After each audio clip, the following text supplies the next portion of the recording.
I'm Bob Burke, founder and chairman of Burke America Parts Group, a family of brands that includes RepairClinic.com, an appliance and HVAC parts solution company that's grown into an international brand. Before AmericanEagle.com, we partially launched a new technology platform developed by another firm. American Eagle helped take our technology to a whole new level with digital marketing, software development, and business insights into our key markets, appliances, HVAC, and outdoor power equipment, and did so both on time and on budget.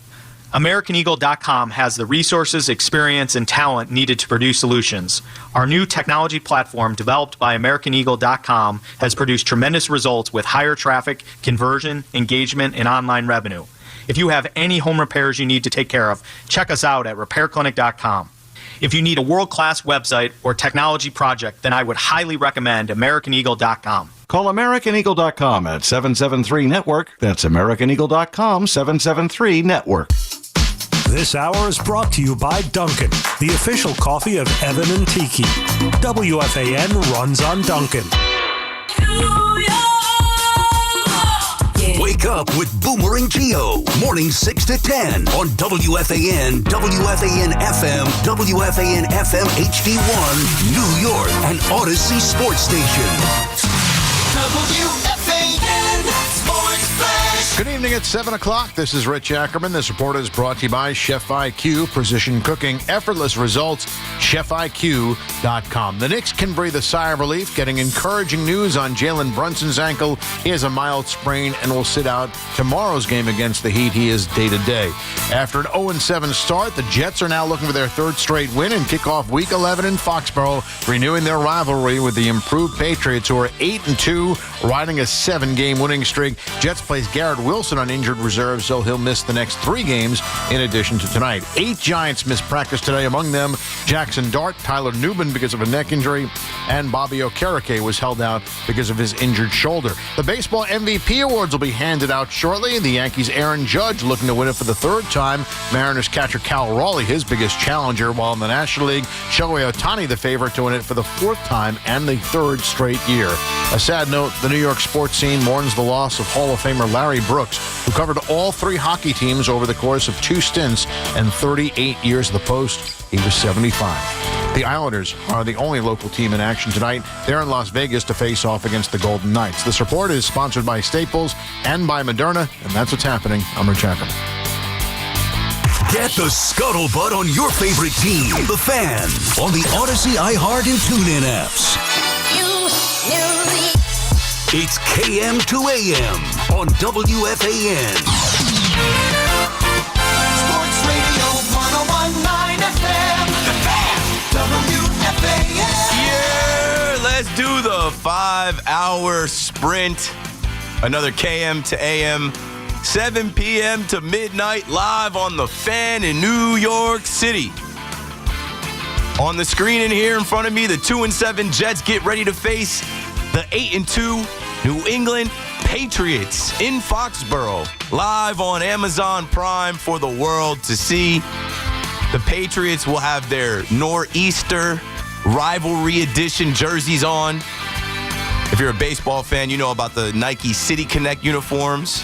I mean, the Jets have their own rivalry uniform, but the Patriots, they couldn't wait to break it out until the Jets came to Foxborough, because it is a rivalry, a one-sided rivalry.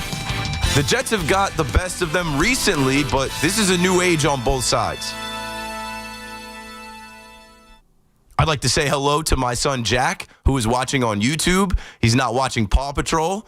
He's not watching Elmo. He's not watching Blippi. Hi, Jack. Had to do that. Keith McPherson on the Fan. We're going to start with the Jets. Jets, Jets, Jets. I don't expect the Jets to win tonight, but I expect them to compete tonight. I don't expect the Jets to win tonight, but it's a Thursday night football game where sometimes these games are low scoring, sometimes they're wacky, sometimes they're unpredictable, and there are upsets. Usually it behooves the home team because they don't have to travel, but it's a short week for both teams. And both teams have injuries. Both teams are missing starters. Both teams are banged up. You know, it's week 11. So anything could happen here. I think that spread is high. I think that spread is disrespectful. You know, they expect the Patriots to beat the Jets by a touchdown and 2 field goals. And I expect the Jets, coming off of, honestly, the best 3 weeks they've had in a long time. They beat the Cincinnati Bengals in a barn burner. Can't lose on the bye week, but you know what they did after that? They won the trade deadline. They said, Sauce Gardner, you can go. Quinnen Williams, that'll be all for you. We're going to get picks. We're going to get some receivers. And we're going to then go into our building and beat the Browns.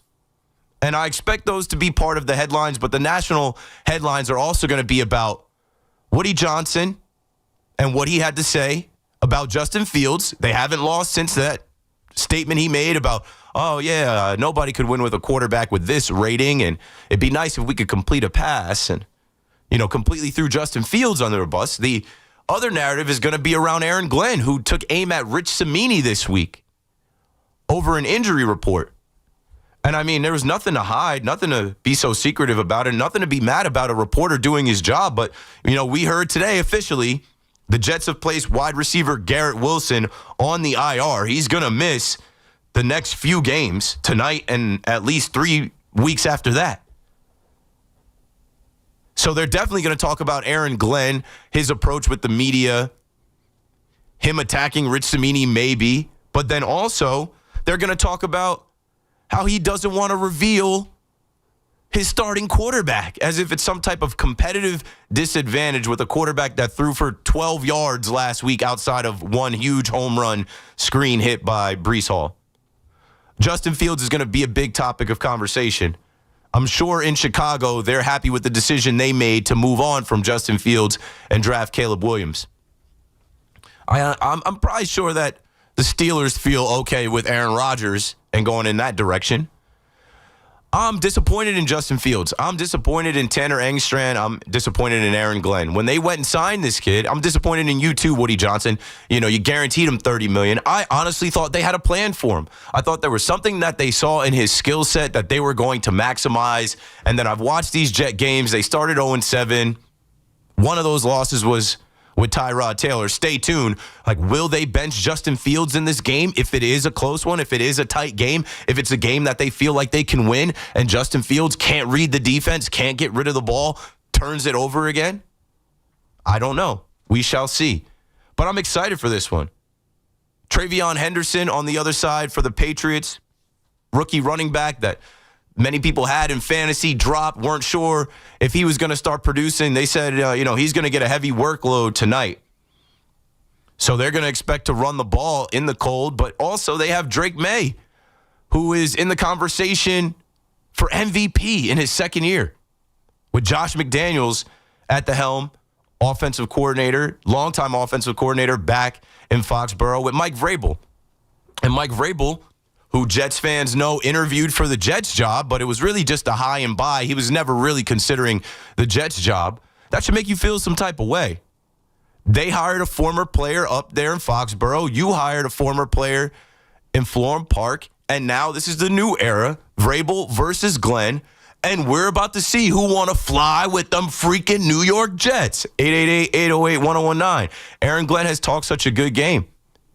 He has really made a name for himself being a hard ass. We're going to see tonight if the players back that talk up. If they're really like that. Will McDonald, can you do it again? Quincy Williams, can you do it again? Special teams, can you save the day again? Now, we're not expecting this special teams to save the day as far as scoring touchdowns again, kick return and punt return, but they have to actually go out there and be solid in all three facets of the game to compete with the Patriots in their building. The Patriots fans are fired up. The Patriots fans, their rebuild was quick. The Patriots fans are there tonight, and they feel like we're back. We've got our franchise quarterback. We've got our head coach. We've got a team that's looking like they're going to the playoffs. Now it's time to get back to how we felt with Tom Brady. And speaking of Tom Brady, if you remember, Tom Brady got his statue put up outside of Gillette Stadium, and he couldn't help himself. You remember what Tom Brady had to say? Let's play the clip. Tom Brady just had to do this when speaking to the Patriots fans the day that his statue went up. But in the end, this statue isn't just for Pats fans. It'll also give all the Jets fans something to throw their beers at as they leave the stadium every year.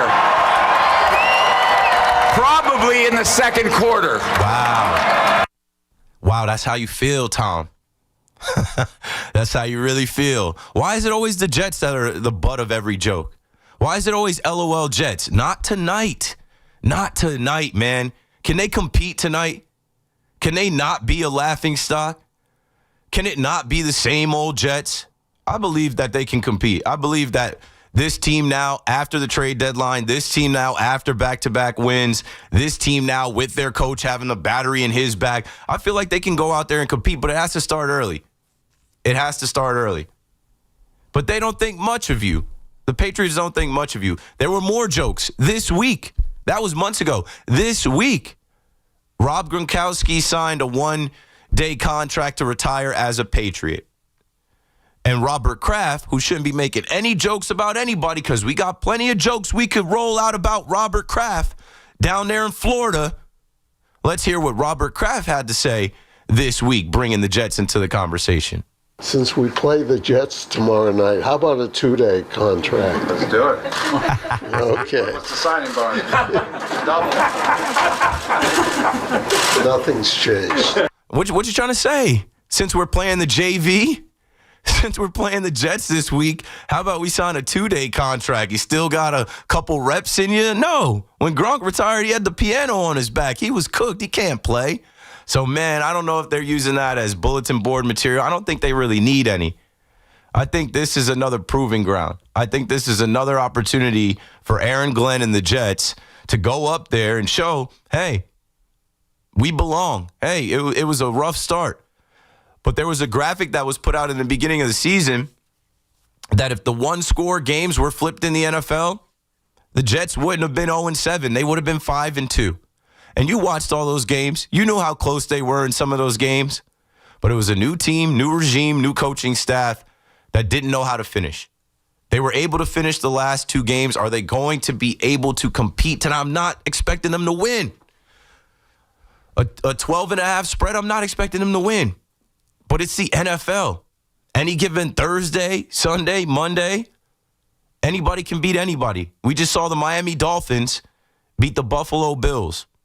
You know, why can't the Jets go in there and keep it close and then anything can happen on Thursday Night Football? I mean, the Giants, I was at Thursday Night Football when the Eagles roll into town and they're a 7.5-point favorite.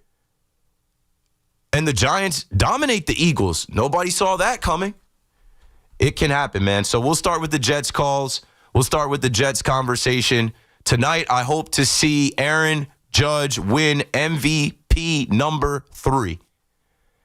No Knicks game on tonight, but Jalen Brunson's going to be out for a little while. He's going to be day-to-day, but come on, man. It's the same ankle that he rolled. It's the same ankle that he hurt. Like, this is the one thing that I've said, hey, stay healthy, that could derail the team. It's so early in the season that they'll be fine, but this is the first real challenge and test for a team that just had a winning streak, just ripped off a bunch of wins in their building. Now you don't have your captain. Now you don't have your star player. Let's see how they respond. CP, the franchise from Knick Fan TV, will join us at 9:20. And then, of course, the Mike Kafka era, Jameis Winston as QB1, could not start without another story rolling out of East Rutherford about how former Giants head coach Brian Daboll exploded and threatened OC Mike Kafka. Like, remember, we heard all these things with, like, him and the offensive line coach, him with Wink Martindale. It's just like, they're just kicking dirt on this guy's head coaching grave. We will talk about that, unpack that. We will talk about what we expect to see this week with the Giants, as I expect them to compete as well against the Green Bay Packers, who are frauds, who are suspect. Jameis Winston has nothing to lose. Jameis Winston is a guy that's going to go out there and sling it. He's a veteran, and I think they're going to have a different look that the Packers haven't seen, and maybe if they keep that game close, who knows if they could surprise Green Bay. So at 10:20, Bobby Skinner, host of the Giants Nation podcast, the Giants Nation show, you know him formerly of Talking Giants. Bobby Skinner will join us at 10:20 to talk about the G-Men. Keith McPherson on the Fan, 888-808-1019. You got me till midnight. We got plenty of time to talk about the GM meetings and Pete Alonso and Cody Bellinger and Trent Grisham and Edwin Diaz and everyone else in between of Alex Bregman and Michael King and whomever. No Knicks game on tonight. Jets game on tonight, so we'll start with the Jets calls. I will keep you updated as ride along, keeping eyes on the game as the game goes. But we will talk about everything tonight and unpack these stories and get your thoughts, your takes, and your opinions as well. Don't go anywhere. We'll be right back. The Giants take on the Packers. 1 o'clock Sunday. Giants rally to the ball and knock them short. The home of New York Giants football is The Fan. 101.9 FM and always live on the free Odyssey app. Have an easy holiday, only at Staples. Save on top tech and gaming gifts, plus shipping supplies and services to get your packages there safely. Don't miss 40% off custom cards, invites, photo gifts, wrapping paper, and more. Staples. That was easy. MNEXSpike, COVID-19 vaccine mRNA by Moderna has arrived. To learn more and find it near you, visit mnexspike.com. That's mnexspike.com.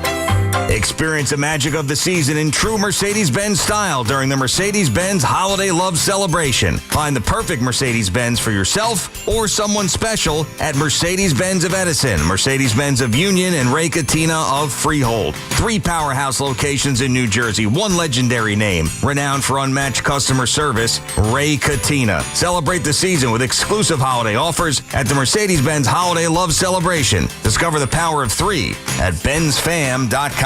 Take the guesswork out of cooking, folks. The Chef IQ Sense is a must-have wireless cooking thermometer that eliminates under or overcooking chicken, fish, or steak. Order the newly released 3rd-generation Chef IQ Sense at chefiq.com. That's chefiq.com. Think Verizon, the best 5G network, is expensive? Nada que ver. Bring in a bill from AT&T or T-Mobile to a Verizon store today and we'll give you a better deal. ¿Y ahora? ¿Qué vas a hacer with all those unwanted bills? Pues, how about a full-scale origami version of the Statue of Liberty? Fuera de broma. Bring in your AT&T or T-Mobile bill to your local Verizon store in New York City today and we'll give you a better deal for you and tu familia. Rankings based on RootMetrics Root Score Report dated 1H2025. Your results may vary. Requires postpaid consumer mobile bill from T-Mobile or AT&T dated within the past 45 days. Bill must be in the same name as the person redeeming the deal. Additional terms apply. I just got a text out of the blue from my ex-girlfriend. She said, just so you know, I'm seeing this new guy. And I wrote back, oh, wow. And then she was like, what? You didn't think I was ever going to date ever again? And I said, no, I just didn't remember signing up for the push notifications. Sam Morril, the Eras Tour. I'd like to hear less from you and the Huffington Post, if possible.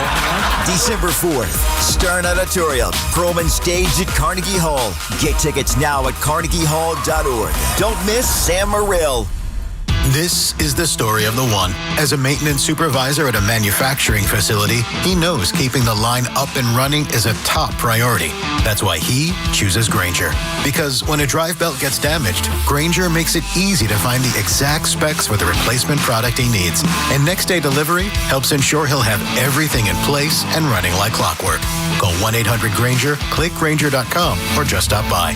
Grainger, for the ones who get it done. That's the sound of James adding long-lasting Gain scent boosters to his laundry this morning. Several hours later, James sniffs the irresistible scent of Gain on his shirt. Gain. Several hours later, James has even caught the attention of his mother-in-law, and she never gives him attention. Ooh, you smell amazing, James. Oh, thanks, Mom. I love you too. I never said that. Add Gain scent boosters to your laundry. Add joy to your day.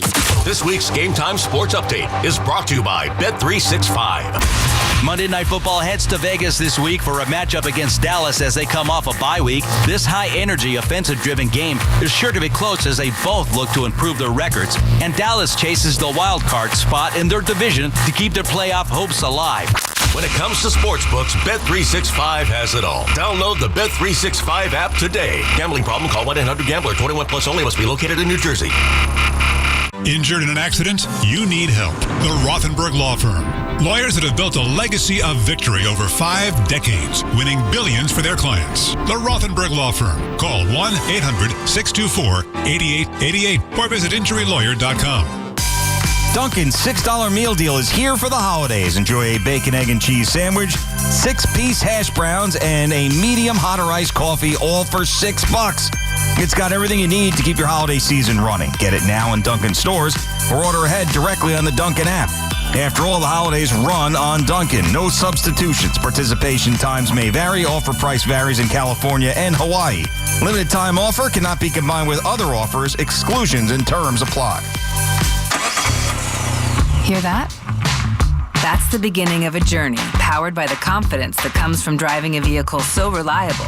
It's backed by a 10-year, 100,000-mile limited powertrain warranty. Where your journey ends? Well, that's up to you. Visit your local Kia dealer today. Kia, movement that inspires. See retailer for warranty details. Always drive safely. Limited inventory available.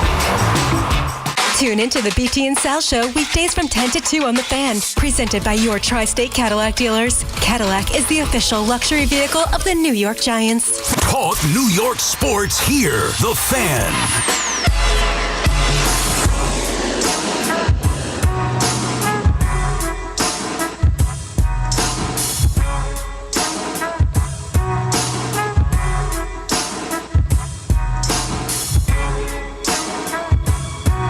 And here we go. 888-808-1019. Less than an hour away from kickoff in Foxborough. I was just distracted right there. Adam Schefter posted about an hour ago, Patriots wide receiver Mac Hollins arrived to tonight's game wearing a suicide prevention shirt with 988, the national hotline, on the front and the message, "You are worth it," on the back. And obviously, we're coming off of last week and the news of Marshawn Nealon from the Dallas Cowboys, and that incident, and that young man losing his life, taking his life, and how that affected many of his teammates and players in the NFL. And it's a reminder, man. You know, even when you're on top of the world in the NFL, or you think these guys are because they're millionaires and they're famous, and this guy had just scored a touchdown in the game before. You got to check on people. And as it gets cold and as we get closer to the end of the year and the holiday time, there's a lot of people that carry a lot of weight and carry a lot of things and just keep pushing along. Reach out to somebody and also check on the person next to you, people that you see every day. Just, hey, how you doing? You need anything? How's it going? And maybe somebody will, use you as that resource, and you could potentially save a life. 888-808-1019. We're talking about the Jets. We're talking about Thursday night football up there in Foxborough. And, I'm waiting for I got to actually change the channel here. I'm watching NFL Network, but I'm waiting for the coverage to start to see if I am correct about the storylines and whatnot. And there's a storyline that came out today that made me laugh around one Woody Johnson. Like, I expect them to talk about Woody Johnson and Woody Johnson throwing Justin Fields under the bus. But there was a story today that NFL owners have filed a grievance against the NFLPA to stop the annual report cards. Jets owner Woody Johnson called them totally bogus. That's a term I use. Totally bogus. And was the one behind it. Johnson received an F grade from his players last year. I think it's funny that Woody Johnson is the one to be trying to get this up out of there. Like, no, we don't want this to go on anymore. Woody, you always take the wrong approach. Like, Woody Johnson should take an F report card and assess and think and say, okay, what am I doing wrong that my players are giving me an F grade? What can I change around here, because I have the power to change everything? What can I do better? How can I get a better grade? But nope, this is a billionaire that never has to answer to anybody. So instead of looking inward, he goes outward to say, hey, this is wrong. We don't need this. Anyway, let's get to the calls. Martin in Westchester is on the Fan first. Go for it, Martin. Hey, how's it going? You're my ride home every night. Cool. But I want you to let all the other Jets fans know that Tom Brady would not have a career if it wasn't for the Jets. Knocking knocking out his former quarterback who was playing behind, Drew Bledsoe. Yeah. And then, all those years of just beating the AFC East and having a cakewalk to the playoffs and the Super Bowl.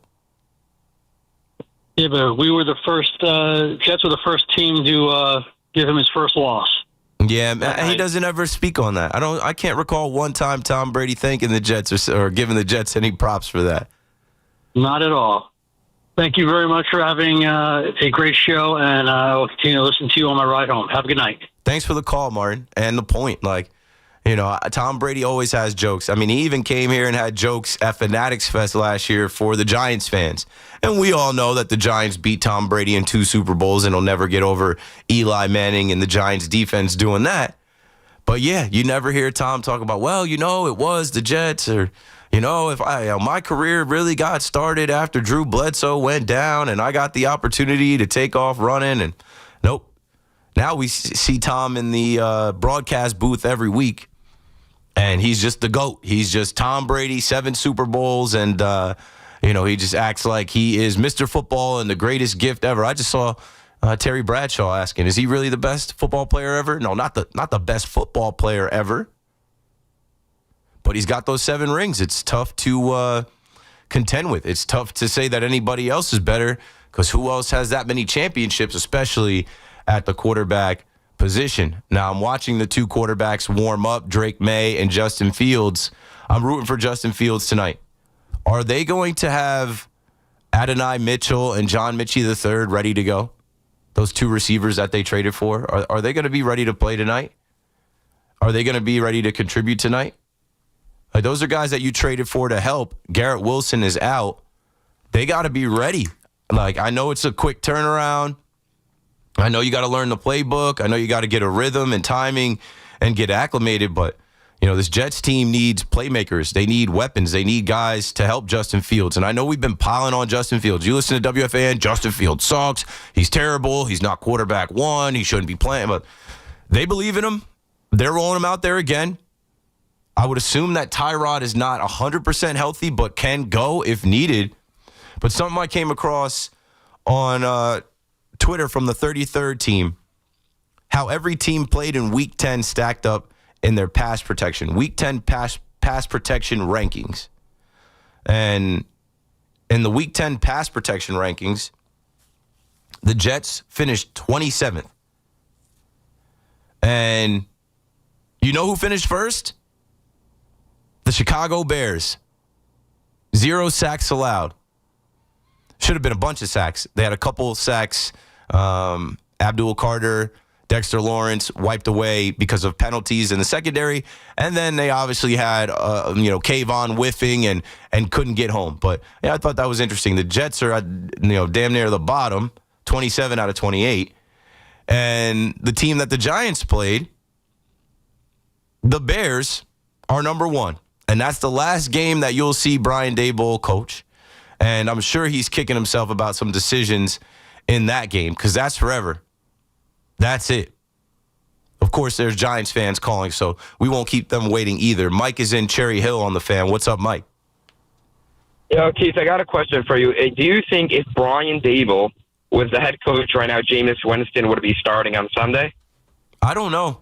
I would assume that it would get so loud that he would have to have made that move, because everybody was, Sunday on Twitter. I think everybody come Monday on WFAN and anywhere else that they talk about Giants football was saying, Russ is cooked. Russ is done. Why'd you pay Russ? Jameis is here. It's week 11. Give him a shot. And his job, if he survived this week, I don't think he'd be in a position to play Russell Wilson. He'd have to listen to the outside noise. I think it would be Jameis no matter what, whether it was Daboll or Kafka's decision. I got one more question for you. What was the reason why you left being a Cowboys fan? Oh, they're the butt of every joke, America's team to laugh at. But the straw that broke the camel's back was trading Micah Parsons. I felt like that relationship got damaged by Jerry Jones to the point I had enough. I honestly was like, I have a question for you. That did not have to go that way. Jerry Jones's ego got it there. Jerry Jones shows up to the game against the Jets, and he can't even work his fingers. He's flipping off fans because he says he meant the point. I'm like, I can't follow a team led by this man any longer. It doesn't behoove me. It doesn't make me any money. It doesn't bring me any joy. And I don't want that negativity in my household around my young son. So I have a question for you. When the Giants traded away Saquon Barkley, should all the Giants fans have left and switched to some other team? All of them? Or we're talking about just me. I'm not talking about everybody. Each his own. I'm saying people who view your terms, who view your views, who like your views. We should all just leave the Giants once Saquon leaves. Sure, I'm sure some left. I'm sure some made a decision that they hated that trade and had to watch the Eagles win the Super Bowl, and they were done. And then if you look at the Giants this year, they're probably not missing too much. But yeah, I make my own decisions. I'm a grown man. I do what's best for me out here. Thanks for the call, Mike. 888-808-1019. I love that I'm an NFL free agent. I love that I can think for myself. And I don't have to be in like a blood pact with Jerry Jones and the Dallas Cowboys. And there's a lot of people that don't understand, like, how'd you do that? How did you root for a team for 30 years and decide you were done? Because it's a free country. Because I can. Because I didn't inherit them. So I don't have any family members that are saying, hey, we're Cowboys fans. And it's also a family decision. Like I said, I'm not making my son a Cowboys fan. So I've entered free agency, and I cannot tell you how good it feels on Sundays to not wear Cowboys gear, to not worry about the Dallas Cowboys losing games and not having a defense and stupid things Jerry Jones says about, there's $100 billion in oil out there. That's why I'm not fixing the defense. Like, ain't got nothing to do with me. Having been to AT&T Stadium in over a decade, I'm officially out. Packed up all that goofy Cowboys gear in a bag. I plan on going to see Mr. Throwback and exchanging it for some different teams and kind of like, get some legend jerseys. But yeah, do what you want. I think a lot of you guys get fooled by this stuff. Fandom is not your religion. Fandom is also not your family. It's not something that you have to inherit. It's something you choose and you can change. You don't have to be miserable. Like somebody called me the other night and they were like, Joe B suffered all these years. Joe B is a New Yorker. He chose the Jets when he chose the Jets. I don't know his family history, but maybe he inherited the Jets. He could have stopped being a Jet fan at any time, but with Joe B's situation has nothing to do with my situation. So I'm an NFL free agent. I root for parlays. And in modern day time, 2025, it is so easy to root for just the league. You can watch Red Zone. You can be in a survivor pool. You can have 3 fantasy teams. I watch the entire NFL. I love football. I played a little bit. I love the game. More so than I love the Dallas Cowboys and Jerry Jones. But if you guys want to call me up and try me on that, please do. I'm looking for a team. And since I live in the North Jersey area, the Jets and the Giants are in the running. I'm certainly not going to stop my son when he's on the playground and kids are wearing Jackson Dart jerseys. If he comes home and says he wants a Jackson Dart jersey, we're going to get one in 2-3 years. And if the Jets find their franchise quarterback, most likely not Archie Manning, young Arch Manning, whoever that is in the next few years, if my son says he wants to be a Jets fan, I'm not going to stop my baby from doing that either. But also, as a radio host, and if you're familiar with some of the radio hosts here, and I'm the youngest one, but I'm getting older, and this is now my 4th year, I've learned, right? It doesn't matter who you root for or grew up rooting for. We come here, we talk about the New York teams. I'm not a Knicks fan. We're going to talk about Jalen Brunson and the state of the Knicks later. I'm not a Giants fan. We're going to talk about the Giants and their matchup later. I don't think anybody looks at Mark Malusis growing up as a Redskins fan and say, how'd you stop being a Redskins? You grow up. That's what I said. I grew up a Cowboys fan. I'm grown now. I grew out of it. I know a lot of you love to bring up that Sal Licata rooted for the Atlanta Falcons. What does it matter? He's a good radio host. He comes in here and he talks about the Jets and the Giants. He even takes it a step further. He wears both Jets and Giants gear. I haven't gotten that far yet. Gio, a Vikings fan. Doesn't matter. Gio did radio in Pittsburgh, New York. Who else am I forgetting? Eddie Scazzeri, a Miami Dolphins fan. What does it matter? It doesn't matter because What matters is the topic at hand. But I'm flattered that some of you care that much about me. Let's get back to the show. 888-808-1019. Brian is in Red Bank in the Shore area. Great place to be. What's up, Brian? What's up, Keith? I always love listening to you, and I just wanted to want to bring up all the tweets going around about Mara having all of his family being in front office positions, and people saying that has to stop and for him to sell the team. I was lucky enough to go out to Indianapolis with my dad and my brother. We drove out to see the 2012 Super Bowl when I was about 13 years old. So that's been pushing me through as a Giants fan. But core memory. Dark cloud over. What's that? I said that's a core memory. That's something you'll never forget as long as you live.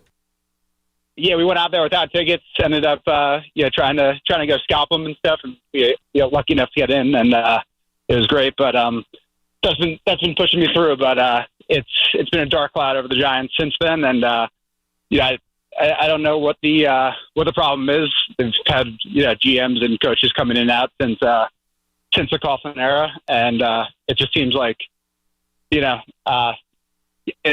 at the Eagles. If the Eagles have a down year, they'll go sell the farm and rebuild. The Giants, the Saquon not trading him and then letting him go to the Eagles in free agency that was the biggest burn. As a Giants fan, seeing that happen, I just feel like they, Mara's such a traditionalist, fundamentalist kind of guy. Doesn't want to see the team completely go sour, but we've had enough years of going 5-12, and it's always darkest before dawn. It sucks. It's been terrible. It's been disappointing. There's been way too much losing for the prestigious New York Football Giants franchise, but I don't think he's selling. Like, they sold a percentage, but that's business. Like, from Wellington Mara to John Mara, like, it's not going to leave the family. I think that would be foolish, and I don't think that's what they're trying to do. And I think they care too much. It's too much in their blood. They're going to figure it out. They're going to get this thing right. Thanks for the call, Brian. It's on the way. You found the quarterback. No. You have a number one receiver. You have a running back that seemed like he hit the ground running. You have Brian Burns, and you have Andrew Thomas and some other pieces. You got to find the coach. And I feel like this is a very attractive place for the next head coach because of the top draft pick you're going to have and the players that I just mentioned and the market that you're in and the fan base that's here. And like you said, how many Giants fans are still living off of those Super Bowls? Yeah, it's been miserable, but I don't know. There's a trade-off. You had those two epic Super Bowl wins and some other Super Bowls before that, and it'll come back around. It'll come back around. But if you want to jump ship. If you don't want to see it through, there's a team that shares your building. You don't want to go there, though. Or, like I said, it's the NFL, man. We get to see every team. We see all these players. We play fantasy football. We bet on this stuff. Survivor pool. NFL is king. More than any other league, these teams play once a week. If you just keep your eye on NFL Network, they replay all the games. If you want to get NFL Plus, you can watch whatever team. There are kids now, and that's another thing going back to, myself as a child. Nobody made me a fan of anything. Cable made me a fan of the Dallas Cowboys, America's team, now America's team to laugh at. But some of you are men and women of a certain age that remember them being on TV a lot. They still are, but everybody is now. And also with streaming now, you can see whatever team, you can watch everyone. With social media now, you can follow @Chiefs. Instagram, Twitter, Facebook, YouTube channel, and be up on everything. You can set alerts in your phone to know everything about injuries and, the restaurant that Patrick Mahomes and Travis Kelce opened. You can be a whole Chiefs fan in Ronkonkoma. And that's your prerogative. Manny's in Newark, New Jersey with us next on The Fan. What's up, Manny? Hey, Keith, really appreciate your show. And I have to tell you, it's very refreshing to hear somebody say, I'm not going to live through the misery anymore. I know so many people who, whether they root for the Jets or they root for the Giants, show up at work on Monday frustrated because the team isn't winning. And, I understand that you have off seasons, but if your team can go 7-10 or 8-9 or whatever, at least you're making efforts. But when you go 2-13, 14, 15, 3, 4, 5, 6 years in a row. It's unacceptable. Fans can't continue to suffer like that and enjoy the game. Now, I got to the point with the Giants, because I'm a Giants fan, that I had to sort of let it go. And so what I do now is I watch players, and I watch how they perform. I was a big Daniel Jones fan because I think that kid gave everything he possibly had, and look what happened to him. Now he's on another team that has all the tools that he can work with. You can still root for him. And I can still root for him. And I actually am rooting for him. You know, I may even become a Colts fan, to be honest with you. But the reality is I can't live my life with that misery where you're going this long suffering with a team that just doesn't seem to be going anywhere. Well said, Manny, and I can relate. You know, fandom becomes so much of your personality. Fandom becomes so much of what people know you for. It stays with you. Honestly, like the straw that broke the camel's back was Jerry Jones trading Micah Parsons specifically to the Packers. But really, it was 2 years ago, that first round loss to the Packers in Jerry World. That was the last time I wore a jersey. That was the last time I was like, really like, how about them Cowboys? Because I was like, oh my, no way. They were 7-point favorites. They had a winning streak at home. No way. They got the draw that they wanted, right? They drew the young Packers team that had never been there before, and they got bullied. They got blown out. And I'm just like, I've told this story on air. At halftime, I took my jersey off, and I went to go pick up my order of, nachos and burritos and tacos. And as I'm walking out of the door, my mom's like, you're not going to wear your jersey? I'm like, no, hell no, I'm done. She's like, are you serious? I'm like, yeah, I don't want anyone to see me in this clown suit. And that's what it is. When you read comments online, the Cowboys are the butt of every joke now. It's not like it was in the 90s when I was a kid. And then there's the family aspect of it. Like, some of you guys take this stuff out on your kids. When the Cowboys lost to the Packers, my son wasn't born yet. My wife was pregnant. So my son has lived in a Cowboys-free household for, and actually today, my son is 2 years and 7 months, 31 months. Fastest 31 months ever. But through that whole time, my son has not seen daddy in a Cowboys uniform. Nobody has bought him a Cowboys jersey or onesie. He rocks an authentic Bo Jackson jersey on Sundays. Before that, he had a Lamar Jackson onesie because his name is Jackson, so he's got Jackson on the back. I'm not doing it, bro. I don't have to. It's a free country. I'm a grown man. And then here's the other kicker. Like, as I have now been a radio host for 4 years and my name has grown in sports media and influencer marketing and doing business, I have done zero business being a Dallas Cowboys fan.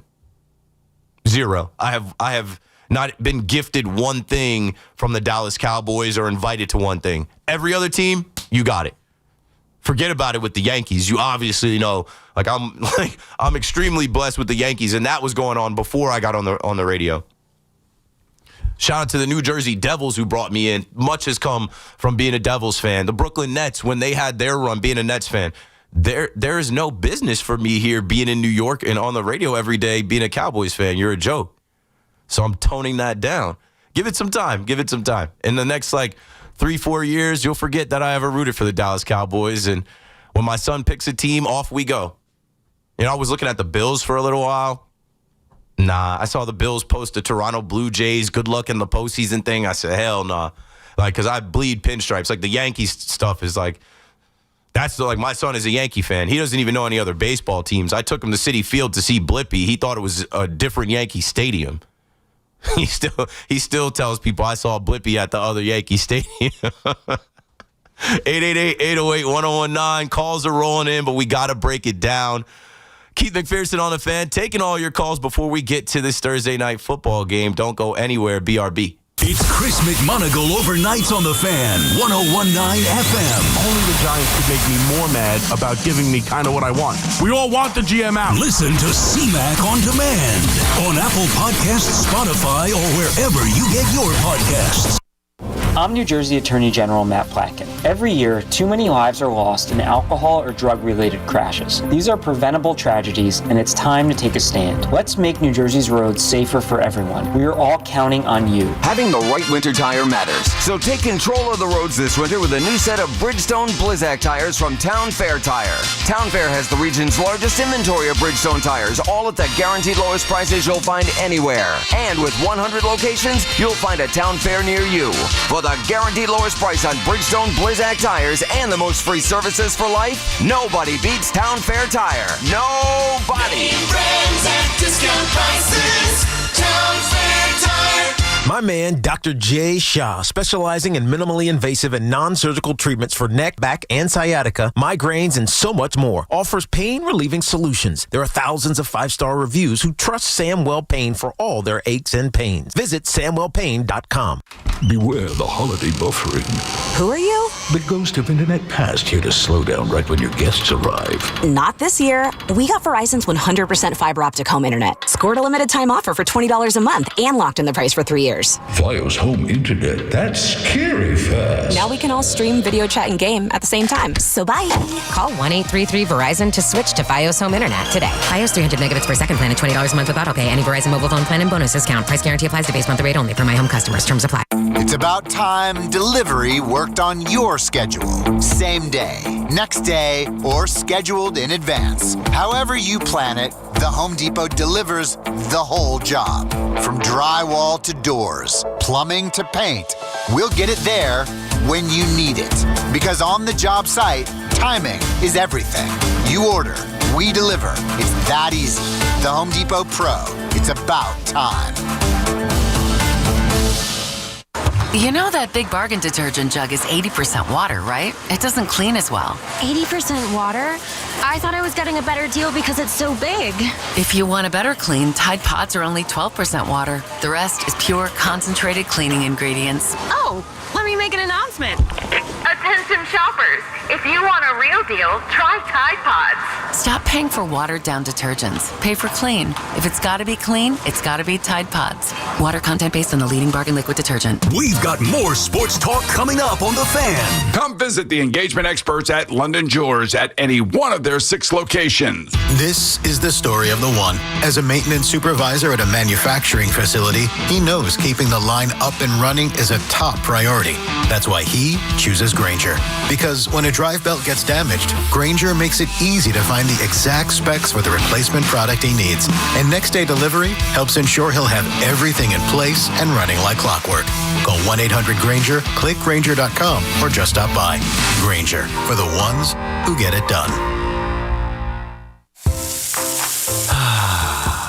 That's the sound of James adding long-lasting Gain scent boosters to his laundry this morning.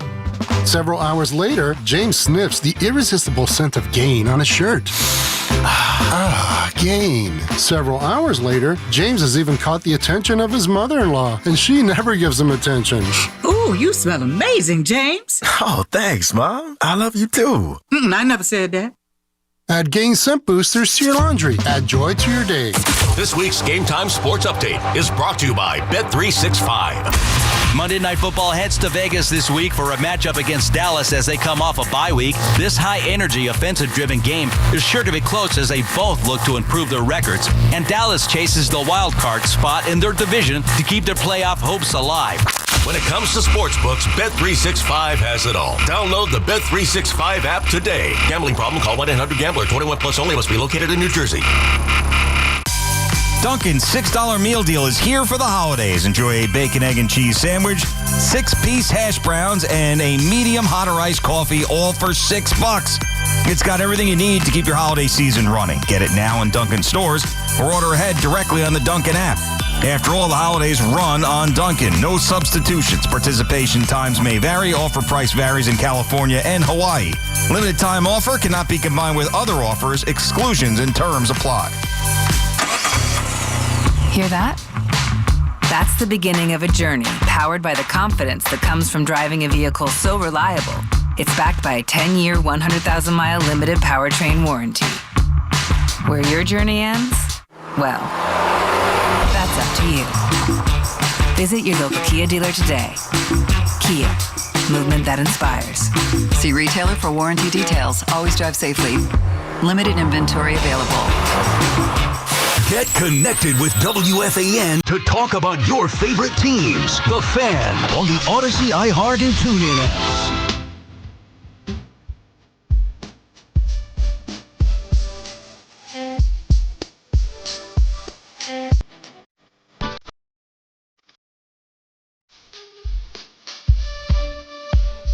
Yeah. Right here on the Fan in New York, your nighttime host, Keith McPherson, checking back in, taking calls at 888-808-1019, waiting for the game to start. But now we have opened up the box of worms that is my NFL fandom. And, fandom should be different. Like, I don't think we love each sport team the same. You can't. Like, I'm a diehard Yankee fan, and I really like baseball because of the Yankees and those core memories I had young with the Yankees winning all the time. And, like, I go to that ballpark. Like how I mentioned, I haven't been to Jerry World in over 10 years because it had been 10 years of being like, I'm not giving him $1. I'm not booking another flight, hotel, extravaganza to go out there to watch them lose. Like, I think the last time I went to see the Dallas Cowboys, I don't know, I got so faded because they lost. They lost to the Falcons. I think Brandon Weeden was the quarterback. They lost to the Falcons, and those Falcons fans were wearing me out. And they didn't even know I wasn't from out there. They were going in, and I was like, this sucks. This isn't fun. I'm like, this is not fun. That was 2015. I think it was September 26, 2015. Now, the Yankees grind my gears, but the Yankees win.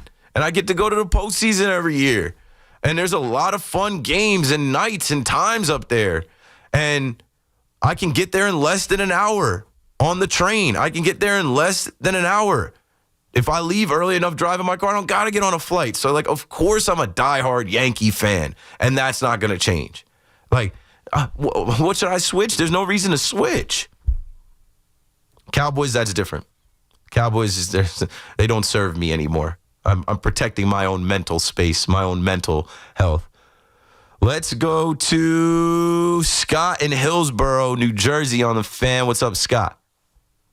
How you doing, buddy? Good. How are you? Great.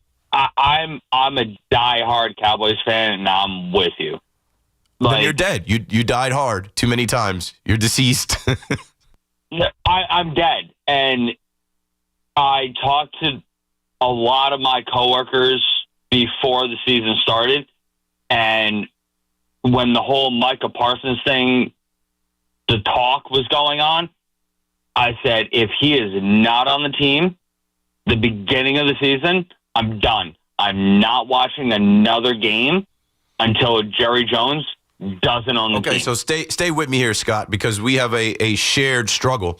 Jerry Jones plays these games. Going all the way back to Emmitt Smith, he played this game. He did the whole Zeke who when Zeke was in Cabo.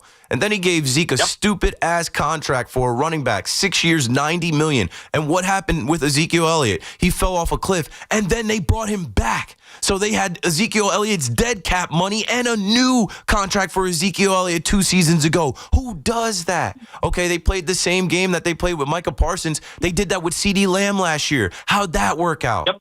So after a while, who is the fool? The fool, Jerry Jones, or the fools following the fool? Us. I can't be a fool anymore. Both. Because here's the thing. I've been following them for 30 years.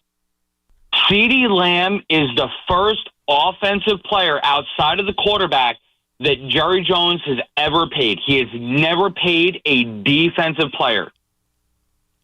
Don't get me started on the Zeke thing. That was the first time I checked out on the team. Yeah, so like with CeeDee Lamb, though, to me it's foolish because Jerry Jones claims that he knows football. With CeeDee Lamb and Dak, they needed time in camp to get those reps together. And so the longer CeeDee Lamb held out, and he literally got on camera like, oh, we don't miss him. What are you doing? You think that you were this high and mighty guy. I always make the joke that the star on the helmet is Jerry Jones. Like, Jerry Jones thinks he is everything with the Dallas Cowboys, and he is the reason why they'll never win anything. The mistakes that he's made with Dak Prescott's contract, Dak was a 4th-round pick. You could have locked him up forever for nothing. You've had to pay him top dollar over and over and over again. And Dak getting paid that money, he got paid that money because it was the system. When it started with Carson Wentz. Carson Wentz, he got injured. Yeah, he led him to the playoffs, but he got paid. That's set up. Now Dak got paid. But where I'm frustrated is Jerry Jones doesn't know what he's doing. And now as a Cowboys fan, I'm going to pivot this to being a Giants fan. Why is Abdul Carter playing linebacker when he was better as an edge rusher in college? I think there's a shared blame between Shane Bowen as well as Joe Shane. You know, you drafted Kayvon, you traded for Brian Burns, and then you draft Abdul Carter, and it's like, yeah, we can make this work. It's like there's 2 edges. There's 2 edge rushers. Like, you have 3 edge rushers. Like, something's got to give. Thanks for the call, Scott. But yeah, and let's continue to pivot to the Giants, because I hear a lot of you complain about John Mara. John Mara is not Jerry Jones. As you think he's a meddling owner, he's not. He has literally hired these guys and let them do their job, somewhat to his detriment, right? Like, hasn't been good. But Jerry Jones is the CEO, general manager, president, 83 years old and won't step down. They're never going to figure that out. I think the Giants will figure it out. Another parallel, Jerry Jones should still have Mike McCarthy as his head coach. You don't remember how that all shook out? That was another ego, measuring contest. And Jerry Jones waited, and he played games with Mike McCarthy where he waited so long, Mike McCarthy couldn't interview elsewhere, didn't end up with a job, and he defaulted into elevating Brian Schottenheimer. How is that working out so far for the Dallas Cowboys? And I know there's a lot of Giants fans that want Mike McCarthy. Sure, bring him in. He's got a Super Bowl ring. He's a program builder. He's a head coach with experience. He's done it before. I think that would be a stopgap hire. But let's get back to the phone call, see who you guys want to hire. Eli is up in the Bronx on the Fan next. What's up, Eli? Hey, Keith. How are you doing? Good. So I personally don't like that Mike McCarthy hiring at all. I actually think, of a guy who can definitely command the locker room, even though when he did it at an NFL level, he wasn't so successful. I think a man who has connections to this Giants team, how about Lane Kiffin? Yeah, and you know what? I was talking about Lane Kiffin the other night. That was like 2007, 2008. That was so long ago. It seems like it wasn't long ago, but the league is a lot different than it was back then. Of course, there's a natural tie, Lane Kiffin to Jackson Dart. I think that you should interview him. You should consider it. I think he would consider it, but I think his name is hot right now in the SEC. I think Ole Miss is trying to keep him. I think there might even be other NFL teams, come Black Monday, end of the season, that are checking for his services as well. Thanks for the call, bro. Lane Kiffin's name, I just read something today that Florida wants Lane Kiffin. Lane Kiffin's name is going to come up for Jackson Dart with the Giants.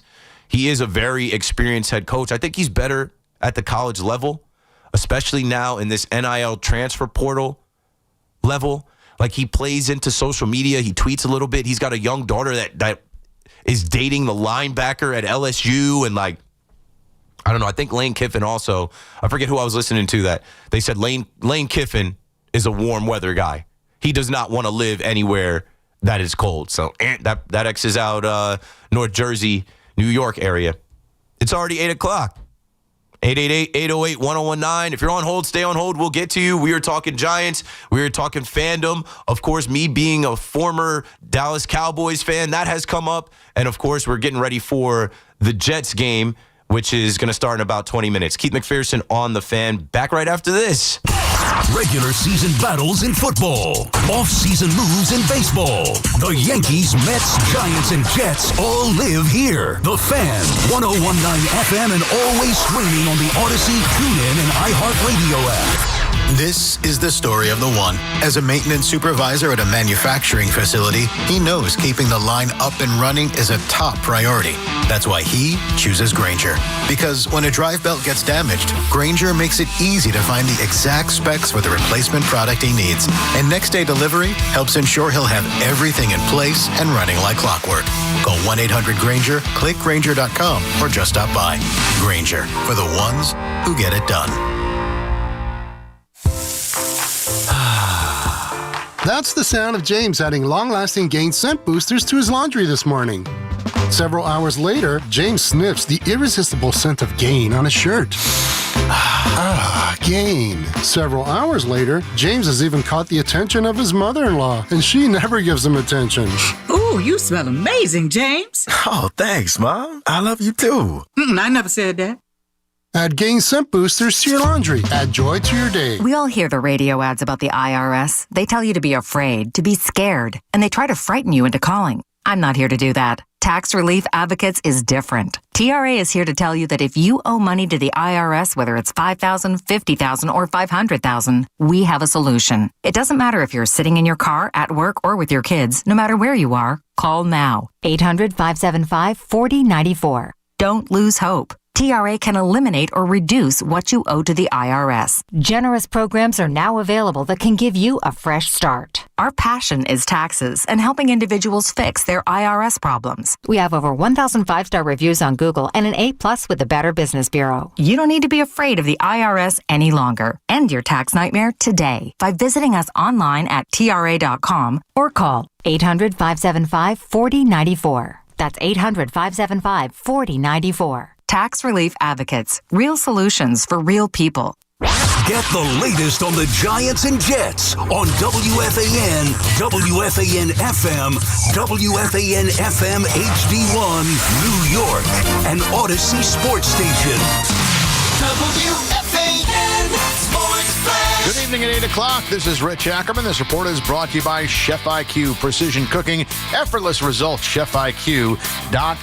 Baseball's most valuable players were announced, and Aaron Judge wins the award for the third time, becoming the fourth Yankee to reach that plateau, joining Joe DiMaggio, Mickey Mantle, and Yogi Berra to do so. Judge edged Cal Raleigh, getting 17 first-place votes to Raleigh's 13. Shohei Ohtani, the unanimous winner in the National League, claiming his fourth MVP award. And the Post reports Edwin Diaz has had discussion with the Mets over an extension and placed the odds of a return at 50-50. The Knicks got the best possible news concerning Jalen Brunson, who has just a mild ankle sprain. He'll sit out tomorrow night against the Heat in his day-to-day. Week 11 begins shortly with the Jets and Patriots in Foxborough. The Jets have won back-to-back games following their 0-7 start. They won't have Garrett Wilson, who will miss this game and the next three after going on injured reserve. New England is riding a 7-game winning streak. The Giants had a long list of players missing practice today. Of note were Bobby Okereke with a shoulder injury and Tyler Nubin because of an injured neck,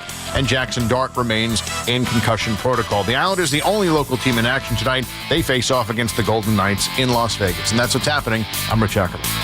Get the scuttlebutt on your favorite team, the Fan, on the Odyssey, iHeart, and TuneIn apps.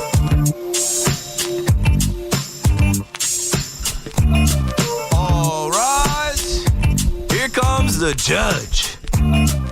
MVP. MVP. MVP. Case closed. Give a little tip of my cap to Cal Raleigh. Great season and all. Great postseason as well, but stop playing, man. I told y'all it was judged months ago. Like, shout out to all the Yankee fans that campaigned and didn't switch up and didn't lean into, oh, he's a catcher.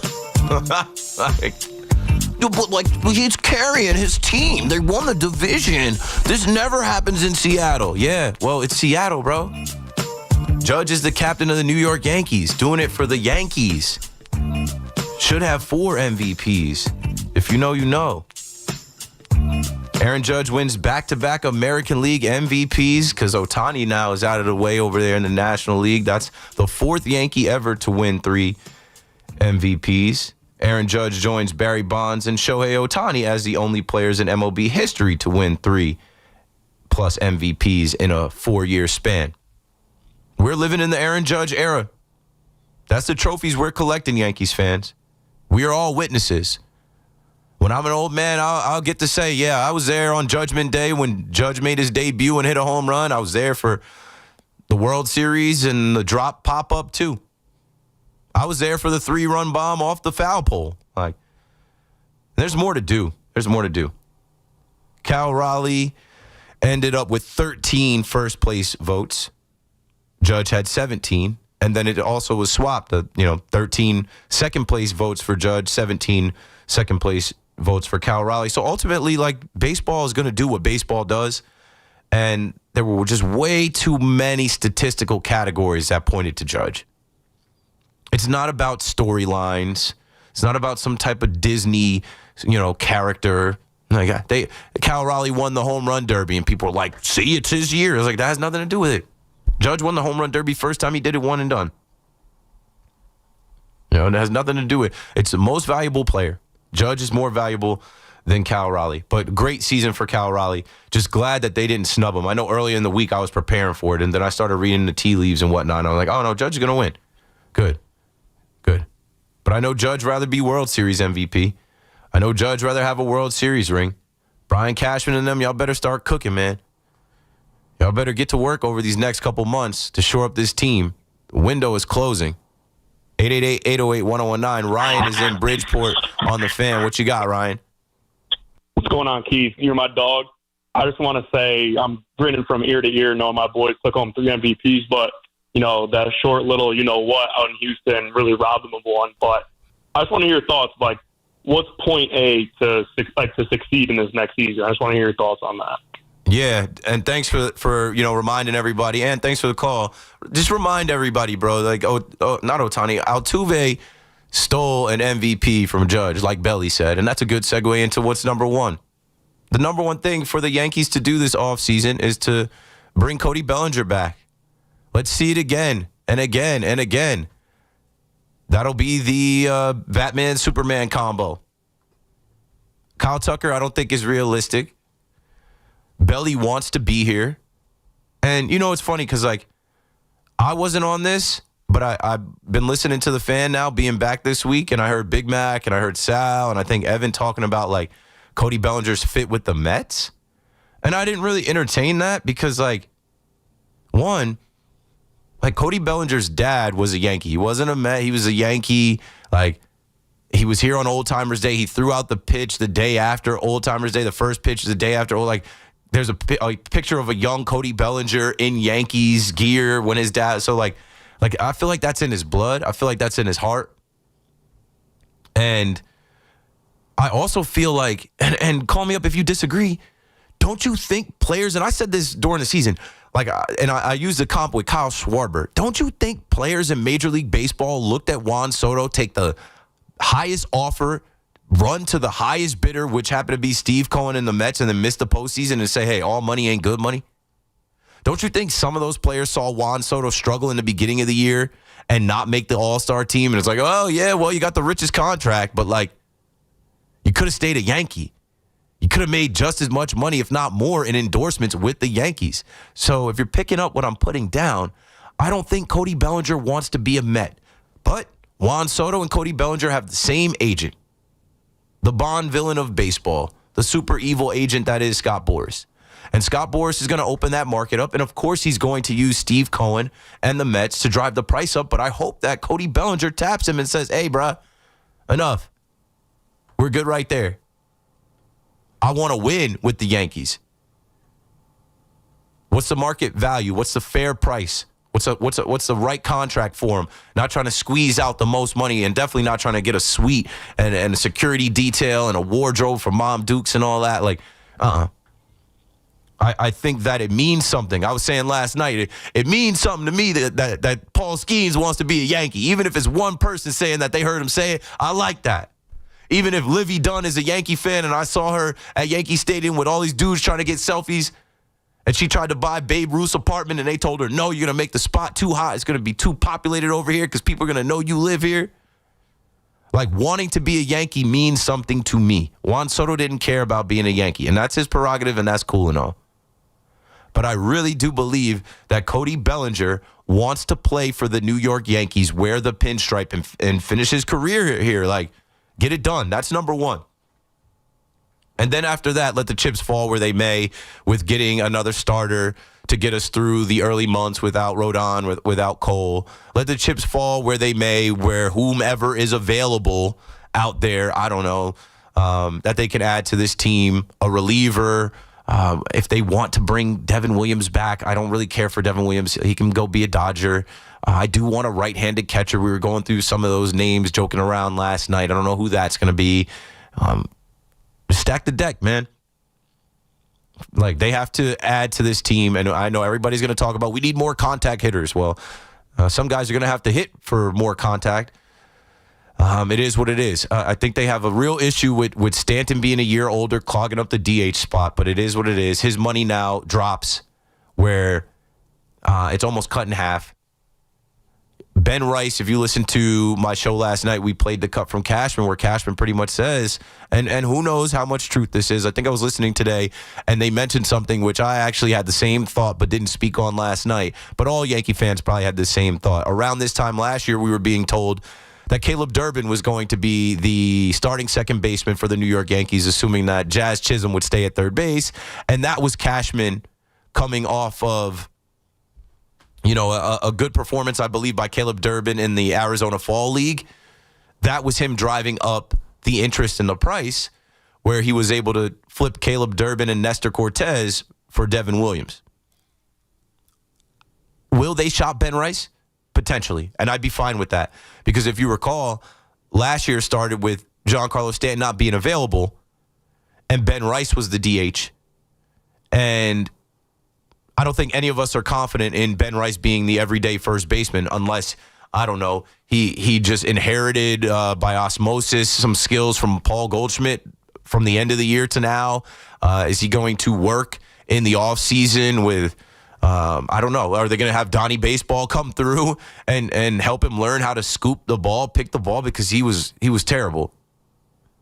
And I know we won't have Volpe in the beginning of the year skipping the ball in front of him, but like your everyday first baseman can't be a guy that like cannot read the ball, that is not expecting a bad ball to bounce in front of him and is still figuring out how, like, he's half catcher, half first baseman. 888-808-1019. Let me get to the rest of these football calls because now the baseball calls are starting to roll in. Ryan is in Kent, Connecticut. Ryan, you're on the Fan. Yo, what's up, Keith, man? I love the show. Me and my girlfriend watch UNC Mac on YouTube whenever we can. I just wanted to say, you were talking about before with Fandom, when I'm really not interested, like if it's a college football game and I'm not playing parlays like you were saying, I just want to see some offense. You know what I mean? I think in our hearts, and I think you'll do this because you played football too. I mean, the team you play for, you're going to be their biggest fan. Like me, I'm from Danbury, go Hatters. I'm big fan. No, I 100% agree, and I'm with you on that. Thanks for the call, Ryan. Like, I played at two schools, and I was talking the other night about, like, I haven't really gone into it, and I had some time off, but, like, man, I'm so proud of Monmouth University and James Madison University's football programs. Like, what they've become over these last couple decades from the time that I was there, and the hopes and dreams that they had for the program, to see where both programs are, it's sick. And like, I can be honest, like, they're better than they were when I was there. I believe JMU is 8-1 or 8-2, and Monmouth is 8-1. And JMU is now ranked 25 in the country. And they play App State this week, where it's a forever beef against App State. I was looking at, I think, Barstool JMU and this other Instagram account, and they were going through how, like, App State beat JMU the last 2 years, how College Game Day came to Harrisonburg, and App State beat them that night. And I go back to the year that Amani Edwards was quarterback at App State, and App State went into the Big House and beat Michigan that year. We at JMU were in Chapel Hill. I was staying at a hotel somewhere outside of UNC. I remember, I think TJ Yates was the quarterback. I remember Tyler Hansbrough was at the game. The whole basketball team was like, they had this perch that they were on. And that same year that App State upset Michigan. We went to App State in Boone, North Carolina in the playoffs, and at JMU we had them beat. I remember my boy Jamal Sullivan was our running back, our second string running back, and he fumbled the ball going in. We were going in to score and beat them and end the game. He fumbled the rock in that game, and we ended up losing at App State. That was hell. That was one of the worst feelings ever. Season ending, them celebrating. It's forever beef, App State versus JMU. And then Monmouth University, extremely proud of Monmouth University because they have changed divisions. They have come up in their amount of scholarships, the amount of talent, the different teams that they're playing. Their uniforms, their swag is different. They're an Under Armour school now. I saw this video. They sent John Gruden a box of Monmouth University swag. They will face NCAA this weekend, and they've got a bunch of wins too. You know, they're a good team too. They're a good squad too. So, they're 8-2, and JMU is 8-1, and JMU's only loss is against Louisville, which no harm in that. You know, Louisville's the number 20 ranked team in the country, and to even think that these schools that I played at that were what was called Division I AA, mid-major, FCS. They were, working towards building up the stadium, building up the athletic program, the funding, and getting money and winning games and getting interest to get to where they are now, to see it. I'm old now. I'm proud. So, yeah, you want to talk about fandom in that regard? I'm rooting for those teams. And I love that, they're on TV now. We weren't always on TV back then. Now you can find the James Madison Fighting Dukes of JMU on your TV. You can find Monmouth University, the Hawks playing on TV, on cable TV. That's a different kind of fandom. I think I heard Tiki today talking about UVA winning. It's your alma mater, you're an alum. That's a different kind of fandom. You're going to feel a way different type of way about a place that you lived and you learned, and you have built-in friendships with people that you went to class with and partied with, and that's different. But even in the NFL, going back to the call, rooting for offense or watching college football and watching a game, you just want to be entertained, right? I played quarterback. I played receiver. I never played defense. I never wanted to play defense. I was always offensive-minded in the game. I never wanted to tackle people. I just never approached the game like that.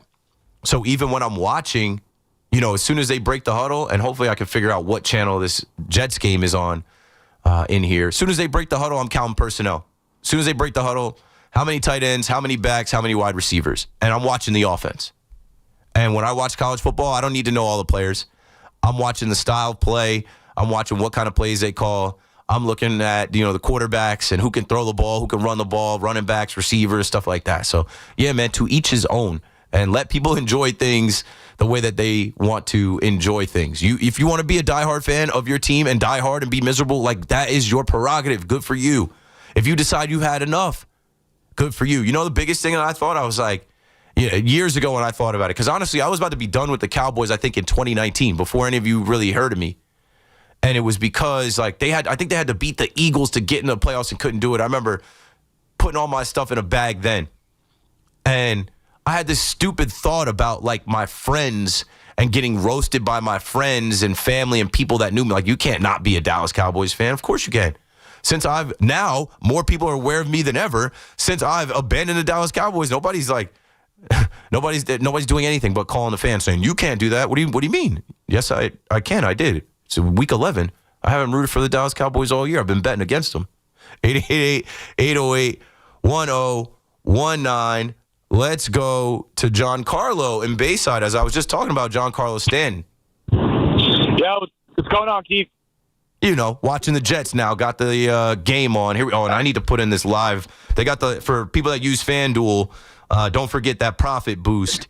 If you're a fiend like me and always placing bets, they have a live profit boost that is live now. So put your little parlay, your little live same game parlay together, 30% live boost. You know what? That's a great segue for me, because I was always a baseball guy. From birth, by far the only sport I ever played. If it wasn't for sports betting, fantasy football, I would have never became a football fan. Mm-hmm. So I got into all that 6 years ago where the Bills still weren't good enough. I'm from New York. I'm from Queens. How can you go with the Jets? How can you go with the Giants? I love the red, white, and blue. Watching Josh Allen came up, I became a Bills fan. And let me tell you, that fandom grew, man. That fandom grew to the point where when they lost last year to the Chiefs, it felt the same way, me being a diehard Yankee fan, the Yankees losing in the playoffs. Sure.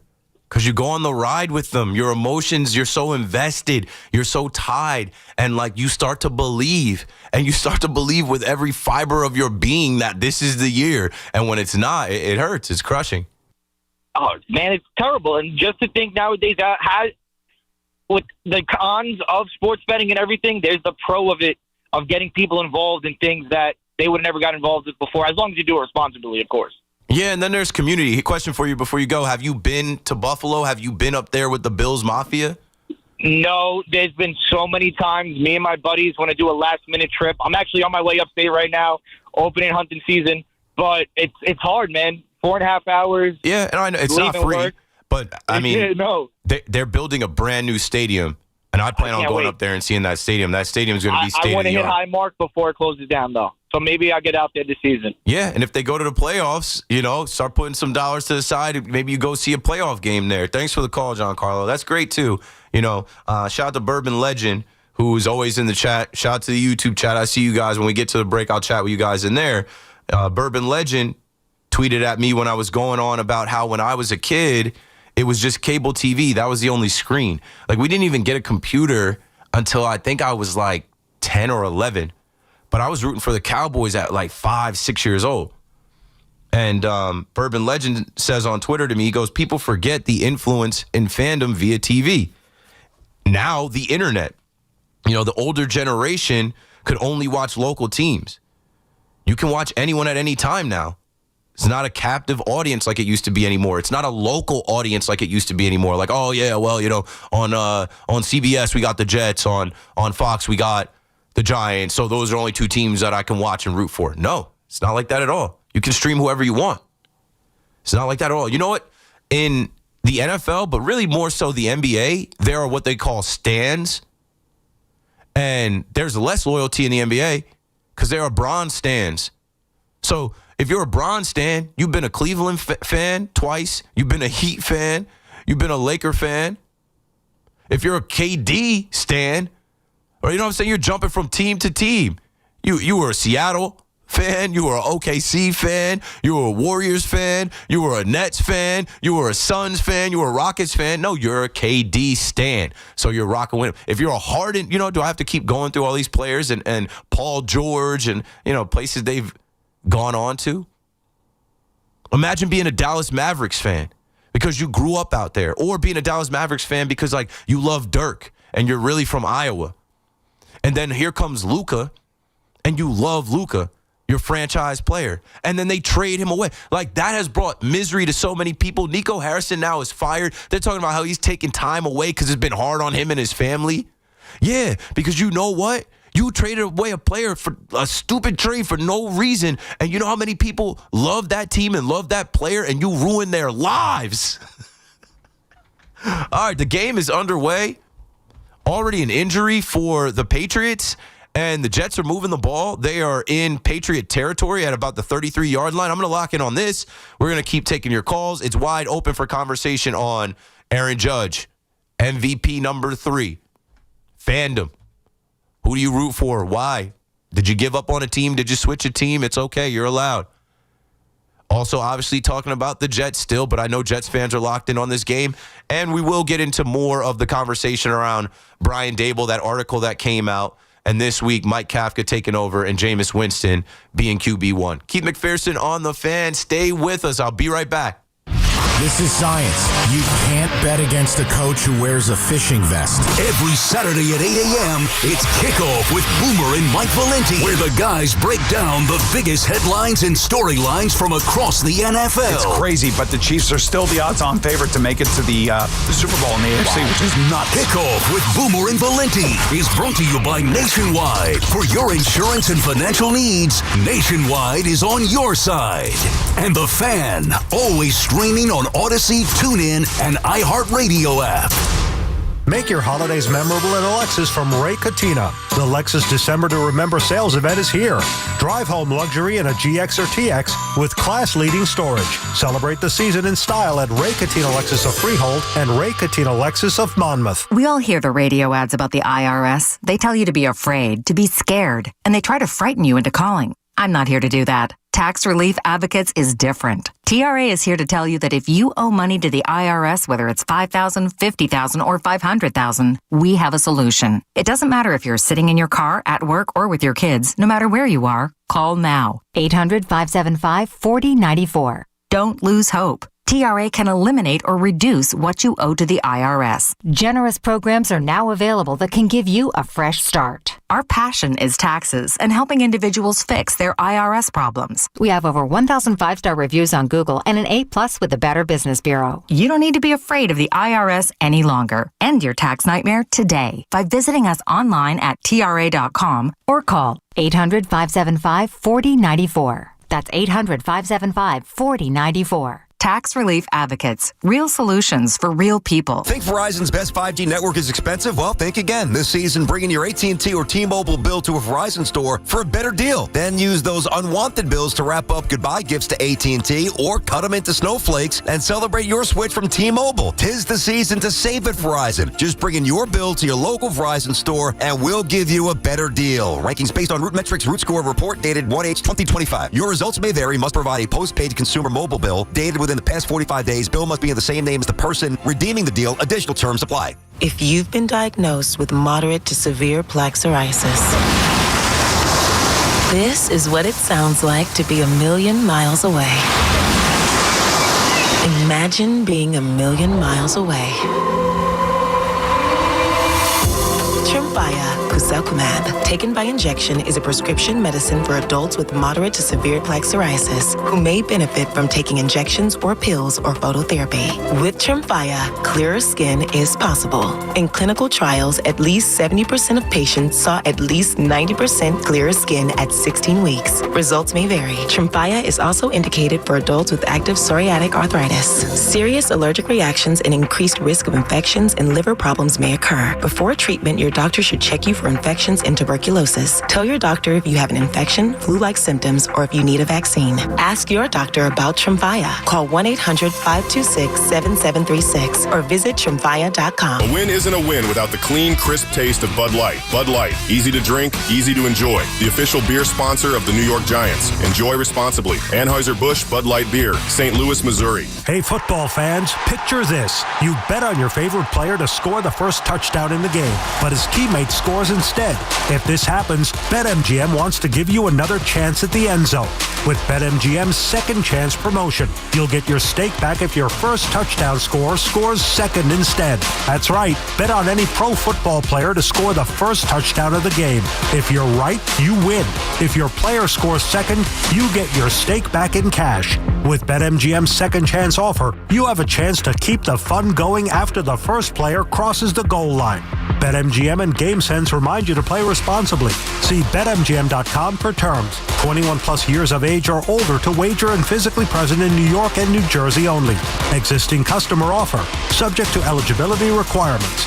Rewards paid back in unrestricted withdrawable funds. Gambling problem? For New York, call 877-8-HOPE-NY or text HOPE-NY.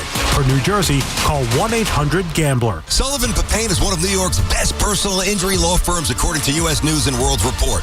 As general counsel to the New York City Firefighters Union, Sullivan Papain is New York's team fighting for New Yorkers and our city's bravest. Grab your Johnny's rally towel and get fired up with Sullivan Papain at every St. John's home game this season at the Garden. Remember the name, Sullivan Papain, a winning team on the court and in the courtroom. Find Sullivan Papain online at triallaw1.com. That's triallaw1.com. Hear that?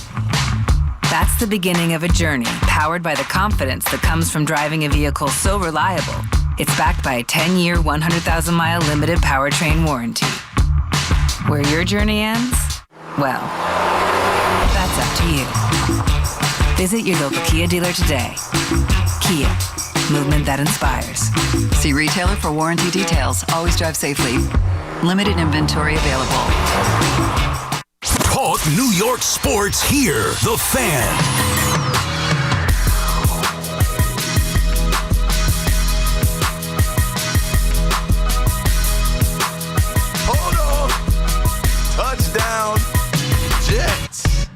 Justin Fields on a design run, and the Jets drive 70-some yards on their opening drive and score first. This is what I'm talking about, competing. I don't know if they're going to win the game because they do have to defend that Patriots offense, but that's a good start. Running the ball, simple throws. I did mention, will John Mechie III and Adonai Mitchell be ready to go in this offense this week? Do they have enough time to be acclimated and ready? Yes. Both of them are in there. They even hit their bag of tricks, right? They had like a fake reverse pass thrown to Justin Fields. So the Jets are off and running. An entertaining start to Thursday Night Football. They lead 7-0 in Foxborough. If you haven't heard, Judge has won his third MVP. Of course, I didn't even mention Ohtani. I think it's just a given, especially like Ohtani won it last year going 50-50. But this year, since he pitched, of course, he was going to win unanimous NL MVP, his fourth in 5 seasons. Glad he is not in the American League blocking Judge. We opened up talking about the Jets competing in Foxborough, right? Making a statement that, hey, we're not going to be pushed around. We're not going to be bullied by you. I played some cuts, some audio of Tom Brady mocking the Jets and Jets fans when his statue went up. I played a cut of Robert Kraft telling, Rob Gronkowski, hey, we're playing the Jets this week. You want to play? You want to sign a 2-day contract, play against the Jets? And the Jets coming off back-to-back wins, winning the trade deadline, positive energy, feeling themselves. Who want to fly with those freaking Jets? They come out and they drive 72 yards, score a touchdown on national television, and nobody's laughing at the Jets right now. 888-808-1019. Of course, the GM meetings are happening in Las Vegas, so the hot stove, it's not hot yet, but the stove is starting to warm up. It's on. The red light is on. And, with Judge winning, I took a call and they asked, what was the first thing for the Yankees to do? And then, we have people in the chat asking things as well. And shout out to Jackson Black in the chat who says, hey, Keith, any chance Judge leads off next year? And I said, nah, hell nah. Judge leading off? Judge shouldn't even be batting second. But anyway, it made me think about another thing on the laundry list, or the Christmas list, rather, for the Jets. Or I'm watching the Jets. For the Yankees. Go get a leadoff hitter. Like I was talking the other night about how much it pained me that they stuck with Trent Grisham as their leadoff hitter the entire postseason. And he was never supposed to be a leadoff hitter. And you reverted back to being the 190 hitter that he was. But the Yankees just, no, we got to do the same things we've been doing. And no, we're not dropping anybody in the lineup. We'll stick with the same lineup. They'll die like that. Go get an actual leadoff hitter. Go get a right-handed hitting catcher. Obviously, make sure you sign Cody Bellinger. Anthony is in Brooklyn on the Fan. What's up, Ant? Hey, Keith. Two quick things. One, I think it's going to be real interesting that, Boris is, representing Cody and Pete, who are, looking at both teams. It should be real interesting to see where they wind up. Yeah, Boris is going to play both teams. You already know he's going to be playing Steve Cohen and Hal Steinbrenner and trying to get the most money for his clients. I will say this, 0 chance that the Yankees sign Pete Alonso. I definitely agree with that. Listen, about Dable, I'm a longtime Bills fan. I was glad when the Giants got him. Dable's always been a hothead, even when he was at Buffalo. It's funny because, he fought with Wink. He was upset with Wink because of the fact that he thought he was too aggressive, even though Wink on his third downs, they were one of the best defenses in the league on third down. It's just kind of, and then he goes and fires two of the two brothers, I forget their names, that were, on Wink's staff. But it's pretty ironic because I think if Wink was there this year, Dable would still have a job. Yeah. I mean, Wink is certainly missed. Thanks for the call, Anthony. Yeah, you had the falling out with Bobby Johnson, who went to the Commanders and went to the NFC Championship the next year. Like, that's become the MO on Brian Dable. That's become, what people say. You knew it was coming once he got kicked to the curb because it was, there were articles and things written about him when it was just in year 2, year 3. Right? He exploded on assistant Mike Kafka. Who said that? It does not matter. These are just things that come with the territory. Like I said, they're just kicking dirt on his grave. They just couldn't help it. One player recently told ESPN of Dable exploding and threatening to take away play calling from assistant head coach and offensive coordinator Mike Kafka after tight end Theo Johnson dropped a crucial third down pass downfield against the Eagles. Sorry, I had to sneeze. Brian Dable, supposedly it was Mara, right? Wasn't it Mara that took the play calling away from him because it didn't work last year? And you can't blame like play calling on a drop. The drop is on the player. But I understand. Like, he doesn't want to go to Theo Johnson because he doesn't trust him on third down, whatever. But, there's a ton of pressure on Brian Dable. I kind of feel bad for the guy. He was in a lose-lose situation. He had to win to save his job. He was pressing. He never had the personnel, never had the horses that were necessary for him to win the race. And they were in so many games that, one decision, whether it was a kick or going for it on fourth down or accepting a penalty or a shank punt or somebody not covering or, an injury where a backup is in the game, like those things all damned him. And you can't tell me that he's at fault alone. Joe Shane is at fault as well. And they got video of Joe Shane out there with Jamie Gillian, like pulling his hair at practice. Everybody's just having a good old time. Safe. just going through the motions. Just, whatever. Another week. He better have some good candidates lined up. He better have some good connections out there of people that are going to want to come to the Giants. I think he's a deterrent. I think there are some coaches that are going to want to come to the Giants, but they're going to look at him like, why would I work under this guy? He's got 1 year left on his contract. What has he done in the NFL? If things go south and he gets fired, like, I don't want to be in that spot. Like, I don't know. We shall see. Sean in Glen Cove on the Fan next. What's up, Sean? You got it. Hey, Keith. Thanks for taking my call, man. Thanks for making it. All right. Listen, so I'm a Cowboy fan from New York. That's not the point I'm trying to make. Just real quick, side point I want to make about Dable real quick. How many excuses are we going to make for the guy? His first excuse was he didn't want Daniel Jones and he didn't have his guys. Then he gets his guys.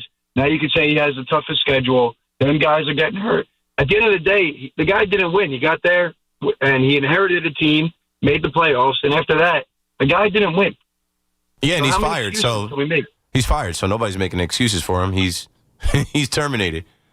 No, you're right. But people are saying I feel bad and all that. But at the end of the day, the guy couldn't finish the job. But that's not my point. Yeah. I want to get to my main point. There's a lot of injuries going on in football. That's normal. I really think it has to do with this really long season, and they've been extending the season, and they're going to extend it even more. Mm-hmm. Don't you think that that's a problem for the product that we're watching as fans? I'd rather see less games and better football. But I know we'll never go back to that. No, it's greed. Thanks for the call, Sean, and that perspective. It's greed. The NFL is king. It's a cash cow. We're obsessed with it. They shouldn't even be playing these Thursday night football games.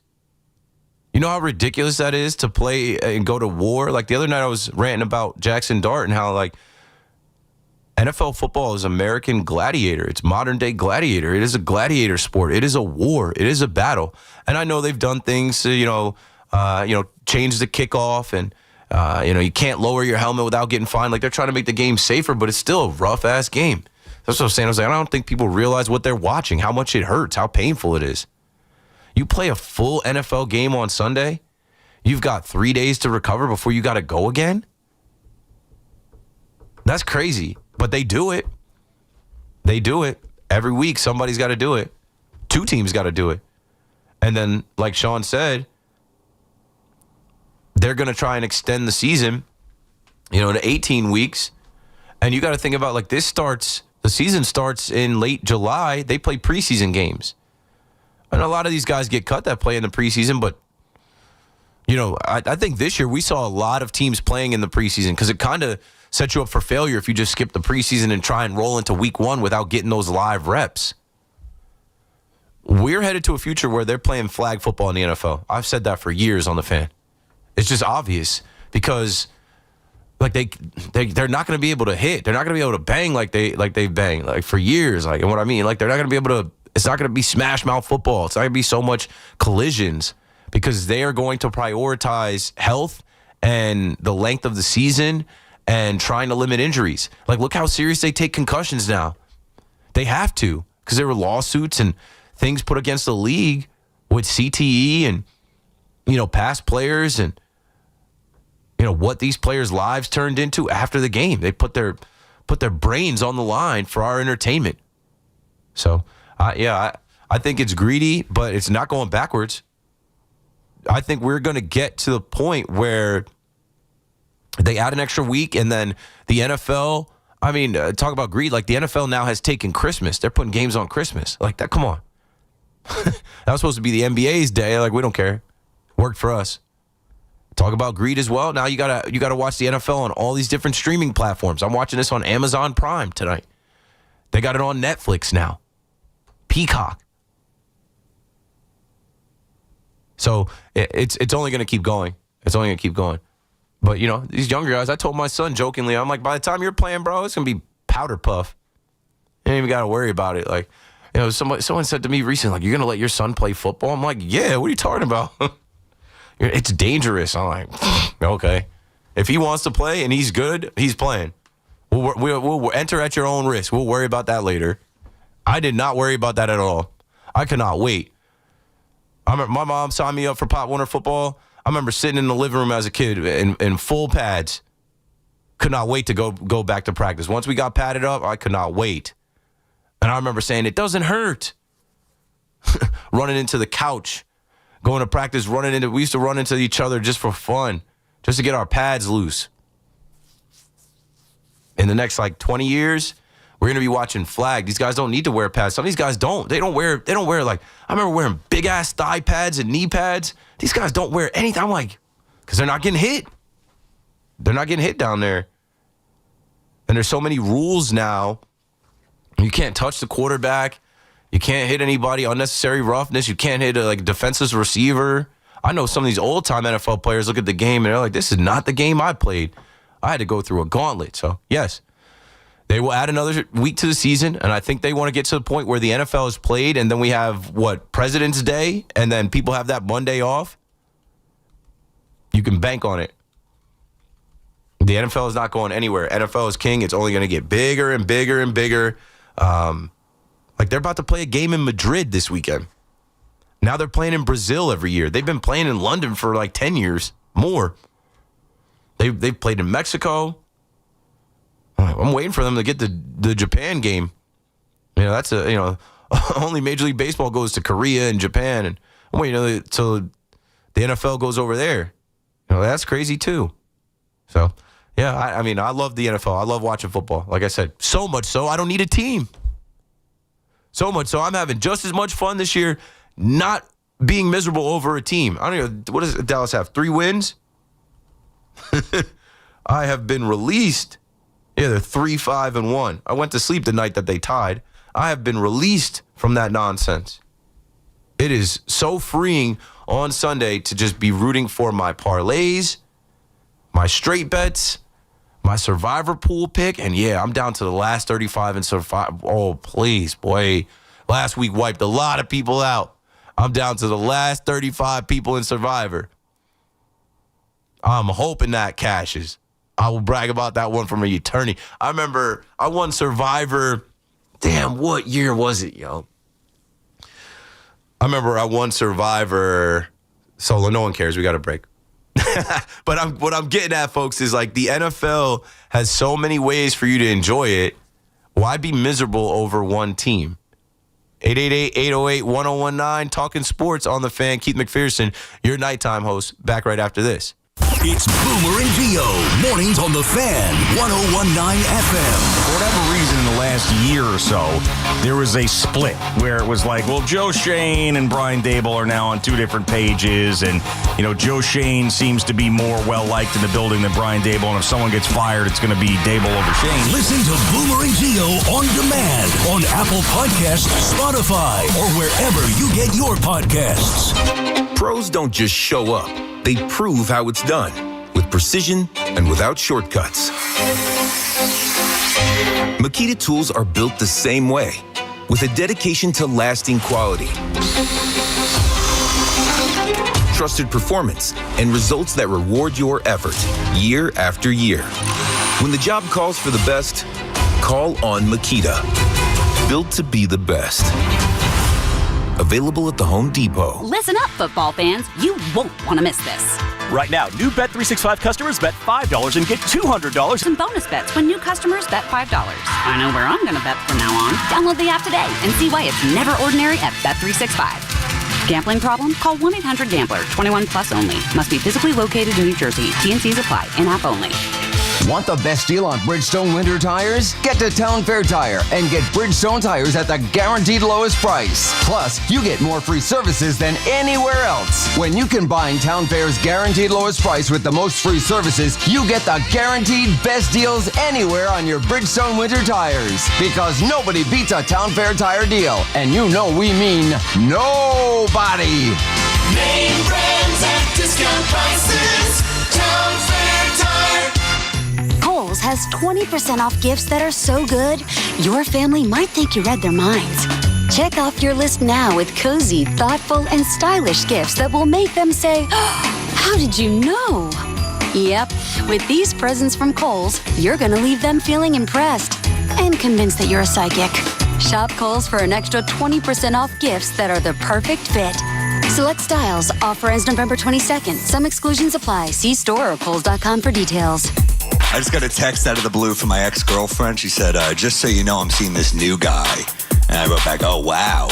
And then she was like, what? You didn't think I was ever going to date ever again? And I said, no, I just didn't remember signing up for the push notifications. Sam Morril, The Errors Tour. I'd like to hear less from you and the Huffington Post, if possible.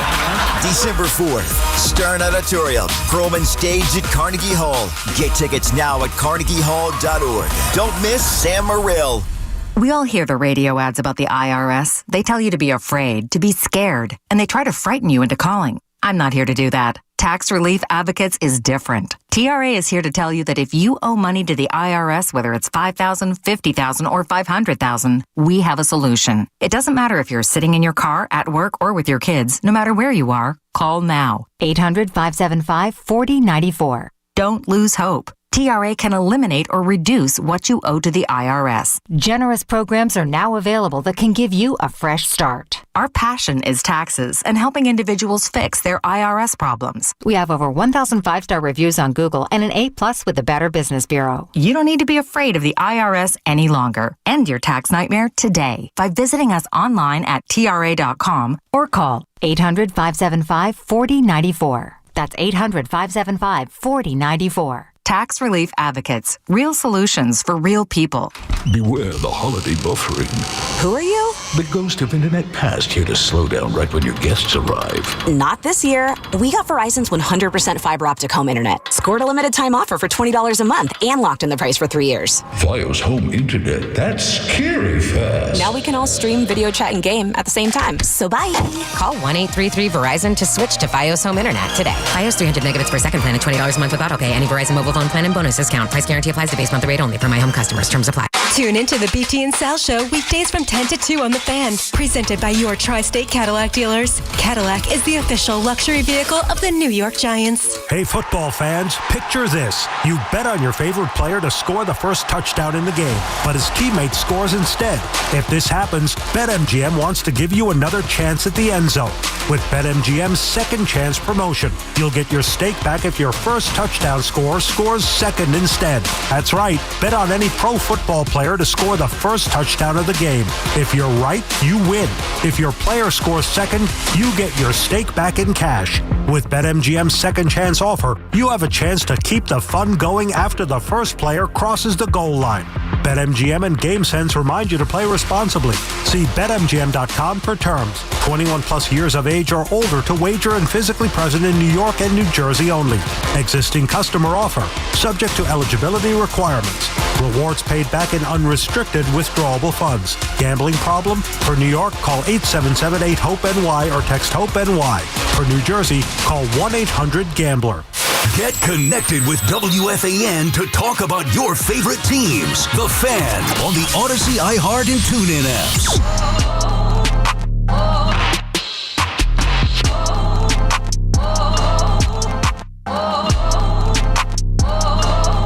Good game. 7-7 tie game in Foxborough, watching Thursday Night Football here. Having a good time. Keith McPherson on the Fan. 888-808-1019. Another 5-hour KM to AM.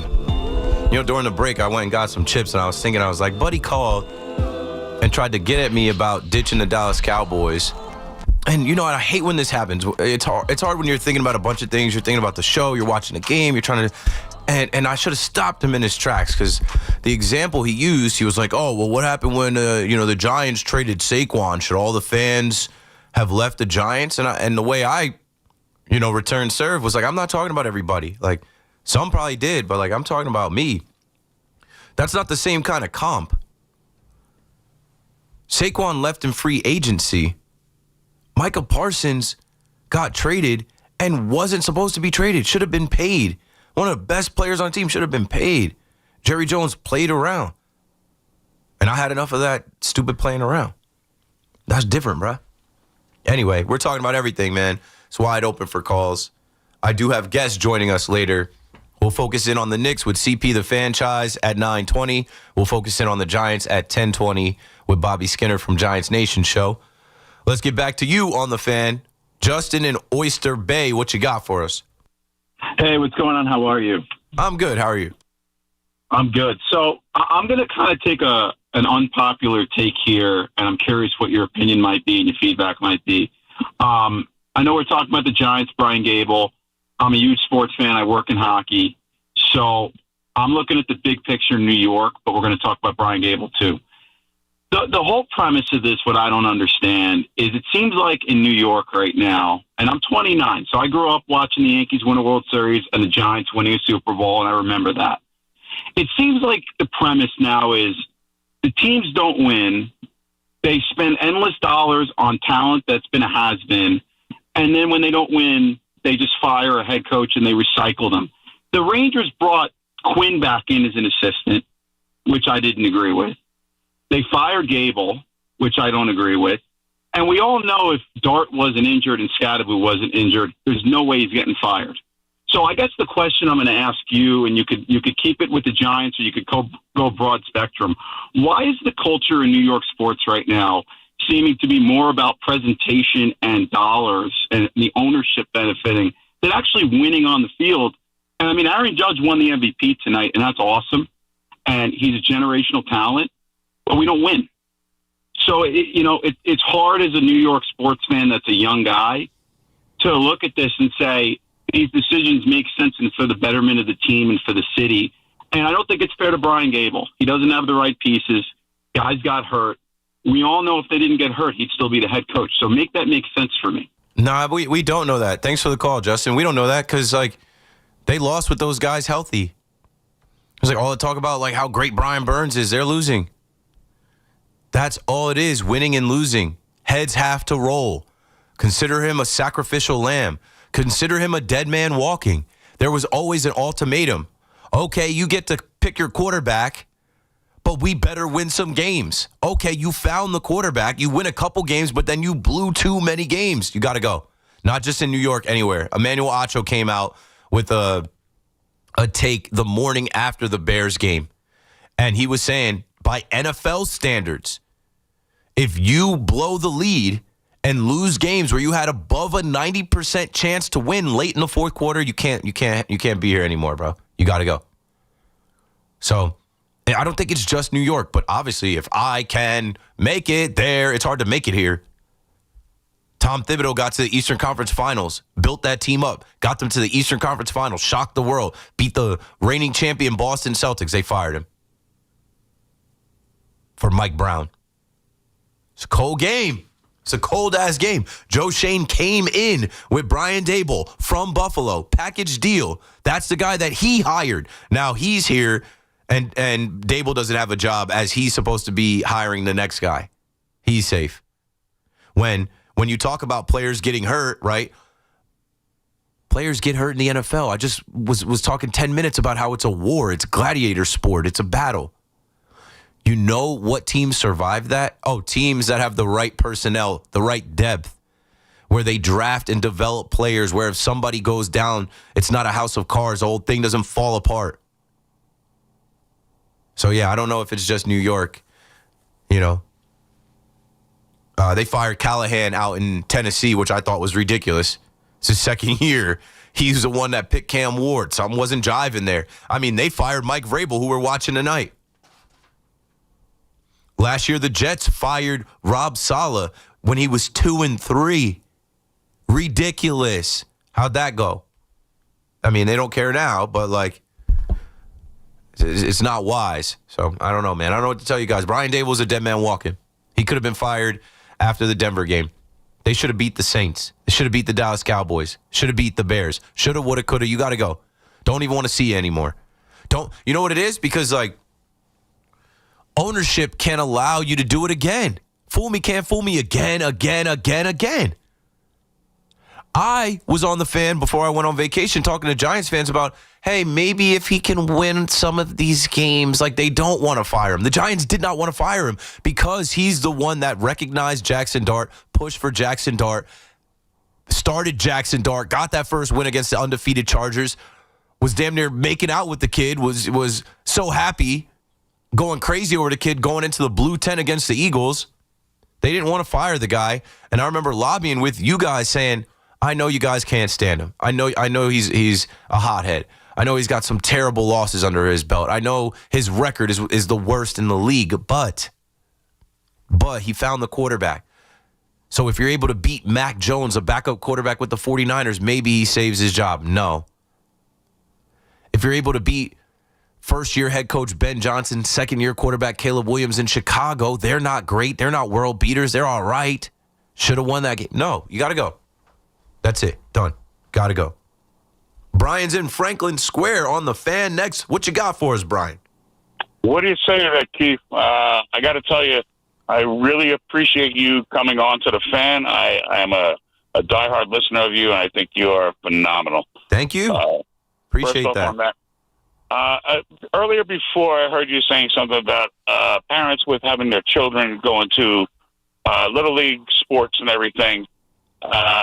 Just a little backstory. My stepfather just passed away. He ran one of the biggest Little League football and Little League baseball leagues in the town of Huntington. And the thing with that, he wrote a couple books called Mom, Why Can't I Play Football?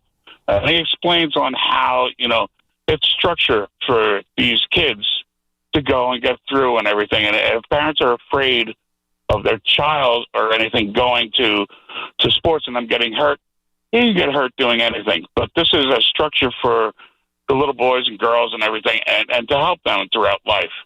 And I just want to give him my 2 cents on that. And please always understand it's for the benefit of the children and everything. And it's a great thing that you can do. I'm sorry for your loss, but thank you for bringing that into my show, Brian.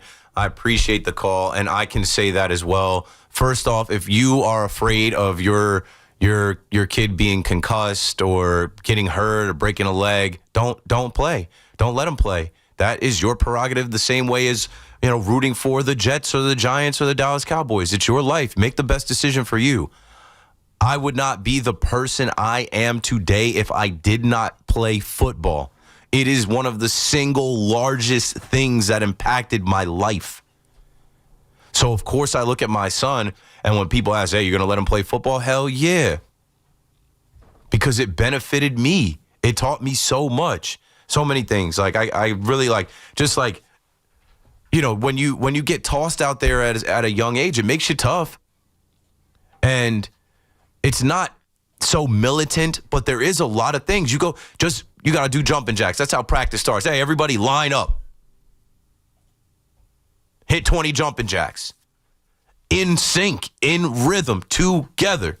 Like there are things, we got to go to break. When we come back, I'll tell you, I started playing football when I was 10, and I played till I was 21, 22 in college. I wouldn't be on this radio station if I never put that helmet on. Nobody was going to pay for me to go to school. Like, to me, as a 12-year-old kid, and shout out to my mom who put it in pretty simple terms for a 12-year-old, when my brother, who was 10 years older than me, was getting out of college and had student loan debt and, in New York trying to find a job, trying to find his way, my mom told me as a 6th grader, hey, we don't have money for you to go to school, and, your brother had to take out all these grants and loans. I'm scoring 30 touchdowns a season in Pop Warner at Pee Wee football. And people's dads are telling me, hey, if you keep this up, you might get a scholarship. And so my mom was saying, you need to focus. Like, at 12, I played basketball, I played baseball, I even ran track. I did everything. I was one of the most athletic kids in my class, in the class above me and under me. But at 12 was when I really remember locking in that, like, I think I'm best at football. I think that if I focus on football for the next 5 years, I could get a scholarship. And then literally 4 years later, I got my first offer from Hofstra University. 888-808-1019. We got to go to the break in the update. I'll continue on that, but we're taking calls on the Yankees. Aaron Judge, MVP. The Giants, Brian Daboll out. Mike Kafka, interim. Who's the next Giants head coach? What's Jameis going to do? Somebody just asked me in the YouTube chat. Give me his numbers. How well do you think he's going to perform? Touchdown. Speaking of performing, Travion Henderson, touchdown as the Patriots take the lead. It's about to be 14-7 here. Keith McPherson on the Fan. We got a break. Don't go anywhere. I'll be right back. Talk sports with BT and Sal. Middays 10 to 2. WFAN, WFAN FM, WFAN FM HD1 New York, and Odyssey Sports Station. WFAN Sports Flash. Good evening at 9 o'clock. I'm Marco Belletti, and this report is sponsored by Chef IQ. Precision cooking, effortless results. ChefIQ.com. Travion Henderson back into the end zone second time tonight. The Patriots with the extra point, 14-7 lead on the Jets, 7:54 remaining in the first half. Henderson 36 yards in those two scores. Drake May is 9 of 9, 97 yards. Hunter Henry's got 3 catches for 35 yards. Jets were right down the field on their first possession. It was impressive. 14 plays into the end zone. Justin Fields carried it in himself. He's got 28 yards on the ground on the score. He's 3 of 4, 22 yards as well. Their second drive stalled on the 3 and out. Breece Hall just 5 carries, 18 yards. Again, the Patriots in front of the Jets, 14-7, 7:54 remaining in the first half. Of course, no Garrett Wilson in this one. IR for the knee injury. He's out at least 4 weeks. For the third time, Aaron Judge is your MVP. He edged out Cal Raleigh. Back-to-back winner for Judge. He joins only Joe DiMaggio, Yogi Berra, and Mickey Mantle, only 3-time winners for the Yankees. For the 4th time in 5 years, Shohei Ohtani took home the MVP. Now 2 apiece in the American and National Leagues. Only Barry Bonds has more than the 7 that he has than Ohtani's 4 all-time. Knicks got good news regarding Jalen Brunson. It's a grade 1 ankle sprain. Mildest of all the sprains. Will be reevaluated Friday, and Islanders skate with the Golden Knights at 10. 46 degrees, clear skies, Central Park. That's happening. I'm Marco Belletti. Get the scuttlebutt on your favorite team, the Fan, on the Odyssey, iHeart, and TuneIn apps.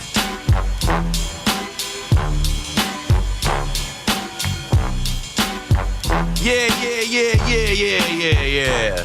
Inside the 9 o'clock hour as we proceed to give you what you need. We talk sports over here. You guys never get tired of it, and I appreciate that. Keith McPherson on the Fan. Another KM to AM 5-hour sprint. We can talk about everything and anything in the wide world of sports. Quickly here, I'll finish my thought on, what Brian was talking about with like organized sports and Pop Warner football, and same thing in baseball and basketball, and now some of these young kids play flag football, which is safer. I just remember being young, and you got to fall in line. I remember the challenges of trying to prove yourself on a football field. I remember conditioning at the end of practice and running, and when you're tired, like, that mental toughness it forms, where you feel like you don't have it, but you still got to compete. I want to be in the front. I want to win. If we're doing gassers, if we're doing what used to be called Chinese fire drill, like, I'm leading the pack. And, my first year playing, I think they just threw a birdcage helmet on me and put me on the line. But no joke, the first time I ever touched a ball in a Pop Warner game in junior Pee Wee, I scored a touchdown. And that feeling was so intoxicating as a young kid. I wanted it again and again and again. And the next year, it just fell in place where we didn't have a quarterback, and I started playing quarterback. And I didn't want to play quarterback. I remember coming home sad after the first day of practice and telling my older brother, like, he's like, what's wrong with you? Football started. Why are you not excited? I'm like, I want to play receiver. He's like, they're not letting you play receiver? What position are they going to make you play? I said, quarterback. And he laughed. Like, wait, really? You're going to be a quarterback? I'm like, I'm going to try. I'm going to learn. I'm going to figure it out. But I'm scared. Why are you scared? Because everyone's going to be looking at me. And my brother, I just remember that day. Just looked at me, are you crazy? In the next couple of days, he bought a football because I didn't own a football at the time. He bought a football, and we started going outside and throwing. And, playing the quarterback position itself is so challenging as far as being a leader of young men to men, how much stuff you have to be aware of. And, man, just having to start doing that at age 12, it changed my life. Having to learn how to compete. And then even just the toughness factor. You're going to get knocked on your ass. Get up. Somebody's bigger than you. Somebody's stronger than you. Somebody's faster than you. But it carries into life, too. You're going to get knocked down in life. How do you respond? I'm telling you, football, from a young age to even in college, because I had a lot of struggles in college, too. In college, I started to fall out of love with the game when I realized, no, this is a business. You're here as a scholarship athlete, bro. You're not playing with your homies that you grew up with. Everybody's parents aren't in the stand. You're not representing the town you grew up in. You're a number now. You're a part of a program now. So, yeah, I would say if you want your kids to play football, sign them up. If they are not into it, don't force it on them. But also, don't let them quit so easy, too. I remember a lot of that with kids that didn't want to go through it. We had what was called beach practice in Ocean growing up. And they did away with it for a little while because they thought it was too tough on the kids. But then they brought it back. But the whole part of it was to weed out, the soft ones. If you can't make it through beach practice, you can't make it through two-a-days. You have to have some, toughness, some strength about you to proceed. 888-808-1019. We're going to continue talking about Aaron Judge. Speaking of toughness, the captain of your New York Yankees, who goes out there and leads by example. Speaking of being a leader of men, Aaron Judge, you can't say enough about the guy. Another MVP, he should have 4. Another year where you just marvel at who he is. And we had a scare this year with his elbow. And he still was able to come back, and he put together his best postseason. So let's hope for years to come he's a postseason performer like he is in the regular season, and that Aaron Judge is closer to getting his ring.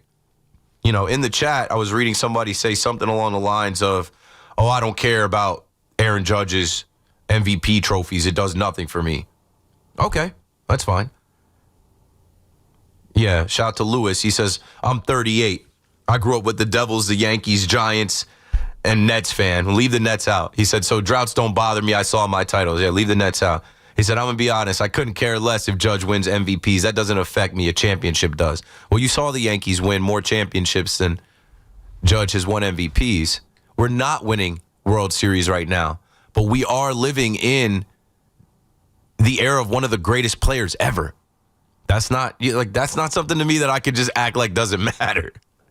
Let's go to Steve in Massapequa on the Fan next. What's up, Steve? Yo, what's up, man?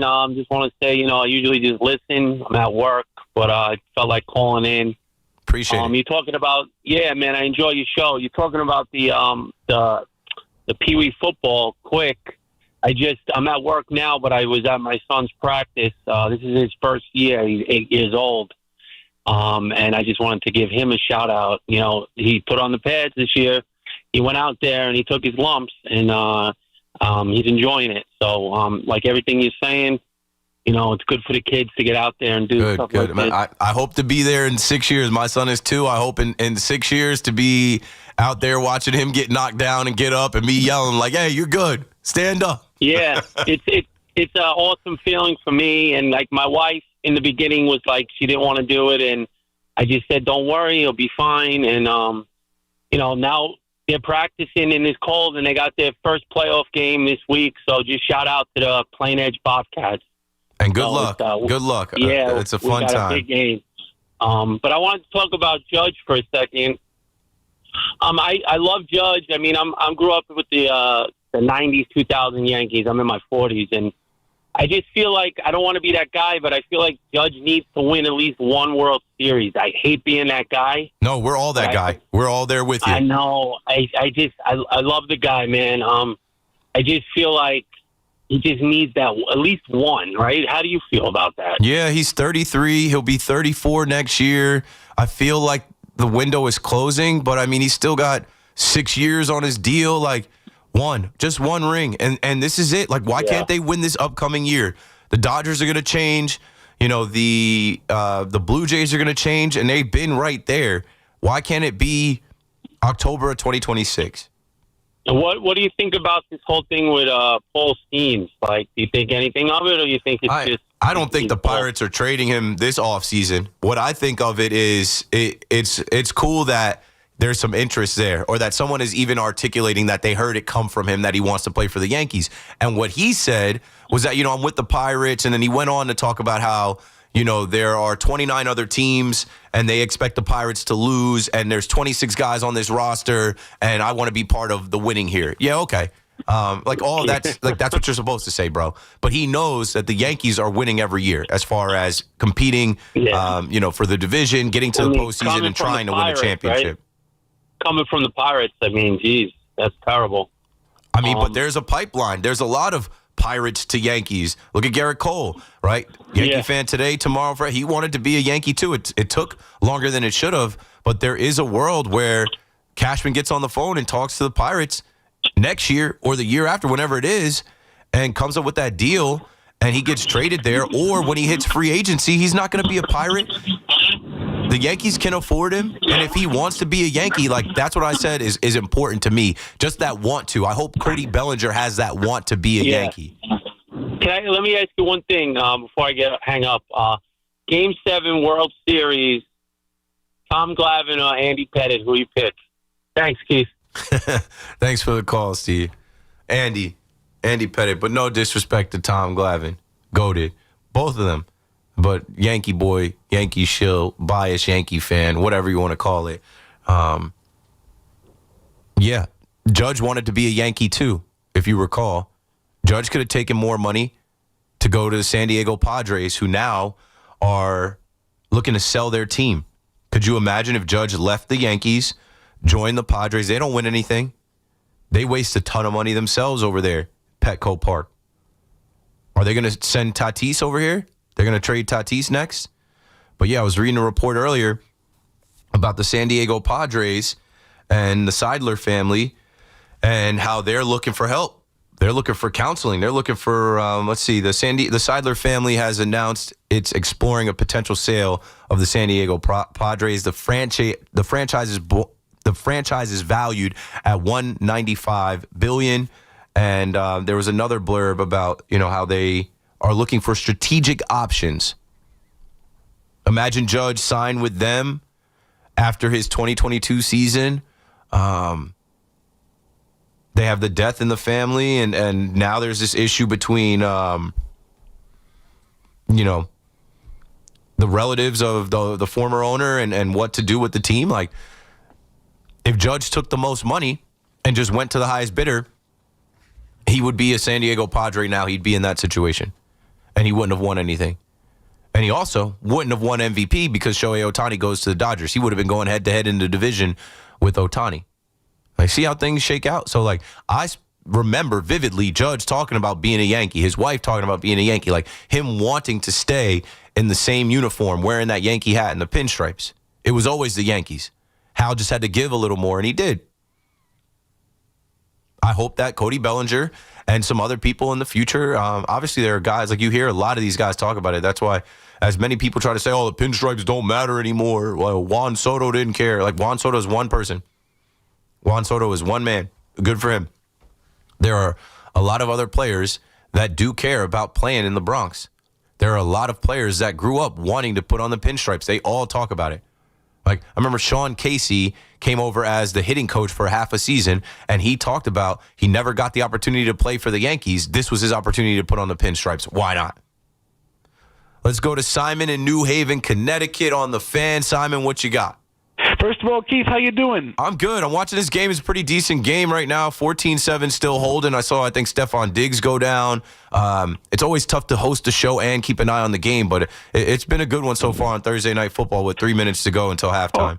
First of all, I want to give a kudos to my guy Aaron Judge. I call him the gift from God for winning the MVP. And Keith, I wanted to make a comment about who should hit leadoff for the Yankees. Mm-hmm. First of all, I agree with you 100%. Grisham should not be in the leadoff spot. I could think of, and also I have a way to fix the Yankee hitting. I could see one of two people hit leadoff, and I want to know what you think. What about Ben Rice or Jazz? No, both of them strike out too much, chase too much. I don't know if they're not like Ben Rice. You want on so he can drive in some runs. Same with Jazz. What about Cody? Cody's not a lead. Like, can we get a? I know a lot of people are now throwing Steven Kwan out there from the Guardians. Trade for him. He'd be great good too. People are also mentioning Luis Arias. Can we get an actual prototypical type of leadoff hitter on this team instead of trying to mix and match? And opening day, Austin Wells is leading off. You know what it is? You know what it is about this hitting is some of the Yankee hitters are so gosh darn selective when they go to the plate. You know what they should do, Keith? And you'll probably disagree with me, but let me tell you how to fix it. I think what the Yankee hitters should do is take the Alfonso Soriano approach. You remember Alfonso Soriano, Keith? Of course. He always had this knack, and I'm sure you probably agree with me, he always had this knack of going after the first pitch and being successful at getting a home run or a base hit. And everybody behind him, even Jeter, hit the ball well. But some of these Yankees, particularly Volpe, I mean, it's like there's no law saying you have to be selective when you go to the plate. Take the Soriano approach. It's a long gap between Alfonso Soriano and Anthony Volpe. Thanks for the call, Simon. He was a hitter and he was ready to hit and he was jumping on the first pitch he saw. Like, it's different than, these Yankees that we see now. A lot of times they're not ready to hit. They're taking the first pitch. Sometimes they're not watching the guy in front of them and they're swinging at balls in the zone. There's a strike in the zone. They're not ready to hit it. A ball in the zone, they're swinging away. It's tough. 888-808-1019. My first guest will join us after this break. We have to talk about Jalen Brunson and the state of the Knicks with CP, the franchise from Knick Fan TV. Keith McPherson on the Fan. Let's go get him. We'll be right back. It may be the offseason for the Bombers and Amazons, but there's no offseason for Yankees and Mets talk. Get the latest here. The Fan, 101.9 FM, and always streaming on the Odyssey, TuneIn, and iHeartRadio app. Dunkin's $6 meal deal is here for the holidays. Enjoy a bacon, egg, and cheese sandwich, 6-piece hash browns, and a medium hot or iced coffee, all for $6. It's got everything you need to keep your holiday season running. Get it now in Dunkin' stores or order ahead directly on the Dunkin' app. After all, the holidays run on Dunkin'. No substitutions. Participation times may vary. Offer price varies in California and Hawaii. Limited time offer cannot be combined with other offers. Exclusions and terms apply. Think Verizon's best 5G network is expensive? Think again. This season, bring in your AT&T or T-Mobile bill to a Verizon store for a better deal. Then use those unwanted bills to wrap up goodbye gifts to AT&T or cut them into snowflakes to celebrate your switch from T-Mobile. 'Tis the season to save at Verizon. Just bring in your bill to your local Verizon store and we'll give you a better deal. Rankings based on Root Metrics Root Score. Report dated 1/8/2025. Your results may vary. Must provide a postpaid consumer bill dated within the past 45 days. Bill must be the same name as the person redeeming the deal. Additional terms apply. Ray Cattina Lexus of Freehold and Ray Cattina Lexus of Monmouth. One legendary name, two exceptional destinations. Beat the rush and get great deals at the Jeep Black Friday sales event. For well-qualified current FCA lessees, get an ultra-low mileage lease on the 2025 Jeep Grand Cherokee Laredo X4x4 for $379 a month for 42 months with $2,039 due at signing. Tax, title, license extra. No security deposit required. Call 1-888-925-JEEP for details. Requires dealer contribution and lease through Stellantis Financial. Current vehicle must be registered to consumer at least 30 days prior to lease to qualify. Extra charge for miles over 26,250. Not all customers will qualify. Residency restrictions apply. Take delivery from dealer stock by 12/1. Jeep is a registered trademark. Are you fans? It's football season, so make sure you catch all of the Scarlet Knights gridiron action this season on WFAN. Scarlet Knights football is presented by RWJ Barnabas Health, the official healthcare provider of Rutgers Athletics. Let's be healthy together. Westwood One presents Today in Women's Sports. College basketball's second-ranked team, South Carolina, is off to a 3-0 start on the new season. The Gamecocks dominated their in-state rival Clemson 65-37 on Tuesday, powered by sophomore Joyce Edwards, who tallied 18 points in the win. South Carolina remains a titan of the sport under coach Dawn Staley, who captured her third national championship with the program in 2024. She also guided them back to the NCAA title game last April, where they fell to UConn. So far, Staley's 18th season with the Gamecocks is off to a promising start. Everything is about awareness and recognition for this team. Because once they recognize it and they're aware of it, we make adjustments and they can actually execute the adjustments. Unbeaten South Carolina tips off in Los Angeles in a neutral site game against the number 8 USC Trojans on Saturday. With Today in Women's Sports, I'm Amy Lawrence on. At Straight Talk, we know the holidays are your time to say yes. So why put up with a wireless company that makes you say out of data? Or no service here? Switch to Straight Talk and say yes to real unlimited data on a reliable 5G network covered by Verizon. And with a free 5G phone when you activate select plans, someone else in your family can say yes! Available at straighttalk.com and Walmart. Based on RootMetrics State of 5G Report United States 1H 2025. Experiences may vary. Not an endorsement of Verizon. For network management practices, visit straighttalk.com. Some people just know you can save money on car insurance by checking Allstate first. Like you know to check the weather first, before wearing face paint to the game. Bro, your Go Cats is dripping into your nachos. Oh, and now paint is in my eyes. Interception! Did you see that? No! Yeah, checking first is smart. So check Allstate first and see what you could save. You're in good hands with Allstate. Potential savings vary, including based on how you buy, subject to terms, conditions, and availability. Allstate North American Insurance Company and affiliates, Northbrook, Illinois. We all hear the radio ads about the IRS. They tell you to be afraid, to be scared, and they try to frighten you into calling. I'm not here to do that. Tax Relief Advocates is different. TRA is here to tell you that if you owe money to the IRS, whether it's $5,000, $50,000, or $500,000, we have a solution. It doesn't matter if you're sitting in your car, at work, or with your kids. No matter where you are, call now. 800-575-4094. Don't lose hope. TRA can eliminate or reduce what you owe to the IRS. Generous programs are now available that can give you a fresh start. Our passion is taxes and helping individuals fix their IRS problems. We have over 1,000 5-star reviews on Google and an A+ with the Better Business Bureau. You don't need to be afraid of the IRS any longer. End your tax nightmare today by visiting us online at TRA.com or call 800-575-4094. That's 800-575-4094. Tax Relief Advocates. Real solutions for real people. This week's Game Time Sports Update is brought to you by Bet365. Monday Night Football heads to Vegas this week for a matchup against Dallas as they come off a bye week. This high-energy, offensive-driven game is sure to be close as they both look to improve their records. And Dallas chases the wild card spot in their division to keep their playoff hopes alive. When it comes to sportsbooks, Bet365 has it all. Download the Bet365 app today. Gambling problem? Call 1-800-GAMBLER. 21 plus only. Must be located in New Jersey. Talk New York sports here. The Fan.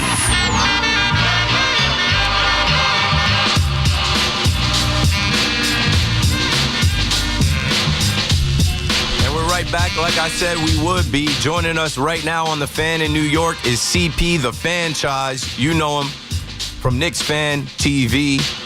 What's up, my guy? You there? My guy, Keith. Always good to be on with you, man. Hope you're doing well.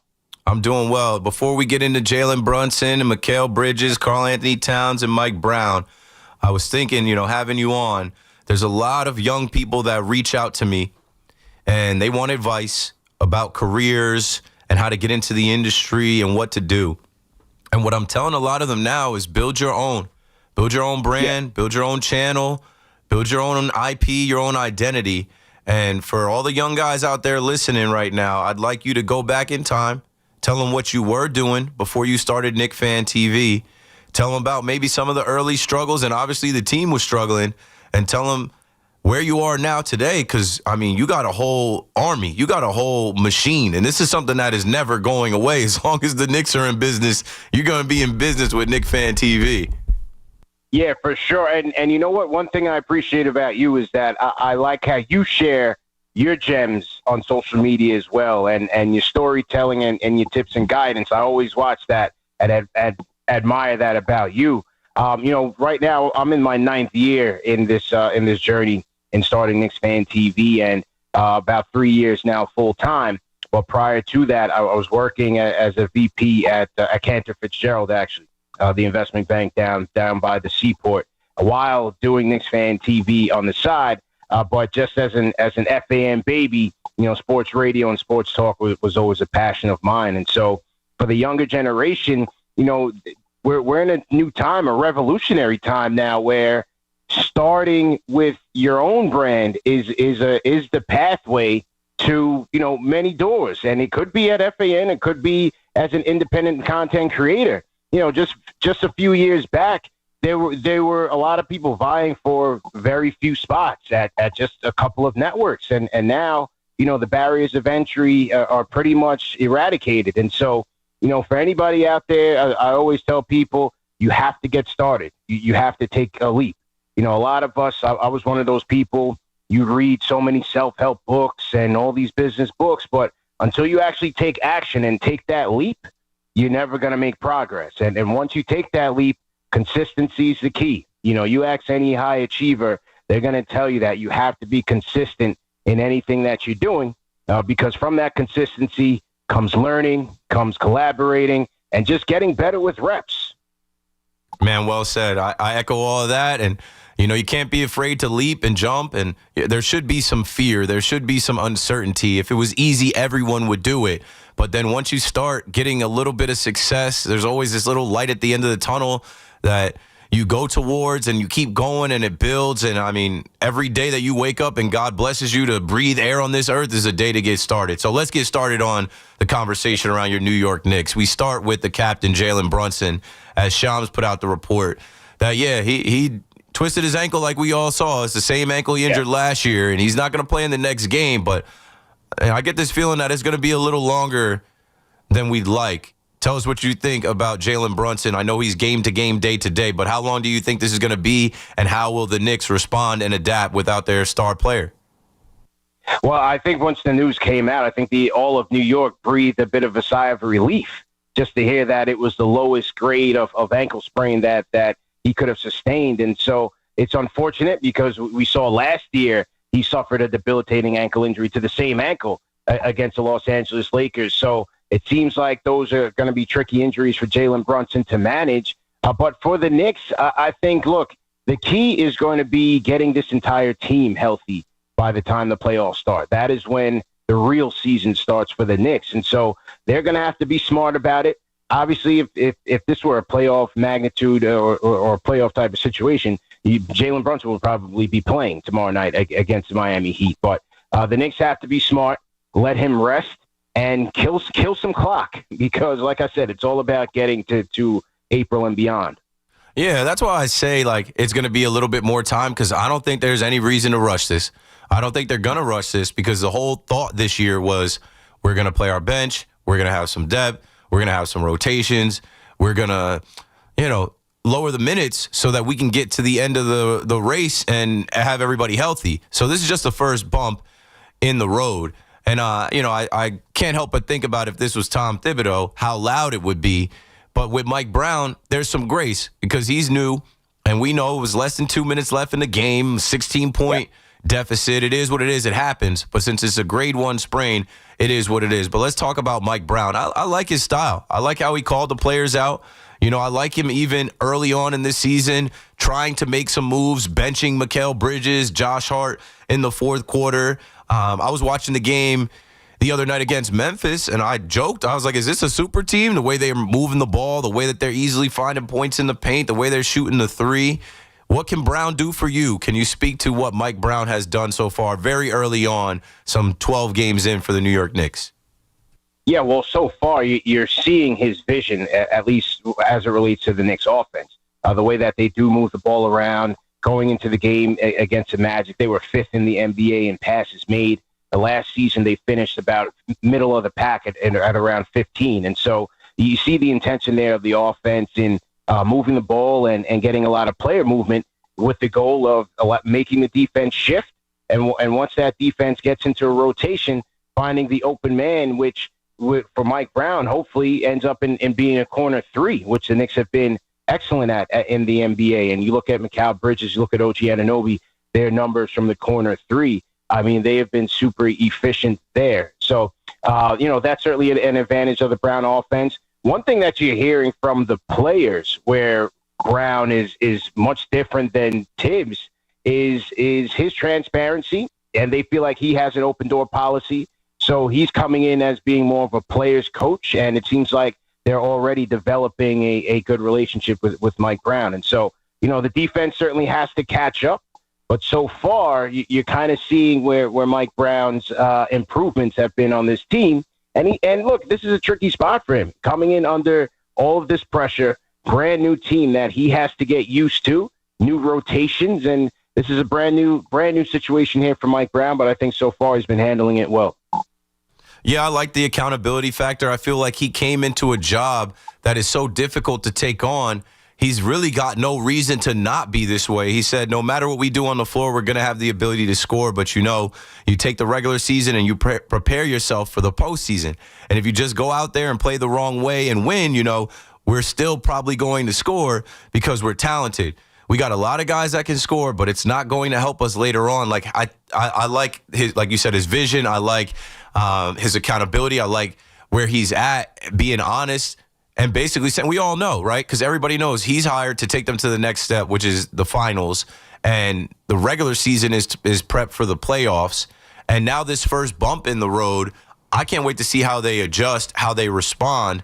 The next question I have for you is about Mikal Bridges. I feel like he's slightly unlocked a little bit more in year two early on here with the Knicks. A lot of people pointed to him when they talked about those exit meetings with Tom Thibodeau as him maybe being one of the louder voices, one of the players that were like, hey, this guy didn't play the bench. We remember some of the things in the media and things that were said. But can you speak to what you've seen out of Mikal Bridges on both sides of the ball early on under Mike Brown? Yeah, Mikal Bridges, he just looks way more comfortable in year two in New York. Again, another guy who came in last year in a new situation. He was playing in Phoenix, and yes, he went to an NBA Finals, and then he went on to Brooklyn. But this is New York. It's a completely different situation. The spotlight is much hotter, and I think Mikal Bridges, he struggled not just in adjusting to Tom Thibodeau's way of doing things, but also to the New York way of doing things. But this year, he looks way more comfortable. You can tell that he has the trust of Mike Brown and vice versa. Mike Brown talked up Mikal Bridges a ton, both in training camp and throughout the season, just praising him for coming in early, getting acclimated to the system, and you see that paying off right now. He just looks very comfortable in Mike Brown's system, shooting 45% from three right now, 52% from the field. And without Jalen Brunson, we'll see if it's going to be 1 week or maybe it's 3 or more. I think Mikal Bridges is going to benefit here. His usage rate will go up. And just as we saw last year when Jalen Brunson went out and Mikal Bridges, his offensive responsibilities increased, I think we're going to see that again this year in Mike Brown's system without Jalen Brunson. We're on the phone right now with CP, the franchise from Nick Fan TV. I remember early on last year with Karl Anthony Towns, people were talking about, he's the best big man scorer we've ever had. He's the MVP of the team, Karl Anthony Towns. But it's always a winding road with Cat. It's like sometimes they love him, sometimes they hate him. Sometimes they think he's killing it, sometimes they think he's soft. And going into this year, when he was asked about his role and he stared into the camera and then just said, I don't know. I didn't know if he was being coy, but, early on in the season, it looked like he was just being honest. But as of late, he has come on. He looks more comfortable.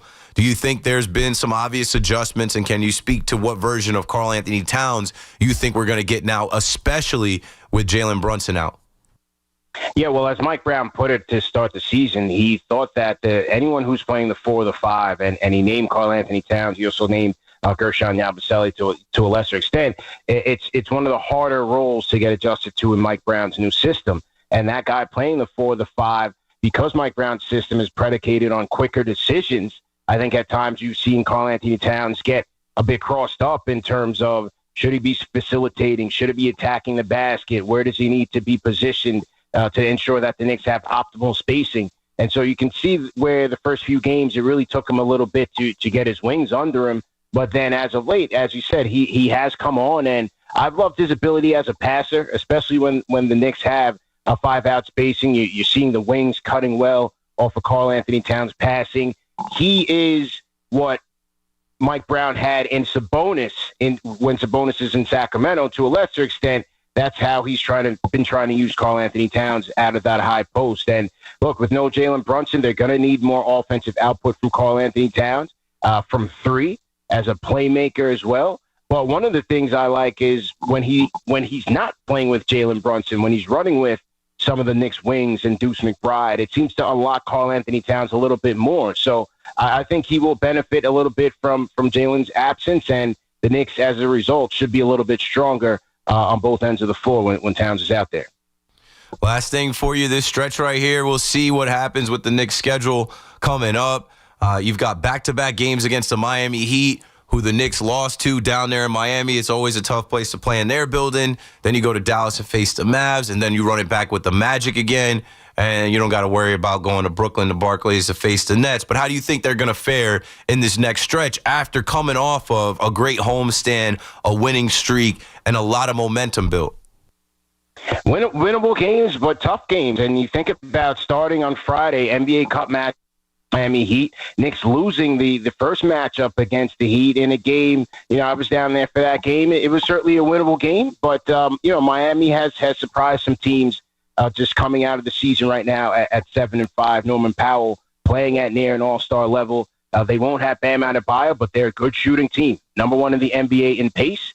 And these next two games, Keith, Friday and Monday against Miami Heat, that's the season series. So that's going to determine who wins that regular season matchup, and you just don't know where the Miami Heat are going to end up finishing in the regular season. So for the Knicks, Friday and Monday are going to be important games for them to circle and win. And then they will travel over to Dallas. That place is on fire right now with Nico Harrison being on the chopping block, and they seem to be in reset mode. So, again, winnable game against Dallas, and then they head to Orlando, where they'll be looking for revenge because, the Magic came into the Garden last night and really dragged the Knicks across the bar. So, tough matchups on the road. As you said, you don't really look at the Nets game as a road matchup, and then they'll go to Charlotte for another one in the QC. Well, not the worst news with Brunson, and obviously a lot more ball left. Good luck to the Knicks, man. Thank you for joining us tonight. Anytime, man. Always good to hear from you, man. That's CP the Franchise, the leader of Knicks Fan TV, at CP the Franchise on Twitter, at Knicks Fan TV on Twitter. Has built an empire for his brand. I look at their YouTube, after the games, whenever they talk on YouTube, there are thousands of people that subscribe to them, that watch their stuff, and I support it because I'm supporting anybody that just has the want to and ability to make something on their own and grow it and put time into it, and over the years see it turn into what it's turned into. The traditional media is now looking to new media and social media for the next stars, the next people to, join us on The Fan or be on SNY or cover the team. And, you just heard him talk about 9 years ago he really got started, and fast forward to now, there's just no way to tell the future, but you don't get to the future you want if you don't start. 888-808-1019. In less than an hour, a similar type of story, Bobby Skinner, formerly of Talkin' Giants and now his own Giant Nation show, he will join us to talk Giants, but now we've got about 40 minutes here after this break to take your calls on the Jets, on the Giants. It's halftime now in the Jet game. 14-7, still a close game, still a very good game. Travion Henderson had back-to-back touchdowns for the Patriots to take the lead. The Jets haven't had much going after their opening drive, but that defense of the Jets has looked good. I'll take a look at this box score, and I'll hit you with some more info on that. We'll load up on the calls. Aaron Judge is your American League MVP. He did not get snubbed. He wins his third. Obviously, we were talking about what the Yankees are going to do this offseason, what the Mets are going to do this offseason. And obviously, all week, the airwaves have been dominated by Giants talk, with them firing Brian Daboll, having Mike Kafka be the interim head coach, and elevating Jameis Winston to QB1. We're halfway through my 5-hour KM to AM. Stay with us. We'll be right back.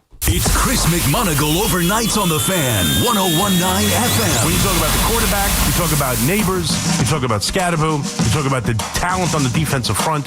This could be the most appealing job in the NFL. And to have Joe Shane there makes it far less appealing to me. Listen to CMAC on demand on Apple Podcasts, Spotify, or wherever you get your podcasts. At Straight Talk, we know the holidays are your time to say Yes. So why put up with a wireless company that makes you say Out of data. Or no service here? Switch to Straight Talk and say yes to real unlimited data on a reliable 5G network covered by Verizon. And with a free 5G phone when you activate select plans, someone else in your family can say yes! Available at straighttalk.com and Walmart. Based on RootMetrics State of 5G Report, United States 1H 2025. Experiences may vary. Not an endorsement of Verizon. For network management practices, visit straighttalk.com. Makita's built for the pros who show up early, who don't do shortcuts, only precise cuts.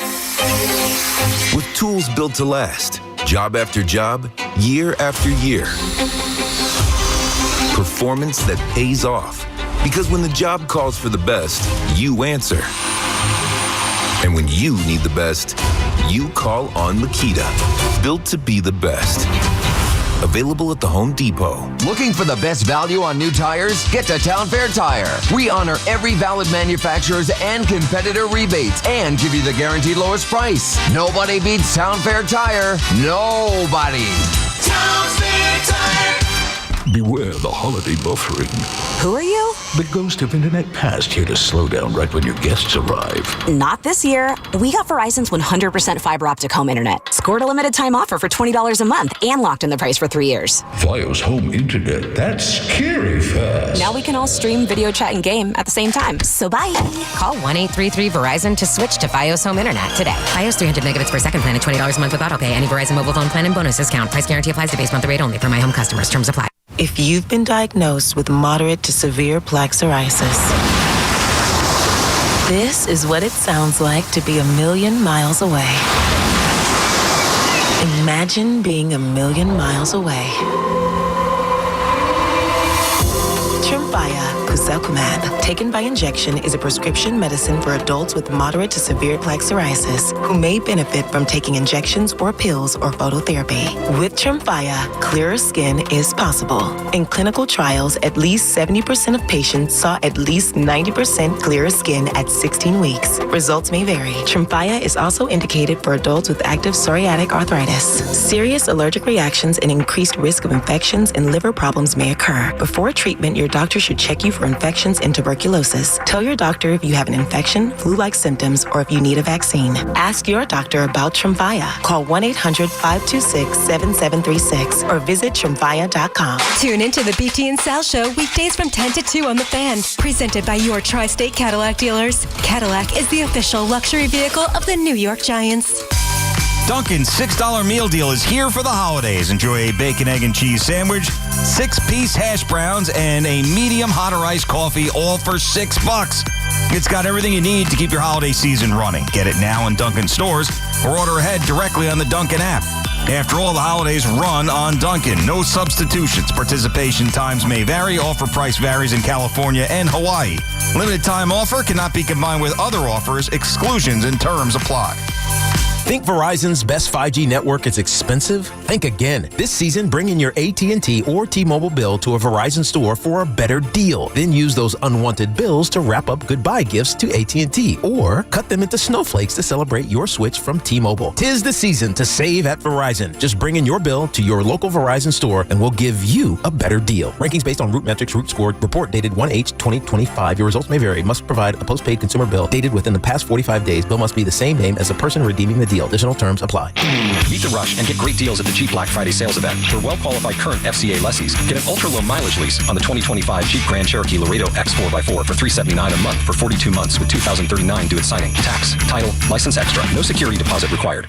Call 1-888-925-JEEP for details. Requires dealer contribution and lease through Stellantis Financial. Current vehicle must be registered to consumer at least 30 days prior to lease to qualify. Extra charge for miles over 26,250. Not all customers will qualify. Residency restrictions apply. Take delivery from dealer stock by 12/1. Jeep is a registered trademark. We all hear the radio ads about the IRS. They tell you to be afraid, to be scared, and they try to frighten you into calling. I'm not here to do that. Tax Relief Advocates is different. TRA is here to tell you that if you owe money to the IRS, whether it's $5,000, $50,000, or $500,000, we have a solution. It doesn't matter if you're sitting in your car, at work, or with your kids. No matter where you are, call now. 800-575-4094. Don't lose hope. TRA can eliminate or reduce what you owe to the IRS. Generous programs are now available that can give you a fresh start. Our passion is taxes and helping individuals fix their IRS problems. We have over 1,000 5-star reviews on Google and an A+ with the Better Business Bureau. You don't need to be afraid of the IRS any longer. End your tax nightmare today by visiting us online at TRA.com or call 800-575-4094. That's 800-575-4094.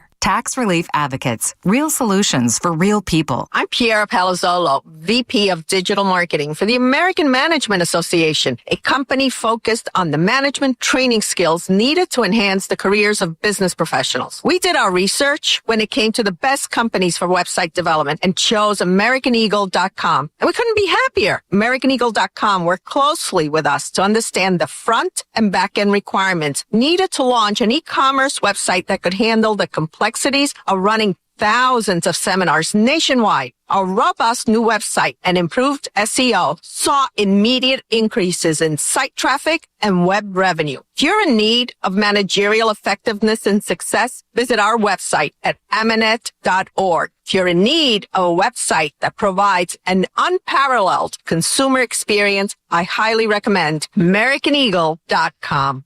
Transform your business today. Dial 877-WebNow1 for a free digital consultation with AmericanEagle.com. Get connected with WFAN to talk about your favorite teams. The Fan on the Odyssey, iHeart, and TuneIn apps.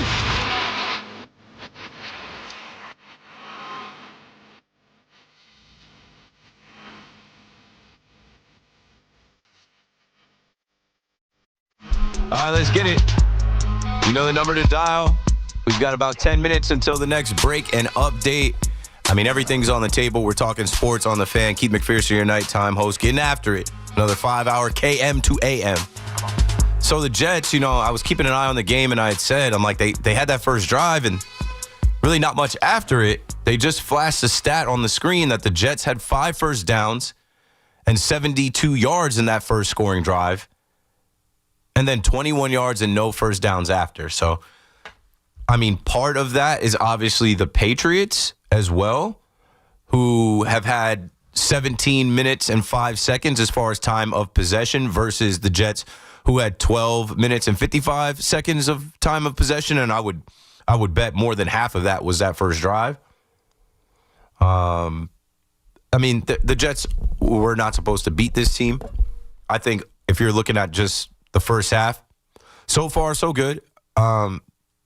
They're down, but they did punch first and land that first punch. They did strike first, and they're competing. They're in there. Like I said, I saw the defense making some plays. Quincy Williams with a big sack, and now they need to get it going, passing the ball. Justin Fields is 4 for 7 with 23 yards in the air. Breece Hall has 8 carries for 31 yards. Justin Fields himself running has 5 carries for 28 yards, and even Isaiah Davis has chipped in with 2 carries for 11 yards. But they have to have a little bit of a passing attack. Not a little bit. They have to have a passing attack in this second half, playing from behind and trying to keep pace with Drake May, who is 14 of 16 for 140 yards in the air. And then Travion Henderson, who once they get in the red zone, they could just give him the ball. He's got 13 carries for 40 yards and 2 tuds. Let's get back to the phone. Talking Giants as well. We will talk Giants with Bobby Skinner at 10:20. Definitely talking about Aaron Judge in the baseball offseason. But let's continue on the Jets before the second half starts. Mario in Long Beach back on the Fan. What's up, man? What's going on, Keith? How you doing? Yeah, watching the game, getting a little bit angry. You know what happened? I've been watching the drives. I know you can't watch this closely because you're on the air. The first drive, right? Yeah. Fields was rolling out a lot, and he was doing read option. Okay. And he was killing it. Then they didn't do it again. They went away from it. It was so silly. Why would you go away from something Were they that's putting him working back, like just under center, working? dropping him back, or having him hand it off? They were doing like read options where he was, that fake like Lamar does. You know, the fake where you put it in the guy and then you go left, or you go right, or you just read, or then his own read, and then other times where he was just rolling out and running like a running play, and it was really working. Then all of a sudden they didn't do it anymore. They also had a dropped 30-yard pass to that new guy, Adonis Mitchell, one of the guys they got in that trade. Oh. It was a perfect throw, like 40 yards downfield. I did see he's had 4 targets and only 1 catch, so I must have missed that drop. And did he have another drop, or maybe just an off-target throw? Yeah, no, it was one of those ones, Keith, one of those ones where if you make it, it's a really good catch, but if you miss it, it's not really a drop. One of those tweeners. Tough play to make, yeah. And the play that you said earlier about McDonald, I don't know if you saw that, but that was called back for a holding on the Jets. Okay. That sack was called back. And that sack was on 3rd down, so they would have got the ball back. Oh. So they're playing pretty, it's not like they're getting overwhelmed by them. These are plays you really should make that catch, and you really shouldn't, I guess if you have a holding, you have a holding, but that's bad luck to have a holding when the guy makes it. Yeah, four penalties for 32 yards hurts compared to the 1 penalty that the Patriots have for 10 yards. And then they're out rushing them 70 yards to 44. They just kicked off. The second half is underway. We'll see what swings this game. I also like that they were going for their bag of tricks a little bit. That pass that they tried to throw to Justin Fields, it didn't work out, but I like the idea. Oh, yeah, that's a good point. Absolutely. So I'm going to enjoy the second half. Nice talking to you. I'll talk to you tomorrow or whenever, okay? Thanks for the call, Mario. 888-808-1019. Second half of this game begins. Patriots have the ball. They look like they're chilling. They look like they're comfortable. Drake May, 14-16. He just threw another pass to be 15-17 now for 143 yards. Let's see how aggressive they are on this drive, because if they go down here and score and make it 21-7, they know that they can put this game out of reach for a Jets offense that can't really throw the ball.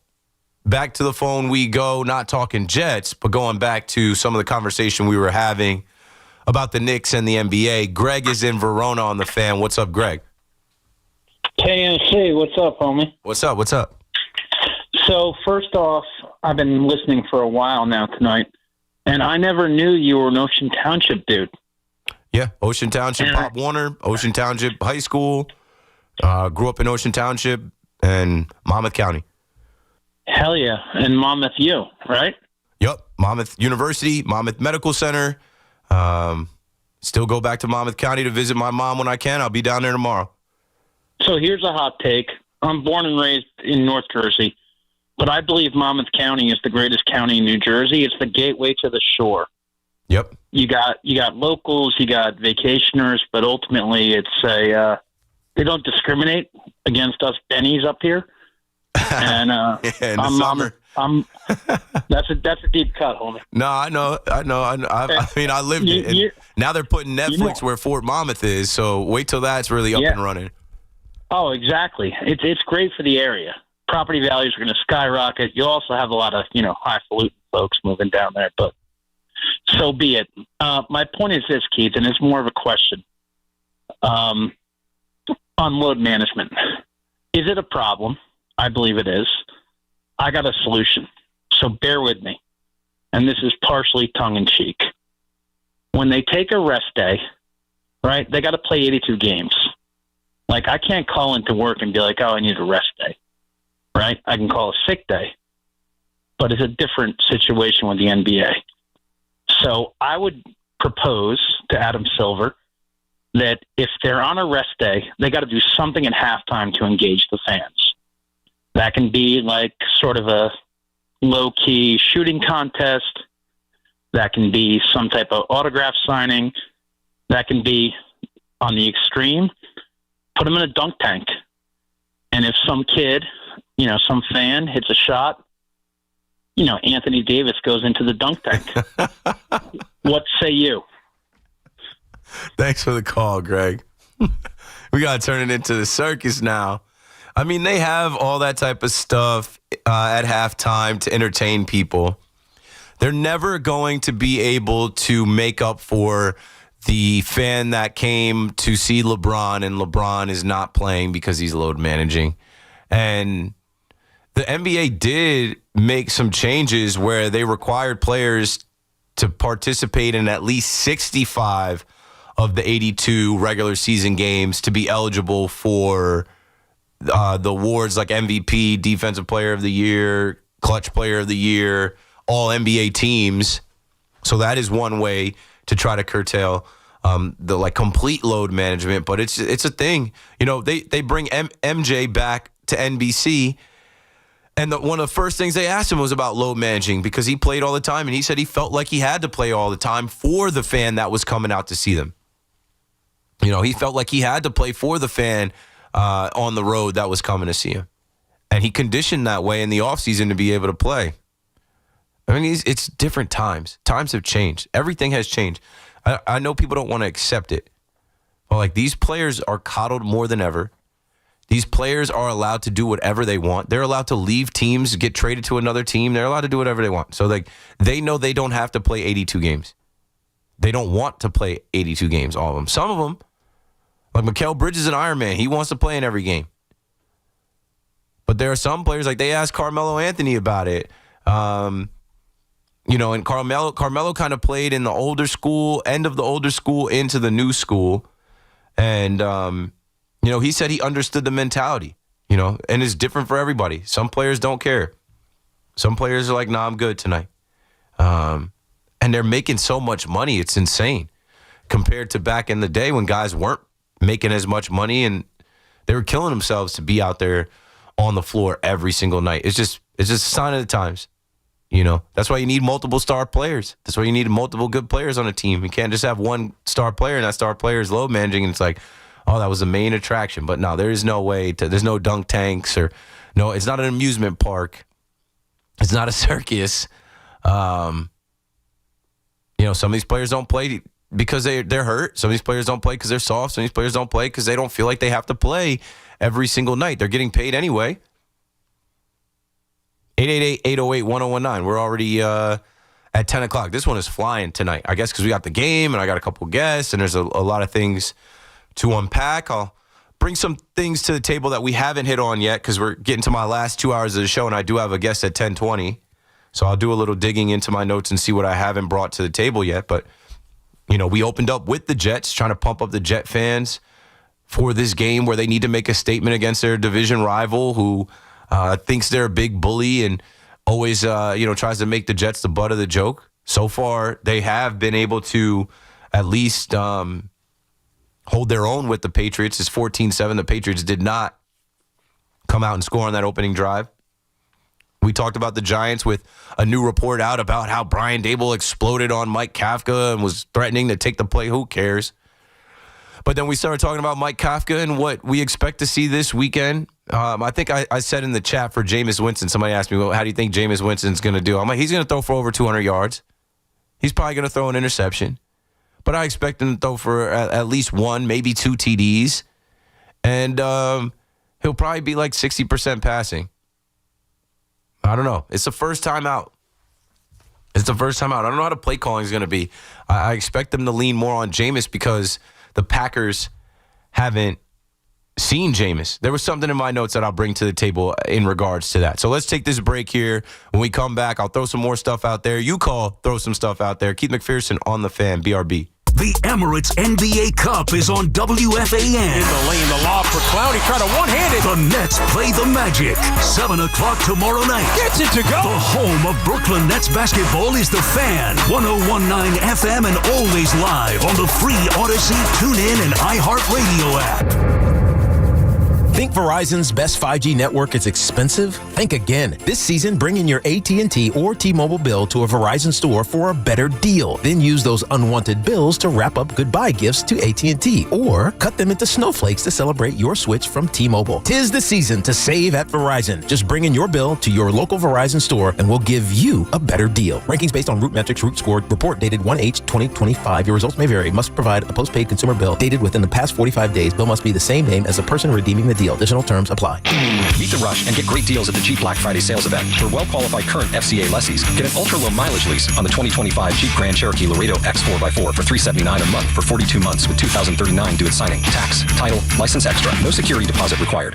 Call 1-888-925-Jeep for details. Requires dealer contribution and lease through Stellantis Financial. Current vehicle must be registered to consumer at least 30 days prior to lease to qualify. Extra charge for miles over 26,250. Not all customers will qualify. Residency restrictions apply. Take delivery from dealer stock by 12/1. Jeep is a registered trademark. We all hear the radio ads about the IRS. They tell you to be afraid, to be scared, and they try to frighten you into calling. I'm not here to do that. Tax Relief Advocates is different. TRA is here to tell you that if you owe money to the IRS, whether it's $5,000, $50,000, or $500,000, we have a solution. It doesn't matter if you're sitting in your car, at work, or with your kids. No matter where you are, call now. 800-575-4094. Don't lose hope. TRA can eliminate or reduce what you owe to the IRS. Generous programs are now available that can give you a fresh start. Our passion is taxes and helping individuals fix their IRS problems. We have over 1,000 5-star reviews on Google and an A+ with the Better Business Bureau. You don't need to be afraid of the IRS any longer. End your tax nightmare today by visiting us online at TRA.com or call 800-575-4094. That's 800-575-4094. Tax Relief Advocates. Real solutions for real people. I'm Piera Palazzolo, VP of Digital Marketing for the American Management Association, a company focused on the management training skills needed to enhance the careers of business professionals. We did our research when it came to the best companies for website development and chose AmericanEagle.com. And we couldn't be happier. AmericanEagle.com worked closely with us to understand the front and back end requirements needed to launch an e-commerce website that could handle the complexities of running thousands of seminars nationwide. Our robust new website and improved SEO saw immediate increases in site traffic and web revenue. If you're in need of managerial effectiveness and success, visit our website at amanet.org. If you're in need of a website that provides an unparalleled consumer experience, I highly recommend AmericanEagle.com. Transform your business today. Dial 877-WEB-NOW-1 for a free digital consultation with AmericanEagle.com. Wake up with Boomer and Geo. Mornings 6 to 10 on WFAN, WFAN FM, WFAN FM HD1, New York, and Odyssey Sports Stations. WFAN Sports Flash. Good evening at 10 o'clock. I'm Marco Belletti, and this report is sponsored by Chef IQ. Precision cooking, effortless results. ChefIQ.com. Well, the Jets hang in tough. They trail the Patriots 14-7, 11-16 remaining in the third quarter. Jets went right down the field in their first possession. 14 plays. Justin Fields took it in himself. 6 carries, 39 yards in that score, but he's just 5 of 9 for 25 yards in the air. As again, the Jet offense just consists of running the football. Breece Hall, 11 carries, 47 yards, 97 as a team for the Jets. Just 25 yards passing, of course. Drake May on the other side, 15 of 19 for $143. Travion Henderson's got both touchdowns, 13 carries, 40 yards for him. Stephon Diggs has got 5 catches, but just 31 yards. Again, the Patriots lead the Jets 14-7. About 4 minutes gone by in the third quarter. Voting was close, but Aaron Judge, once again, your American League MVP. He edged out Cal Raleigh, 355 points to 335. It's back-to-back wins for Judge, his third overall. Just the 4th Yankee to win 3 times, joining Joe DiMaggio, Mickey Mantle, and Yogi Berra. Another unanimous win for Shohei Ohtani, his 4th MVP, trails Barry Bonds with 7 for the most all-time. It's a grade 1 ankle sprain for Jalen Brunson. He'll be reevaluated on Friday, and the Islanders just about to get started with the Golden Knights. 45 degrees, cloudy skies, Central Park. That's happening. I'm Marco Belletti. Get the scuttlebutt on your favorite team, the Fan, on the Odyssey, iHeart, and TuneIn apps.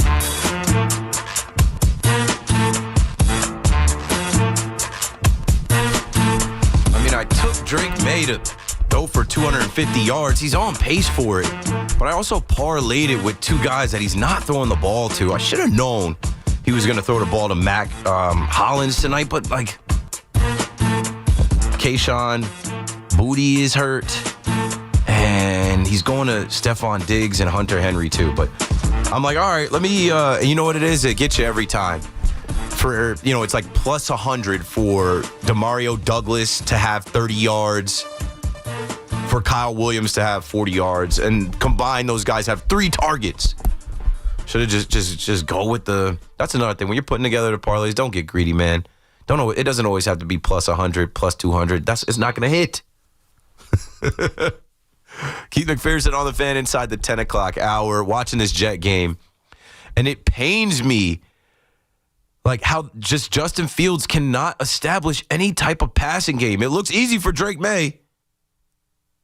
It is easy for Drake May as he completes a pass to Stephon Diggs again for a first down. So now Drake May is 17 of 21 with 181 yards, cooking them. 102 passer rating. Anyway, Connor Hughes and Zach Rosenblatt, who you hear on the Fan, who you guys know if you watch any Jet football coverage or pay attention to anything on Twitter. Connor Hughes writes, Justin Fields has had games this season where he threw for 27, 45, 46, and 54 yards. He has 25 tonight. That's got to be some kind of record. Yeah, in the third quarter, 25 yards were in the third quarter. Stephon Diggs again, first down. Come on. And I know this Jets defense is banged up too, but they're making this look easy, bro. There's too many receivers open. There's too many receivers coming into green grass without somebody in their back pocket. Zach Rosenblatt writes, Justin Fields ran for a first down, then everything went terribly after that.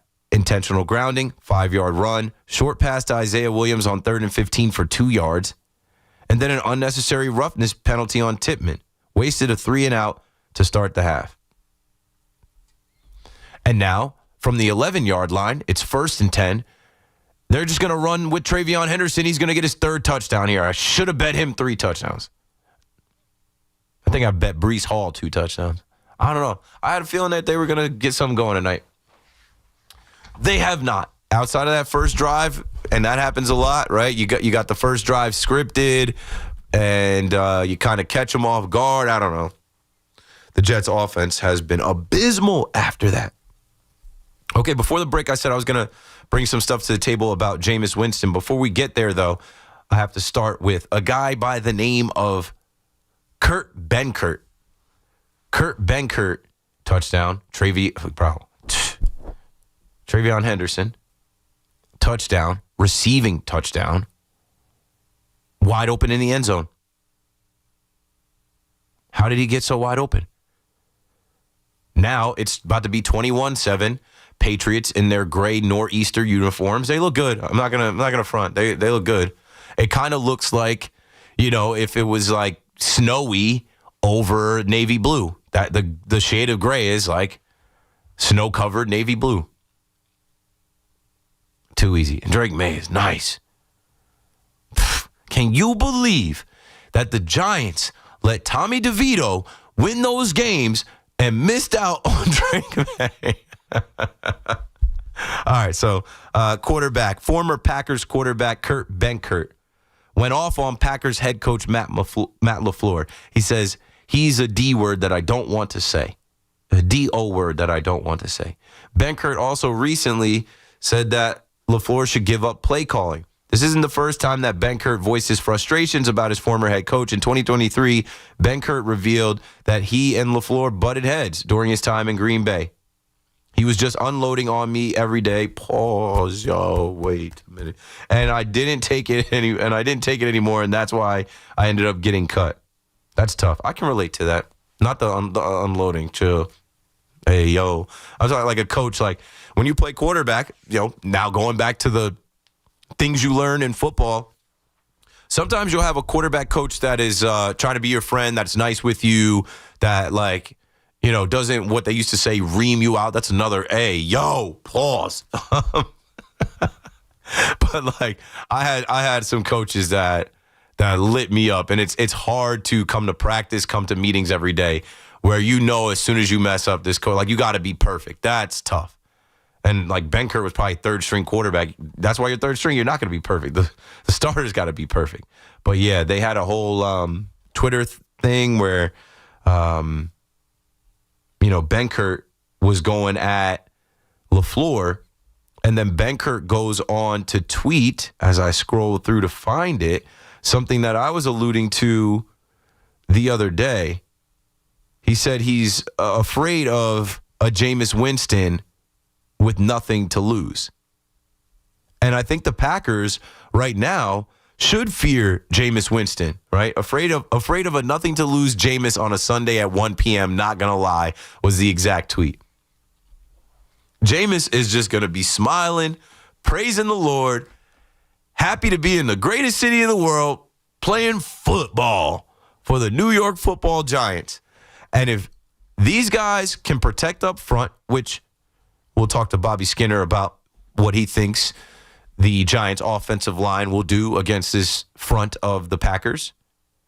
If these Giants wide receivers can get open, speaking of Giants wide receivers, Lil Jordan Humphrey, who should still probably be here, not too long ago hit his Twitter account. He said, "I would like to take this time to thank everyone with the New York Giants organization.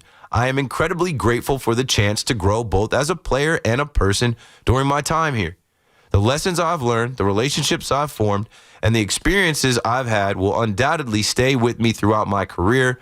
I'll always look back on my time with the Giants with deep appreciation and respect as I continue my journey." Now he's going to join Sean Payton, Bo Nix, and the playoff-bound Denver Broncos. And don't be surprised if he's making some plays with them, because Bo Nix will throw it to anybody. They have Cortland Sutton, and they don't use him like a number one receiver. Anybody can get busy over there. And he posts a pic, and it's like, it looks like a practice squad pic or a third-string pic from like preseason. It's got Dart in it.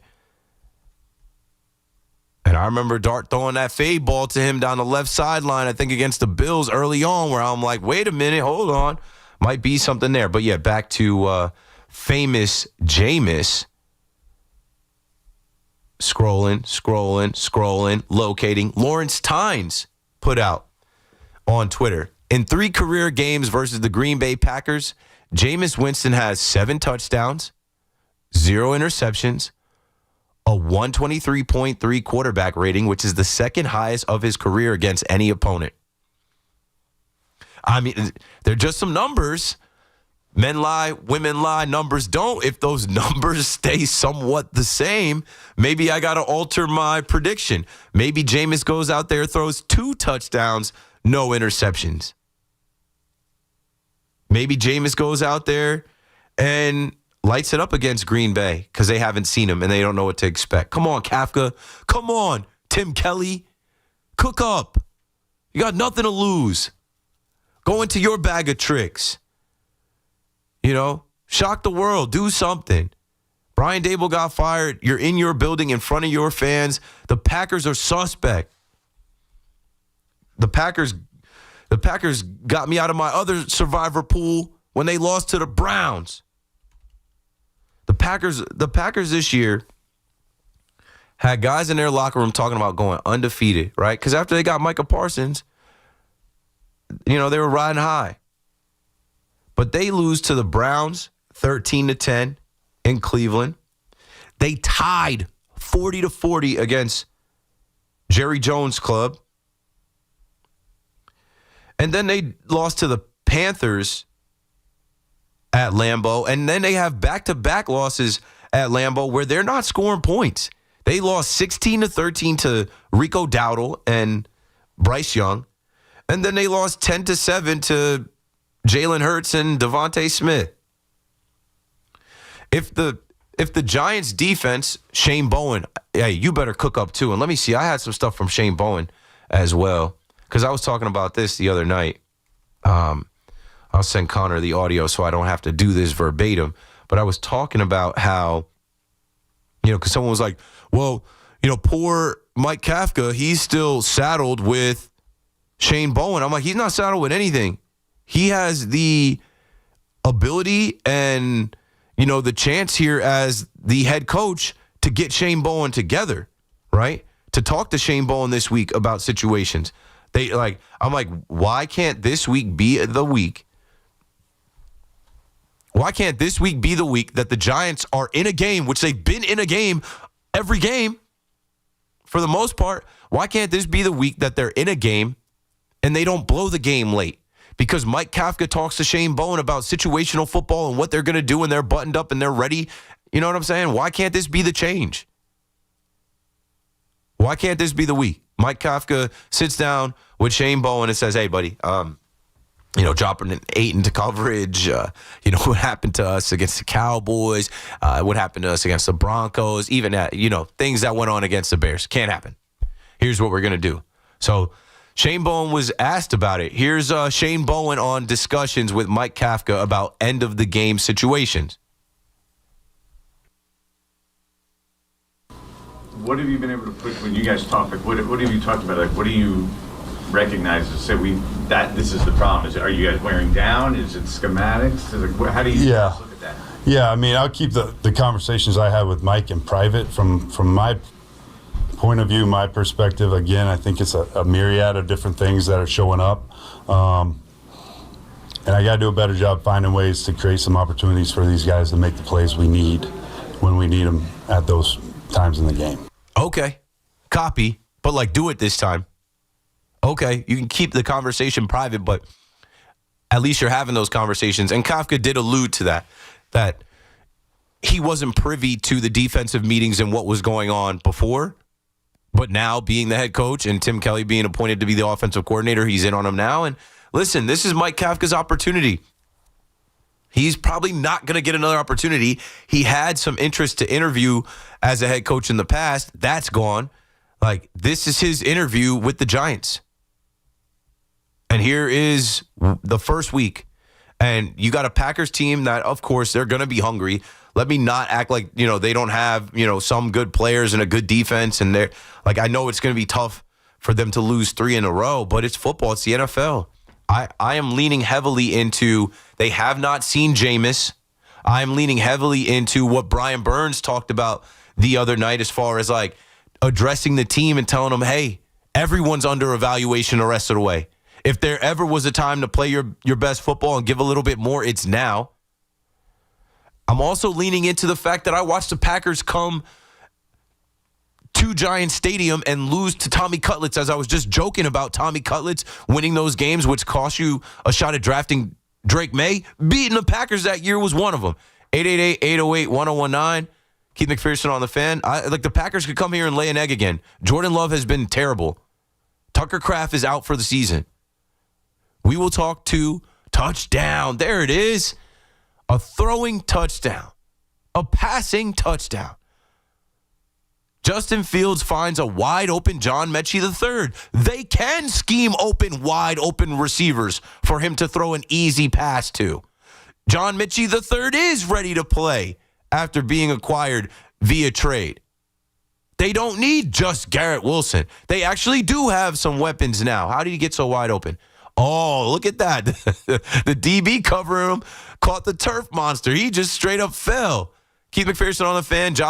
Bobby Skinner joins us on the Fan next. Stay tuned. We'll be right back. Who will stay? Who will go? Big questions loom for the Yankees and Mets this offseason. Get the latest here. The Fan, 101.9 FM, and always streaming on the Odyssey, TuneIn, and iHeartRadio app. Fun is in the driver's seat at Nielsen Dodge. Get a great deal on the new Jeep, Chrysler, Dodge, or Ram you really want with 0 down payment available, plus the credit help you need. Shop online at nielsendodge.com. Black Friday sales event. Think Verizon's best 5G network is expensive? Well, think again. This season, bring in your AT&T or T-Mobile bill to a Verizon store for a better deal. Then use those unwanted bills to wrap up goodbye gifts to AT&T or cut them into snowflakes and celebrate your switch from T-Mobile. 'Tis the season to save at Verizon. Just bring in your bill to your local Verizon store and we'll give you a better deal. Rankings based on Root Metrics Root Score report dated 1/8/2025. Your results may vary. Must provide a postpaid consumer mobile bill dated within the past 45 days. Bill must be in the same name as the person redeeming the deal. Additional terms apply. New Jersey might be small, but there's a lot of wow packed into this little state. Cork-popping wows, time to dine wows, Pine Barren wows. Find your wow at visitnj.org. New Jersey, little state, lot of wow.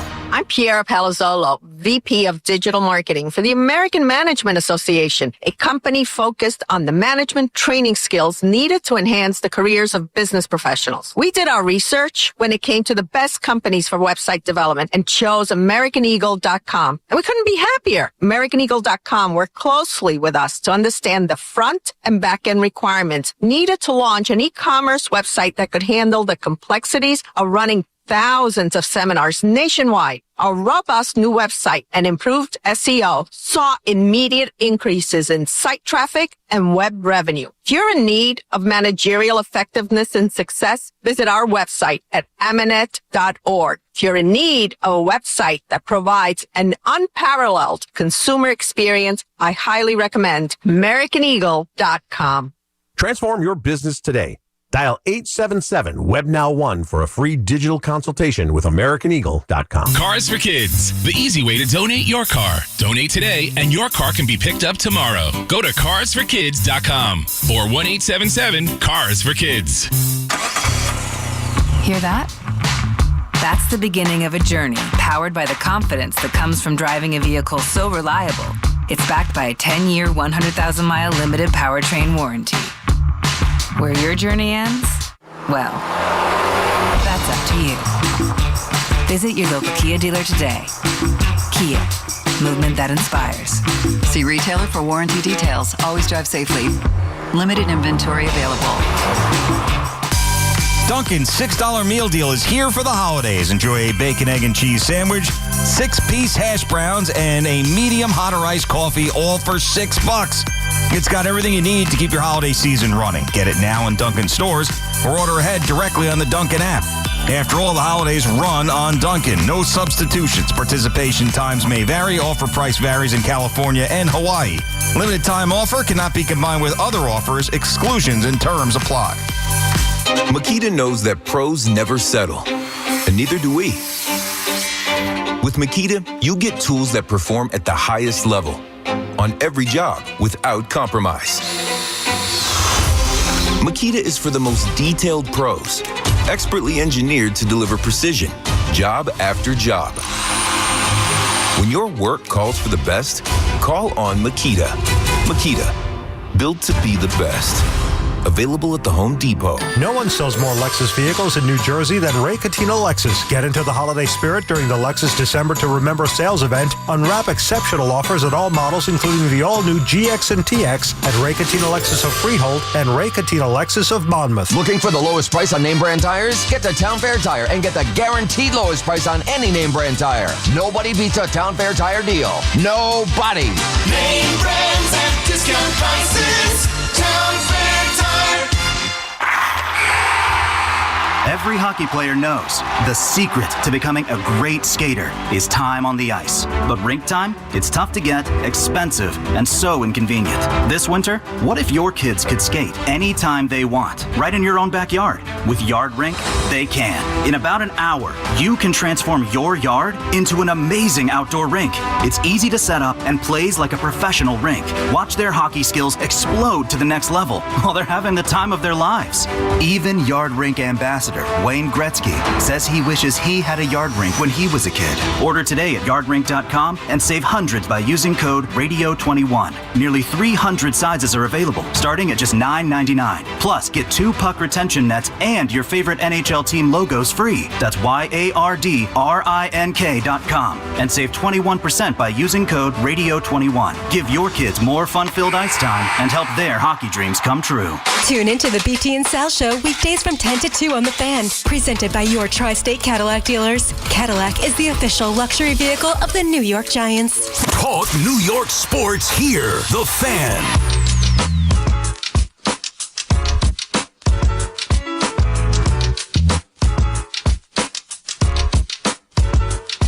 Okay, joining us right now, Bobby Skinner from the Giants Nation pod. You know Bobby if you're on Giants Twitter.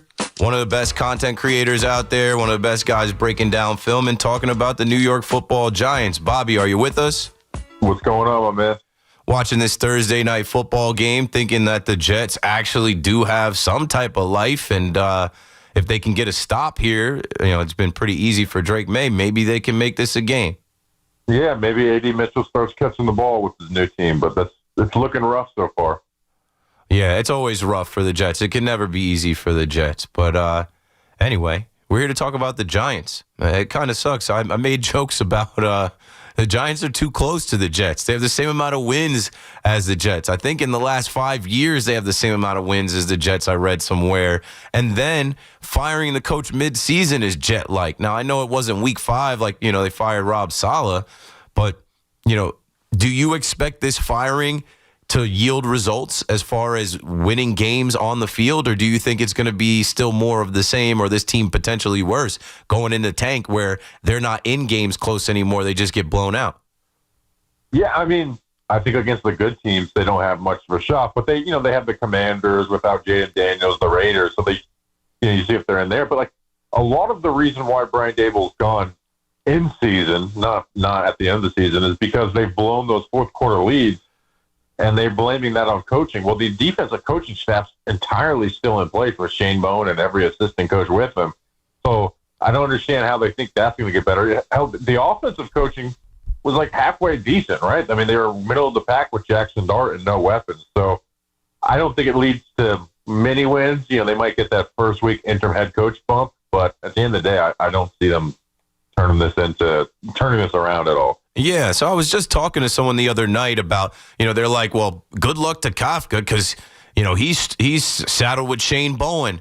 And I said, yeah, he is, and this defense, but now as head coach, he could take it a step further. Now as head coach, he's privy to defensive meetings and plans more so than he was before. Maybe he can do something differently than Brian Dable. Maybe he can have some type of influence. Maybe he can change some plans and things based off of what he sees as an offensive mind. So let's talk about Kafka next. Do you think this is an actual audition for him? And do you think that he can have some better luck if the Giants are in some of these games close as far as like nudging Shane Bowen and affecting the game as the head coach to make sure that they can close?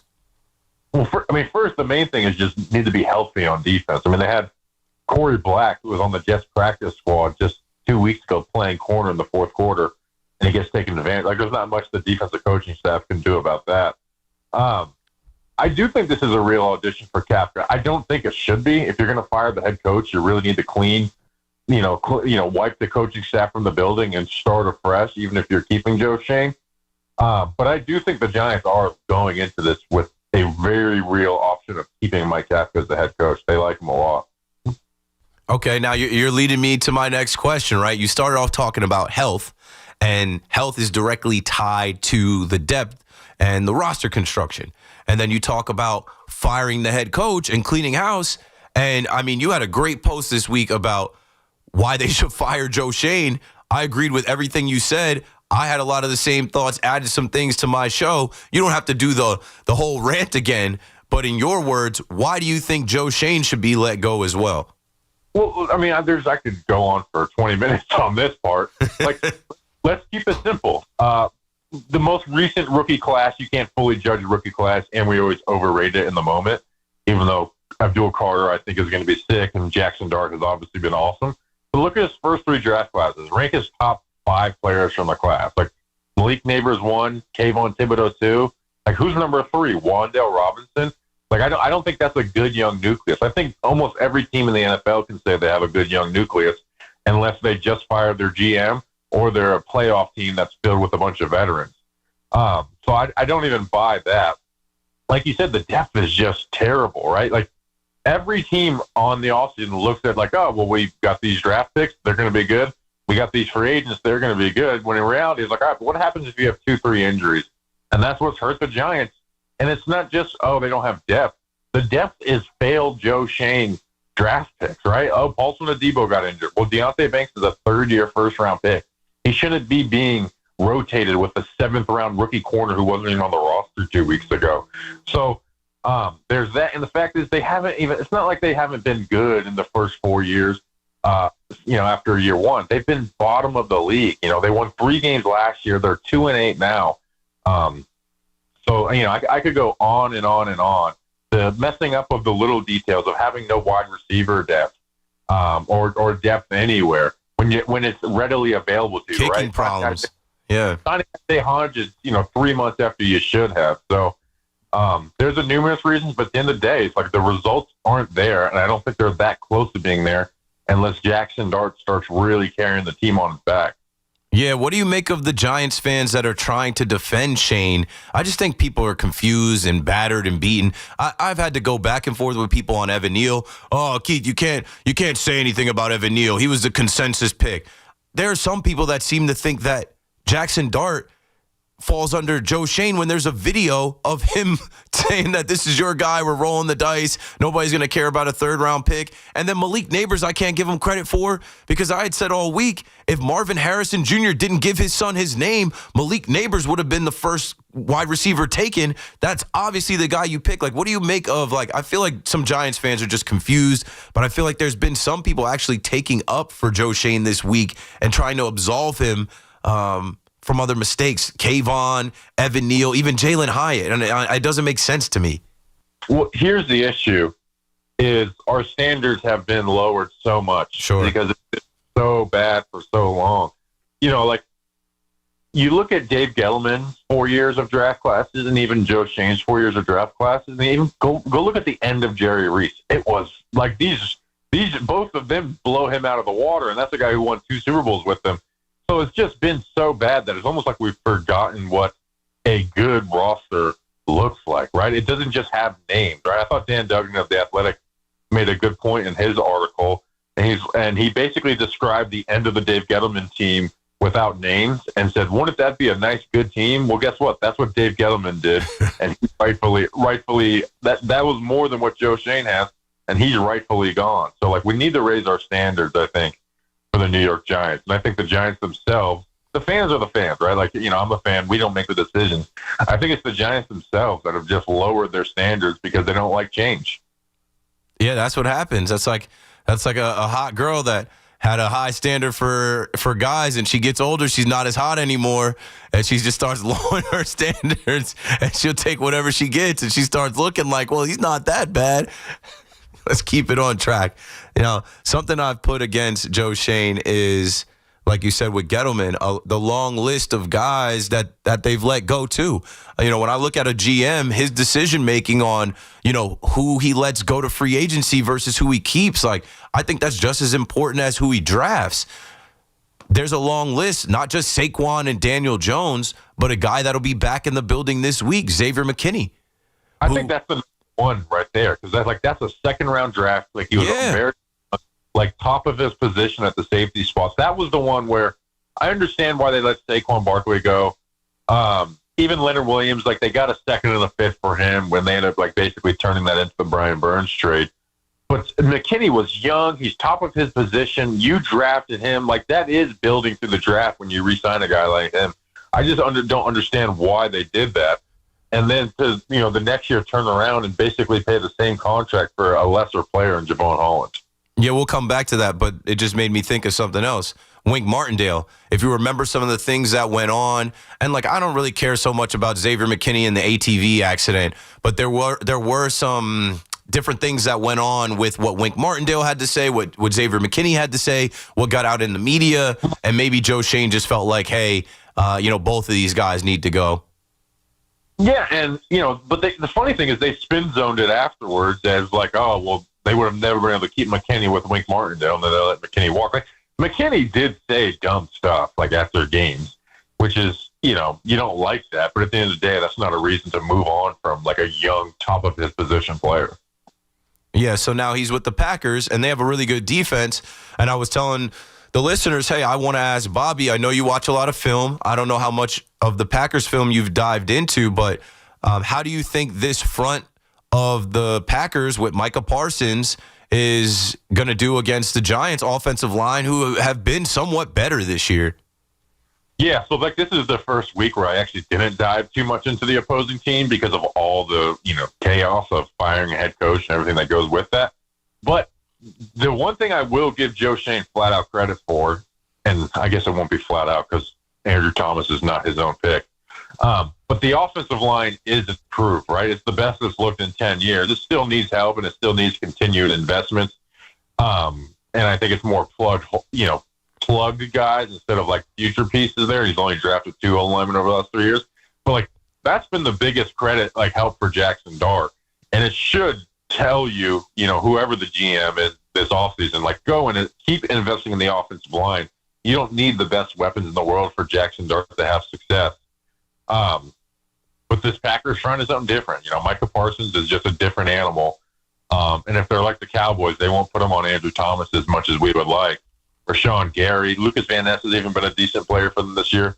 So, yeah, the Packers front is nothing to mess with. And Jameis Winston, I just read a Lawrence Tynes tweet where Lawrence Tynes tweeted out yesterday, in 3 career games versus Green Bay, the Packers, Jameis Winston, versus the Green Bay Packers, Jameis Winston has 7 touchdowns, 0 interceptions, a 123.3 QBR, second highest of his career against any opponent. So just so happens, after we see Russ go out there, and Russ looks like Uncle Rico out there, and everybody is saying, hey, you got to play Jameis. You got to go to Jameis. Well, his first start is going to be against a team he's had success against. And I've leaned on 2 things. Let me know if you agree or disagree. One, when a coach gets fired and the season is effectively over as far as like they're not going to the playoffs, every week is your Super Bowl. And this first week, I heard Brian Burns, who has gone through this in Carolina, say that he spoke to the guys and he said everybody is being evaluated. If it's a time to play your best ball, it's now. So maybe they have some renewed energy around that, being back in their building, the only place they have won a game. And then also, I lean on film and Jameis Winston and them not seeing Jameis Winston in this offense. So Kafka could have some wrinkles in this offense, some things for Jameis Winston that are completely different than what they ran with Jackson Dart, and maybe that leads to some big plays. Yeah, I'm a big believer in the interim head coach bump. So there's number one that, and Jameis is going to rip it all over the field, right? Like he keeps the entire playbook open. And I know Jameis is looked at as like, oh, he's fun. I think if he plays 3 games in a row for your team, he's probably not as fun as, a Bengals fan watching objectively thinks. But for one game, he could have the best passing performance of any of the Giants quarterbacks this year for one game. And like you said, when you have like somewhat of an element of surprise, that really can help deliver with that too. It's just if you have to rely on him for 3 games, like he's going to throw the ball into defenders' hands. Last thing for you, there was some shuffling around. This also kind of falls on Joe Shane. No, not kind of, it does. Graham Gano to the IR. Lil Jordan Humphrey gets taken off the practice squad and goes back to Denver. And now Isaiah Hodgins is back. So, one, how do you feel about these transactions and these things with Joe Shane? And 2, do you think that like this is the early part of Joe Shane being evaluated post Brian Daboll? Yeah, I've been saying Isaiah Hodgins since like cut down day. Like they had no wide receiver depth. So like I'm glad he's in here. I know there's like a conversation of like, oh, well, it's Daboll that was stopping them from getting Hodgins or whatever. When I don't think that's the case at all. I mean, he was playing gun roll with Shefty over Jalen Brunson last week, almost as a shot at Joe Shane. Like this is what you got with. So better late than never. But like this is the signing that should have happened. Like I said, before the season even started, he's been available. Bobby, you're the man. Thanks for joining us tonight. Good luck to your Giants. I hope you get a win and you have some positive things to talk about next week. Appreciate it. Thanks for having me. That's Bobby Skinner of the Giants Nation Pod. Make sure you follow Bobby on Twitter at Bobby Skinner. And then also make sure you follow his show, the Giants Nation Pod. Keith McPherson on the Fan, in here talking ball. What else? Watching the Jets. It is now 24-14 after the Patriots kicked the field goal.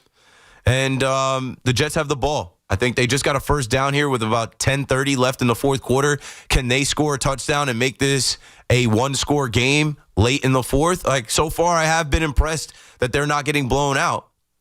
So far, I have been impressed that they're covering if you took the Jets to cover tonight. This is the last hour of my show coming up.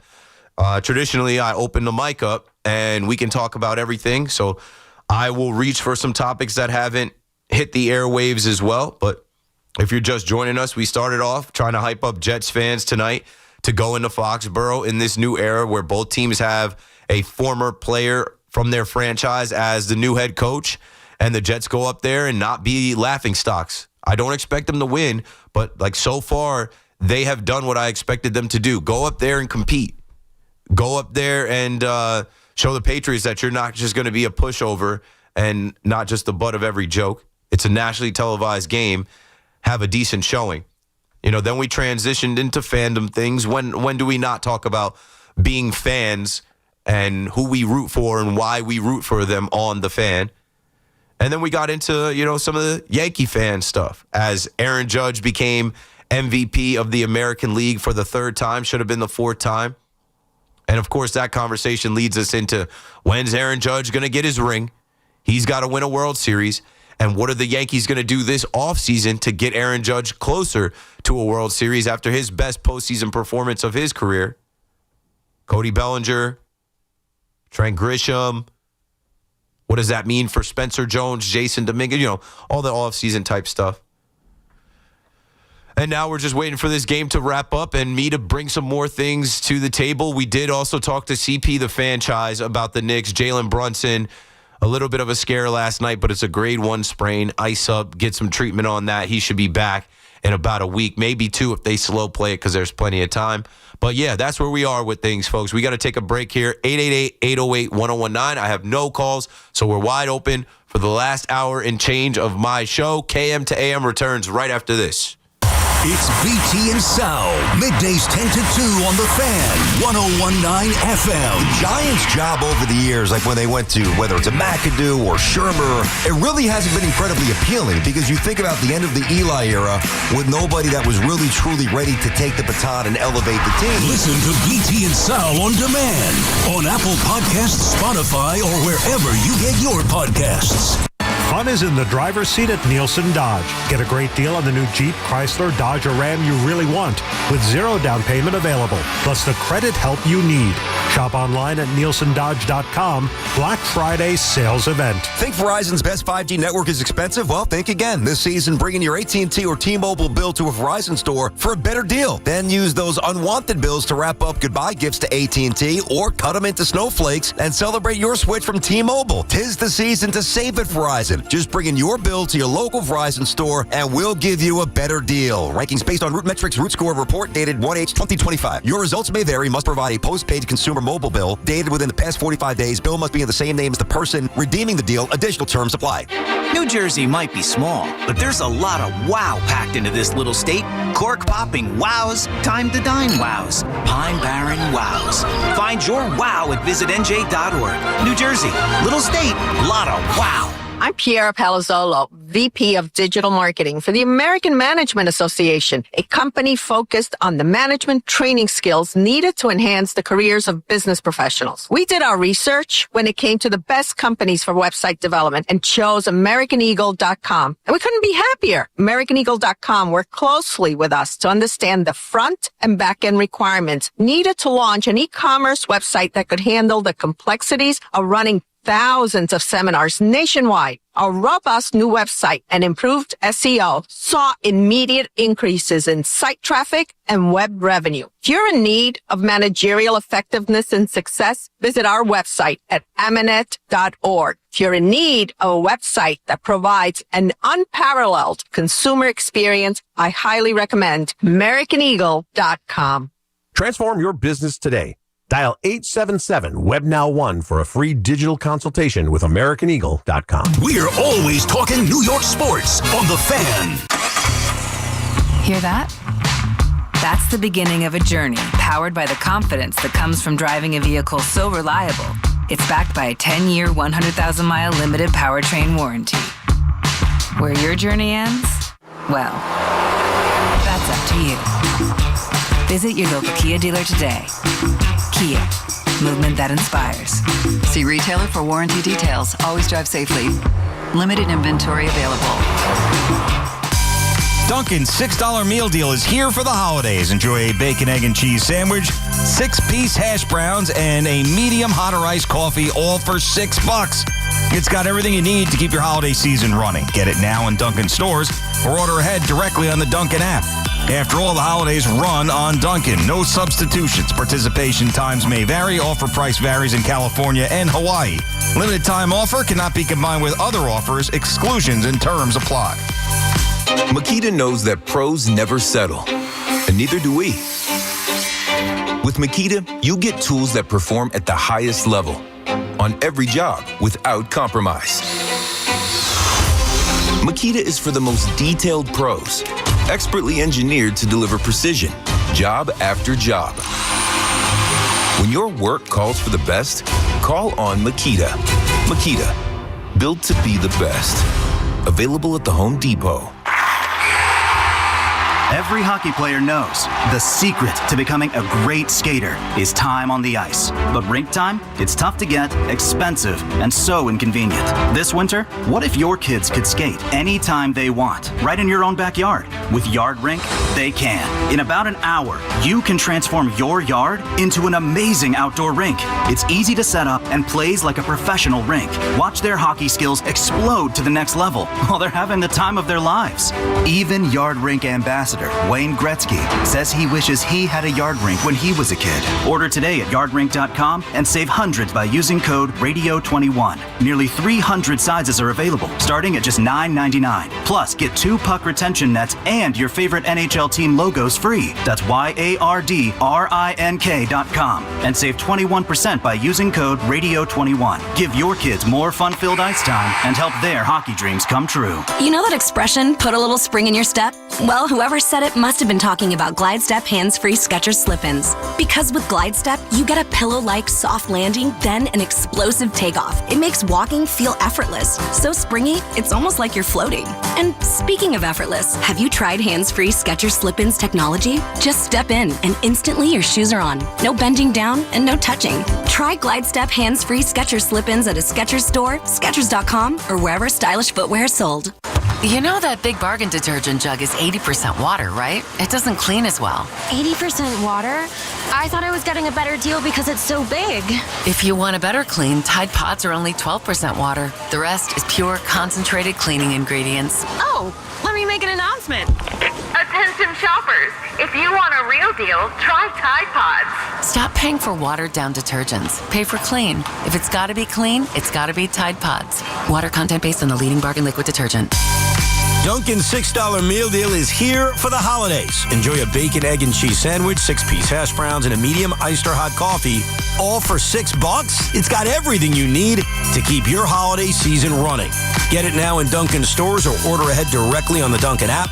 After all, the holidays run on Dunkin'.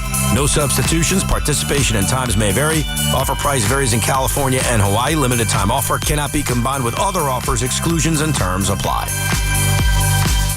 Bet365 is paying out before the final whistle. Check out Bet365's unrivaled early payout offer. When you bet on a team to win and they take a 17-point lead, you the app and see why it's never ordinary at Bet365. Gambling problem? Call 1-800-GAMBLER. 21 plus only. Must be physically located in New Jersey. T&Cs apply. Get connected with WFAN to talk about your favorite teams. The Fan on the Odyssey, iHeart, and TuneIn apps.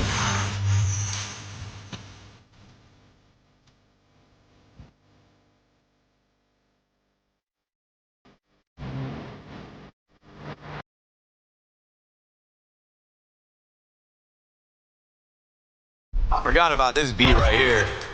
I gotta figure out what beat I'm gonna use for my football rap tomorrow.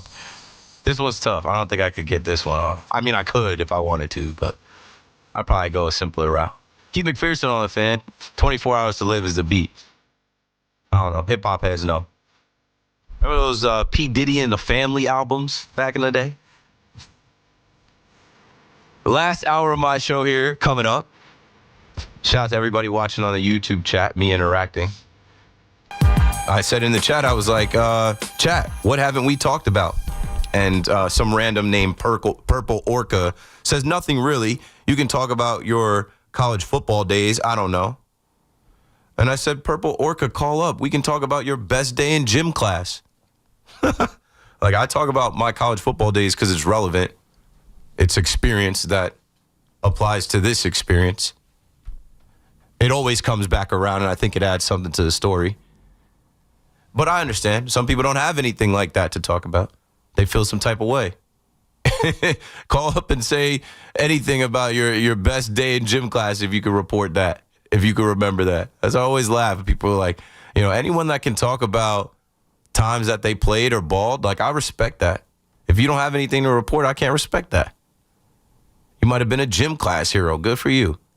Fumble. No. Oh, no. Oh, no. Just as the Jets defense gets a stop and the Jets offense goes back out there, Justin Fields just dropped the snap and fumbled it away. It's a 10-point game, 24-14. That's tough, man. I got to see the replay. It's going to be on Justin Fields. It's a low snap.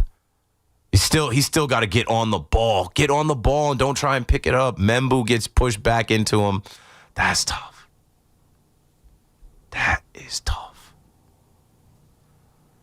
Anyway, shout out to Luca Lechosa in the chat. Says, I heard one of your freestyles on 98.7 or something.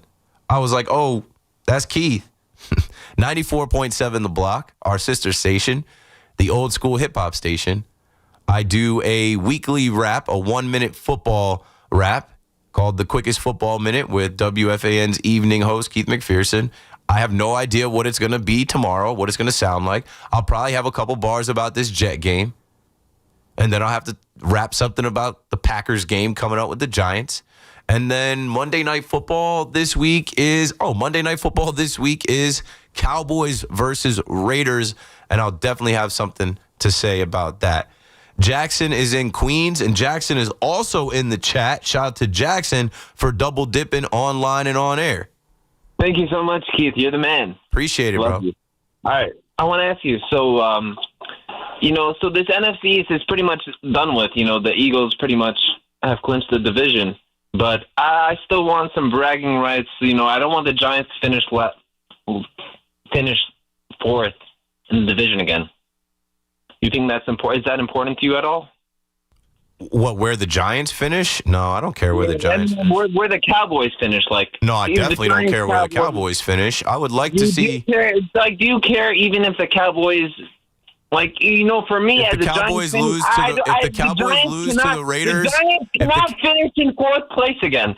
This is not possible that we cannot go behind the Redskins, the Eagles, and the Cowboys again. I cannot take it.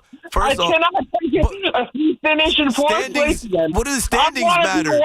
The standings you should be looking at is Tankathon. Thanks for the call, Jackson. I gotta let you go. You're tweaking, bro. Why do you care about fourth place? You should, at this point, the season's over. You should be on tankathon.com looking at who you're going to draft. Instead of worrying about being the fourth team in the NFC East, you should be the fourth team picking in the draft. And as far as the Cowboys go, I don't care where the Cowboys finish. If they lose to Pete Carroll and the Raiders, I will be on Monday night laughing at America's team to laugh at. I'm detached from that. I don't care about the standings. What do the standings matter unless you're first? If you're not first, you're last. Second is the first loser. And if you're not in second place making the wild card, what are we talking about? It doesn't matter. It does not matter. Somebody was getting at me on Instagram, and I'm done, man. I'm done going back and forth. I tweeted out today, I'm like, I've reached the point where I have to ignore. I'm on a level where I have to ignore because you're damned if you do, damned if you don't. People can attack you. They can make fun of your race. They can make fun of what you wear. They can make fun of your voice. They could say lies. And as soon as you try to go back at them about how they look, or you don't know them, right? They know me. I don't know them. As soon as you return serve or say something, well, you replied. Don't go low, Keith. Like, what? I always got to take the higher ground, I guess. I do guess. Like, I have to take the higher ground. There's no point in going back and forth. But there was somebody, and I'm an internet guy. Before I did radio, I did social media. Before I did social media, I was on the internet. I'll always be on the internet. I'm sure I'll get old at some point where I'm not as deep in it, but I'm not old yet. I'm very active on all social media platforms. So I comment.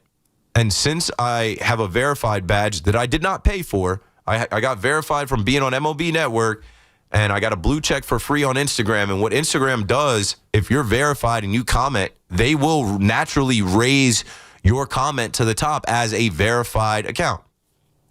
And a lot of times I'm quick because, like I said, I'm an internet head. I'm always refreshing the feed. And as soon as something posts, I know to comment, because if you have a comment that takes off, I always end up with comments that get thousands of likes. that funnels traffic back to your page where people see your content, learn about you, follow, whatever. So I had a comment about Cam Scatterbo because there's a post floating around. I don't know if we could play it. Here's a post. It's hilarious. LaShawn McCoy is talking about Cam Scatterbo and how Cam Scatterbo got the brothers scared. How Cam Scatterbo is different. How hard Cam Scatterbo runs the ball. And LaShawn McCoy said something about, I had never seen Zach Bond get run over like that. And what I had said in the comments was, yeah, Zach Bond gave him his respect, but then he got his revenge. That hip drop tackle turned Scatterbo's foot the other way and ended his season. And then somebody said in the replies to me, and I guess they know who I am or who I was, how do you feel about your team having to face this demon 2 times a year? And I'm like, I don't care. I'm not a Dallas fan anymore. I don't rock with them. I'm rooting for Cam Scatterbo more than I'm rooting for the Dallas Cowboys. And then I don't even know where it went back and forth and I stopped replying. That's facts, though. Like, I'm detached. I'm done. I was really done years ago. And I'm certainly done now. And being on New York radio, talking to you guys every night, reading all these articles, staying up on the Giants. Like, I don't want to see the Giants suck. I don't want to see the Giants be terrible. Like, I had this conversation with one of my homies the other day about, like, making it to WFAN. Like, when I first came in, my first show, they fired Jason Garrett. And shout out to Jason Garrett. I used to work out at his dad's house on Monmouth Beach. And I met him and his brother and got to know Jim Garrett pretty well. But, like, I'm rooting for all the teams that we cover. I'm rooting for all the teams in this city. I'm rooting for New York teams, somebody to bring a parade back. I'm probably rooting for every single team except the Mets. Dan is in Long Beach on the Fan. What's up, Dan? Hey, good evening, Keith. Good talking to you. Thanks for calling. Hey, say, Keith, just at the top, and this is, take it for what it is, but, there's somebody that claims they're the future of the station. You're the future of the station, buddy, man. You're doing a great job. Oh, yeah. I mean, but, thank you. Yeah. I know. I'm picking up what you're putting down. I know what you mean. But two points about the Giants and what they're going through right now. And, I think Daboll was the right move.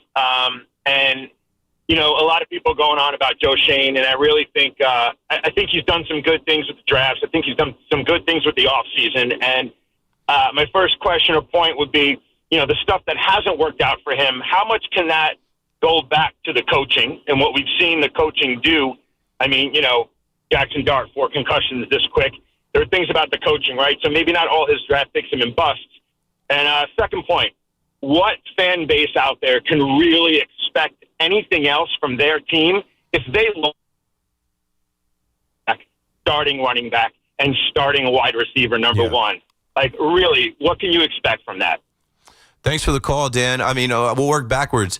What I will say is, like, starting wide receiver, starting running back, every year in the NFL, we see teams lose their starting quarterback. Like the 49ers lost Brock Purdy. He's coming back this week. They're still afloat somewhat.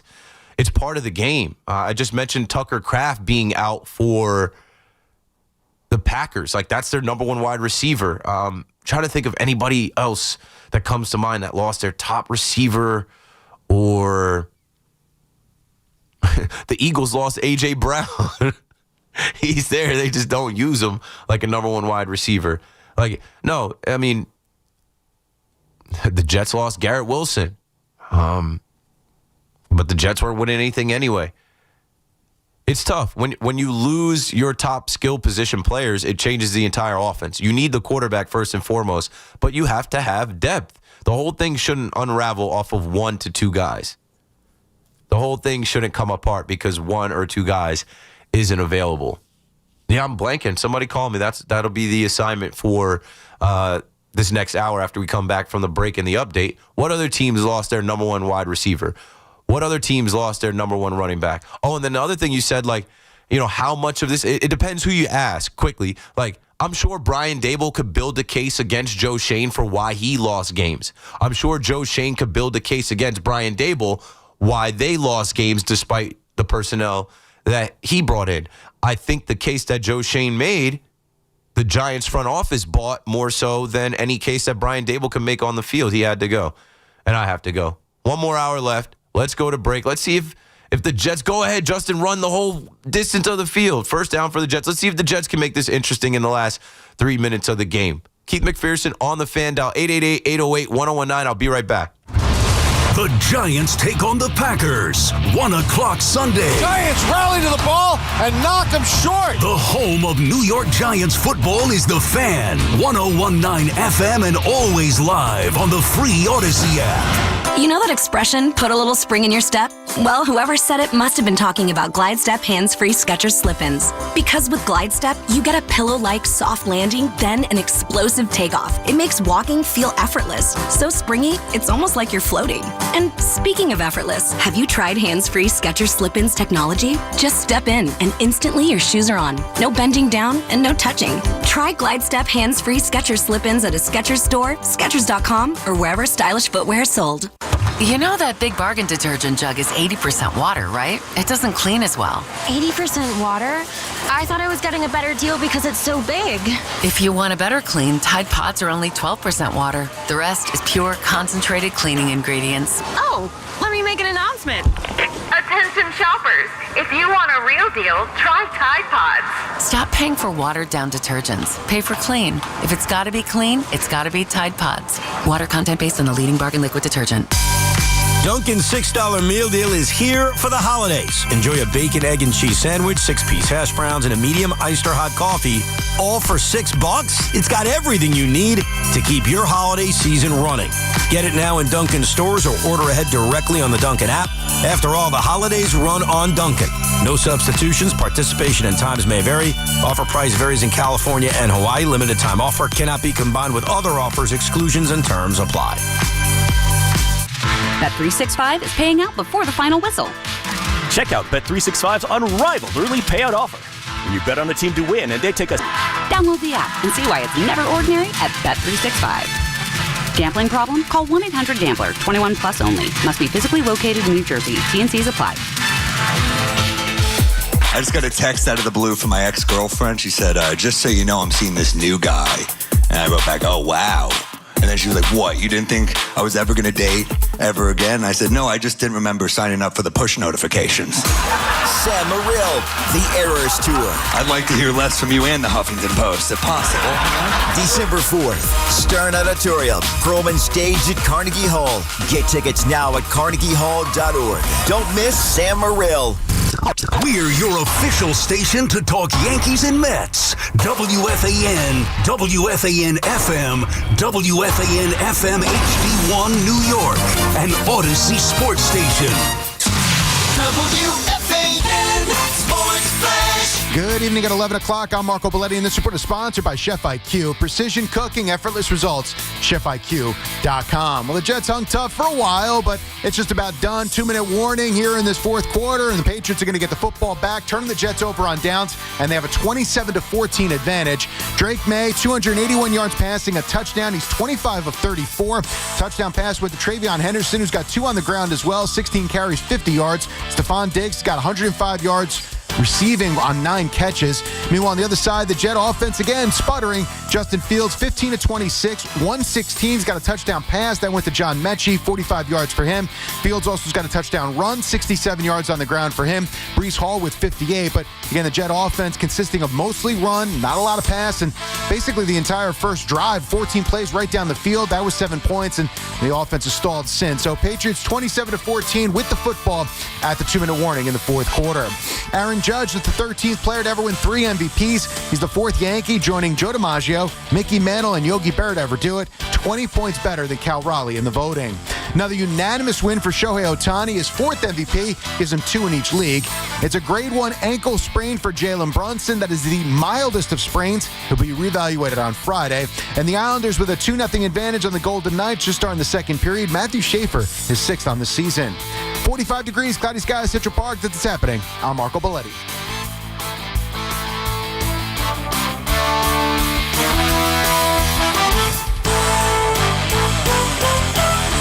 Get the scuttlebutt on your favorite team, the Fan, on the Odyssey, iHeart, and TuneIn apps.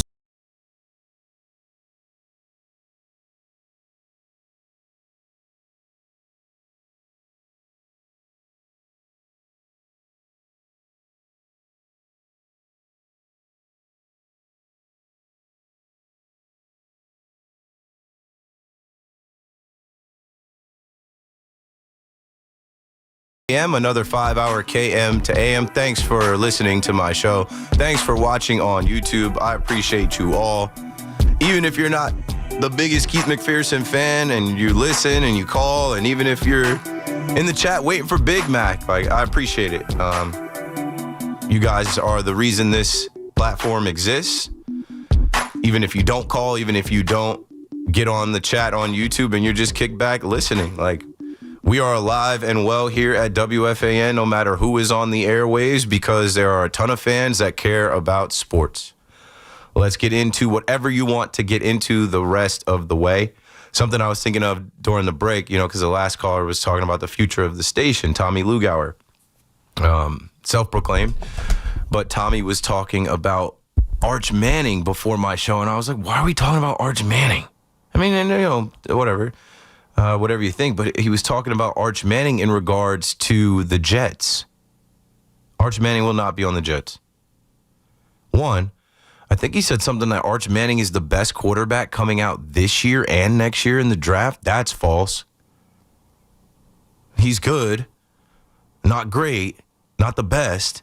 I don't think he's on anybody's draft boards. It's like, you gotta have Arch Manning anymore. That if his last name was Williams, if his last name was Robinson, Smith, Johnson, just let's stop with the Arch Manning to New York stuff, right? I thought Arch Manning was going to be a Giant.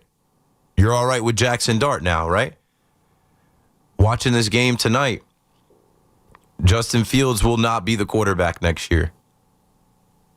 Justin Fields is a guy that I thought for some reason that they went to get him and paid all that money. I thought they had a real plan for him. And so far, we're so deep in this season, man, it just has not worked out. Because this is a game tonight where, there were some opportunities. He did make some plays, more so with his legs as he's the leading rusher. I should have taken the under for Breece Hall's rushing yards. I think it was around 58. I think he ended up with, he's got 14 carries for 58 yards. Justin Fields has 67 yards rushing, a touchdown, and he threw for 116 and a touchdown. But it's just it's not NFL football, man. It's not the caliber of NFL offenses. So I do believe as tick, 139, 138, 130, they're just going to run the clock out here. This game is going to end 27-14. The Patriots are going to cover that 12.5 spread. And the Jets are going to lose. But I will say that the Jets did compete. The Jets did show up. The Jets did make it an interesting game. But they will be drafting a quarterback. They will be using that top pick for a quarterback. I don't know how many games they're ultimately going to win. But this regime with Darren Muji, Aaron Glenn, who obviously are going to be here for a while after the trade deadline they just had, after Aaron Glenn takes aim at the media, I think he's got full assurity from Woody Johnson that, he's going to be here. They got to complete their holy trinity, as we thought the Giants were completing theirs, having Joe Shane, Brian Dable, and Jackson Dart together. The Jets got to lock in this offseason. Not even this offseason. They should be sending scouts right now to go look at Mendoza and Moore and I don't know who else, man. There's still much to be seen from Fernando Mendoza, the quarterback out of Indiana, Dante Moore, the quarterback out of Oregon. Tankathon right now has Ty Simpson, the quarterback out of Alabama, who has come on strong after week 1. The Jets have to draft a quarterback. They're going to have a top pick. It's not going to have anything to do with Arch Manning. But shout out to Loogie and the Lugauer. And I was like, why are you using this little bit of time to talk about Arch Manning, bro? It's not going to happen. Arch Manning is not like that. We're off that. Arch Manning's staying in school, 1. So he's not going to be in this year's draft. And he might not be the top prospect next year. There's a lot of good players, man. There's a lot of good kids coming up. And like now with NIL and the transfer portal, these kids are popping up and they're changing schools and they're balling everywhere. Okay, the other thing I put out there was, what teams, because I had the caller say, what teams would survive losing, their top wide receiver and running back. And honestly, you know what came into my mind? And this team is not surviving it, but I'm like, what team? I'm like, the Arizona Cardinals lost Kyler Murray. That's their starting quarterback. They lost James Conner, their starting running back. And now they're down Marvin Harrison Jr., their starting wide receiver. And they're not good either. Like they're not surviving that either. But they do have 3 wins, and they do compete with backups. So, that's what it goes back to what I'm saying about the NFL and depth. And coaching and having a plan and everybody that steps out there, everybody that coaches, everybody that plays knows everyone is one play away. Everyone's one play away from being out and the quote next man up coming in. So the Jets calls are coming in now that the Jets game is going final here. That's it. That's a wrap. 27-14. If you took the Jets to cover, that's a bad beat. They weren't able to go down and get anything besides the 2 touchdowns they had. The Patriots are able to kick their field goals, make it 27-14, cover the spread, and get another win. They're 9-2. Quick rebuild for the Patriots. They're 9-2, on their way to potentially taking this division and going to the playoffs. So let's get back into it. Open mic time, everything you guys want to hit on as we close my show tonight. And, the couple things that I brought to the table, the Jets, their future, who they're selecting, a quarterback, the fact that they did show up tonight. That's their first loss in what seems like a while now. And, still trying to figure out what other teams in the NFL have the same type of injuries like the Giants. Like, the Giants have now lost QB 1, wide receiver 1, running back 1. Raiden is in Danbury, Connecticut on the Fan. What's up, Raiden? What's up, kid? How you doing, man? Good. How are you? I'm doing pretty good. On that note of what you said, they didn't lose their quarterback, but they lost their number 1 receiver and their running back, I'd say in Tampa. Buccaneers with Bucky Irvin and Mike Evans. Oh, yeah. Good call. And they're fine. They're still competing and winning some games. Yeah, so that on that note. But I'm a big fan of you, Keith. I listen to you every night, basically, after work. When I get out of work at night, I'm in the restaurant industry, so you're basically on every time I get in the car after a long shift. So, big fan.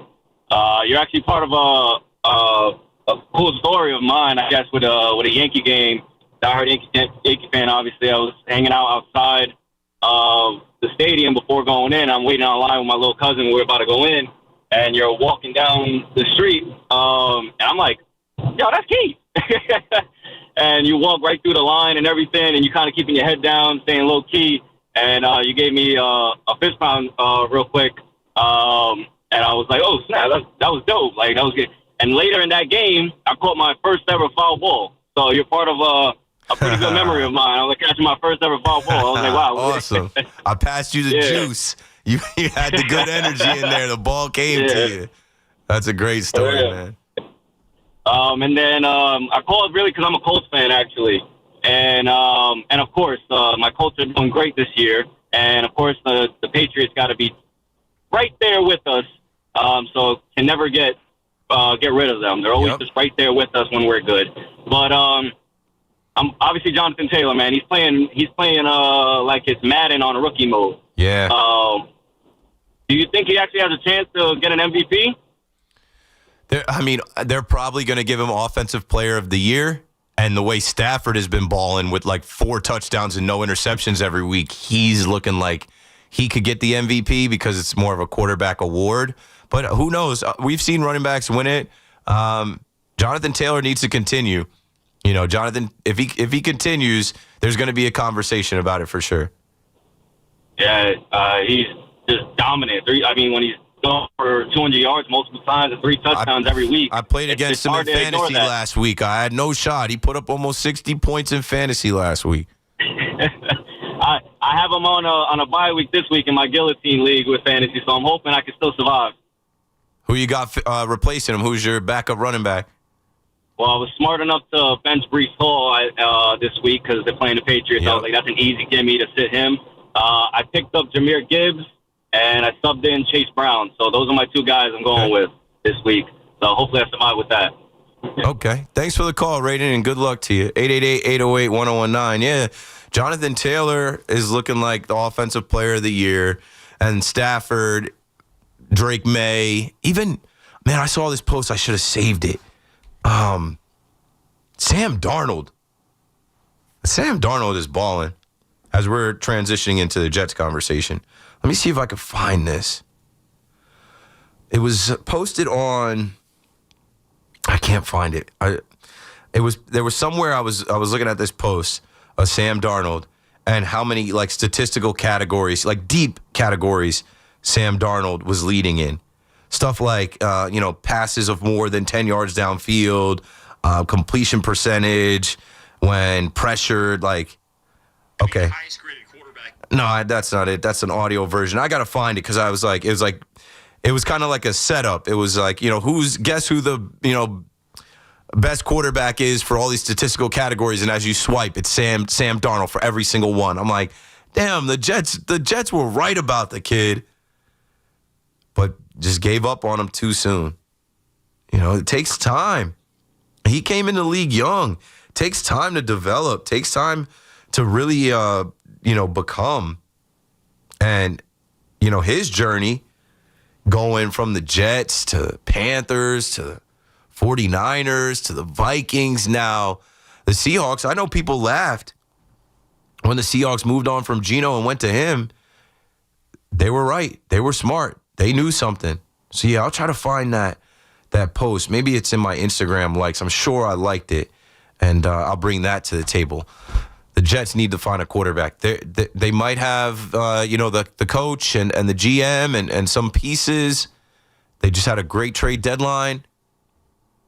They were able to show up tonight and compete, but you're not able to play with the upper echelon teams in the NFL without a difference maker at quarterback. Look at Drake May tonight. 281 yards, and it was effortless. 281 yards. He was 25 of 34 with a touchdown, 107 passer rating. And Stephon Diggs, 8. Stephon Diggs had 9 catches for 105 yards. I didn't put a single bet on Stephon Diggs. That's Stephon Diggs' best game as a Patriot. Sam is in Rockland on the Fan next. Sam, are you there? Yep. Thanks for taking my call, Keith. So, about the Jets. So, I guess my question is, obviously they're in rebuild mode. My question is, can they rebuild in the 2026 7 draft? Or is it going to be another year? I mean, they obviously need to get a quarterback. I like Mendoza, but whoever they go with, what other areas should they target in the draft? And is it possible to have they should be a functioning NFL team in next season? Yes. Thanks for the call. I like, you can flip things quickly in the NFL. Look at the Patriots. You can turn it around. Look at the Colts. But like, it's a lot of it goes back to the quarterback. They got to get that defense right. I think they're going to be drafting guys in that secondary. They got to get that defense right. There was too many holes in the secondary tonight. Some plays were made, but every time I looked up, it was either Stephon Diggs wide open, and he's going to route your ass up. That guy can run a hell of a route tree. So it's tough for guys. And I know they're banged up too, but I think they're going to be looking to draft some corners, some safeties. And I know you don't necessarily have to get them at the top of the draft, but like, you could use your first draft on a quarterback, your second round pick on a corner, on a DB. They need to get that secondary together. Maybe they're looking for some pass rushers as well, but I think they're good with Jermaine Johnson, Will McDonald, maybe somebody in the interior. I know they got Mozzie Smith, but I'm not expecting him to do anything. They got to build. But you can't build anything without the quarterback. It starts there. Joe is in Walton, New York on the Fan next. Joe, go for it. Thus, good night. Good evening. I want my one question to you. Do you think the Jets tank tonight playing Justin Fields the whole evening? I have no idea how many yards he had passing. And I have my friend Travis, who is a veteran, who is a diehard Jet fan. I've been listening to him scream at me, and I'm a Giant fan. I got enough problems with all this, but my goodness, to watch Justin Fields today, and I love the guy. He's a good athlete, Ohio State and everything, but my goodness, without Garrett Wilson, it was a tough deal at New England. What do you think on that? Thanks for the call, Joe. I don't think that they're tanking at all. I think they were trying to win. But I also think that they believe in Justin Fields to a fault. And I don't think it's a monetary thing either, like because of the guaranteed money, how much they owed him. I don't know how healthy Tyrod Taylor is. I don't think that they felt like there was a point in the game because the game, they weren't blown out. And maybe you're more in line to bench the quarterback when the game is close, but I don't think that there was a point in the game where they felt like they should take Justin Fields out because he leaves a lot to be desired with his arm, but he does make plays with his legs. He was their leading rusher. I don't know. This Justin Fields stuff pains me. They posted a stat, 48 fumbles since 2021. That's the most in the NFL. Justin Fields has the most fumbles in the league. That's not good. You touch the ball the most. Ball security, protecting the football is paramount, especially if you're not someone that can push the ball down the field and make those plays. I'm disappointed because I'm a Justin Fields fan. You guys have heard my spiel from when I discovered this kid. I was a big fan of that QB1 documentary series, streaming series that he was in. They thought he was going to be the next Cam Newton. Zach Rosenblatt tweeted out that should be Justin Fields' last snap as the Jets quarterback, the one that he fumbled, where like that drive, they could have made it interesting. Somebody compared it to the butt fumble. They called that Justin Fields' Jets butt fumble. It happens again. I was listening to Evan talk about it always happens in prime time against the Patriots. That fumble when the Jets were down 10, when they had the ball around their 10-yard line and they had a chance to maybe put a drive together, and if you fumble there, it's deflating. I don't think they were tanking. I don't think that they felt like there was a spot to go to Tyrod Taylor, but there were definitely some plays left out there. There were some ugly plays. Justin Fields just does not have a feel for the game. He does not see it. It's not natural to him. And he's been in this league now for 5 years, 6 years. Like, you would think by now, like it's crazy, bro. There are rookies stepping in that look back. Like, we watched the Jets and the Giants. Compare Jackson Dart to Justin Fields. I watch Jackson Dart, and I got my hands in the air all the time. I watch, like, in a good way. I watch Jackson Dart, and I'm like, how did he make that throw? How does he see this? How does he do it? How does he make a play when there's no play there? There's a play there to be made for Justin Fields. He doesn't make the play. He's throwing the ball into the turf. He's taking a sack. He's off target with the pass. 888-808-1019. Cecil in Franklin Square, how are you? Hey, buddy. How are you, man? Great job with everything you're doing. Thanks. I'm all right. Hey, man. Just a couple of things with the Jets specifically. First off, do you think Justin Fields is a product of himself? He just doesn't have it? Or is the coaching not able to bring any type of development or growth in his game? The second thing is regarding the future of the Jets. Could we maybe consider they build through the draft over the next year, maybe 2 years, so that they don't start the clock on a rookie quarterback?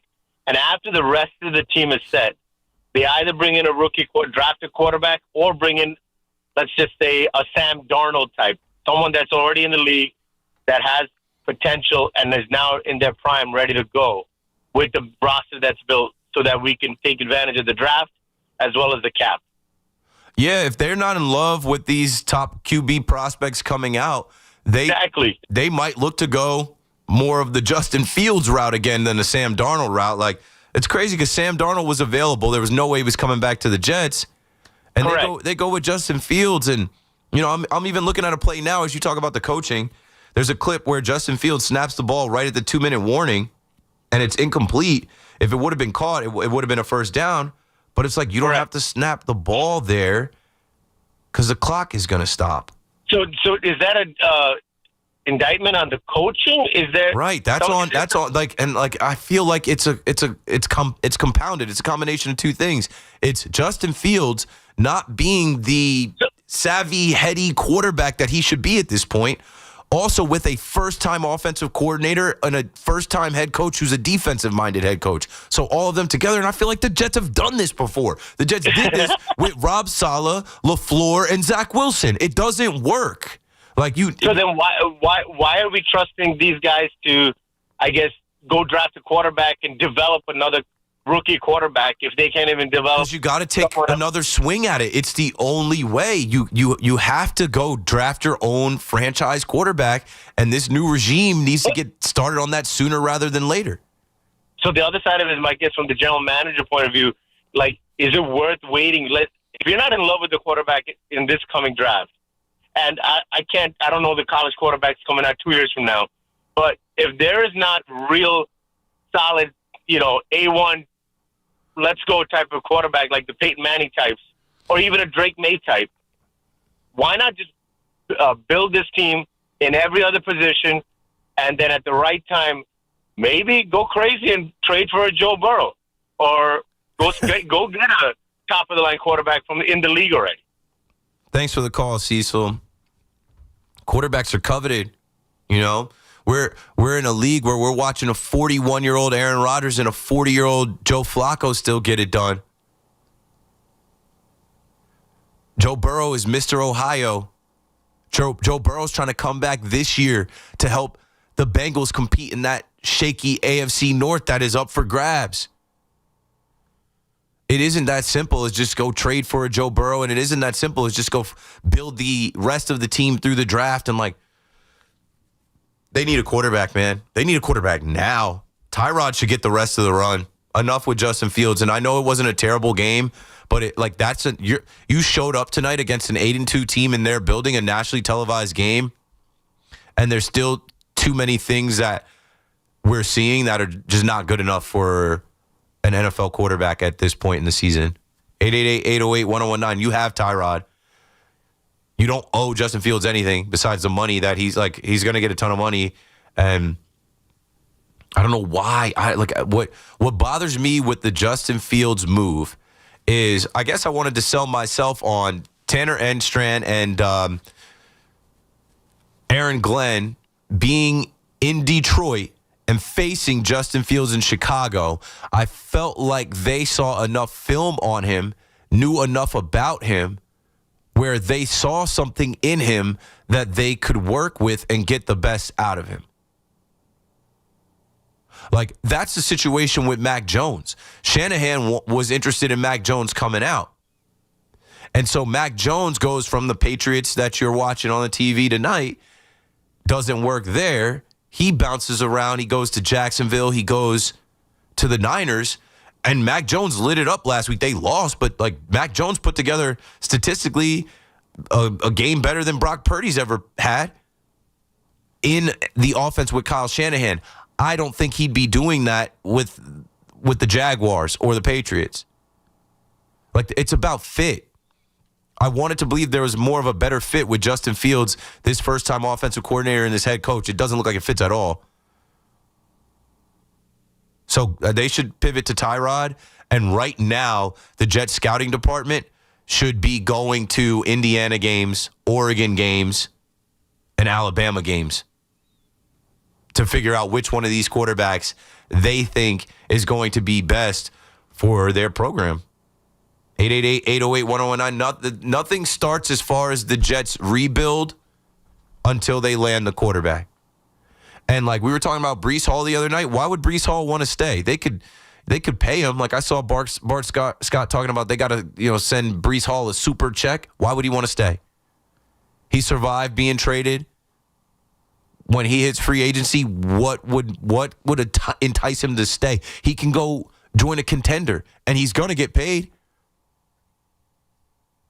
You got to draft your own quarterback. As I'm looking at these teams in the hunt for the playoffs here, Drake May was drafted by the Patriots. Josh Allen was drafted by the Buffalo Bills. Justin Herbert was drafted by the Chargers. Lamar Jackson was drafted by the Ravens. So on and so forth. They got to draft their own quarterback. You can try to go with the, look at the Colts as the next team. The Colts got lucky. They got lucky with the situation over here in New York that Daniel Jones ends up getting benched because of the clause in his contract. Daniel Jones goes to Minnesota. They're not smart enough to keep him because they want to go with drafting their own quarterback, J.J. McCarthy, who they drafted high. And so Daniel Jones becomes available to them, and the quarterback that they drafted, Anthony Richardson, is a bust. And so they plug Daniel Jones in to Shane Steichen's system with Michael Pittman and Alec Pierce, and they draft Tyler Warren, and they already have Jonathan Taylor. Off to the races they go. You got to draft your own quarterback. Dallas Cowboys drafted their own quarterback. They just got finessed and fleeced for how much they had to pay him. Eddie's in Staten Island, on the Fan. Hey, Keith, how you doing? I'm good. How are you, Eddie? I'm good, man. So I am a, maybe not like you anymore, but I'm a diehard Cowboys fan. And I just want your thoughts on something. I've been listening the past couple weeks. I usually listen to BT and Sal during the day, and Sal has repeatedly, they keep talking about the Giants, and they keep alluding to how the Giants, they should have beat the Cowboys. They should have beat the Cowboys. They should have beat the Cowboys. I want to know, what are your thoughts on that game? Because I keep looking back at the game, and I'm like, I don't know if they should have beat the Cowboys. They basically got beat at the end by Brandon Aubrey, kicking 65-yard field goals. Brandon Aubrey won that game. Yeah, that's what I'm saying. So they kept saying, like, it's a big loss for the Giants. They should have beat the Cowboys. They should have. And you think the Giants should have beat us? Yeah. They should have. They had multiple leads.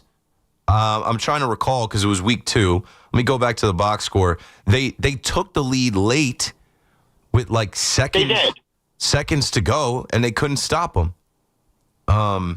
Well, but I mean, we got into position.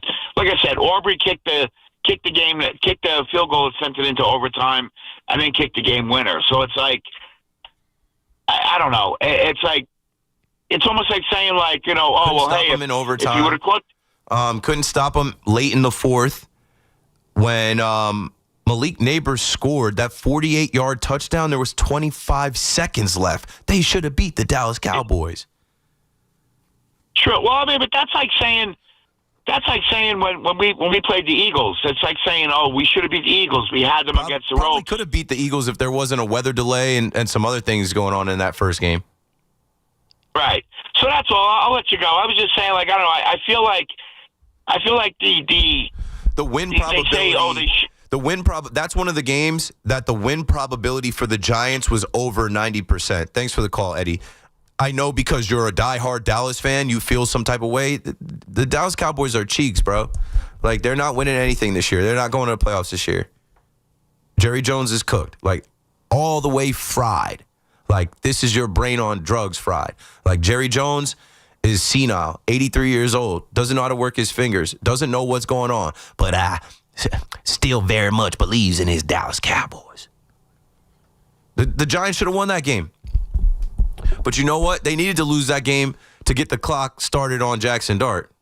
888-808-1019. Like, they needed to, because Russell Wilson is still talking about that game. When they're asking Russell Wilson about the rest of his football life and career, he's like, yeah, I think I showed in Dallas that I still got a lot left in the tank. No, the Dallas defense was pitiful, bro. Guys just running by them all game. They had no secondary help. Like, that was the first blown game. After that game, I said, fire everyone. I had the tweet ready, fire everyone. You know why? Because I bet on the Giants. And people thought, because, I don't know, I used to be a Cowboys fan, that I jinxed the Giants because I put out a gif of Jerry Jones, and I said, see, Jerry Jones, no good will come your way. I thought for sure that the Giants were winning that game. And then that tweet, I ended up muting the conversation because people were like, yo, you jinxed us. Yo, why'd you do that? I'm like, I was rooting for y'all. I took the Giants that game. I'm done betting on the Giants, so I'm not punching in any Giants bets on FanDuel. That's most of my deficit. Jay Schmeezy. Joe is in Rutherford on the Fan. What's up, Joe? You bringing up Dangerous right now. I don't know if you're familiar, but he just he made himself available on Cameo. Did he? Yes, What's his for rate? a low price. Yes, for the low price of $300, you can get You can get a Keith McPherson for 10% of that. Keith McPherson on Cameo for like $28. So listen, Keith, we're talking about football, and a lot of people, I don't know if they know, but you did play quarterback. You know what I mean? I know, but I gotta stop talking about it so much, bro. They don't even want to hear it, bro.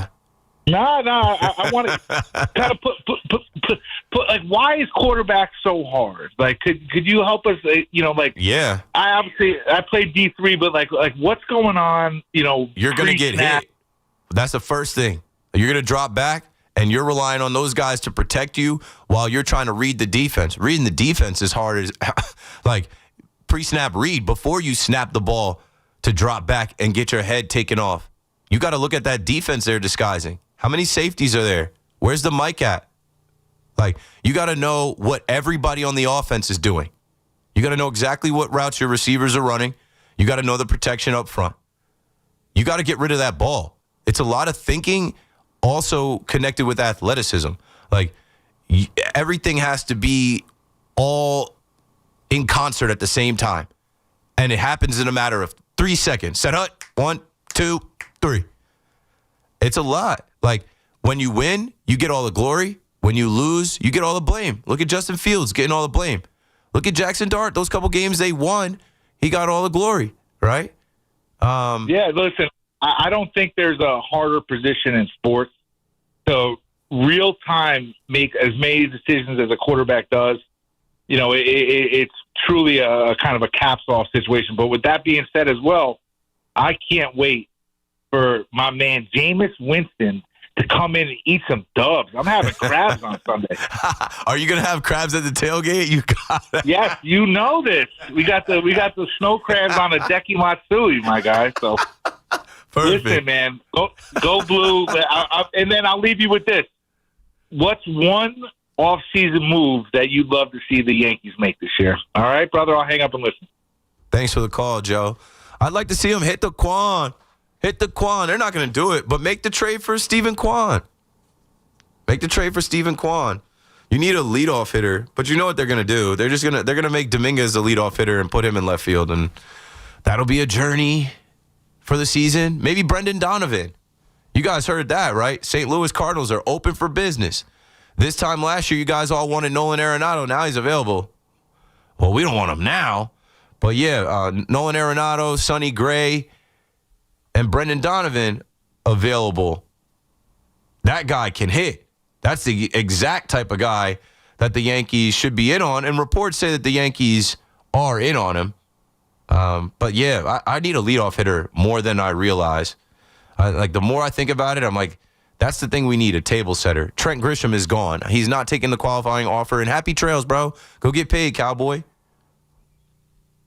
But, yeah, one move for the Yankees. I'm assuming they're getting Cody Bellinger because I don't think Cody Bellinger wants to be an METS Met Eel. All right, Keith McPherson on the Fan. We got to take another break. Probably my last one. Call me up. We'll be right back. Regular season battles in football. Off-season moves in baseball.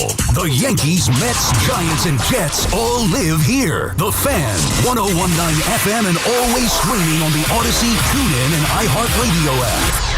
You know that expression, put a little spring in your step? Well, whoever said it must have been talking about Glide Step hands-free Skechers slip-ins. Because with Glide Step, you get a pillow-like soft landing, then an explosive takeoff. It makes walking feel effortless. So springy, it's almost like you're floating. And speaking of effortless, have you tried hands-free Skechers slip-ins technology? Just step in and instantly your shoes are on. No bending down and no touching. Try Glide Step hands-free Skechers slip-ins at a Skechers store, Skechers.com, or wherever stylish footwear is sold. You know that Big Bargain detergent jug is 80% water, right? It doesn't clean as well. 80% water? I thought I was getting a better deal because it's so big. If you want a better clean, Tide Pods are only 12% water. The rest is pure, concentrated cleaning ingredients. Oh, let me make an announcement. Attention Attention shoppers, if you want a real deal, try Tide Pods. Stop paying for watered-down detergents. Pay for clean. If it's got to be clean, it's got to be Tide Pods. Water content based on the leading bargain liquid detergent. I just got a text out of the blue from my ex-girlfriend. She said, just so you know, I'm seeing this new guy. And I wrote back, oh, wow. And then she was like, what, you didn't think I was ever going to date ever again? And I said, no, I just didn't remember signing up for the push notifications. Sam Morril, the Eras Tour. I'd like to hear less from you and the Huffington Post, if possible. December 4th, Stern Auditorium, Perlman Stage at Carnegie Hall. Get tickets now at carnegiehall.org. Don't miss Sam Morril. Think Verizon, the best 5G network, is expensive? Nada que ver. Bring in a bill from AT&T or T-Mobile to a Verizon store today and we'll give you a better deal. ¿Y ahora? ¿Qué vas a hacer with all those unwanted bills? Pues, how about a full-scale origami version of the Statue of Liberty? Fuera de broma. Bring in your AT&T or T-Mobile bill to your local Verizon store in New York City today and we'll give you a better deal for you and tu familia. Rankings based on RootMetrics root score report dated 1H2025. Your results may vary. Requires postpaid consumer mobile bill from T-Mobile or AT&T dated within the past 45 days. Bill must be in the same name as the person redeeming the deal. Additional terms apply. New Jersey might be small, but there's a lot of wow packed into this little state. Beach wows, mountain wows, and show-stopping wows. Find your wow at visitnj.org. New Jersey, little state, lot of wow. Dunkin's $6 meal deal is here for the holidays. Enjoy a bacon, egg, and cheese sandwich, 6-piece hash browns, and a medium iced or hot coffee, all for $6. It's got everything you need to keep your holiday season running. Get it now in Dunkin' stores or order ahead directly on the Dunkin' app. After all, the holidays run on Dunkin'. No substitutions. Participation and times may vary. Offer price varies in California and Hawaii. Limited time offer cannot be combined with other offers. Exclusions and terms apply. Bet365 is paying out before the final whistle. Check out Bet365's 365. Gambling problem? Call 1-800-GAMBLER. 21 plus only. Must be physically located in New Jersey. T&Cs apply. Hear that? That's the beginning of a journey powered by the confidence that comes from driving a vehicle so reliable. It's backed by a 10-year, 100,000-mile limited powertrain warranty. Where your journey ends? Well, that's up to you. Visit your local Kia dealer today. Kia, movement that inspires. See retailer for warranty details. Always drive safely. Limited inventory available. Pros don't just show up. They prove how it's done with precision and without shortcuts. Makita tools are built the same way with a dedication to lasting quality, trusted performance, and results that reward your effort year after year. When the job calls for the best, call on Makita. Built to be the best. Available at the Home Depot. Beware the holiday buffering. Who are you? The ghost of internet past here to slow down right when your guests arrive. Not this year. We got Verizon's 100% fiber optic home internet. Scored a limited time offer for $20 a month and locked in the price for 3 years. Fios home internet, that's scary fast. Now we can all stream, video chat, and game at the same time. So bye. Call 1-833-VERIZON to switch to Fios home internet today. Fios 300 megabits per second plan at $20 a month with autopay. Any Verizon mobile phone plan and bonus discount. Price guarantee applies to base monthly rate only for my home customers. Terms apply. Looking for the lowest price on name brand tires? Get to Town Fair Tire and get the guaranteed lowest price on any name brand tire. Nobody beats a Town Fair Tire deal. Nobody. Town Fair Tire. Are you fans? It's football season, so make sure you catch all of the Scarlet Knights gridiron action this season on WFAN. Scarlet Knights football is presented by RWJ Barnabas Health, the official healthcare provider of Rutgers Athletics. Let's be healthy together. I just got a text out of the blue from my ex-girlfriend. She said, just so you know, I'm seeing this new guy. And I wrote back, oh, wow. And then she was like, what, you didn't think I was ever going to date ever again? And I said, no, I just didn't remember signing up for the push notifications. Sam Morril, the Eras Tour. I'd like to hear less from you and the Huffington Post, if possible. December 4th, Stern Auditorium, Perlman Stage at Carnegie Hall. Get tickets now at carnegiehall.org. Don't miss Sam Morril. Your new Total Wine in North Brunswick has the largest selection of wines, spirits, and beers. Plus, totally low prices and friendly service from our helpful guides. With over 8,000 wines, 4,500 spirits, and 2,500 beers, you're sure to find your favorites and something new. You can even order delivery, in-store, or curbside pickup. Find what you love what you find. Only at Total Wine & More. Now open at the North Village Shopping Center next to Trader Joe's. Drink responsibly, B21. At Bank of America, we're proud that more than 20,000 veterans and people with military backgrounds have joined our ranks since 2015. Now we're committed to adding 10,000 more over the next 5 years. By helping veterans achieve their career goals, we're moving from appreciation to action, and together, helping expand economic opportunity across America. Visit bankofamerica.com/great place to work. What would you like the power to do? Bank of America, proud to be an equal opportunity employer. Tune into the BT and Sal Show weekdays from 10 to 2 on The Fan. Presented by your Tri-State Cadillac dealers. Cadillac is the official luxury vehicle of the New York Giants. Talk New York sports here. The Fan.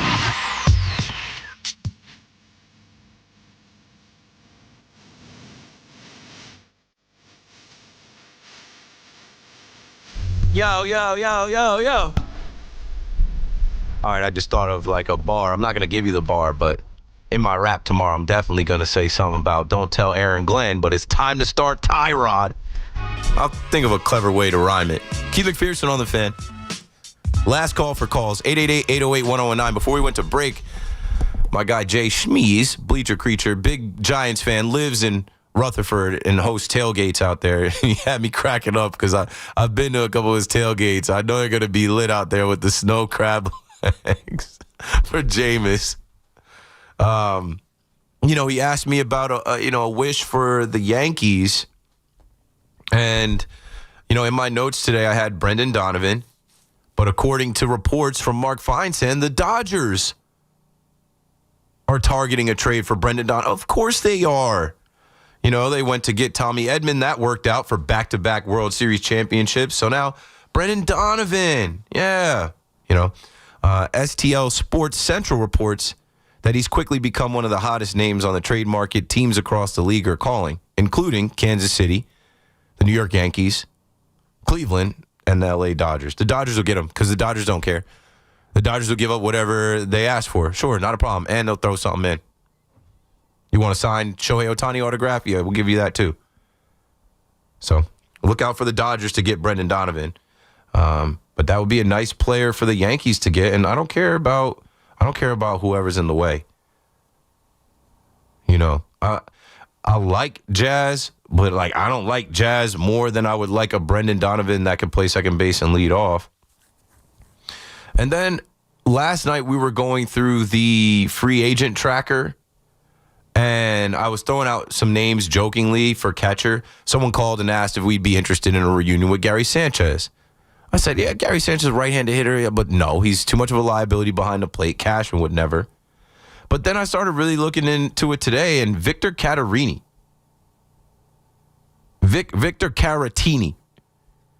from the Houston Astros is a free agent, a right-handed, a switch hitter, right-handed thrower, and above-average bat.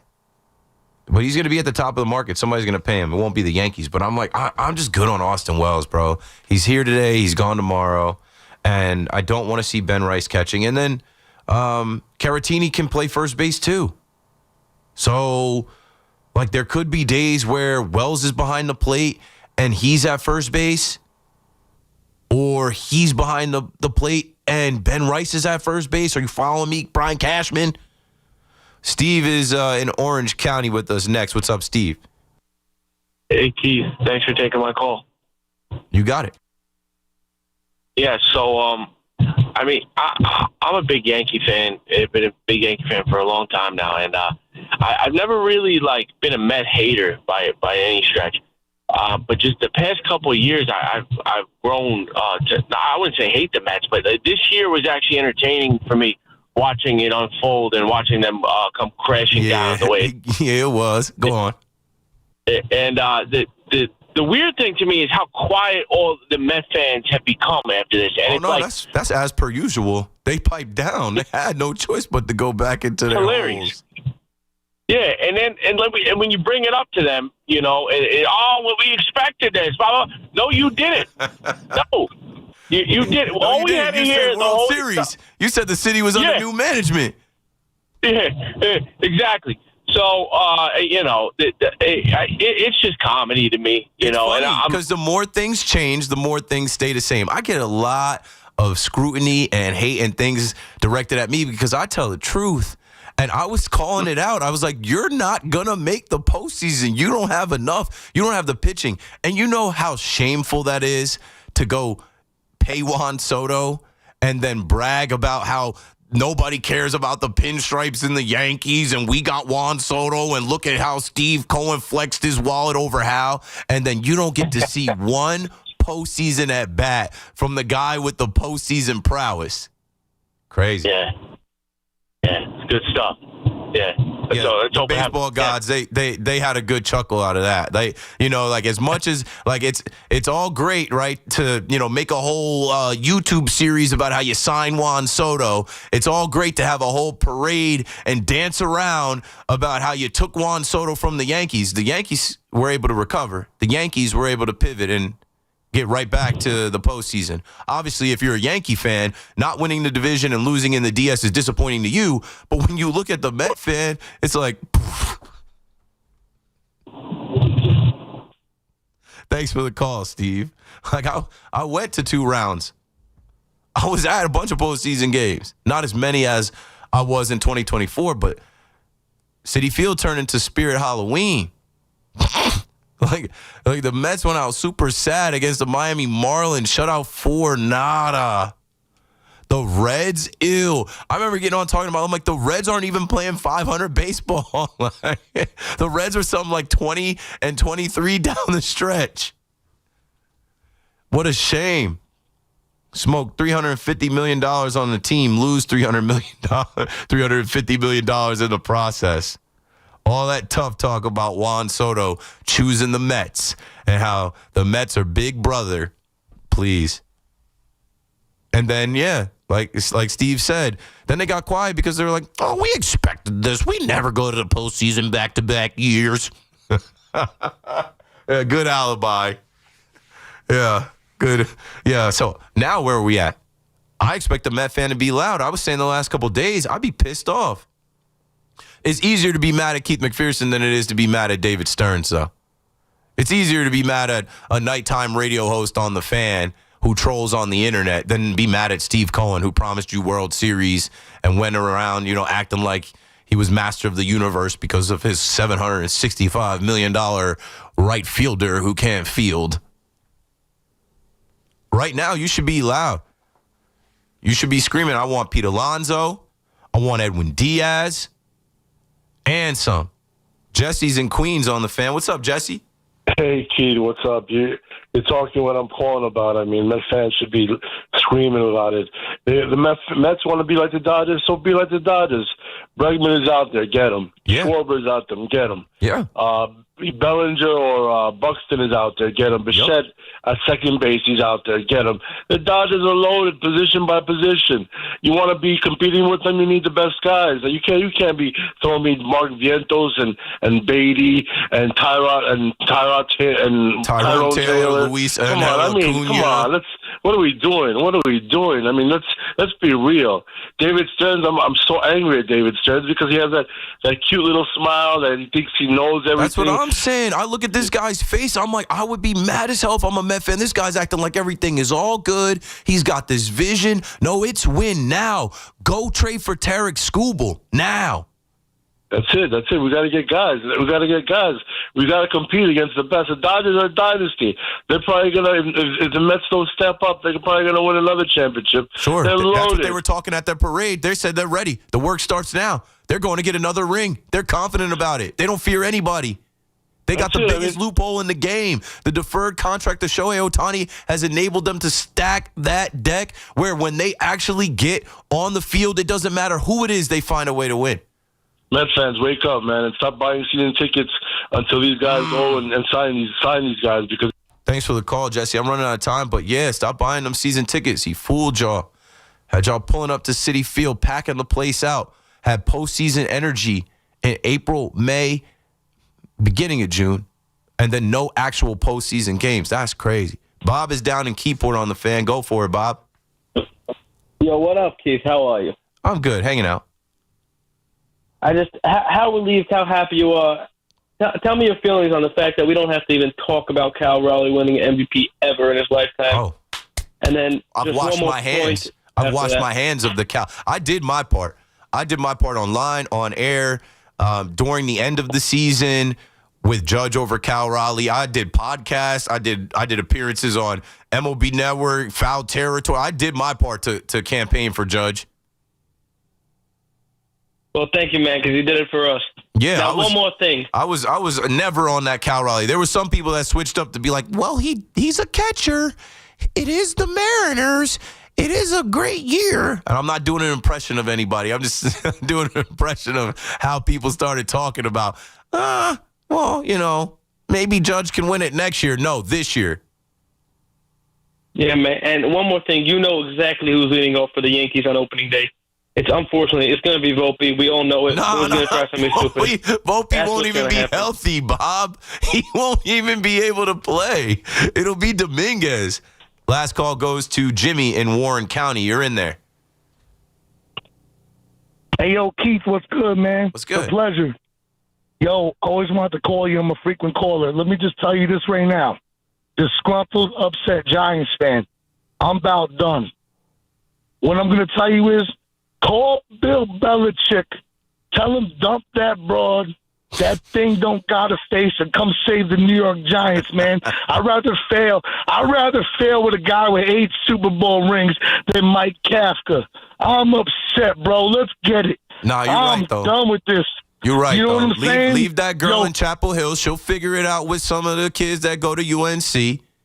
And you know what I'm saying, bro? Nobody will disagree with the Giants hiring Bill Belichick. No, there's nobody that'll say bad hire. I'd rather fail with a guy with 8 Super Bowl rings. Good call, Jimmy. I mean, I don't think it's going to happen, but it could. I do think that when the UNC season ends, they should hit up Bill like they did in the past. And like I said, nobody's going to say, oh, they hired Bill Belichick, terrible hire. And also, Bill is old. He probably is a really good hire because, you just need somebody to get this thing right for the next couple years, and then he can bow out, but set up the, successor plan, the heir to the, I don't know. It's just Jordan Hudson's got to go, bro. You can't have that broad in the building. Because next thing you know, she's going to be popping up with Dart, and you know how Dart get. All right, let me get out of here. C-Max coming up next. I'm out. Peace. Sports Radio 101.9 FM. WFAN New York. This is science. You can't bet against a coach who wears a fishing vest. Every Saturday at 8 a.m., it's Kickoff with Boomer and Mike Valenti, where the guys break down the biggest headlines and storylines from across the NFL. It's crazy, but the Chiefs are still the odds-on favorite to make it to the Super Bowl in the AFC, which is nuts. Kickoff with Boomer and Valenti is brought to you by Nationwide. For your insurance and financial needs, Nationwide is on your side. And The Fan, always streaming on Odyssey, TuneIn, and iHeartRadio app. You know that expression, put a little spring in your step? Well, whoever said it must have been talking about Glide Step hands-free Skechers slip-ins. Because with Glide Step, you get a pillow-like soft landing, then an explosive takeoff. It makes walking feel effortless. So springy, it's almost like you're floating. And speaking of effortless, have you tried hands-free Skechers slip-ins technology? Just step in, and instantly your shoes are on. No bending down and no touching. Try Glide Step hands-free Skechers slip-ins at a Skechers store, Skechers.com, or wherever stylish footwear is sold. You know that Big Bargain detergent jug is 80% water, right? It doesn't clean as well. 80% water? I thought I was getting a better deal because it's so big. If you want a better clean, Tide Pods are only 12% water. The rest is pure, concentrated cleaning ingredients. Oh, let me make an announcement. Attention shoppers, if you want a real deal, try Tide Pods. Stop paying for watered-down detergents. Pay for clean. If it's got to be clean, it's got to be Tide Pods. Water content based on the leading bargain liquid detergent. I just got a text out of the blue from my ex-girlfriend. She said, just so you know, I'm seeing this new guy. And I wrote back, oh, wow. And then she was like, what? You didn't think I was ever going to date ever again? I said, no, I just didn't remember signing up for the push notifications. Sam Morril, The Eras Tour. I'd like to hear less from you and the Huffington Post, if possible. December 4th, Stern Auditorium, Perlman Stage at Carnegie Hall. Get tickets now at carnegiehall.org. Don't miss Sam Morril. Think Verizon, the best 5G network, is expensive? Nada que ver. Bring in a bill from AT&T or T-Mobile to a Verizon store today and we'll give you a better deal. ¿Y ahora? ¿Qué vas a hacer with all those unwanted bills? Pues, how about a full-scale origami version of the Statue of Liberty? Fuera de broma. Bring in your AT&T or T-Mobile bill to your local Verizon store in New York City today and we'll give you a better deal for you and tu familia. Rankings based on RootMetrics root score report dated 1H2025. Your results may vary. Requires postpaid consumer mobile bill from T-Mobile or AT&T dated within the past 45 days. Bill must be in the same name as the person redeeming the deal. Additional terms apply.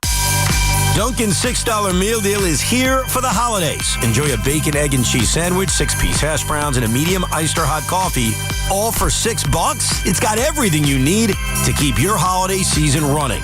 Get it now in Dunkin' stores or order ahead directly on the Dunkin' app. After all, the holidays run on Dunkin'. No substitutions. Participation and times may vary. Offer price varies in California and Hawaii. Limited time offer cannot be combined with other offers. Exclusions and terms apply. Bet365 is paying out before the final whistle. Check out Bet365's unrivaled early payout offer. You can see why it's never ordinary at Bet365. Gambling problem? Call 1-800-GAMBLER. 21 plus only. Must be physically located in New Jersey. T&Cs apply. Hear that? That's the beginning of a journey powered by the confidence that comes from driving a vehicle so reliable. It's backed by a 10-year, 100,000-mile limited powertrain warranty. Where your journey ends? Well, that's up to you. Visit your local Kia dealer today. Kia, movement that inspires. See retailer for warranty details. Always drive safely. Limited inventory available. Pros don't just show up. They prove how it's done with precision and without shortcuts. Makita tools are built the same way, with a dedication to lasting quality, trusted performance, and results that reward your effort year after year. When the job calls for the best, call on Makita. Built to be the best. Available at the Home Depot. Beware the holiday buffering. Who are you? The ghost of internet past here to slow down right when your guests arrive. Not this year. We got Verizon's 100% fiber optic home internet. Scored a limited time offer for $20 a month and locked in the price for 3 years. Fios home internet, that's scary fast. Now we can all stream, video chat, and game at the same time. So bye. Call 1-833-VERIZON to switch to Fios home internet today. Fios 300 megabits per second plan at $20 a month with autopay. Any Verizon mobile phone plan and bonus discount. Price guarantee applies to base monthly rate only for my home customers. Terms apply. Looking for the lowest price on name brand tires? Get to Town Fair Tire and get the guaranteed lowest price on any name brand tire. Nobody beats a Town Fair Tire deal. Nobody. Town Fair Tire. Are you fans? It's football season, so make sure you catch all of the Scarlet Knights gridiron action this season on WFAN. Scarlet Knights football is presented by RWJ Barnabas Health, the official healthcare provider of Rutgers Athletics. Let's be healthy together. Talk sports with Evan and Tiki. Afternoons from 2 to 7. WFAN, WFAN FM, WFAN FM HD1, New York, and Odyssey Sports Station. WFAN Sports Flash. Good morning at 12 o'clock. I'm Marco Belletti, and this report is sponsored by Chef IQ. Precision cooking, effortless results, chefiq.com. Also brought to you by Roto-Rooter, America's neighborhood plumber. Jets' 2-game win streak came to an end as they fell to the Patriots 27-14. Drake May, 281 yards passing. Travion Henderson, 3 total scores. While the Jet offense continues to sputter. Justin Fields, 116 yards in the air, 67 on the ground, 2 total scores. Listen, there are some good things. There's some really good things. I thought he put some balls out there, and we got to have some guys that make some plays for him, too. Obviously, I know for a fact that he's going to say there's some things that he could have done better. Again, we do have to watch the tape, but I thought there were some good things he did out there. Aaron Glenn, as Fields didn't have his best target. Garrett Wilson didn't play, placed on IR before the game. He's out at least 4 weeks. Aaron Judge, now a 3-time MVP, just edged out Cal Raleigh. He's the 13th player to win 3 MVPs, only the 4th Yankee. Joins the likes of Joe DiMaggio, Mickey Mantle, and Yogi Berra. Shohei Ohtani won his 4th MVP, once again unanimous fashion. Ohtani trailing only Barry Bonds for the most all time at 7. Jalen Brunson diagnosed the mildest of sprains. It's grade 1. He'll be reevaluated Friday. And the Islanders lead the Golden Knights 2-1 just starting the 3rd period. Matthew Schaefer is 6th on the season. 44 degrees, cloudy skies, Central Park. That's what's happening. I'm Marco Belletti. Get connected with WFAN to talk about your favorite teams. The Fan on the Odyssey, iHeart, and TuneIn apps. And I'm bound to keep on riding. I got one more silver dollar, but I'm not gonna let them catch me, no. Not gonna let them catch the midnight rider. Chris McMonigle. Yeah. Sports Radio 101.9 FM. The Fan. WFAN. Yes, sir. Yes, sir. 12:03 on The Fan. McMonigle here with you on this 5-hour midnight ride on this Football Friday. As we take you all the way to 5 a.m., 888-808-1019. Connor still hanging with us. Fleegs coming in after another loss for the New York Football Jets at Gillette Stadium, 27-14. And I guess I only have one question. Who's the quarterback next week, Coach? Because Justin Fields can't play quarterback. Plain and simple. Justin Fields was awful again in this game. Now, yes, the Patriots are going this way, and the Jets are the Jets. We get it. The Patriots are now 9-2. They've won 8 consecutive football games. They are a talented team. Their quarterback is playing MVP caliber football. Vrabel is one of the best coaches in the NFL, bar none. He was before he got here. He's that in Tennessee. They were stupid to let him go and not work it out with him because he has come to New England and transformed this football team. And it's a difficult game to win on the road. And it's a difficult game to win when your quarterback can't throw. I just got here at the end of the game. I'm driving in, obviously. I'm listening to it on the radio. And I get in just in time to hear Al and the broadcast talking about the only successful play that the Jets have is when the quarterback runs the football. At the end of the game, that final drive, that's it. Take a step back, do like a fake look around the field, and then take off because that's all you have. And you watch the first drive, right? They're able to run the football. They go down the field. They score the touchdown. They put it in the end zone, and that's it. He is awful, 116 yards. He can't play the position, and it's a fine line. And I think they should lose football games, and in many ways, this is the kind of football game I think the Jets should be playing. A game where in many different parts of the team, the football team, the defense is scrappy. The defense is scrappy. The wide receivers did make some drops, and we'll get to that, obviously, because it didn't help Justin Fields. But, he can't throw the football on time. They're saying in the postgame again, I think, Willie Colon puts it beautifully. He has to see it before he throws it. He's incapable in this offense now into week 11. And he's incapable of understanding where the wide receivers are going to be, what the play is going to be, where he should look to throw the football. Throwing it before the break, throwing it before the defense has a chance to make a play on the ball or at least circle the wide receiver. There is no chance to make plays that you need wide open, complete botches from the defense to a wide open wide receiver if they want to score a touchdown. He is incapable of playing the position. So in many ways, I think they should be losing football games. Why? Because it's on clear display what this team could be with a quarterback and what it is with Justin Fields. You need the franchise quarterback. You see what's going on in New England with May. You need that franchise quarterback. And this isn't about building some winning culture with this quarterback. It's not. That's not what it's about. It's about getting the best opportunity to get the franchise quarterback. That is it.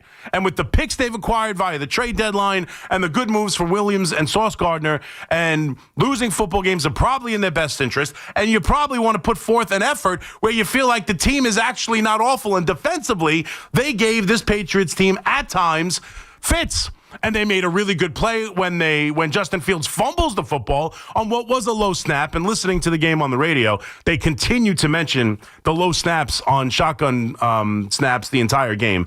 But he fumbles the ball. Instead of jumping on it, he tries to pick it up where I don't know what he's going to do if he picks it up. It's in the middle of the scrum with offensive linemen, and the ball is around their feet. But the defense is able to hold in that situation and force field goals. You get the missed field goal at the end of the half, some momentum, and this coach refuses to go to Tyrod Taylor to give this team a chance. So for me, that's how I look at this team right now. On one hand, Justin Fields should be the quarterback in there because I want them to lose, and he gives them no chance of winning. On the other hand, I am trying to, whether it's build a winning culture or not, I'm trying to see what kind of football players I have. I'm trying to see, and as far as forget what I think about tanking, this coach, this organization is trying to make assessments on what kind of team they have. And with Justin Fields at the quarterback position, it is damn near impossible to make an assessment on what kind of team you have and what kind of players you have offensively. It's just impossible. And there's only so much Breece Hall can do. 14 carries for 58 yards, 2 receptions. Again, 116 yards. You want to go through the yardage that this quarterback throws out there every week? Week 1, his best game of the season, 218, followed up by 27. Dolphins, 226. Cowboys, 283. 45 yards, 46 yards. Then the Bengals game, 244. Last week, 54 against the Browns, 116 this week against the Patriots. I mean, 1, 2, 3, 4 games. He doesn't get to triple digits. They have no pass game whatsoever. And then the coach, as you just heard in the update, when he's not telling you who the starting quarterback is, and when he doesn't want to give you injuries because, God forbid, a reporter actually did a job and found out about the injuries where now your star wide receiver's on IR, and Rich Samini was 100% correct with his reporting. He tells you in the postgame that the quarterback is doing well. There's some good, there's some bad, there's some things we could work on, but I thought he did a lot of positives. What positives other than run the football? And he even said, and we'll get to the idea because I got to be a sarcastic bastard. That's what I do. And, the idea that all they do is run their quarterback and nobody seems to be clamoring like the Giants are, like, oh, they're reckless. You can't continue to play this way, running the football this much. How many runs for Justin Fields? Why? Because that's the only way to be successful with him as quarterback. You want to try and win a football game? Because whatever I think, this was an opportunity to go on the road against the New England Patriots team who had won 7 games in a row and has owned this matchup forever. I heard the afternoon show 5 times. 5 games since 2002 that you have won in that building. You're riding a 2-game winning streak. You're playing better. The defense showed up a little bit last week. You've gotten some special teams play. You didn't give up last week. And you're trying to catch New England off of, again, 7 wins in a row. It is not easy no matter who you play, no matter what your schedule is, no matter how many times you face teams like the New York Jets. It's tough to win 8 games. It's tough to win 8 games in a row in this league. And this would have been an opportunity if you are the kind of person who believes in building a winning culture and believes on building on things. That's a win against a divisional opponent that has traditionally owned you, who had exactly 5 minutes of being as bad as you are. All of 5 minutes at the end of Belichick's career and last year with Mayo. All of 5 minutes before they found themselves back at 9-2. Something that the New York Giants, as a Giant fan, haven't been able to do in forever. Something the New York Jets haven't been able to do for 15 years. Right back at it. 9-2. Right coach, right quarterback, as we saw May play in this game. And they are right back at it. And what are the Jets doing? The Jets are back to their same old slop. And offensively, it's impossible to watch. It's impossible to watch. And for me, as an outside looker on and someone who feels strongly about the best available draft pick, keep playing Justin Fields. because he gives you no opportunity to win. And it goes back to me on this coach and this regime. Sure, they can make trades where people overwhelm them with great offers and first-round picks out the wazoo. Great. This team and this coach have shown you their evaluation of the quarterback position is putrid. It is out and out putrid. They gave this guy $30 million and told us they were going to make it work. They were going to put all the pieces around him. They were going to make this a functioning offense. 4 games he hasn't hit triple digits. I guess one of them is he was benched, to be fair. But, I mean, my goodness.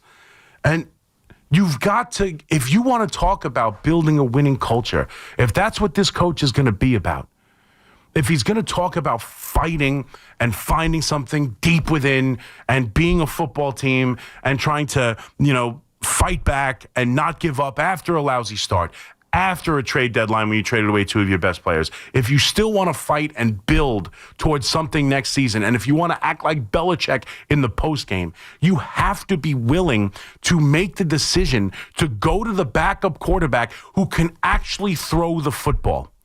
You cannot continue to throw out Justin Fields, he is not an NFL quarterback.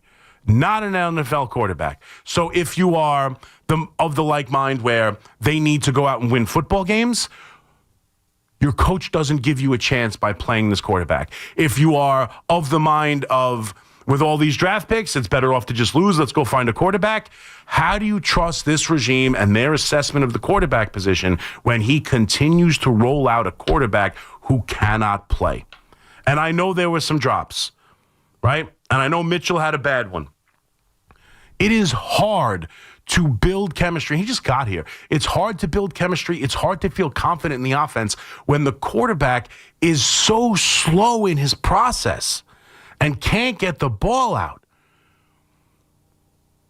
and can't make NFL throws. I understand there was a drop. And I understand the first drive looked great. And I understand the first week of the season looked great. And yeah, they put up points against the Bengals. But my goodness, consistently, week in and week out, it is just a train wreck watching this team offensively. And defensively, I thought they played a pretty good game. Again, multiple chances. They give up the 14 on back-to-back touchdowns in the 2 possessions there at the start of the game and into the second quarter for New England. But they hold them to a field goal that's missed at the end of the half after the turnover, which pretty much was a killer in the game. They get the stop, they get the punt, and they fumble the snap, and the Patriots are there at the 10-yard line. And the Jets defense holds. But this offense is just non-functioning. And I can't get over the fact that this is the hand-picked quarterback who they continue to tell us they're going to get right, continue to roll out there, continue to play through the entire game when it's obvious he can't complete a pass. The Patriots didn't play a great game. There was an opportunity to win this football game. But Justin Fields is just not an NFL quarterback. 116 yards. 15 of 26. The only touchdown, he had to be wide open. And they run him all the time. And, it's funny, too, because we talked a lot last week about Brian Daboll and putting Jackson Dart in harm's way. And, oh, my God, you can't keep running him like that. It's unsustainable. I'll give it to the coach. The first question, and again, it wasn't, hey. The first question was, I want to get it. We'll get to it in the break. Fliegelman's putting up some calls. The first question of the postgame was, hey, why'd you stop running Justin Fields as much? The first quarter, the first drive, you were really running Justin Fields, then you stopped. And the coach, to his credit, said, well, listen, we can't treat him like a running back. We don't want to put him in harm's way. But my point is the narrative is, for the Giants, how the hell are you running that quarterback? For the Jets is, why the hell did you stop running the quarterback? Because it's about winning football games. That's why. For Brian Dable and the New York Giants, for the Patriots, for the Jets, it's about winning football games. And the only way to give your team a chance to win a football game with Justin Fields as the quarterback is to tell him to run the football. That's it. How many design runs in this game? How many bootlegs? How many design runs? How many look at your first read and then tuck it and run? That was the offense. That's all they have. And that's all they'll ever have with this quarterback. And it's impossible to get a gauge and a read on what kind of football team you have. And listen to the former players in the postgame. Listen to Bart Scott. Listen to Willie Colon. They're beside themselves because the coach and this quarterback doesn't give the team a chance. Doesn't give the team a chance.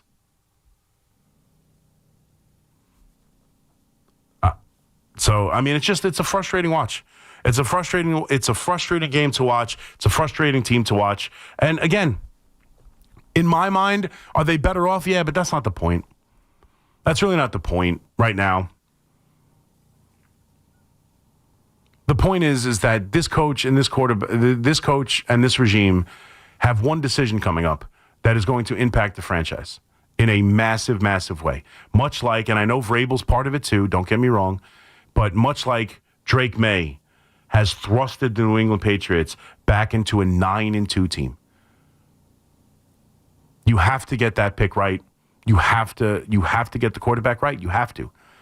And as I continue to watch this coach handle the quarterback position, it scares the hell out of me.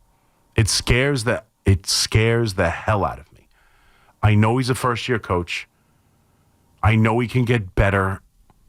I know this team isn't all that good, and I know and I believe the owner when you say a quarterback like this, I don't know how you win football games. I agree. He's coaching with one hand behind his back, but he did it. He and Muji decided to tie his hand behind his back and go out there and try and win a football game with a quarterback who can't play. And they gave him $30 million and told us it was going to be great. And they continue to play him when there's no chance of any success offensively, and you are hurting any sort of winning culture by continuing to play him, and they do it. And now I'm supposed to trust them to go get this right come April? I'm supposed to trust them to go get this right come April. As I watched this, a quarterback who literally cannot play quarterback. And this was their choice to get their regime started, to build their winning culture. They chose a quarterback who cannot throw the football and gave him a multi-year contract for $30 million.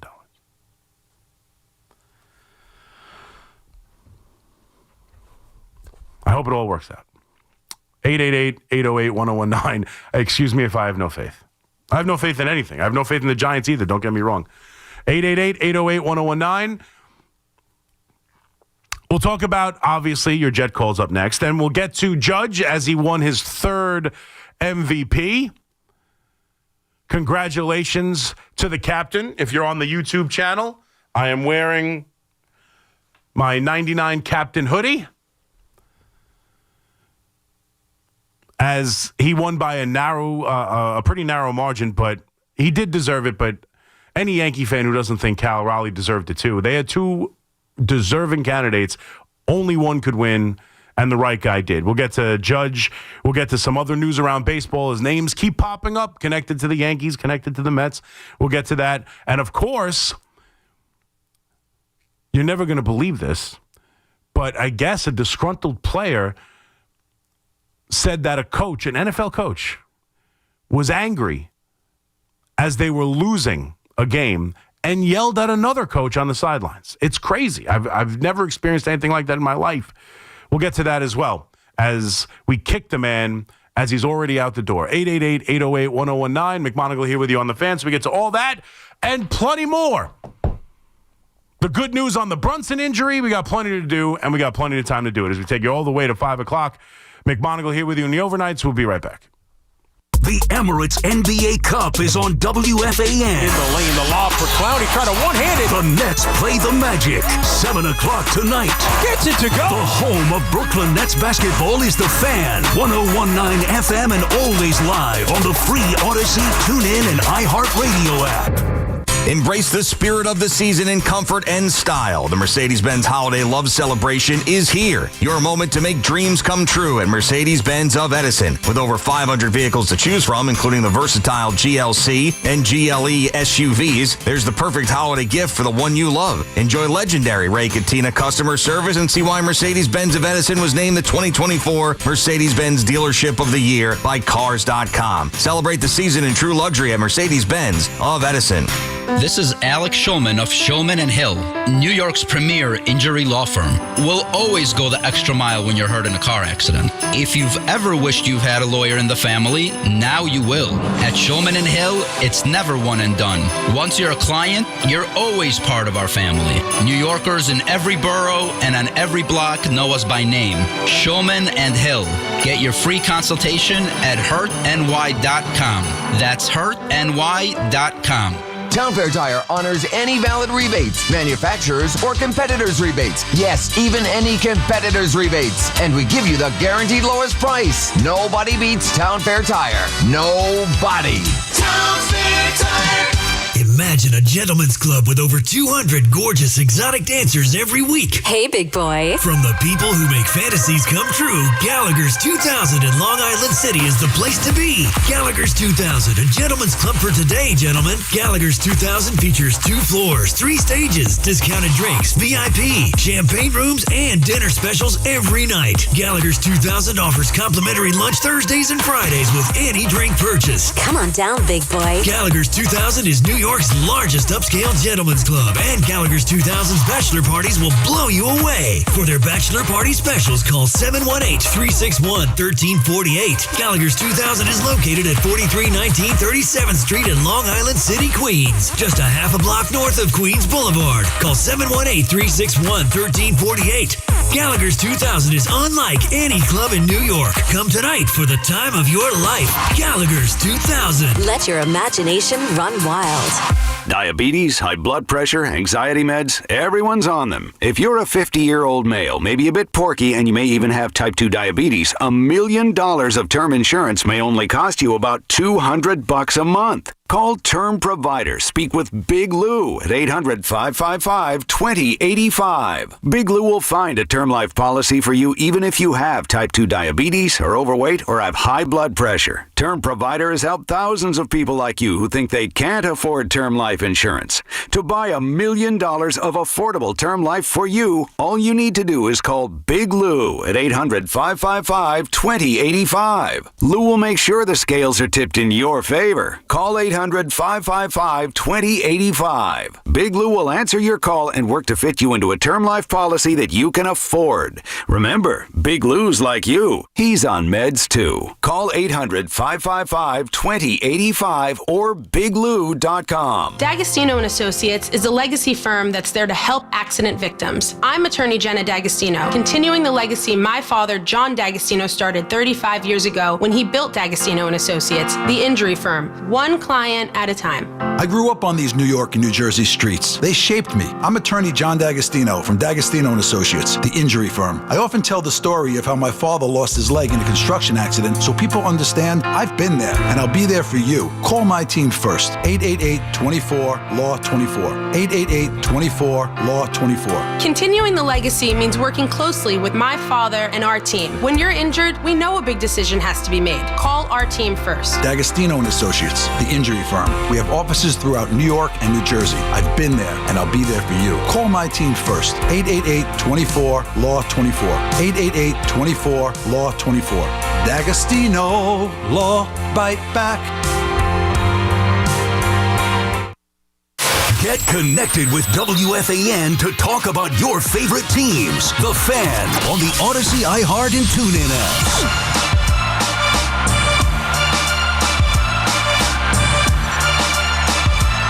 All right. 12:26. McMonigle here with you on The Fan. 888-808-1019. We'll get to the calls here. Frustrating loss for the Jets. I mean, at 2-7, you know they're not going anywhere. It's a difficult game to win. I think they went off as a 12.5-point underdog.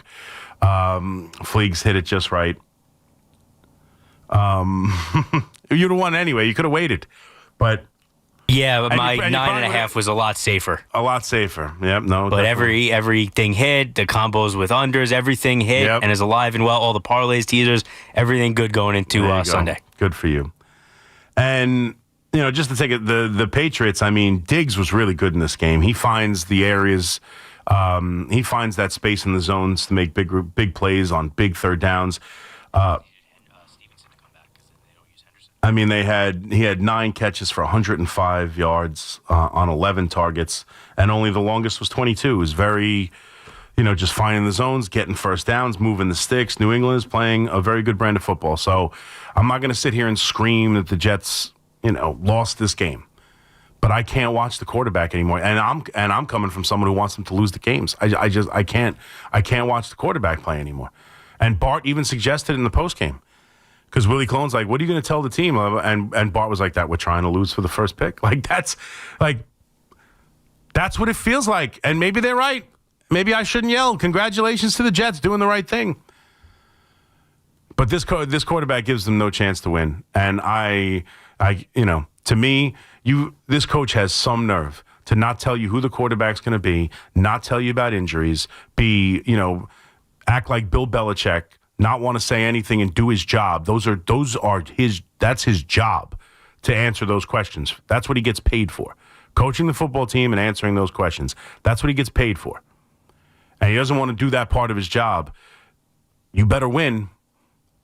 And you better not stand there and allow this kid to play the entire game and give you no chance to win if you're going to act like this. Just don't get it. I don't get it, man. Matt Morriston. What's up, Matt? Morristown, excuse me. What's up, Matt? How you doing? I just got one question. Yeah. I'm a diehard Jets fan. Is this rock bottom? Is this game in particular rock bottom? I don't know. This season? We had Zach. Yeah. Then we got worse somehow with Aaron Rodgers, even though I think Aaron Rodgers wasn't the problem. And now look where we are. So, I mean, does a rookie quarterback make this any better? I mean, Fields looks like he's worse than a rookie quarterback. No, absolutely. Well, I mean, look, as we were just saying, if they don't draft the rookie quarterback, next year could be rock bottom. I don't know if the rookie quarterback will play great next year or that they'll get the right rookie quarterback, but, next year will be about building up the young rookie quarterback along with this team and all the draft picks, and hopefully that begins the process of getting out of this. So hopefully it's rock bottom. Because rock bottom means you can't go any further. I don't know. I don't know. Talk to me in April. But I am very concerned about these guys being the ones who make the decision. Great trades, no doubt. And to be fair to Muji, the draft class hasn't been awful. But he did a pretty good job at this year's draft. But the way they've handled the quarterback situation makes me very nervous about them picking a quarterback in April. It does. But they did what, for me, losing the games is what's best. I want the best chance to get that draft pick. But I really would like to look a little bit better than this offensively. I mean, he's just not an NFL quarterback, and they gave him $30 million. That's, I know we talk about whiffs. We've been talking a lot about the Giants this week. And the whiffs of Evan Neal and the whiff of Jalen Hyatt and, as they bring in Hodges because Hyatt still can't play. It's amazing. They lose little Jordan Humphreys. Now they're bringing in Hodges. Anything but playing the wide receiver they drafted in the 3rd round. But, all these whiffs. The whiff of paying Daniel Jones. Well, giving Justin Fields $30 million is a huge whiff. And asking him to be the quarterback of this team is a disaster. And for me, I guess I'd run him out there because I want to lose football games. But if that's not their intention, I don't know how you play. You don't play Tyrod Taylor next week. I just don't know how you don't, unless he's banged up still and can't play. But I'm sure we'll find out next Sunday. We'll find out next Sunday who the quarterback is. Rich in South Orange. What's up, Rich? Hey, Chris. Thanks for taking the call. You got it, bud. What's up? Listen, I think you're spot on with the Jets, and I think that Woody and Aaron are sabotaging the Jets, whether they're smart enough to do what you're saying to tank, or whether they're just stupid. Because I think the turning point in the game, when Justin fumbles the ball, instead of diving on it, he tries to pick it up and run with it. Pick it up and run with it. And that tells you that he just doesn't have the head for the position. Yeah, I mean, I know he's trying to make a play. They're down, 10 points at that point? But you're right. It's at the feet of defensive linemen and offensive linemen. You're not going to be able to pick that ball up. You have got to dive on that thing and make sure you retain possession. You're 100% right. Plus, because they're so far, I mean, they're in Patriot territory. I mean, they were only, when the Patriots got the ball, they were only 15 yards away from the end zone. I think they were at the 10-yard line, and the Jets defense did a great job. The Jets defense does a great job to hold them to a chip shot field goal there. Like, the defense played, relatively well in this game. And again, I saw the entire first half, and then I saw the last few minutes of the fourth quarter. I was listening on the radio driving into the rest of it. On the radio broadcast, they were talking about Josh Myers snapping the ball low the entire game. Like, that's an adjustment that needs to be made too. Like, he can't, like, it was a low snap. Now, it wasn't so low that he can't catch it. It was around his, right around his knees maybe. You still got to catch the ball, but like, they just, like, that's got to be noticed at some point during the game that you're not snapping the ball right. Like, fix that. But Justin Fields has got to jump on that ball. You cannot lose possession there. And look there, and I had a caller on during the open. He hung up, and Fleegs wanted to. He was going to tell me, how could you say Justin Fields played poorly? There were some drop passes. Yeah, there were, and there was one killer. There was one killer drop pass, no doubt about it. Mitchell had a terrible drop. But did you see how many missed throws there were too? Back-to-back missed throws. And as they're talking about in the postgame, receivers are open. Receivers are open waiting for the football. In the NFL, you have to throw guys open. You have to put it on them before they make their break, knowing they're going to be open. You throw to spots in this league. You do not throw to the open wide receiver standing there waving his hands. And it feels like that's the only way Justin Fields can make a play. He's got to be wide open, like we saw on the touchdown. Otherwise, like, you can't function like that in the NFL. You're going to get your wide receivers killed, and we almost saw over the middle. It was kind of a drop, but if he didn't drop it, he was going to get his head taken off across the middle. If you are late, you are going to get your wide receivers hurt, and you're going to make it almost impossible to get yards after catch. And he's consistently late, and he's inaccurate. It is a killer combination. Killer. The only functioning offense with him at quarterback is for him to run the ball. That is it. The only functioning offense they have with him is for him to run the ball. And he had 11 carries for 67 yards. And a long of 14. That's it. He was the leading rusher, leading rushing yards per attempt. He got the rushing touchdown on the bootleg, and he had the long run of the game as well. He is the only his legs are the only offense that the team has, because they stacked the box against the regular run. Breece Hall had a couple of, decent carries, 14 yards for 14 carries for 58 yards, 4.1 per. Like, I think Breece Hall's an excellent back. I really do. But there's no threat of the pass. There is no threat of the pass. And the offensive line, I thought, did a good job. There was a lot of pockets in this game. He's standing in the pocket. He had time.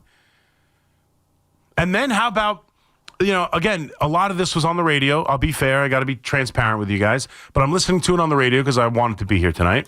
For you, the stream. But there's no rush. They're down 2 touchdowns. 2 scores. They're down 2 scores with like 4-5 minutes left, and they are huddling. They are taking 30 seconds. Like, the amount of time it took to go down the field on that drive where they got down to the 20 and couldn't capitalize, it took forever. There's no urgency. I don't think they trust him to go, no huddle and 2-minute offense, because he doesn't, he's incapable of running the offense that way. And it was just any successful play was him running the football. They are as ugly offensively as you can be. He is, plain simple, he's not an NFL quarterback. And I know there was a million things. I don't want to always go back to Aaron Rodgers. And I know there's a million reasons, right? Whether it was his contract that you would have to restructure, and eventually that will come to roost at some point. It's not erasing the money, so eventually you're going to pay that money, even if you manage to work around it to make it feasible this year with him. And I know there was extenuating circumstances, and the owner hated him, and he was a diva and everything else. And quite honestly, last week he looked terrible. But you win some football games with Aaron Rodgers. You do. You can't win football games with Justin Fields. This is the quarterback they handpicked. The quarterback they handpicked. And he can't throw. It's just, and again, I know I'm harping on the quarterback position. Same thing with the Giants. Everyone, you're so focused on the quarterback position. It's kind of a big deal. And you're seeing it kill the Jets right now. My man BT says they're unkillable. Justin Fields is trying to prove him wrong every week. Justin Fields is trying to prove BT wrong every week. It's hard to watch. And defensively, again, I thought they did a pretty good job. And they were able to run the football. And I know Justin Fields is a lot of it. But the Patriots went into the game as the best rush defense in the NFL. They managed 140 yards on 28 carries, 5 yards a carry. Now, again, I know that's a lot of Justin Fields, but that's part of their game plan, to be fair to them. 140 yards against this defense, rushing the ball, not terrible. And especially with no pass rush.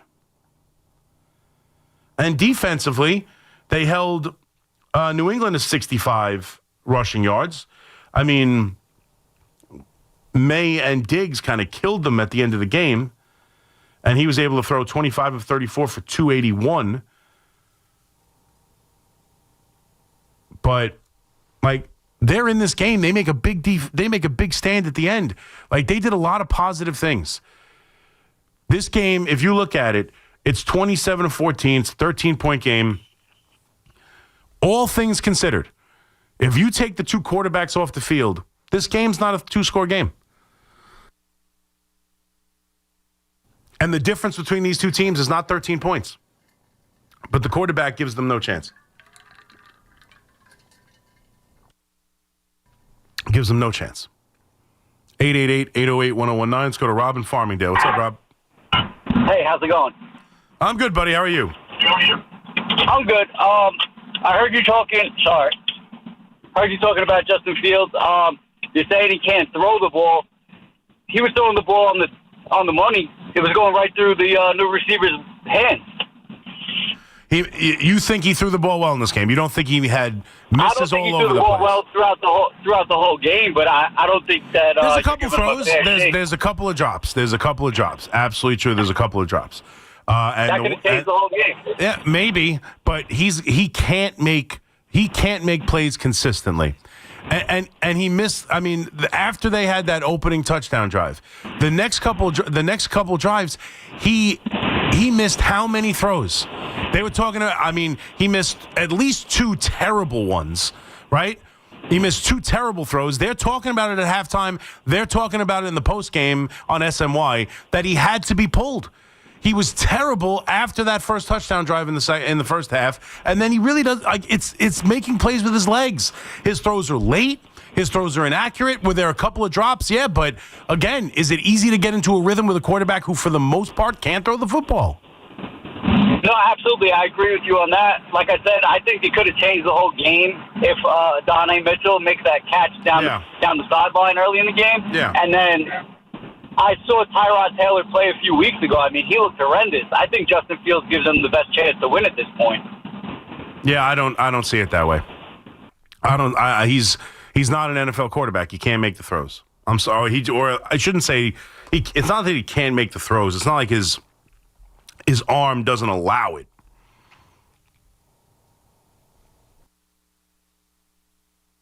Excuse me, I'm still dealing with a throat issue. It's not that his arm doesn't allow it, but he's inaccurate and he doesn't have any timing whatsoever. There is no timing. There is no timing game to. There's no scheme. There's no hitting guys before the break. There's no understanding where the ball needs to go before the. He has to see it to throw it. He has to see it to throw it, and in the NFL, that doesn't cut it. So.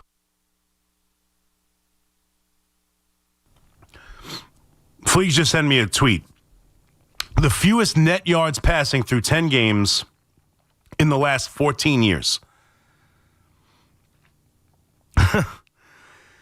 The fewest net yards passing through 10 games in the last 14 seasons. So the last 14 years through 10 games, the lowest amount of passing yards belongs to Justin Fields. In 22 with the Bears, he threw for 1,281. And this year, 1,399. So in the last 14 years, there's only 2 times where someone has thrown for under 1,400 yards and played 10 games. Both times, Justin Fields. Now, to be fair, one of those games he got benched, but the point is he can't throw. Tim in West Orange. What's up, Tim? Hey, C-Mac, how you doing today? I'm doing all right. I've been better, quite honestly, right now. I'm trying to stop coughing. But what's going on? Well, I'm not a Jets fan. I'm a Giant fan. But watching the Jets, I couldn't agree more with you with Justin Fields. He's not an NFL quarterback. But I was wondering, if the Jets don't like any of the quarterbacks in the draft, could you see them calling up Cleveland and seeing what it would take to get Shedeur Sanders maybe to I know they passed on him a couple times in the draft last year. Yeah. But he'd be actually a good fit for the Jets, I think. I just want to know what you thought about that. I would consider him throwing it up against the wall and seeing what sticks. I would have no problem. I would still draft a quarterback. I would not treat it like, I don't need to draft a quarterback. I'll go trade for Shedeur Sanders. No. I would trade for Shedeur Sanders and draft a quarterback. I would want as many young possible options as I can. And then if Shedeur Sanders sticks and he outplays my drafted quarterback, then so be it. I need an answer. And so as many possibilities and options as possible. I would be open to trading for Shedeur Sanders. I would have been open for trading Shedeur Sanders at this trade deadline if Cleveland made him available. And right now, with the way they're treating him, I don't know why they wouldn't make him available. But, I mean, I'm watching the highlights now. This is his game. His game is to just stand in the backfield, wait, hope they catch him in man-to-man, and then run. And on the touchdown, the Jets did a great job picking up the blitz, which I thought the offensive line played well in this game. Look at this pocket. Look at the amount of time he has. Now, to be fair to him on this play, it didn't look like anybody was open. But, I mean, I thought the offensive line played well. There definitely are a couple of key drops. I can't deny that. And sure, any one play could change a game. That's how sports work in general. Who knows what happens if Mitchell makes that catch? I don't disagree. But just watching it, I don't know how you can honestly feel that they're not better off going to the backup quarterback if it's about winning football games. If it's about winning football games, Tyrod Taylor can throw. He'll take chances throwing it down the field. He can see it. He's been in, and nothing's going to surprise him. He can read defenses, and he can recognize what he needs to do with the ball. He's not great, and I know he threw a couple interceptions. You're talking about a very, sparing amount of time that we've seen him play this year to say that he wasn't very good or that you can't trust him or Justin Fields gives you the best chance to win football games. I don't know how you could feel that way. I don't know how you can feel that way. How do you watch Drake May and all these other good quarterbacks, like what the Patriots second-year quarterback did a couple hours ago, and think Justin Fields is on the level of that in this league. No, he clearly isn't. Like, they're going to play Lamar Jackson next week. Yeah. No, I mean, they don't have a quarterback. And by the way, officially, 3 drops for Justin Fields. So maybe he could have gotten to 175 whole yards with the drops. No, it's just not enough. It's not enough. You can't blame this on drops. You can't. I mean, of course, drops hurt.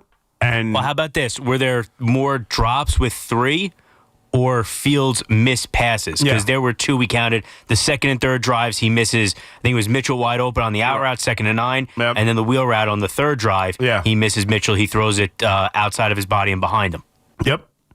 So that's just 2 off the top of my head from early in the game. Even if you want to end it there, okay, so he's -1. He threw for 116 yards. Like, it's just not good enough. It's just not good enough.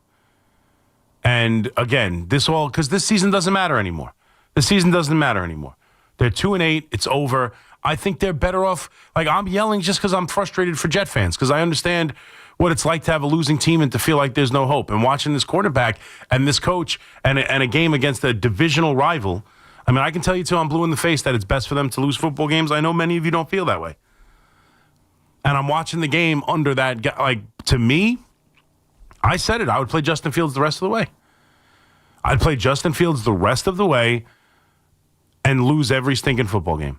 That's what I would do. I didn't love this play call, too, as they were going in. They ended up scoring anyway, but they're dominating there, and he wants to throw a wide receiver pass. But I would lose every football game and secure the best pick I have. That's what I would do. But and I don't think they're doing that on purpose. Like, I don't think that they're tanking on purpose. I really don't. So Fleeks keeps sending me information here. Justin Fields has thrown for 501 first half passing yards in 9 games this season. That ranks 32nd. And for those of you who aren't aware, that's how many teams there are in the league. So that's dead last. So first half, dead last. First half passing, absolutely dead last. Let's see what else. And that's from Zach Rosenblatt, who covers the team for The Athletic. That was the Jets, and I guess this was on the broadcast. Again, I was driving for a lot of the broadcast.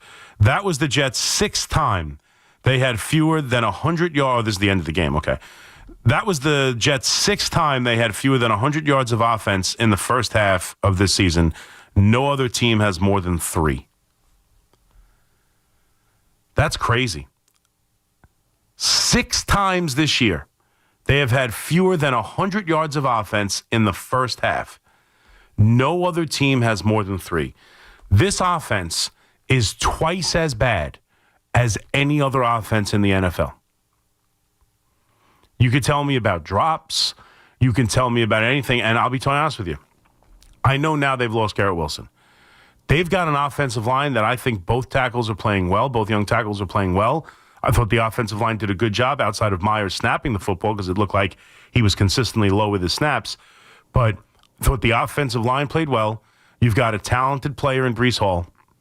You got a wide receiver room that doesn't have the superstar anymore, but does have some guys who can play the game. You've got 2 tight ends in Taylor and Ruckert. Like, this offense shouldn't be twice as bad as any other offense in the NFL. Like, it just shouldn't be. And watching Justin Fields, you could tell me all the drops you want. He is the reason they're this bad. He is. It's not the play call. It's not the offensive line. It's not the drops. It's not the lack of talent. There is one reason why they are twice as bad, particularly in the first half. That sounds so negative. Say half is good. Right, half is good. No, I like the twice as bad. They are twice as bad as any other team in the NFL for one reason.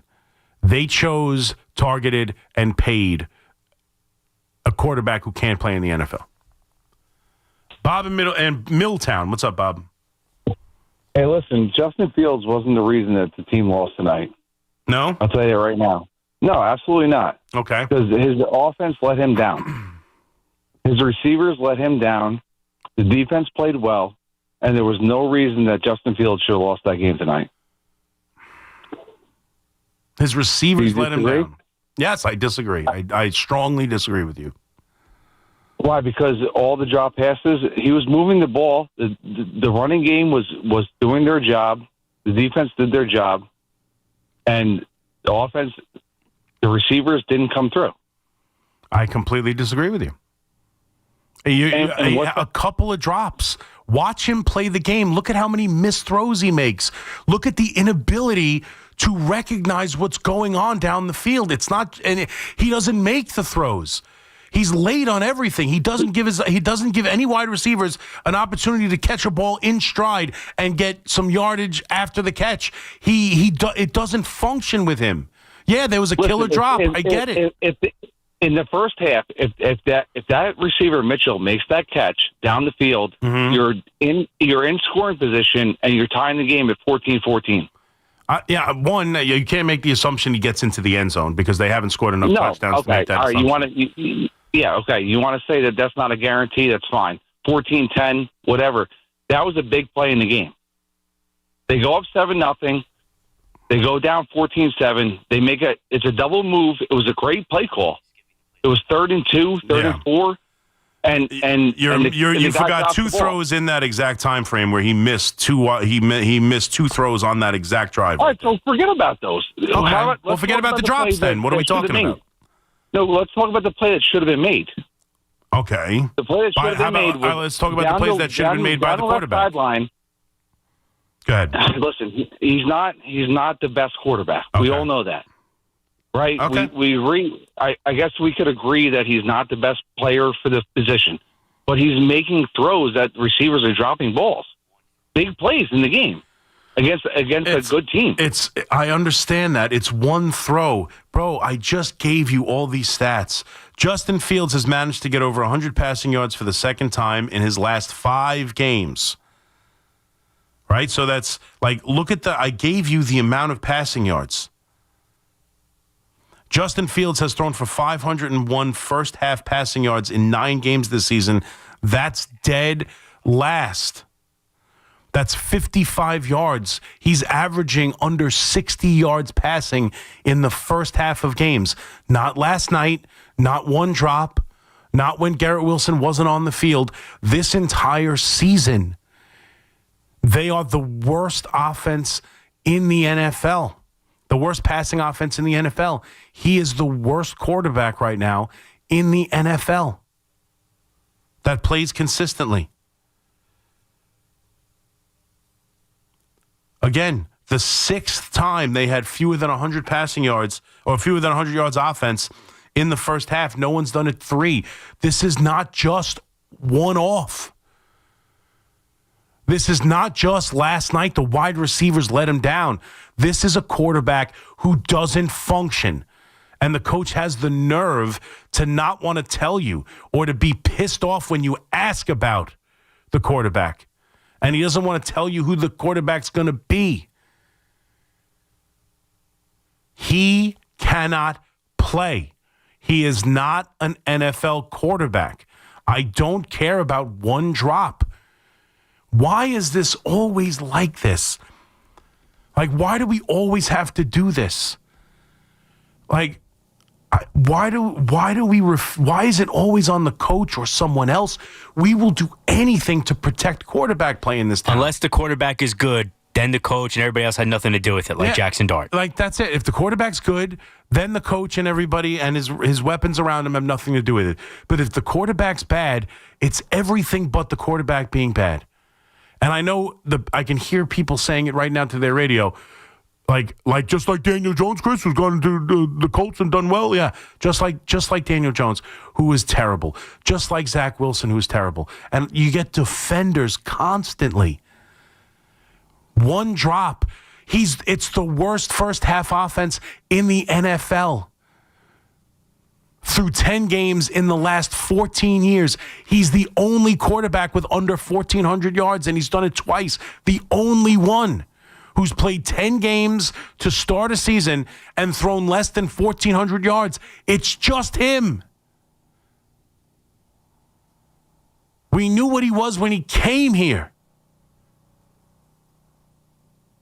He's not giving his team a chance to win. And if that's the point, if the point is to win football games still, they have to change it. Unless the point's losing football games, in which case, bravo. But I don't think they're that clever. 888-808-1019. McMonigle here with you on the Fan. Quick break. We'll come back, take your calls. We'll get into some other things along the way. Of course, we got Aaron Judge. We got baseball. We've got, obviously, a Football Friday. We got picks to give you. A lot on the table on this Football Fridays. We got you for 4 more hours all the way till 5 o'clock in the warm-up show. Be right back. It's Evan and Kiki. Afternoons on the Fan 101.9 FM. The Giants made a good decision because in the past I've looked at firing coaches in the middle of a season, an NFL season, and wondered, what's the point? What are you getting out of it? And this case, to me, felt very different. Listen to Evan and Kiki on demand on Apple Podcasts, Spotify, or wherever you get your podcasts. Everyone knows when Sunday comes around for kickoff and tailgates, you got to come ready. And who's the MVP of my game day spread? Mike's Amazing Mustard. This stuff just isn't a condiment, it's the first-round pick.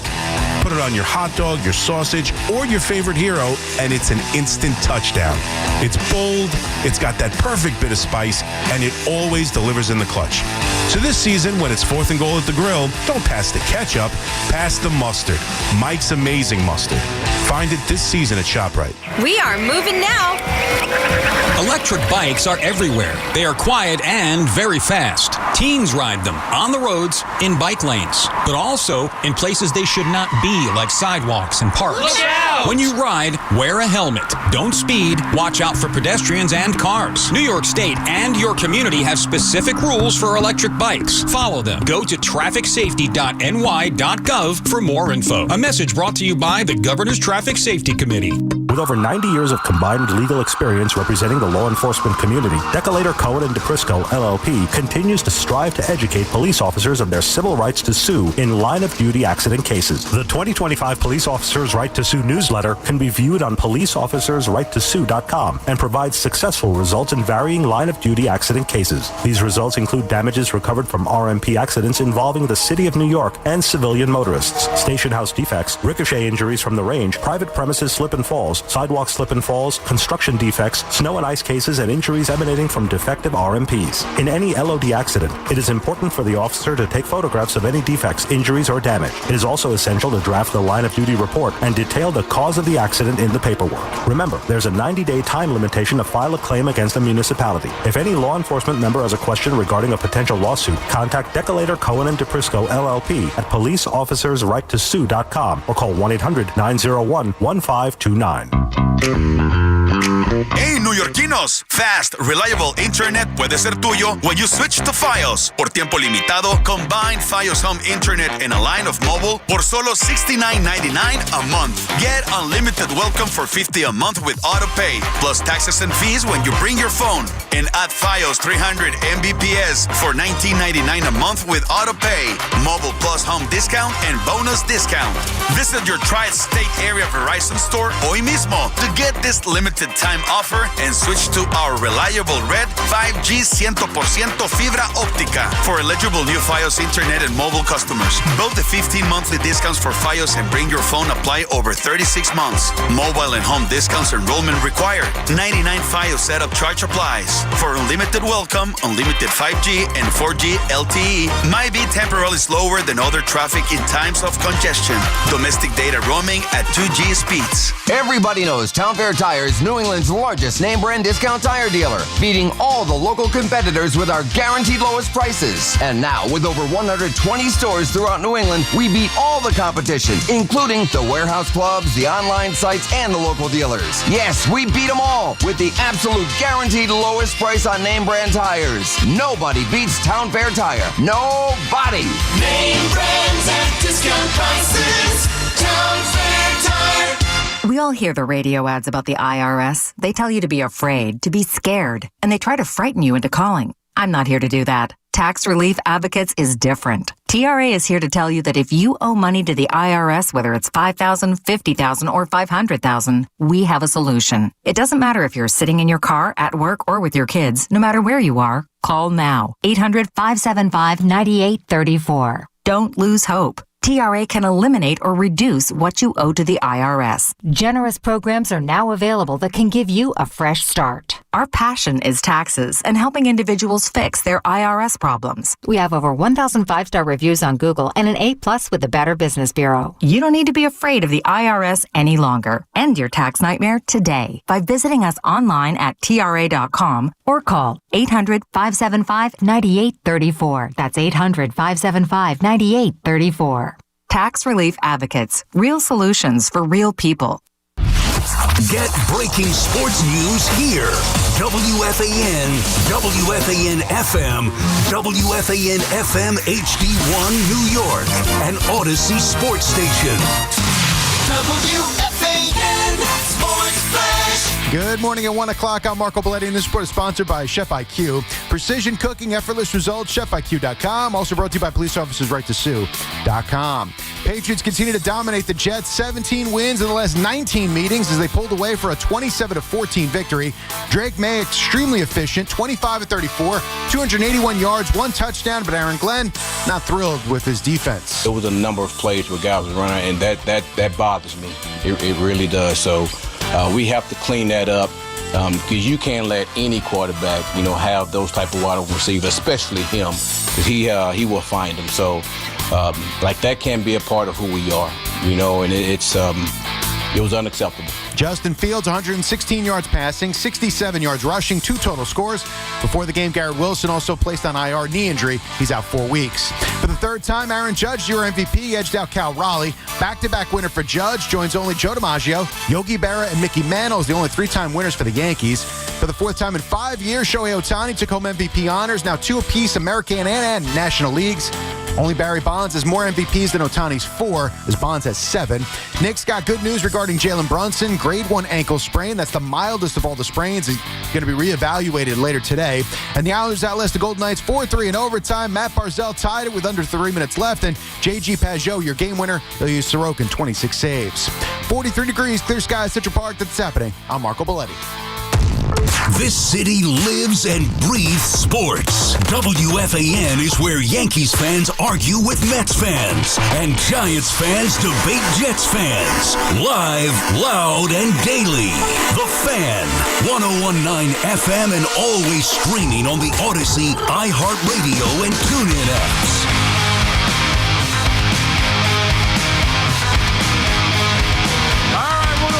McMonigle here with you on the Fan, 888-808-1019. Coming off the Jets' loss to the New England Patriots last night in a game that, it depends on how you look at it. For me, it worked out beautifully for the Jets. They should be losing football games. But if your desire is to win football games and go take on the New England Patriots on the road and get a victory for your team and feel like you're building something, it's impossible to build on top of the foundation of Justin Fields. It just is. It just is. And now, we'll see about next year. They better draft a quarterback, but Justin Fields' cap number goes up to what? Would you say 23 next year? $23 million next year.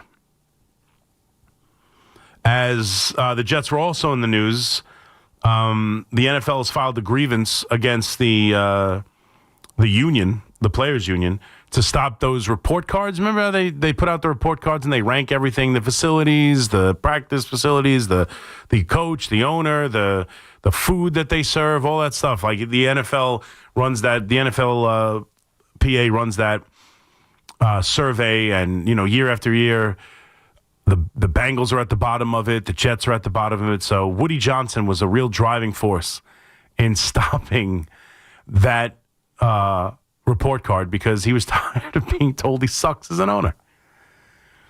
He said he was going to be a better owner. There is one way to stop it.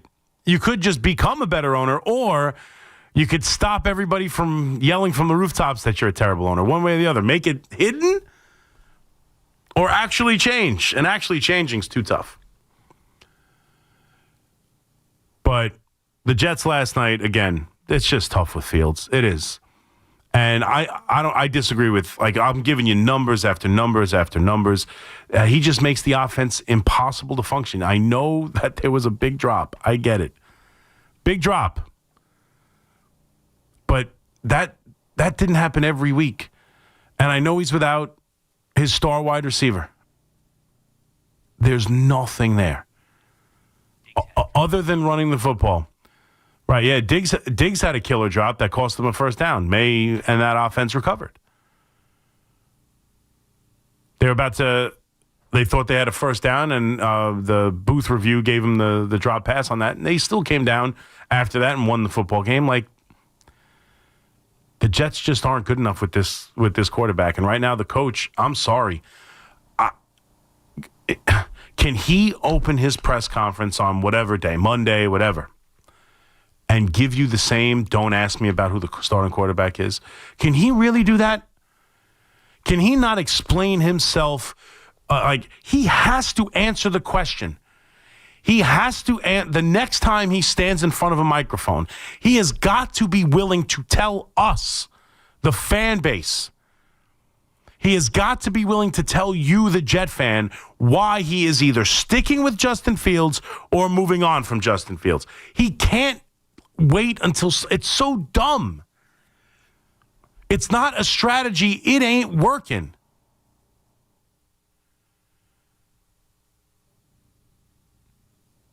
He can't sit there and say, don't ask me about the quarterback. I'm not going to tell you. I'm not going to tell you. Stop this. Explain your thought process, man. Why on this Monday do you think it's in the best interest of the New York Jets to play this player or that player? Like, that's your job, dude.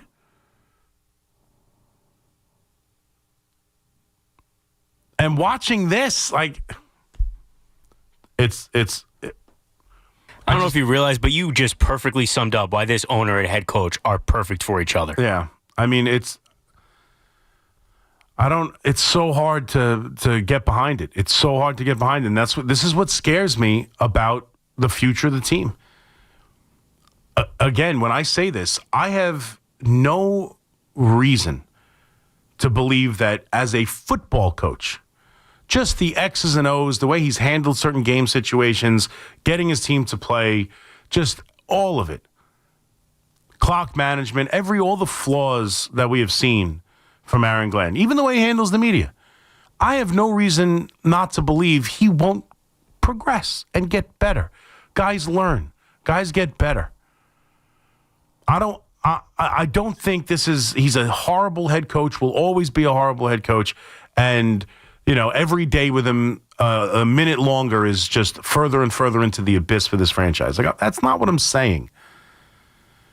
But to me, this now becomes about drafting the future quarterback, developing that future quarterback, and figuring out how to win with that future quarterback, and their assessment of the quarterback position, the contract they gave this quarterback, the urgency that they had to bring him in here. This was their handpicked guy.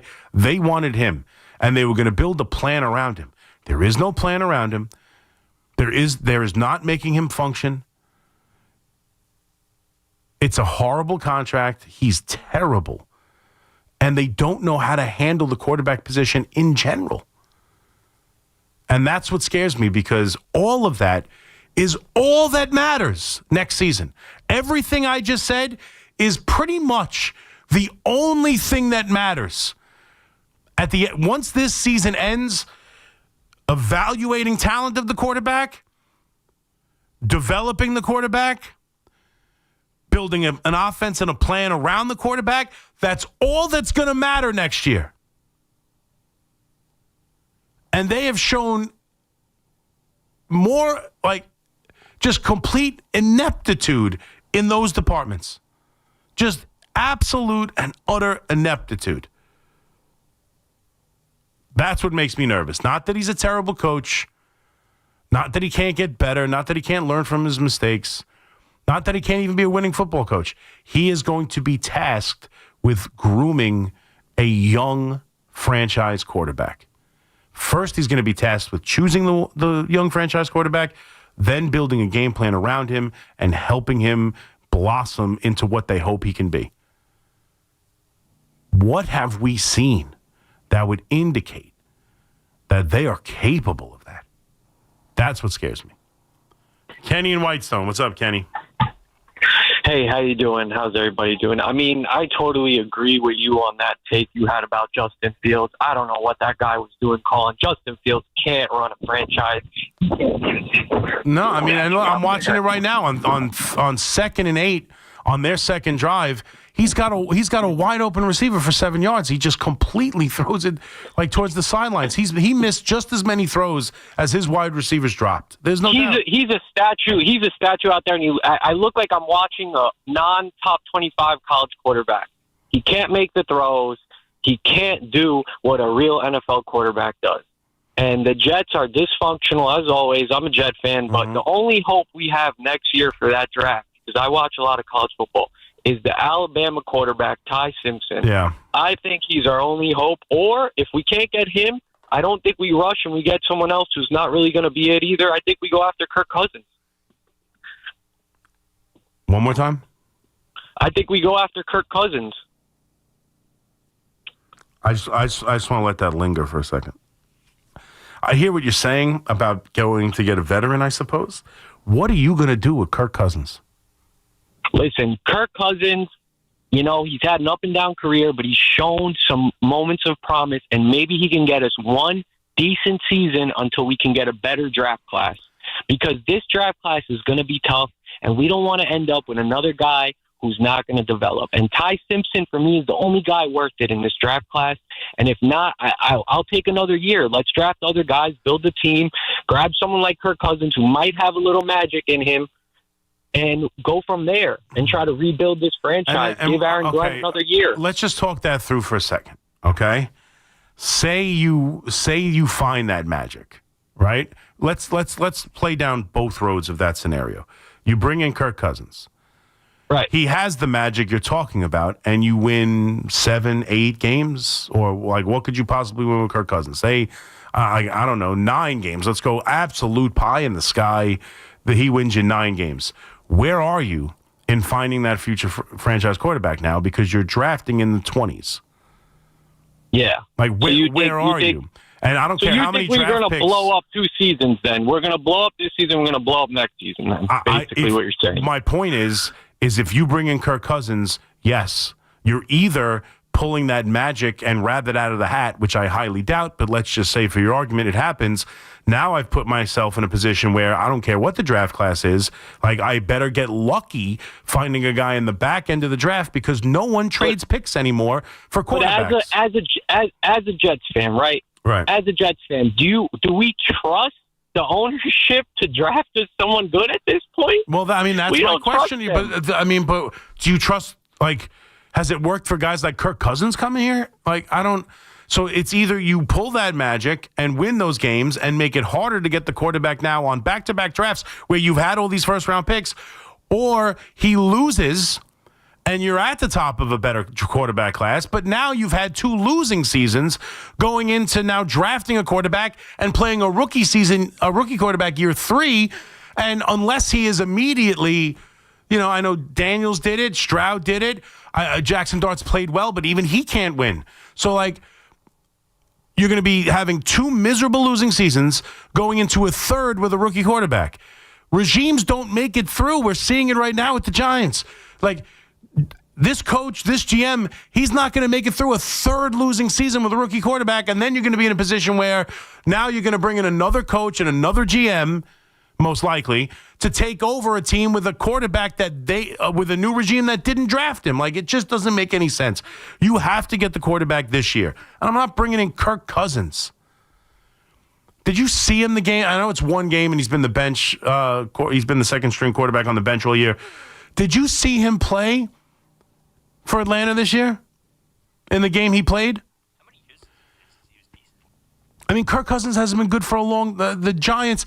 The last time Kirk Cousins was good, so was Brian Dable. Like, no, thank you. I mean, I understand your point. I think you used as bad a name as you could have, but I get your point about a veteran, just a Jameis Winston, a Joe Flacco, Geno Smith, who's probably, back now being at the end of his career, he's looked terrible with the Raiders. Like something like that, okay. I get what you're saying. If you really don't like any other quarterback besides Simpson, if you're, out on Mendoza and everybody else, okay. What will that do for you? It will either get you wins that make it harder to get that quarterback next, or it will bring you losses and put you on a time frame where you're going to end up firing your coach. None of it makes any sense. You have to draft the quarterback this year. Because, again, and if you think you can play games, you can't. Yes, the Jets have 3 first-round picks next year. You have to go back to Josh Allen, the last time anybody traded inside the top 10 for an actual successful quarterback. It doesn't happen. Nobody is trading. You don't. If there's a quarterback needy team at the top of the draft, they're taking quarterbacks. You could offer them endless first round picks. They don't care. You know how much the Jets? You know what the Giants were willing to give the Patriots for May? Look what he's doing. You don't trade. You don't trade the possibility of drafting Drake May. You don't. Not for anything. Rob in Brooklyn. What's up, Rob? Hey, Big Mac, man. Great show. Thank you. I couldn't agree with you more about the Fields take. As a Jet fan, 43 years old, 15 years, no playoffs. He's unwatchable back there, man. I can't watch it anymore. Yeah, no, it's impossible to watch. You had said, I remember you saying, and I totally agree with you, Rodgers should have been the quarterback this year on this team. I listen, that's how I felt. I would have kept him. I said that from the beginning. I had my whole we spun the wheel of quarterbacks every week, every day rather, trying to go over all the different options as opposed to Aaron Rodgers. And your line's a little bit noisy, but I'm gonna let you go. Now, to be fair, with the way Rodgers has played, especially the last couple of weeks, do I think, or certainly last week, do I think that, the Jets are a playoff team like I had hoped? I talked about I needed the Jets to win, right? I didn't want to, new coach coming in, you want to build some wins. You'll find your quarterback eventually somehow. Because of the playoff drought, you just want to have a winning season. You need that bad taste out of your mouth. But to be fair, I don't know. Is this Jets team a playoff team with Aaron Rodgers? I don't know. They have more than 2 wins. I know that. But they brought in a quarterback who can't play, and it scares me that they were so quick to move on from a Hall of Famer so that they can make sure they got their hands on Justin Fields. He's atrocious. I don't care what you say about drops.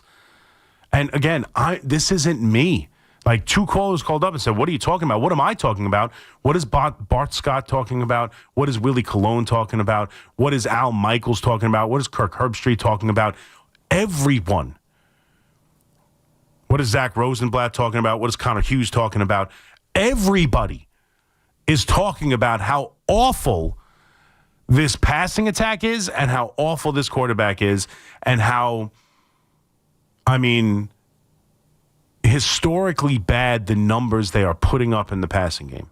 It's historically bad. The first half offense is historically bad. The overall passing game is historically bad. It's just ugly football. They won last week because of 2 kick returns. Let's be honest. Let's be honest. They had a great fourth quarter against the lousy Bengals and that terrible defense, and I'll give it to him. He played well down the stretch of that game. They found a way to win a football game. Last week, if they don't get a punt return and a kick return, they're not winning that game.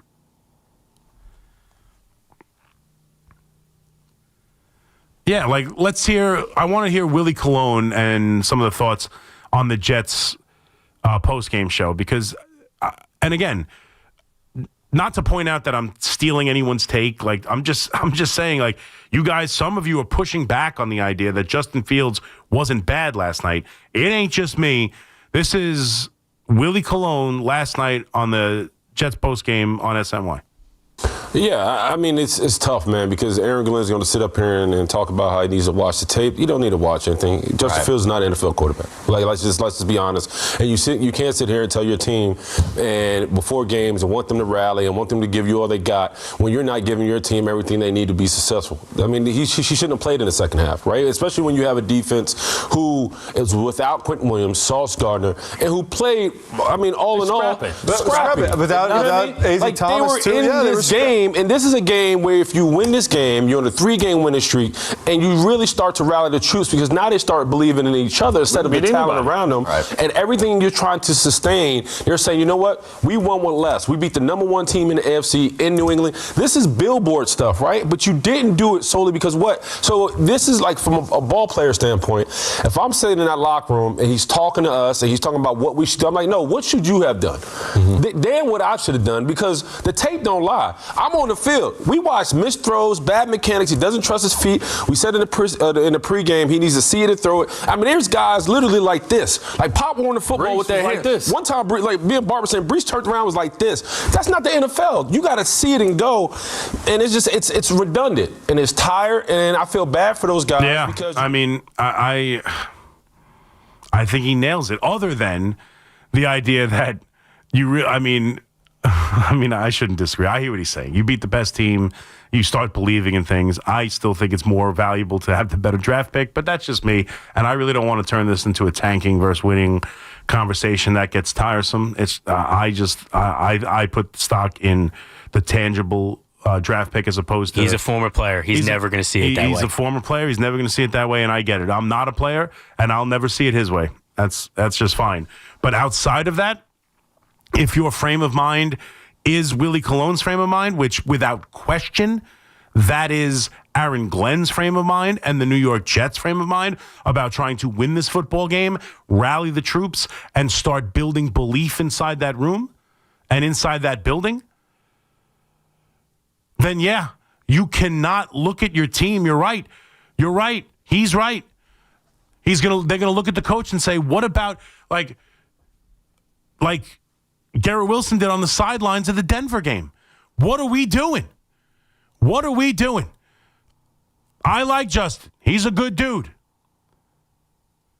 But he can't help us win. And that's what this is about, right? Like that's what Garrett Wilson had a problem with on the sidelines of game 1. We're not going for it. We're not attempting to make plays. We're not trying to go score at the end of the half. Why? Because you don't trust the quarterback to go do so. So he's going to be benched at halftime, right? So you can bring in a quarterback that maybe you do have trust in? No. We're keeping Justin Fields out there. How do you look the team in the face and talk to them about building a winning culture when you are defiantly not telling the media, like defiantly sticking with a quarterback who cannot play, whose footwork stinks, who misses throw after throw, and you guys are going to talk about one bad drop. Yeah, the drop sucks. I get it. And I'm not saying it wasn't a killer drop. It was, but that's a drop in the bucket of what the problem is, man.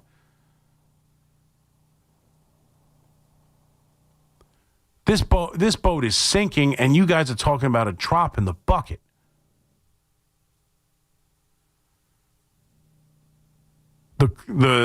He's got to make a change, otherwise he's going to lose the team. He's got to make a change, or he's going to lose the team. Because they know the quarterback can't throw the football. They know. They'll tell you all the stuff, after the Bengals game. He's a baller. We know. No, they know exactly what's up. Bart Scott knows it. Willie Colon knows it. They're not giving their team a chance to win these football games because the quarterback can't throw. 888-808-1019. McMonigle here with you on the Fan. Quick break. We'll come back. Continue to take your phone calls. We'll get into some other things. The MVP, Aaron Judge, with his third MVP, putting him in pretty rarefied Yankee air. Ohtani, another unanimous MVP, his fourth. as he just keeps rocking and rolling here in his career. And then there's a little bit of baseball stuff and some names attached to teams that we hear as we start to really get rolling into this offseason. And we got other things to do. The Giants and more crapping on Brian Dable, even though he's gone. And some good news with the Jalen Brunson injury. So plenty to do. McMonigle here with you on the Fan. Got you till 5 o'clock. We'll be right back. This is science. You can't bet against a coach who wears a fishing vest. Every Saturday at 8 a.m., it's Kickoff with Boomer and Mike Valenti, where the guys break down the biggest headlines and storylines from across the NFL. It's crazy, but the Chiefs are still the odds-on favorite to make it to the Super Bowl in the AFC, which is nuts. Kickoff with Boomer and Valenti is brought to you by Nationwide. For your insurance and financial needs, Nationwide is on your side. And The Fan, always streaming on Odyssey, TuneIn, and iHeartRadio app. Imagine a gentleman's club with over 200 gorgeous exotic dancers every week. Hey, big boy. From the people who make fantasies come true, Gallagher's 2000 in Long Island City is the place to be. Gallagher's 2000, a gentleman's club for today, gentlemen. Gallagher's 2000 features 2 floors, 3 stages, discounted drinks, VIP, champagne rooms, and dinner specials every night. Gallagher's 2000 offers complimentary lunch Thursdays and Fridays with any drink purchase. Come on down, big boy. Gallagher's 2000 is New York's largest upscale gentleman's club, and Gallagher's 2000's bachelor parties will blow you away. For their bachelor party specials, call 718-361-1348. Gallagher's 2000 is located at 4319 37th Street in Long Island City, Queens, just a half a block north of Queens Boulevard. Call 718-361-1348. Gallagher's 2000 is unlike any club in New York. Come tonight for the time of your life. Gallagher's 2000. Let your imagination run wild. Looking for the best value on new tires? Get to Town Fair Tire. We honor every valid manufacturer's and competitor rebates and give you the guaranteed lowest price. Nobody beats Town Fair Tire. Nobody. Town Fair Tire. This is Alex Shulman. And this is JJ Hill of Shulman & Hill, New York's premier injury law firm. We'll always fight for you when you're injured at work. If you've ever wished you had a lawyer in the family, now you will. At Shulman & Hill, it's never one and done. Once you're a client, you're always part of our family. We'll always go the extra mile for you. New Yorkers in every borough and on every block know us by name. Shulman & Hill. Get your free consultation at hurtny.com. That's hurtny.com. Nobody had to tell your grandparents not to drive while using their typewriters. Why should it be any different for us kids and our cell phones? Distracted driving was the cause of more than 3,000 deaths in 2022. Come on, we're smarter than this. Let's put down the phones and focus on the roads. Drive safe, everybody. Don't drive distracted. A message brought to you by the National Highway Traffic Safety Administration, Project Yellow Light, and the Ad Council. I'm a pretty great multitasker. I can wash dishes and do laundry. I can roller skate while walking my dog. I can even order lunch while doing my homework. But I can't use my phone while driving. A distracted driver is one of the leading causes of death in the United States. So when it comes to driving, please, don't be a multitasker. Don't drive distracted. A message brought to you by the National Highway Traffic Safety Administration, Project Yellow Light, and the Ad Council. Are you searching for a warm and welcoming community for mom or dad? River Spring Living just may be the right option. Set on a 32-acre campus right there along the beautiful Hudson River, there are plenty of chances to engage in activities, wellness programs, and so much more. From independent living to assisted living and memory care, specialized teams are dedicated to making everyone feel right at home. I've seen firsthand what makes life at River Spring Living so special. Visit riverspringliving.org today. Okay, girls, ready to go? Yeah! Mom, I'm hungry. Can I have a snack? Me too, Mommy. You want a snack? Yeah! Got it? Children learn from our behaviors. Mommy, can you open this, All right, hold on 1 second. Okay. Okay, here. Thank you. They learn what is okay from the adults they see.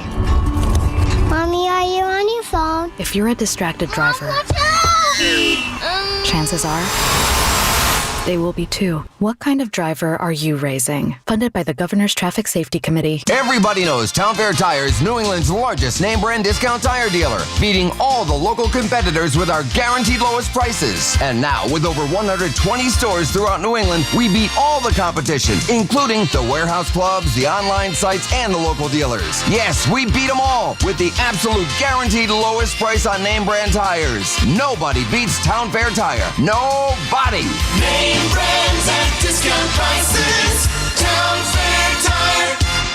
Tell Siri to dial the fan. 888-808-1019. Powered by Paramount Plus. Count on Sundays all season long with the NFL on CBS and Paramount Plus.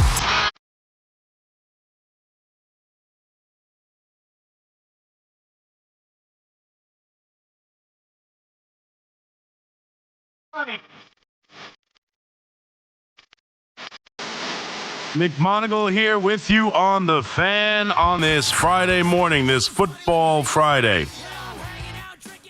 888-808-1019. Reading the story. All right, let's get to the calls. Bob here in Rhode Island wants to talk about a subject we'll get into next. Obviously, still talking a lot about the Jets. Their loss on Thursday Night Football last night against the New England Patriots, and the play of the quarterback and what they need to do moving forward if they want to try and actually do, because there's a lot of football left. And if their intention is to try and win some games and build something and start building the winning culture they talk about so much, you cannot continue to throw out Justin Fields. But I guess we'll find out next Sunday who the quarterback is. But let's go to Bob in Rhode Island real quick. What's up, Bob? Okay, real quick, huh? Well, we can take your time. Chris, yes. Yeah, I hope so. You only got another half hour to go, do you? Don't you? No, I got another 4.5 hours to go. So 3.5 hours. Pace yourself. Yeah. Chris. Yeah. I thought you thought Brian Daboll should not get fired. Is that true?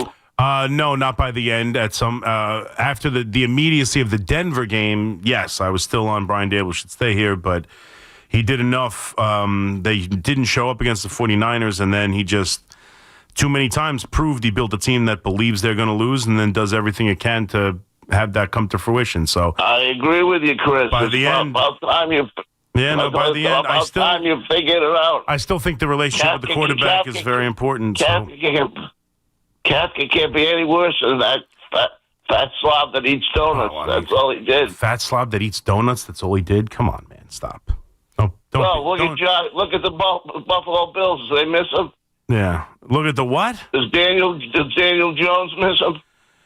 No, Daniel Jones didn't miss Daboll, although he didn't miss Joe Judge either, and he did win a playoff game. So yeah, but he's finally. He did get paid because of Brian Daboll. I'm sure he's very happy about all the money he made because of that 1 year Brian Daboll got out of him. Because of that fat slob. Again with the fat slob. Why are we calling him fat slob? What are you in great shape? What? Are you in great shape? Yeah, compared to him. Okay, good for you. I probably could do as good a job as Daboll. Yeah, if you say so. He won Coach of the Year. He won a road playoff game. How many? Years ago, buddy. Okay. They had an easy schedule. Oh, they had an easy schedule. Well, they have the toughest schedule in the league. Yes, they did. They have the toughest schedule in the league right now. Does he get any benefits for that or no?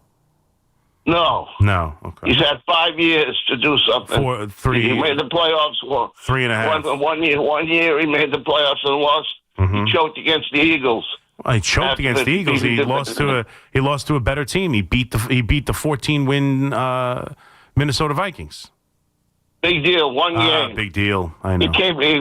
He came back to form the next week. Yep. He's a choke artist. No guts. Okay. That's right.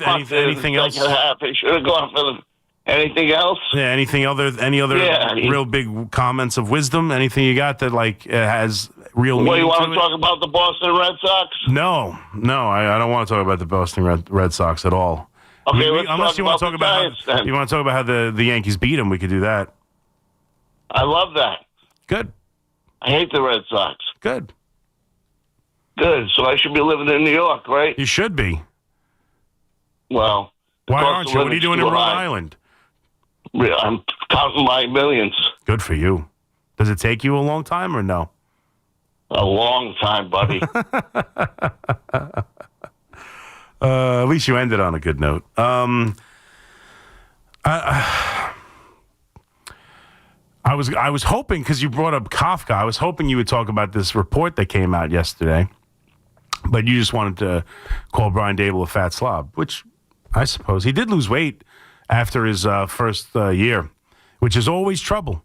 Rex lost weight, wasn't the same coach. Brian Dable lost weight. I tell that story. This is 100% true. And I don't know, I wish I can go back and get it, especially right now, because I could use I'm right about Brian Dable right about now. But I tell the story a lot. I was at camp with Mike Francesa in the summer of 2017. It's the year after they won 11 games. They won they won 11 games, and they lost the playoff game in Green Bay, the Giants, and that was the boat trip game and everything. And they're out there, working out sleeveless. And the only player who showed up was Eli Manning. The Beckham was dropping passes all over the place, and it was a bad loss to the Green Bay Packers. The next year, right, that was McAdoo's first year. They let go of Tom Coughlin. They put a ton of money into the defense. They bring in Snacks Harrison. They bring in Janoris Jenkins. They bring in, what was the linebacker's name? Olivier Vernon. They brought in they spent a ton of money, and everybody became like an all-pro. Everybody they brought in had like an all-pro season. Collins had a great year at safety and was an all-pro. They had a great defensive year. The offense really wasn't very good, despite being under the offensive coordinator genius that the Giants thought in Ben McAdoo. But they won games with their defense. They had a tough road playoff loss. And that next year, 2017, they added Marshall to the passing attack, and they thought, I am telling you, we showed up, I was working with Mike, and we went there for the camp day, and I was talking to all the Giant guys, and to a man, they thought they were a Super Bowl contender. I'll never forget it. Everybody was talking about how good this team is. The defense is excellent. Beckham's the best wide receiver in the game. They've just added Brandon Marshall. They are about to take off. This is a big year. One more Super Bowl run with Eli Manning. That was the feeling around the team. And if you remember when McAdoo got hired the year before, he had the big suit. He had the bad haircut. He looked so out of place at that press conference wearing a suit. And then he showed up for the interview with Mike that next year, 2017, thought it was going to be a big year, second year of Ben McAdoo. And he showed up with the Gordon Gekko slick back hair, and he showed up with the sunglasses. And he sat down with Mike, and he was wearing, much more better fitting clothes. And he did everything but pretty much do what Brian Dable did and put his feet up on the desk to talk to Mike. He was so comfortable, so completely different. And then that season was an out-and-out disaster. They got off to a terrible start, and it fell apart. He benches Eli Manning for Geno Smith. He gets fired. We all know the result. I remember the second year of Brian Dable. So Brian Dable comes in, kind of a heavy-set guy, driving the truck, manly guy, a little out of place in the suit for the press conference, has that great season. They win a road playoff game against Minnesota. He comes back the next year, and I remember at camp that next year, Boomer and Gio went to camp, and he wasn't completely different, but he lost some weight. He sat down. They made a quick crack, as they do. They made a joke at his expense, and he went right back at him and threw an insult at Boomer. It was funny, but I was like, wow. He's lost some weight. He feels a hell of a lot more comfortable. And I did a whole open. The next day, I did a whole open on my Saturday night show before I got the overnights, obviously. And I did a whole open about how I hope it's not like Ben McAdoo. That I didn't like the interview with Boomer and Gio that Brian Dable did because he looked like he was in better shape. He looked more confident. He was throwing jokes back at them. He's way too comfortable. I don't like the feel of that. It reminded me of Ben McAdoo. And that's exactly what happened. Same kind of season. Disastrous season, 40-0 against the Cowboys, and away we went. So I've been wrong about Dable a lot over the last 2 weeks. I was right about that one. I knew it back then at camp. He was too comfortable. But I did want him fired by the end, but I do think that he's getting too much flack now. And if you didn't hear today, there was a story put out that an unnamed player, a undisclosed source, told, I believe, ESPN and Jordan Renan that during the Eagles' loss, so the second Eagles game, that Brian Dable exploded on Kafka and screamed at him and threatened to take away his play calling and was furious during the game. And I can't tell you the reaction I saw on Twitter because of it. And this is why Brian Dable got fired. He's too emotional. We already had the problem with Wink. We heard after year 2 that he was threatening to take away blah, blah, blah, blah, blah. And this is why he got fired. Let me tell you something right now. That had absolutely nothing to do with why Brian Dable got fired. This is so dumb. Do you want to go back? Just Google. Just YouTube. You're already on the YouTube streaming us live. Go YouTube Bill Parcells. Go ahead.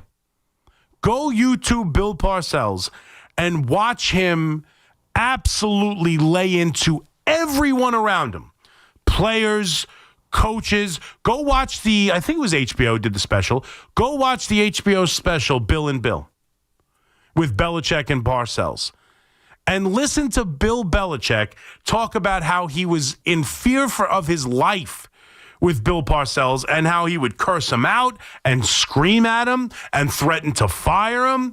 Like, the difference between Bill Parcells and Brian Dable is that Bill Parcells won. And he was a great coach. That's the difference. If Brian Dable was winning, no one would give a damn about him yelling at his coaches. That's life in the NFL. Some coaches yell, some coaches don't. Great coaches yell, great coaches don't. Lousy coaches yell, lousy coaches don't. Brian Dable is an emotional guy who, when things are going bad, screams at people. We long for that when we have a coach the opposite way. I can't tell you how many Yankee fans wish that Aaron Boone would yell at somebody and scream at somebody and be emotional. That's Brian Dable's style. That's not a problem. You can win with that style. You can be a great coach with that style. That style does not prohibit you from being a good coach in this league. He lost. That's the problem. He lost. I have no problem with him yelling at coaches while they're losing. I have no problem of yelling at coaches about a play call or whatever. That's what we want him to do with with Joe Shane, right? Not Joe Shane, Bowen. We wanted him to yell at him and say, "You are not dropping 8 back. You're not rushing 3. Give me that damn headset. I'm calling the defensive plays." That's what we all want him to do. The idea that this is some indictment on Brian Dable now that he's already gone, it's so ridiculous. It is. It's ridiculous. He's fired because he lost, not because of how he went about losing. It doesn't matter. No one cares about how you go about winning. It doesn't matter how you go about losing. He lost way too much. And was he too emotional? I mean, I suppose. But that is not a surefire way to go about losing. He lost. And I'm curious to see what kind of player was looking to throw him under the bus, because a lot of the players seem to, want to stand up for him. But whatever the case may be, he's gone now, and it doesn't matter. And Mike Kafka talks about him as a friend, and I know, well, what is he going to say? He's a jerk? Yeah. He doesn't have to call him a friend, doesn't have to say nice things about him. Didn't have to stay with him for all these years as he was getting interviews after interviews. You're telling me a guy who consistently got head coaching interviews after head coaching interviews, couldn't have found a coordinator job without being screamed at and treated in the manner of the way he was treated by Brian Daboll, if he had a real problem with it. I just think it's a whole bunch of nonsense where now we want to pile on. Now he's a fat bastard. Now he's a slob. Now he yelled too much. Now he did this too much. He lost. It wasn't good enough. That's the problem. Not being emotional on the sidelines and yelling at coaches. We've seen it a ton. Just, again, go watch that special and listen to Bill Belichick and his relationship with Bill Parcells. 888-808-1019. Let's go to Mike in Union. What's up, Mike? First of all, their defense was garbage this whole year. Yep. That's one point what you said. Mm-hmm. And second of all, I think Mike McCarthy is the best option. He's our head coach. He's the most experienced. He has winning under his belt. He's played with great quarterbacks, Dak Prescott and Aaron Rodgers. Mm-hmm. And the only reason why he was kicked out of Dallas is because Jerry Jones is a bit of. He lost some some brutal games. I mean, they lost that game at home against the Packers. I mean, that's a brutal loss when that team was the number one seed in the NFC that year. Like he just had problems.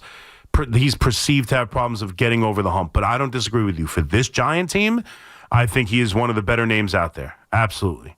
I definitely want experience. I would like an offensive coach. He's a proven winner with a proven really high floor, although his ceiling is up for debate. I absolutely think Mike McCarthy, if you can't get Mike Tomlin, that would be my choice. You're going to have a tough time convincing me that any candidate that's being discussed is better than Mike McCarthy.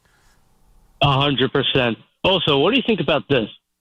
I'm a big Madden guy. I play a lot of Madden. The GM for the Jets, after he was fired, on paper he had a great roster. He had great draft picks. He built a great team. It happens to be the Jets are just a cursed franchise, and Aaron Rodgers broke his foot the first play of the game. So what do you think about if they do end up getting rid of Joe Shane? How do you like the Jets former GM coming in? Joe Douglas? Yeah, I forgot what his name was. Yeah, Joe Douglas. How would I feel about Joe Douglas replacing Joe Shane? I do think in many ways Joe Douglas did a good job. The one thing he failed at is the one thing the Giants already have, a young quarterback. They could do worse. I kind of like Joe Douglas. I like Joe Douglas. They could do a hell of a lot worse than Joe Douglas. That would be a name I would consider if Joe Shane goes. Absolutely.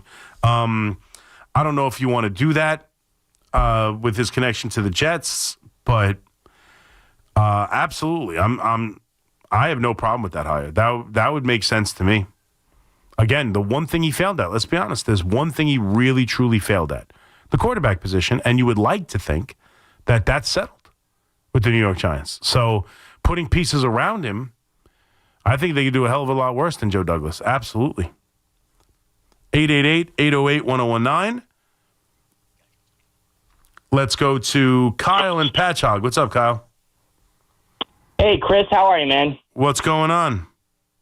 Well, you know what? First of all, I got to praise you, man. I got to say, you're one of the few guys that is holding on to, talking about music and sports very well. And I have to commend you on that because I think that's really cool because there are a lot of people out there that do appreciate that. And I just wanted to tell you that. Oh, well, thank you. Yeah, no, I mean, listen, so especially on nights like this, we're following the Jet game tonight, so there's been this main topic. But sometimes on the 5-hour shows, talk a little music, talk a little movies, talk a little TV, a little pop culture. You want to mix it in. So, Chris, if you'll give me a minute. Okay. I grew up a Giants fan, and these days I found myself to be more of a Jets fan because I am such a hardcore Mets fan that I find myself identifying more with the Jets than the Giants, and that is because, just hear me out for a second, the Giants have lost their way for the last 10 years, and that is because they have not been able to identify themselves. They have not been able to find a good head coach.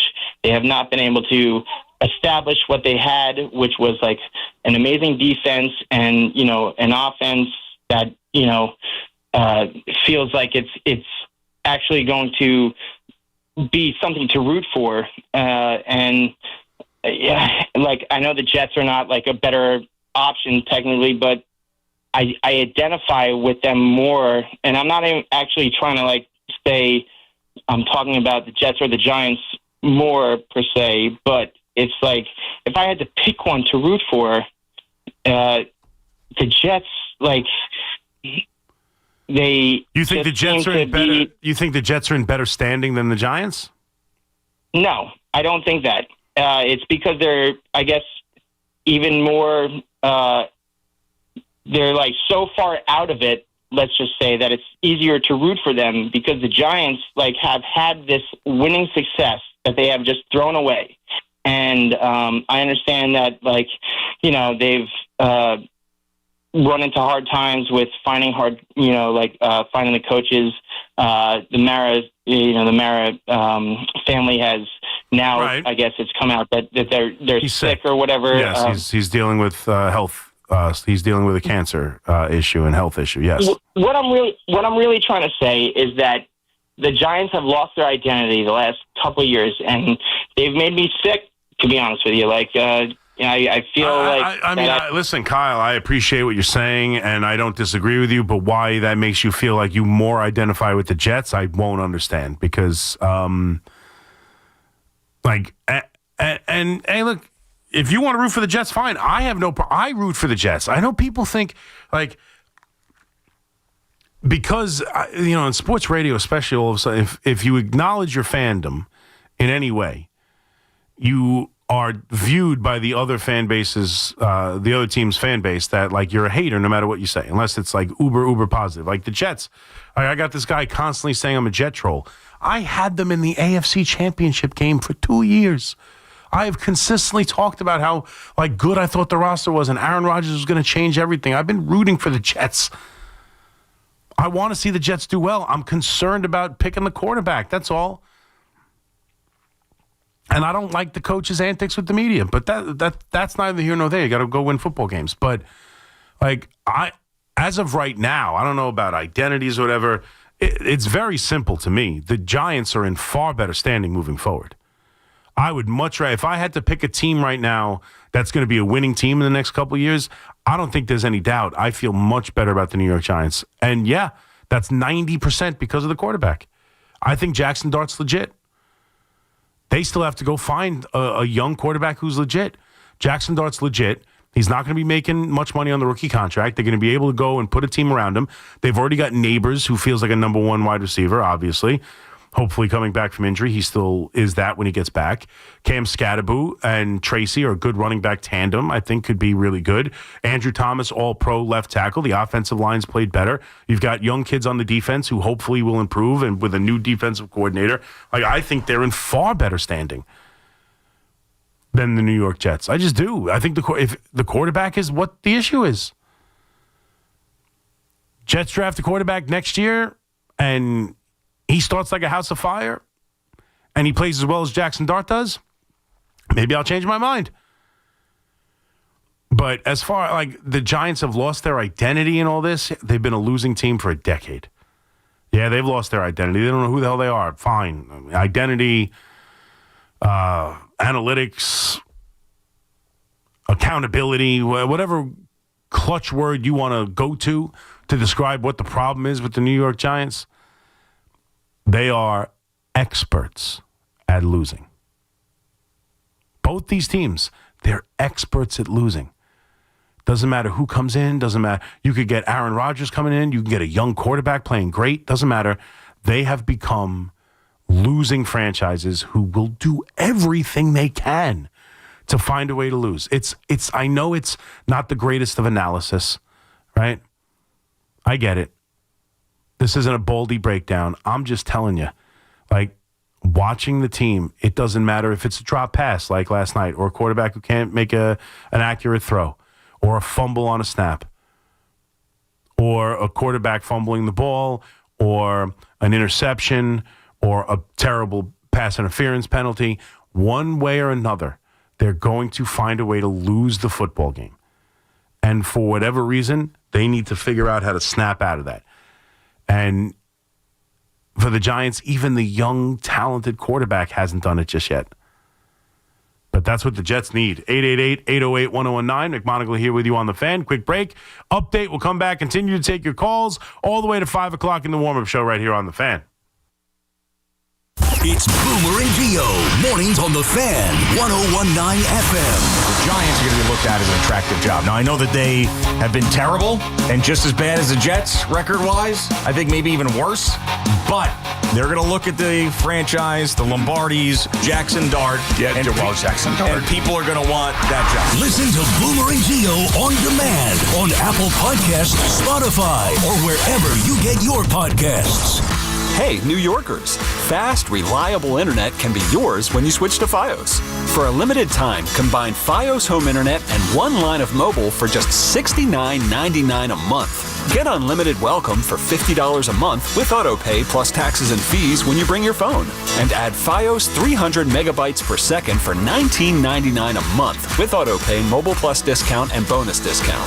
Visit your tri-state area Verizon store today to get this limited time offer and switch to our reliable 100% fiber optic 5G network.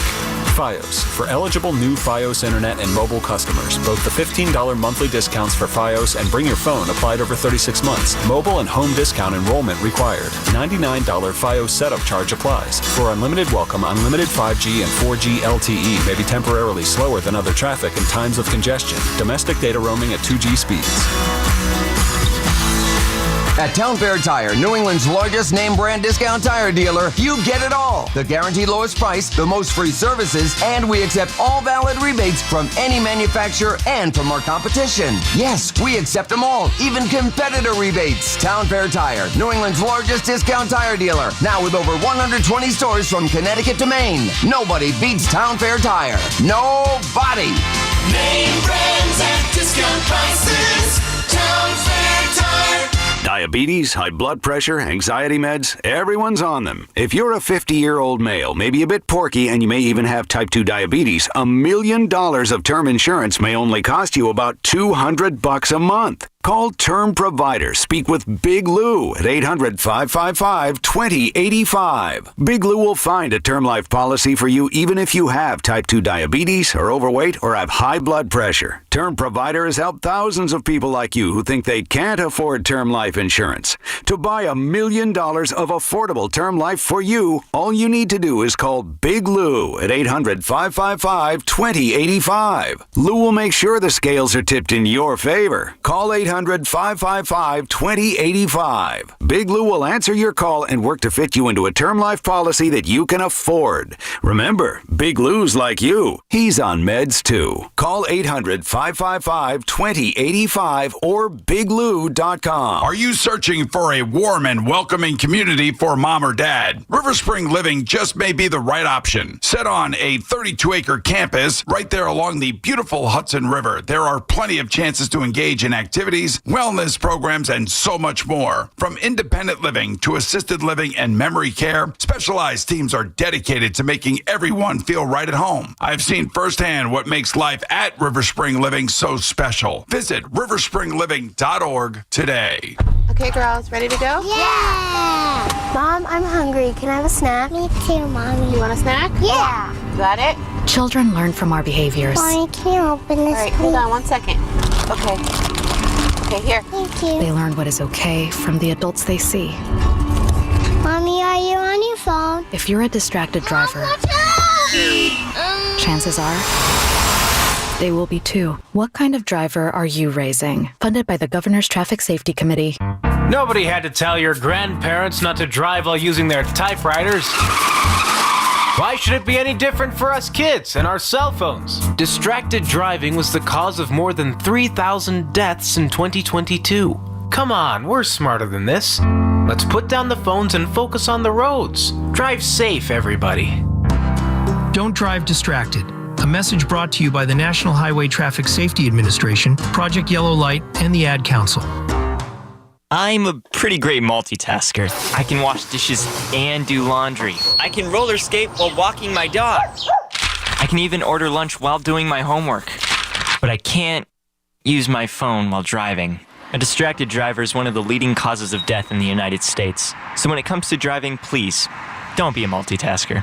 Don't drive distracted. A message brought to you by the National Highway Traffic Safety Administration, Project Yellow Light, and the Ad Council. Get the latest on the Giants and Jets on WFAN, WFAN FM, WFAN FM HD1, New York, and Odyssey Sports Station. WFAN Sports Flash. Good morning at 2 o'clock. I'm Marco Belletti, and this report is sponsored by Chef IQ. Precision cooking, effortless results, chefiq.com. Also brought to you by police officers right to sue.com. Patriots made it 8 straight win, pulled away from the Jets 27-14. Justin Fields, 116 yards passing, 67 on the ground, 2 total scores. Not good enough. We lost the game, so it wasn't good enough. Every time we lose, my performance isn't good enough. Matt from SNY, Drake May, 25 of 34, 281 and a touchdown. Travion Henderson, 3 total scores as New England outgained the Jets 336 to 245, along with that Fields fumble. The one thing that really just sticks out is details and discipline. That was a box that we didn't check off today. And we have to look at those things, coaches and players alike, and do a better job there. Garrett Wilson didn't play, placed on IR before the game. He's out at least 4 weeks. Voting close, but Aaron Judge, once again, the American League MVP. He edged out Cal Raleigh, 355 points to 335. Back-to-back wins for Judge, his 3rd overall. Just the 4th Yankee to win 3 times, joining Joe DiMaggio, Mickey Mantle, and Yogi Berra. Another unanimous victory for Shohei Ohtani, his 4th MVP overall, trailing just Barry Bonds with 7 for the most all-time. It's a grade 1 ankle sprain for Jalen Brunson. He'll be reevaluated later today. And J.G. Pajot, your game winner in overtime. Islanders outlast the Golden Knights 4-3. Matt Barzell tied it under 3 minutes left, and Matthew Schaefer added his 6th of the season. 42 degrees, clear skies, Central Park. That's what's happening. I'm Marco Belletti. Get the scuttlebutt on your favorite team, the Fan, on the Odyssey, iHeart, and TuneIn apps.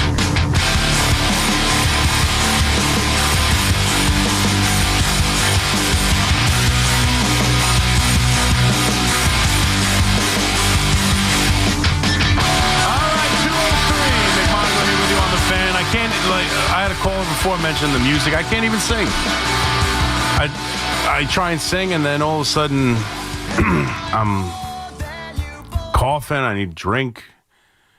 I'm turning off the mic. It's been a rough go of it. I don't know what happened. I don't know, all week. I haven't slept well. My throat's killing me. But you don't want to hear me complain. But I do have 3 more hours, so let me just tell you. It started Monday. No, I'm just kidding. 888-808-1019. We did see, we're going to talk a little Yankees, a little baseball, Mets as well. But Aaron Judge did win the MVP, 17 first-place votes, 13 second-place votes. Cal Raleigh, 13 first place, 17 second place. So it was a close 3-vote difference for the MVP. Judge now gets his 3rd, which puts him in the category of, Mickey Mantle, Yogi Berra. Did Joe D win 3 too? I should know that, right? But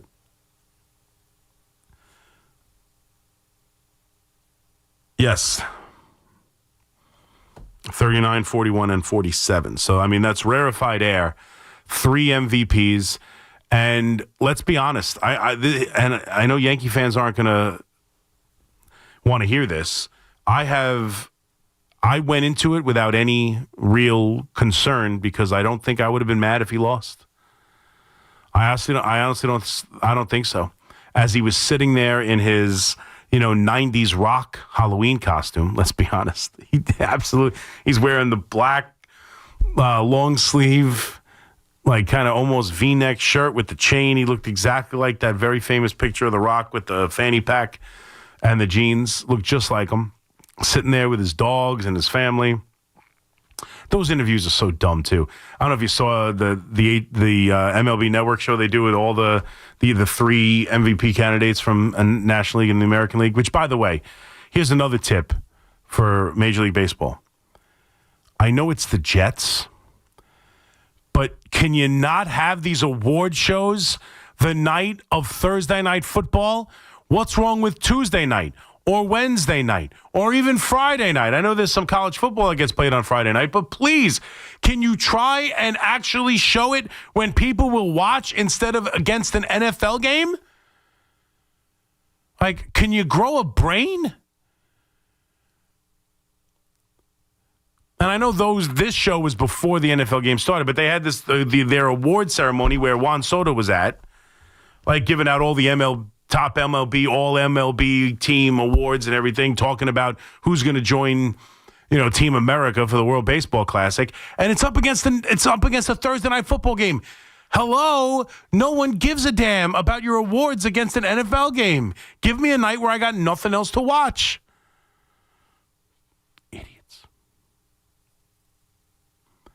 But having said all that, and watching him sit there, petting his dogs and sitting on the couch awkwardly, I would not have had a problem if Cal Raleigh was the MVP. I think Judge is the MVP. I think he deserved it. The numbers are far better. But you can't argue with a switch-hitting catcher who hit 60 home runs. And the amount of Yankee fans who get so hung up on this. If Cal Raleigh would have won, to me, it would have been less of an egregious vote than 2017 when he got robbed by Jose Altuve. He was the MVP over Altuve his rookie season in 2017. There's no doubt about it. He had a far better year. Cal Raleigh is a catcher who didn't allow a pass ball all year and hit 60 home runs as a switch hitter. He's got to worry about his starting rotation, his bullpen, catching, his knees, and 2 different swings, and he had 60 home runs. I'm sorry. I don't care what anybody says. I really don't. I don't care what anybody says. The American League had 2 deserving MVPs, and they couldn't have gotten it wrong. Whoever won the MVP deserved it. And I would have not sat here and complained. I would have told you, Yankee fans, pipe down. Cal Raleigh deserves the MVP.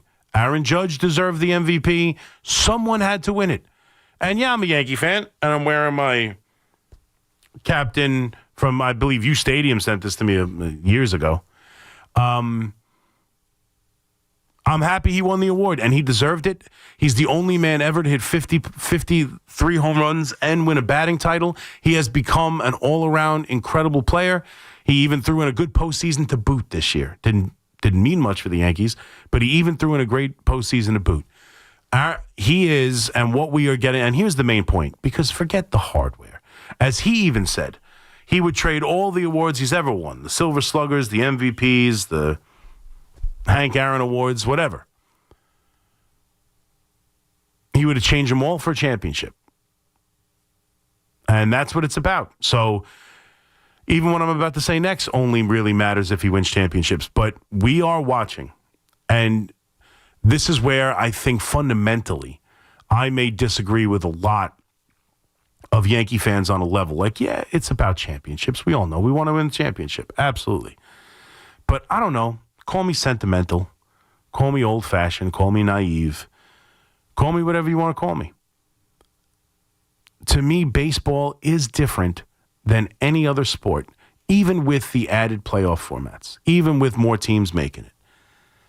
There's something about the 162. There's something about every day. And I know I say this a lot, but it's more of a companion than any other team you root for. If you are a diehard baseball fan, for me, and maybe you feel different, you can let me know at 888-808-1019. I always find this topic interesting. If you are a diehard Giants fan, or you are a diehard Knicks fan, or even a diehard Rangers fan, and I know they play 82, but specifically like football fan, because those are the two, like, I shouldn't even say that, but even Knicks, throw it in there. To me, if you're a diehard fan of any of those sports, and a diehard baseball fan, you will be more connected to your baseball team than you will be any of the other sports. The Jets played last night. They're not going to play again until Sunday. And, yeah, you're going to hear the coach talk because the coach is going to say nonsense and it'll get around. But, like, you're not going to really you're going to read some articles. You're going to see who's healthy. You're going to go over some things. You're going to look at it to see where you're going to bet the team or what's going on. I don't know. But for the most part, from now until Sunday, you're not going to give the Jets all that much thought. You're not going to focus on the Jets for the next 7, 8 days, 9 days. You're not. You'll give them 5 minutes here, 10 minutes there.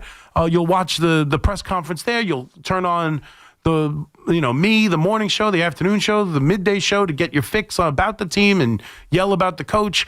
But you're going to go about your day and you're not going to focus on them at night and you're going to do whatever. The baseball team, it's every day. It is a companion every day. You don't have to watch every game. It's on the radio in your backyard when you're doing yard work or you have people over or you're barbecuing or you're in the pool or you're running errands. It's in the car. Like, it's just with you all summer long, all late spring and early summer long. And getting a chance to watch one of the greatest hitters ever. And that's what Judge is becoming. 3 MVPs, first player ever with 53 home runs and a batting title. Back-to-back MVPs. He is in a time period where I would venture to guess and be bold enough to say it is harder to hit now than it has ever been. You see more. You don't see the same pitcher for multiple at bats the same way you used to back then. They're throwing harder. There's guys designed just to get you out. It's getting harder and harder to hit in this game. And he is doing it at a level where even a Cal Raleigh, who had 60 home runs, all this stuff, even that, you look at the numbers, it does pale in comparison. He is far superior than a guy who had an incredible, historic year, and Judge still blows him out of the water, and it was undeniable for the MVP voters. So has he not performed in the postseason at times? Yes. Did he finally do it this year? Has he done it in previous years? Yeah. He's also had miserable, dreadful, horrible postseasons. And he doesn't have a championship. And until he gets a championship, he won't be revered the same way that Derek Jeter is, or Bernie Williams is, or even Paul O'Neill is. Like, I get it. But watching him day to day is, to me, a far more enjoyable endeavor than even watching Derek Jeter day to day, or watching Paul O'Neill day to day, or watching Bernie Williams day to day. Like, it's special watching this dude. It's special. I mean, he's one of the top handful of right-handed hitters to ever live.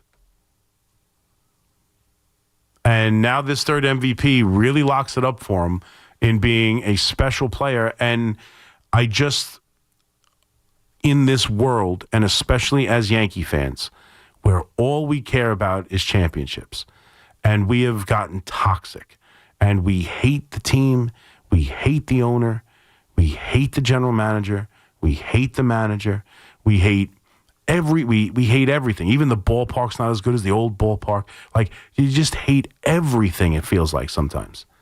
And 94 wins isn't good enough, and 97 wins isn't good enough, because all that matters is you're the last team standing.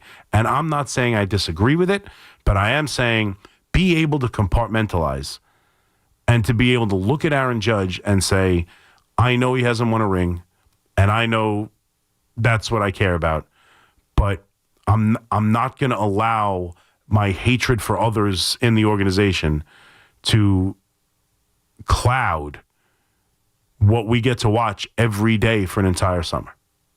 Because that's special, man. It is. It's still special. No matter what happens, no matter if he never wins one. It won't feel the same. I get it. He won't be as loved or revered, and we'll never have that moment of him holding up the trophy or riding on a horse or, whatever else. But every day of an entire summer, which, for a lot of us, marks the time of our lives.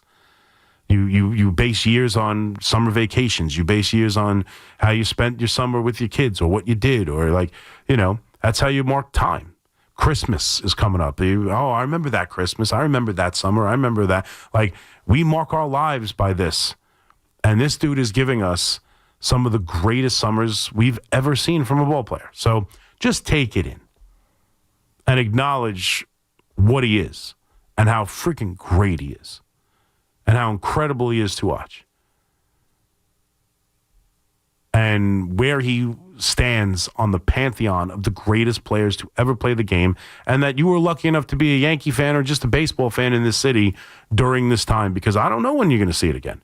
Because we're talking about Mickey Mantle, Joe DiMaggio.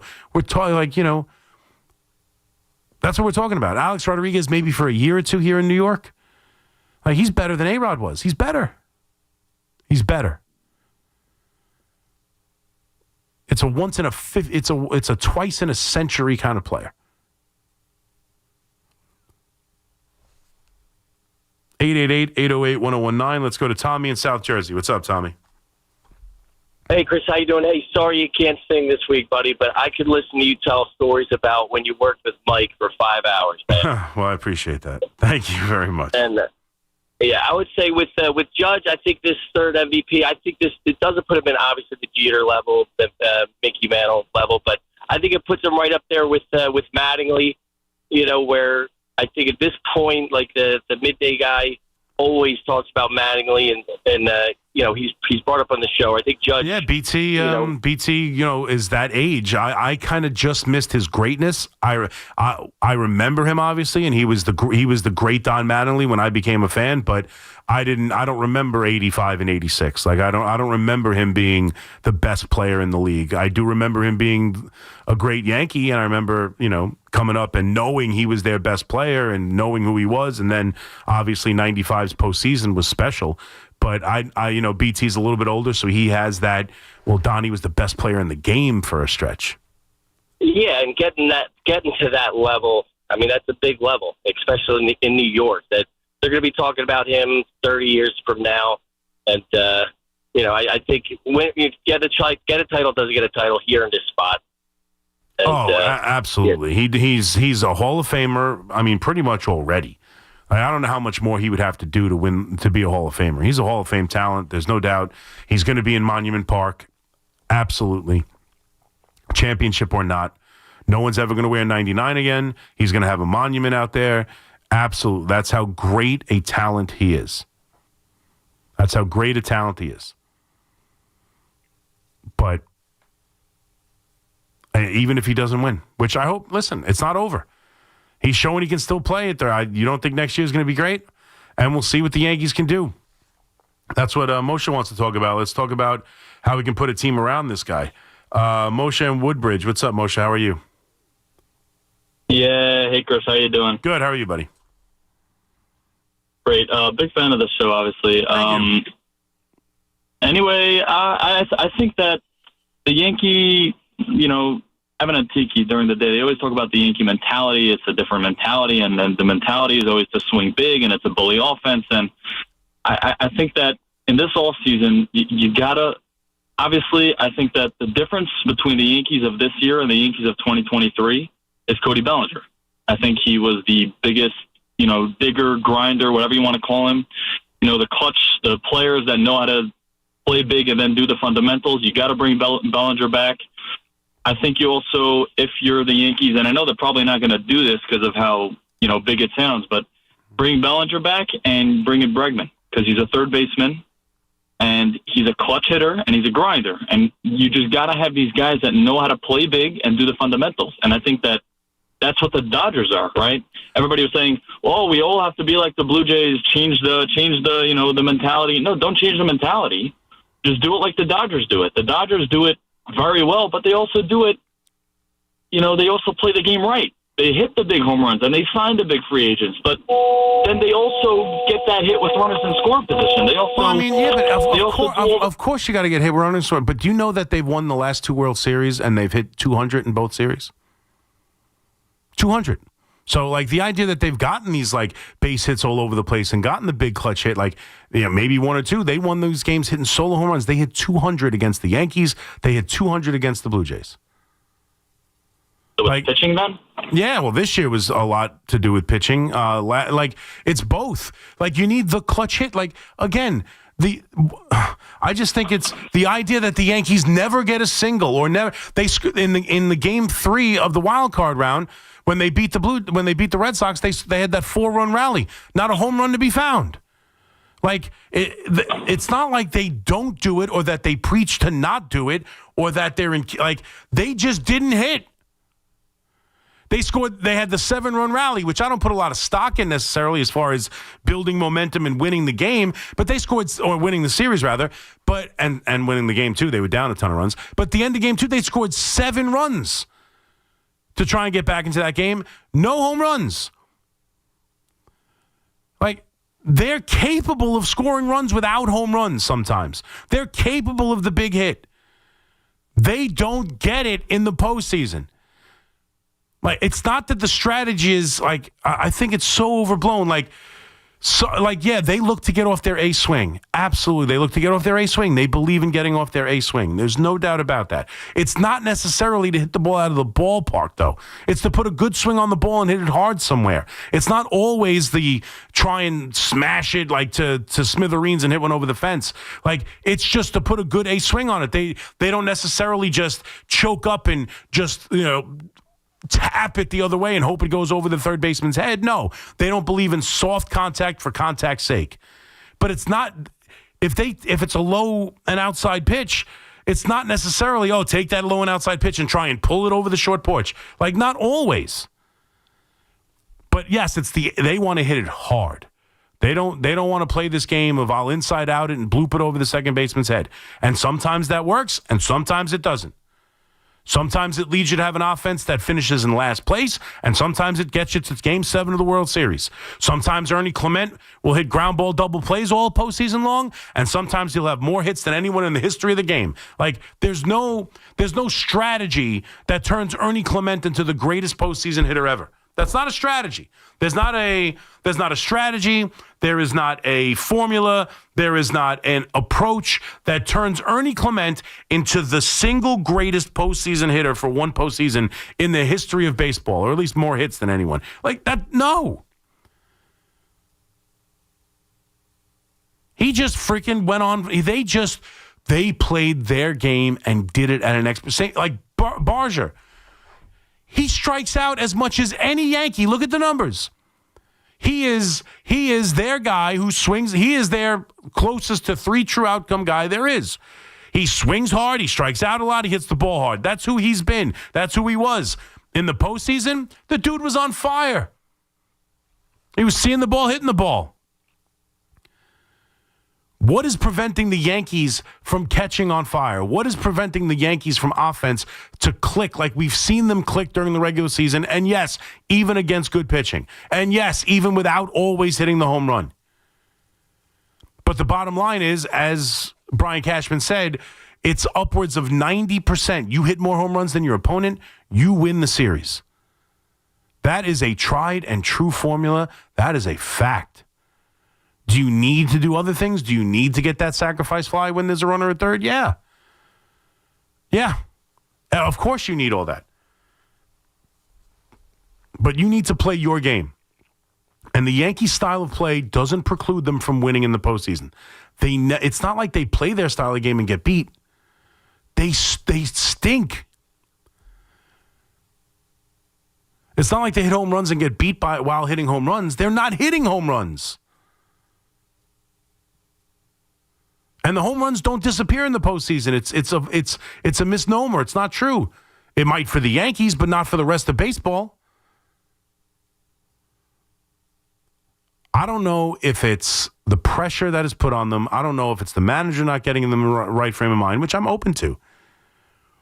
too many hitters of the exact same type, so it's easier to pitch to them. That's a reasonable idea, that they've had a formula to get these guys out because they all kind of have similar approaches. That's fine. That approach doesn't mean it's wrong. It just means too many of the similar ones, and you can find a formula to pitch to them. I'm open to that. Well, I don't know what the reason is necessarily why they can't hit in the postseason, but that's what happens. They're a bully offense. Then bully someone in the postseason. You're allowed to bully someone. Like, the rotation of the Blue Jays wasn't so good that it was bully-proof. Go bully them. That bullpen sucked. They bullied that bullpen for 2 straight games. They bullied the bullpen at the back end of Game 2. They bullied the bullpen in Game 3. Why couldn't they bully the bullpen in the bullpen game in Game 4? Why couldn't they bully him again?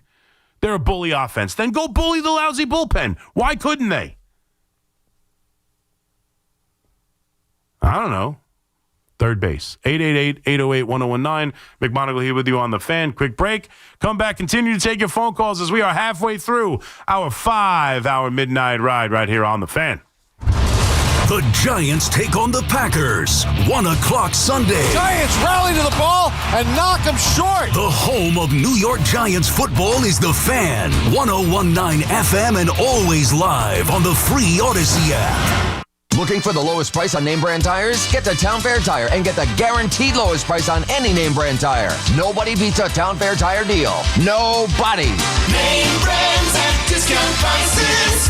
Town Fair Tire.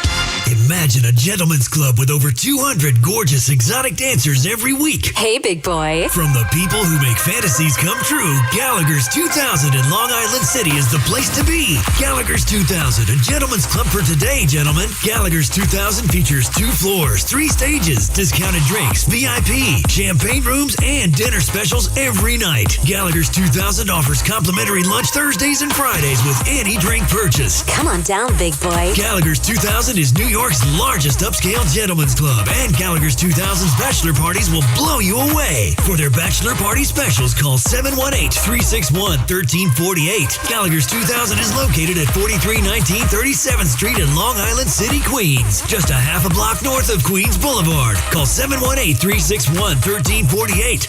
Gallagher's 2000 is unlike any club in New York. Come tonight for the time of your life. Gallagher's 2000. Let your imagination run wild. This is Alex Shulman of Shulman & Hill, New York's premier injury law firm. We'll always fight for you if you're injured at a construction site. If you've ever wished you've had a lawyer in the family, now you will. At Shulman & Hill, it's never one and done. Once you're a client, you're always part of our family. New Yorkers in every borough and on every block know us by name. Shulman & Hill.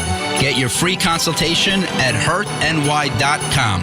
That's hurtny.com. Diabetes, high blood pressure, anxiety meds, everyone's on them. If you're a 50-year-old male, maybe a bit porky, and you may even have type 2 diabetes, $1 million of term insurance may only cost you about $200 a month. Call Term Provider. Speak with Big Lou at 800-555-2085. Big Lou will find a term life policy for you even if you have type 2 diabetes, are overweight, or have high blood pressure. Term Provider has helped thousands of people like you who think they can't afford term life insurance. To buy $1 million of affordable term life for you, all you need to do is call Big Lou at 800-555-2085. Lou will make sure the scales are tipped in your favor. Call 800-555-2085. Big Lou will answer your call and work to fit you into a term life policy that you can afford. Remember, Big Lou's like you. He's on meds too. Call 800-555-2085 or biglou.com. Attention.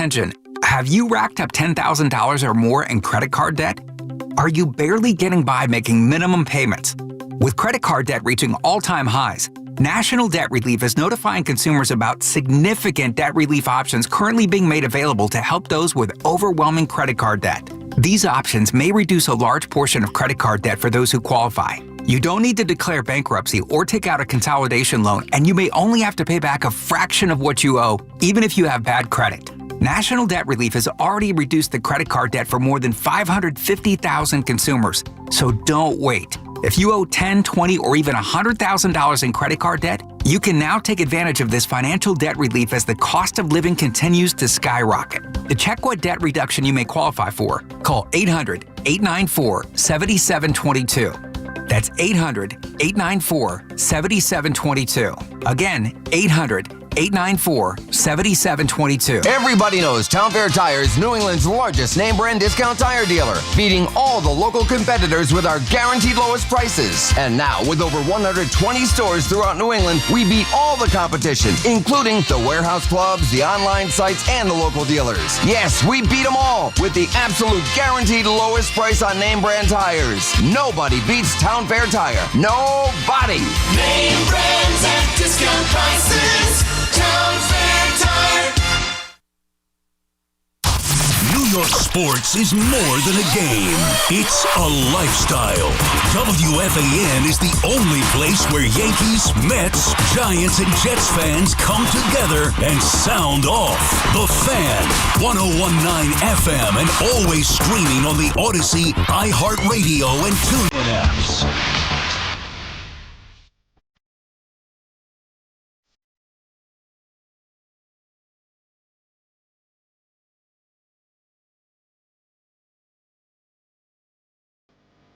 All right, 2:31. McMonigle here with you on the Fan on this now Football Friday morning, halfway through our 5-hour midnight ride. Is taking to 5 o'clock, and the warm-up show will have picks coming up later in the show. Both of us picked New England. We did both pick New England yesterday. We could just add that to the locals and do 3 regulars and just count a win. We both really could use a win, so if you want to do that. We both could really use a win. I think I went 2-3 last week. Oh, my God. It's been a rough... Listen, we both went 2-3 last week, but the previous week we were both 0-5, so 2-3 doesn't look that bad. No, 2-8 isn't a good 2-week stretch here. And we both got off to a nice start in the Take a Chance parlay until Sunday Night Football and the Steelers. Yep. 888-808-1019. I saw... You know, I talk about, some guy before was talking about music and movies, and I still I've been busy and the shows were short a couple times with Rutgers football on Saturdays. I've been meaning to do Saturday matinee and have like a little bit of a movie segment on the Saturday show. I saw my kid showed me yesterday the trailer for Toy Story 5, and I was a little disappointed in the obvious turn that it took. And I don't know, I shouldn't say disappointed, but it just seems so obvious where all of a sudden, and I guess it's in Toy Story theming, right? The original Toy Story is it's Woody, and then all of a sudden it's Buzz Lightyear, the new toy. But of course, you know, it's here comes the technology, the tablets, and they're, you know, ruining kids playing with toys, and they're evil. And those tablets are. Try and keep them away from it the best you can. But I'm looking forward to Toy Story. I think the Toy Story movies are all great. I'm a big Toy Story 3. And I saw this thing about Quentin Tarantino honestly called, like he said there are some perfect trilogies. He prefaced it by saying I'm ignoring the 4th movie. But he said Back to the Future, I forget the other 2. I think it's A Fistful of Dollars is one, and I know The Good, Bad, and the Ugly is another.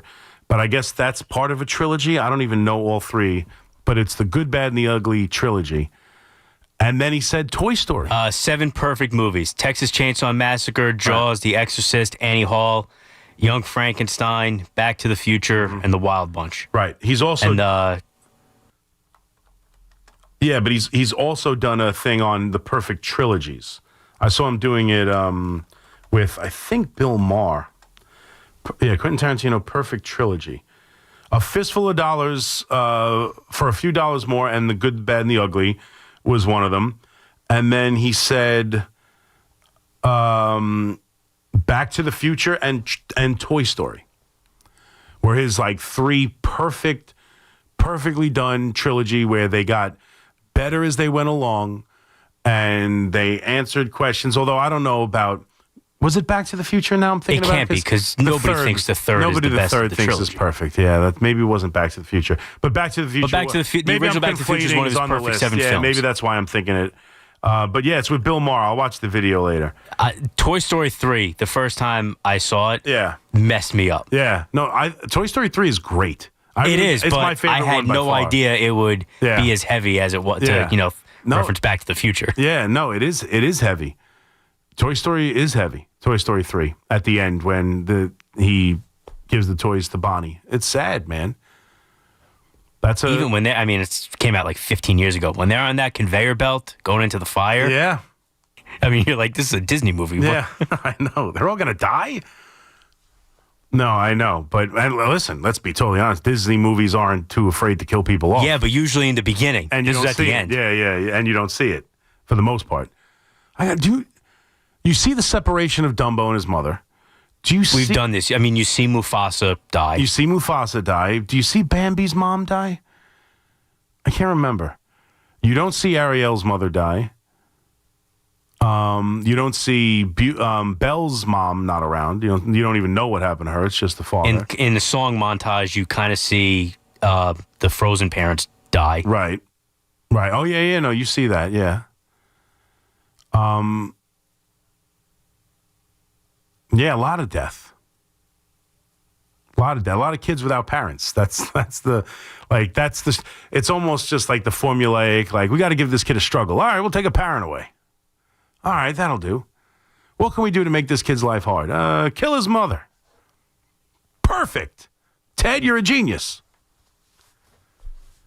But that's usually the go-to for Disney. And I just movies. confirmed, you don't see Bambi's mom get shot. Right. You see her, they're running, and you hear it. Oh, okay.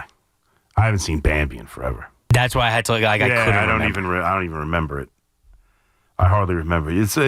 It's funny. You don't go I back. saw it at an age where I don't even think I picked up that was a gunshot. No, probably not. And I don't even think, it's not a go, because I will go back and watch. I know with my kids now it's different. Maybe I wouldn't have if I didn't have children, but I haven't said, let's sit down and watch Bambi, Lion King, Aladdin, Little Mermaid, Beauty and the Beast, Hercules. Those are all movies you go back and rewatch. I've never said, let's sit down and watch Bambi. Or even because the newer Disney classics are better than the older Disney classics. Of course. But I loved all the Sorcerer and the Stone was a great. I saw yesterday was the 85th anniversary of Fantasia. Really? When I was a kid, Fantasia made me sick. It was too many colors all at once. I didn't love it. Outside of the brooms and that scene, the Sorcerer Mickey or whatever it's called. As I just found Quentin Tarantino refuses to watch Toy Story 4 because Toy Story 3 is one of the best movies I've ever seen. Yes. And the perfect trilogy ender. Yeah. He said, I'm done. I'm telling you, he thinks the Toy Story trilogy was as good as any trilogy in the history of film.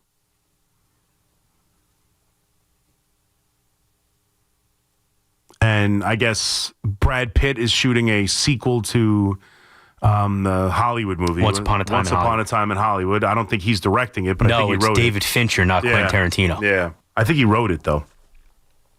He's still waiting to do his final film, right? He's going to do one more, and he hasn't decided what it's going to be. They did a complete new cut of both the Kill Bill movies. I think that's going to be released in theaters, where they're putting both together. He's edited both films to make one movie. And he did write this new Brad Pitt one. So, I mean, I think Pulp Fiction would be in my top 5 movies of all time. I'm a huge Quentin Tarantino fan. I think he's one of the great directors of our time. So, did you see Toy Story 4, right the now one he won't see? I did, yes. So, I can we spoil that movie? It's probably been 6-7 years. I would think so, yeah. Is Woody in Toy Story 5? If it's all the toys with and Buzz, is he in it? That's an easy spoiler because I just told people to go watch the trailer. He's in it, yes, and he's back in with all the toy. I don't know what happened, but yeah, at the end of the ending of Toy Story 4 just doesn't matter anymore. I guess it didn't last with him and Bo Peep. Something happened, but yeah, the end of Toy Story 4. She preferred her sheep. Right, exactly. She chose the sheep.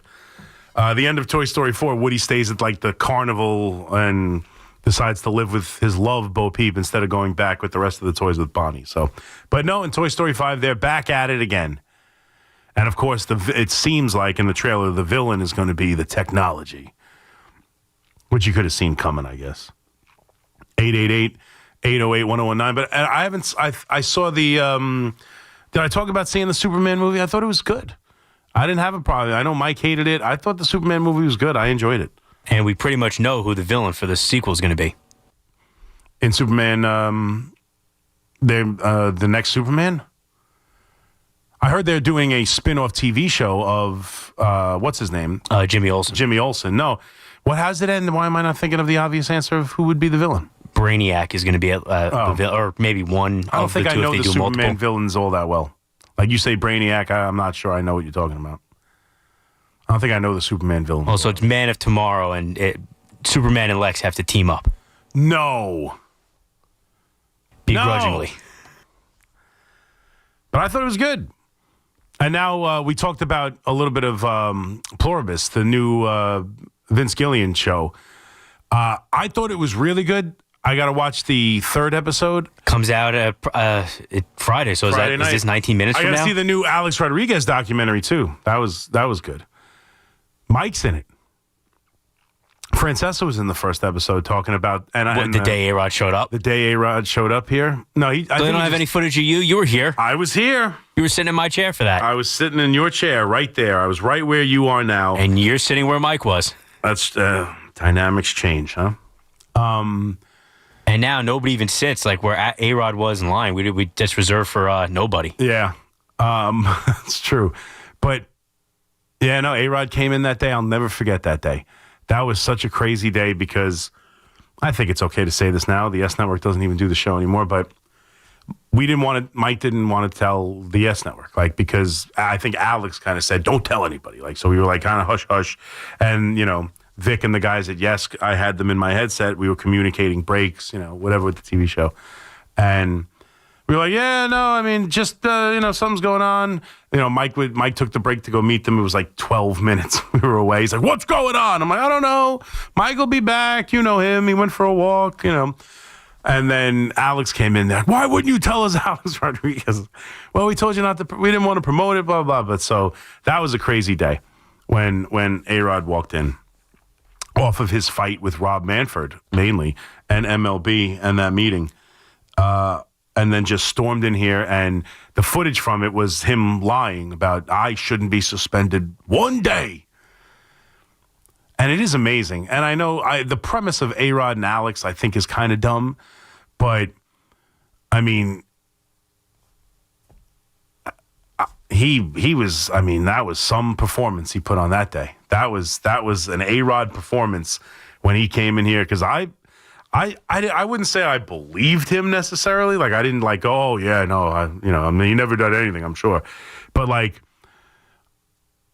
I was like, he's gonna stand there and just blatantly lie like that. And if where they you were have sitting, you evidence saw against the him? side of his face. Do you think if you saw his eyes, Mike looked him in the eye, do you think you would have believed him then? I don't know, maybe. Because I think I might have with the conviction he had. Yeah, the conviction he had, maybe. And I'll tell you, and people got on Mike too for how I always thought, go back and listen.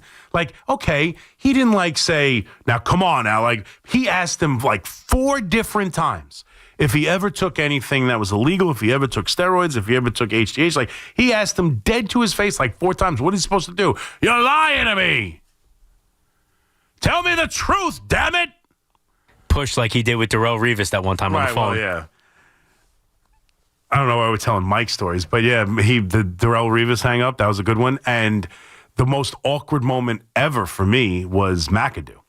He had McAdoo on every week. We used to have the Giants head coach, and we'd have Eli on every week, and then the coach every once in a while. And he had McAdoo on one game after one day during the season. He got fired, and this was during the Odell Beckham stuff, Odell Beckham, proposing to the kicking net and all the urinating like a dog in the corner of the end zone, everything else, all the antics that he was going on with. And Mike just kept pushing at him about why aren't the Giants taking it into their own hands and punishing him or admonishing him or fining him or something, holding him accountable for his actions. And like McAdoo answered it once and just said, look, it's him and blah, blah. And he just kept going at it. He would not accept any answer from like it was almost like he would have to go, you're right, Mike, I'm going to do it tomorrow. It was the only answer that Mike was going to accept. He just kept going at him. And I'm not, if you know me at all, my wife would tell you, I'm not good with like embarrassing. Like even if I'm watching a movie and it becomes like super awkward in the movie, a guy's in a tough spot, or like it just becomes super awkward. Like I cover my face. I can't. I literally, me and Monzo might have been under the desks. Like I couldn't even be in the room. I couldn't look at Mike as it was so awkward. He was just going after McAdoo. Just relentless with, but he's doing this and he's doing that. You got to get control of the team. If this is allowed to happen, what's stopping the next guy from letting it happen? And like, he just kept going. And it was, like McAdoo stopped answering. Like it was just silence as Mike would be like, he would listen for 2 more seconds of silence and then just keep going. I was like under the desk. Mike had a gift. Mike, towards the end of McAdoo, was as hard on him as maybe any coach I'd heard in like the last 20 years of like Mike's second half of his fan career. Yeah, he was all over McAdoo that day. Oh my God, it was brutal. They called him dumber than a brick. Yeah. I will never forget that. No, he was all over McAdoo that entire year, but that interview was rough. That was a tough one. I have a couple of moments the on-air ones I don't mind telling, but there's some other moments where I was put in a situation where Mike was just doing his thing, and it was like, oh my goodness. So we're still like, this has been a TV movie segment too. Do you cringe watching shows like The Office? Can you not handle that kind of shame and embarrassment? When it's comedy, maybe it doesn't bother me as much, but like, I don't know. Yeah, any kind of like embarrassing. Yeah, probably even in shows like that. But yeah, I get like super awkward, and I watch through my fingers. Like there's something about that like embarrassing, mortifying kind of situation that people get put in, and I'm just like, oh, I can't watch this. More than anything else. And the other thing too, since I've had children, and I know this is weird, since I've had kids, I can't take any kind of animal stuff.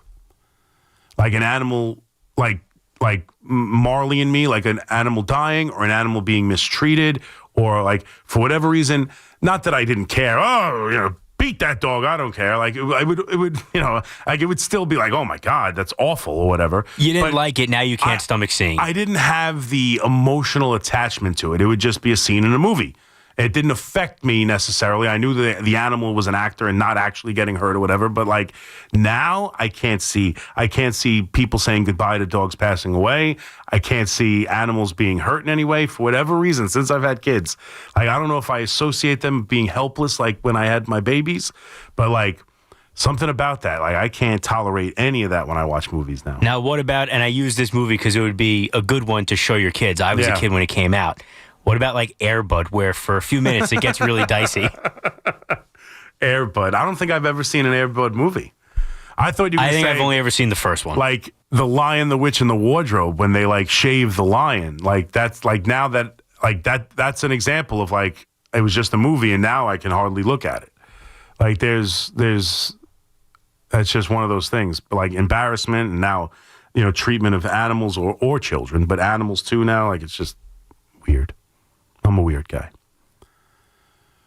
But that Pluribus TV show, people are raving about like it was the greatest first episode of any TV show ever. Like that's like kind of the thought process right now. It's got a perfect 100 on the Rotten Tomatoes and everything. I thought it was good. The premise definitely has got me. Like, you know what it reminded me of? And this is a far better show. I don't want to make it seem like this show isn't better than the show I'm about to mention.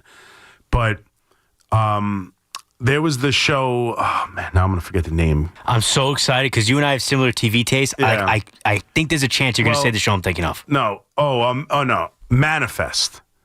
It wasn't that good a show. It wasn't well acted. It really wasn't all that well written.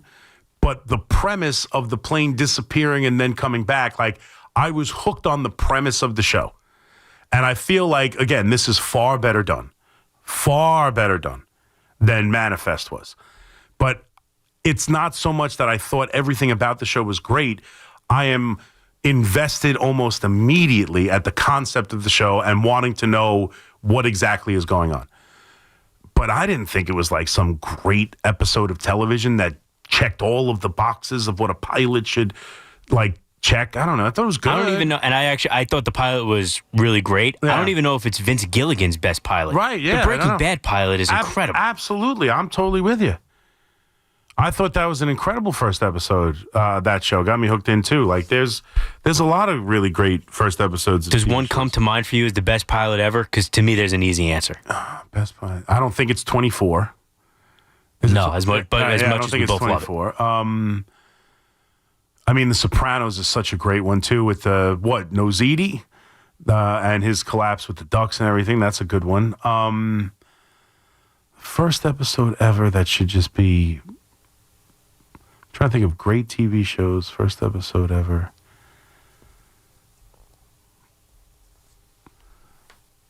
No, The West Wing is good when they first introduced the president. That's no. What do you got? Lost for me was instantly like, oh my God, I'm going to watch every episode of this. Yeah. The entire first season of Lost. The first season of Lost might be one of the great seasons of TV show history. That first season of Lost was excellent. Then it kind of fell off after a while. But that first season of Lost was great. 888-808-1019. McMonigle here with you on the Fan. Let's take some calls. We were messing around there for a little bit. Roscoe in Brooklyn. What's up, Roscoe? T-Mac. Yes, sir. You're baseball. You know, you're a great talker about baseball, right? Oh, thank you. That's very kind of you. And to put it so eloquently like that, I'm flattered. You really agree with the AL and the NL MVPs this year, T-Mac? I do, yes. Wait. You think Kyle Riley didn't put up better numbers than Judge this year? Well, I mean, that's not what I think. That's what I know. He did not put up better numbers than... He did it? Correct. He did not. Okay, he played... Okay. And you think Ohtani was better than Kyle Schwarber also? Yes. Kyle Schwarber played 162 games this year. He didn't miss one game. Correct. He didn't miss one game. Okay. I'm just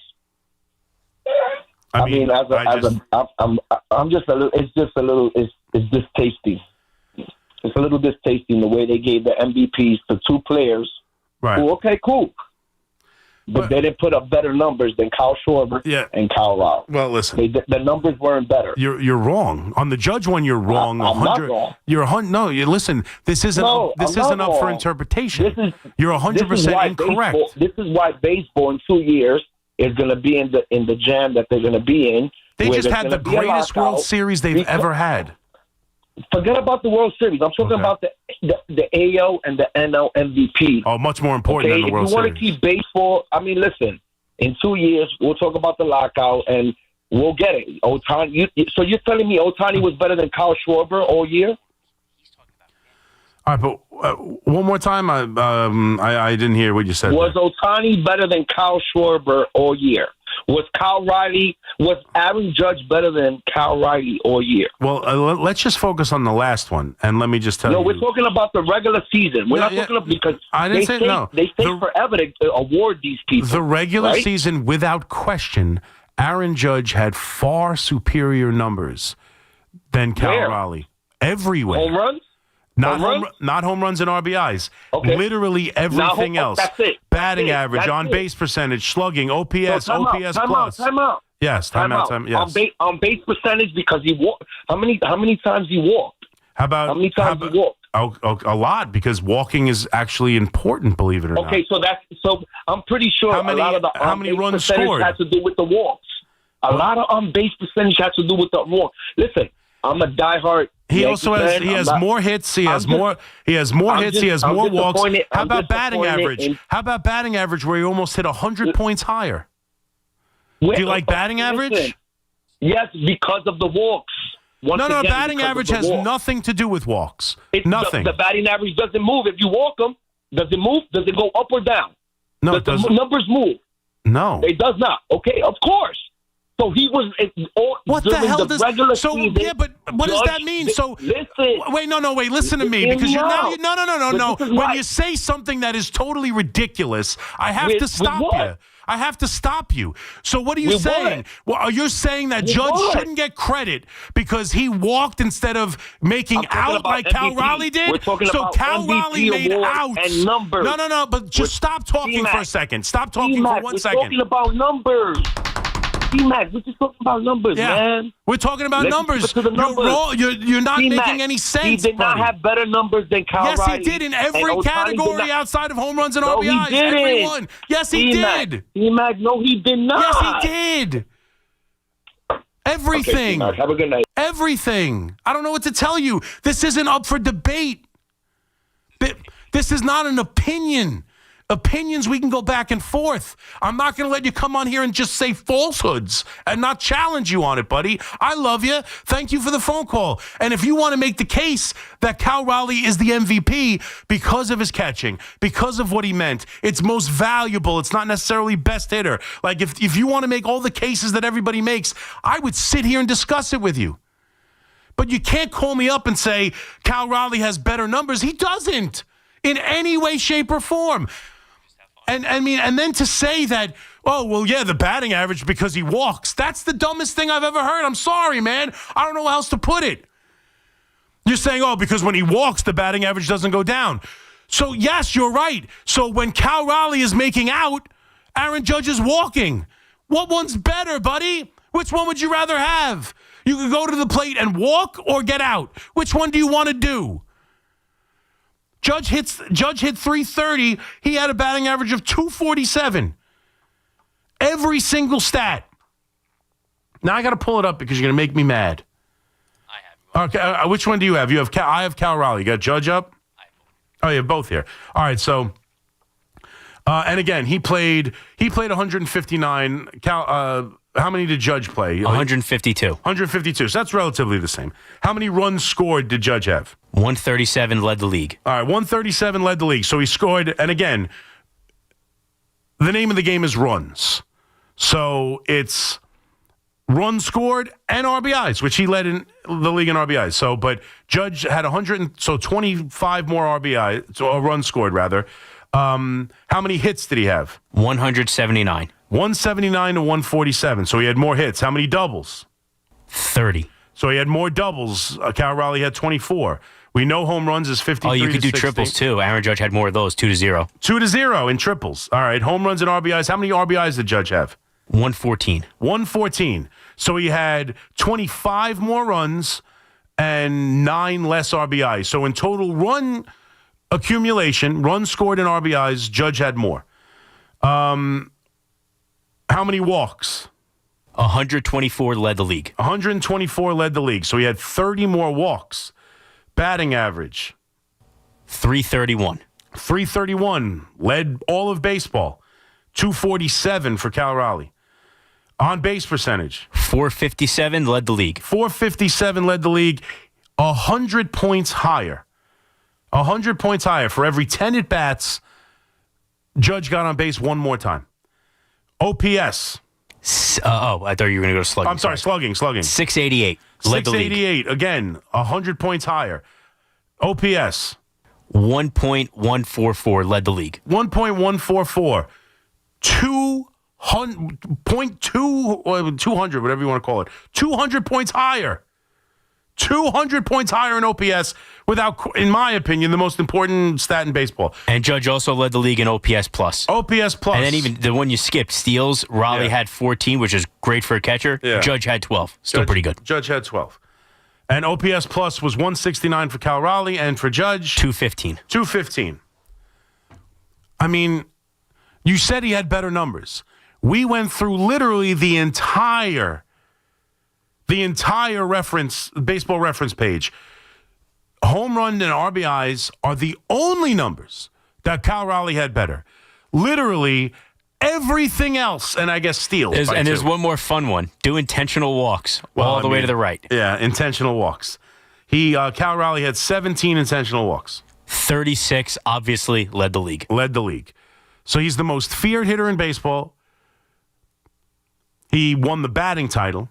He had a higher batting average, on base, slugging, OPS plus. I mean, literal runs scored, hits, doubles, triples. Everything. WAR. What was Cal Raleigh's WAR? Well, I have Judges. What was 9.7. 9.7 to Cal Raleigh's 7.4. So he's 2 wins better than Cal Raleigh.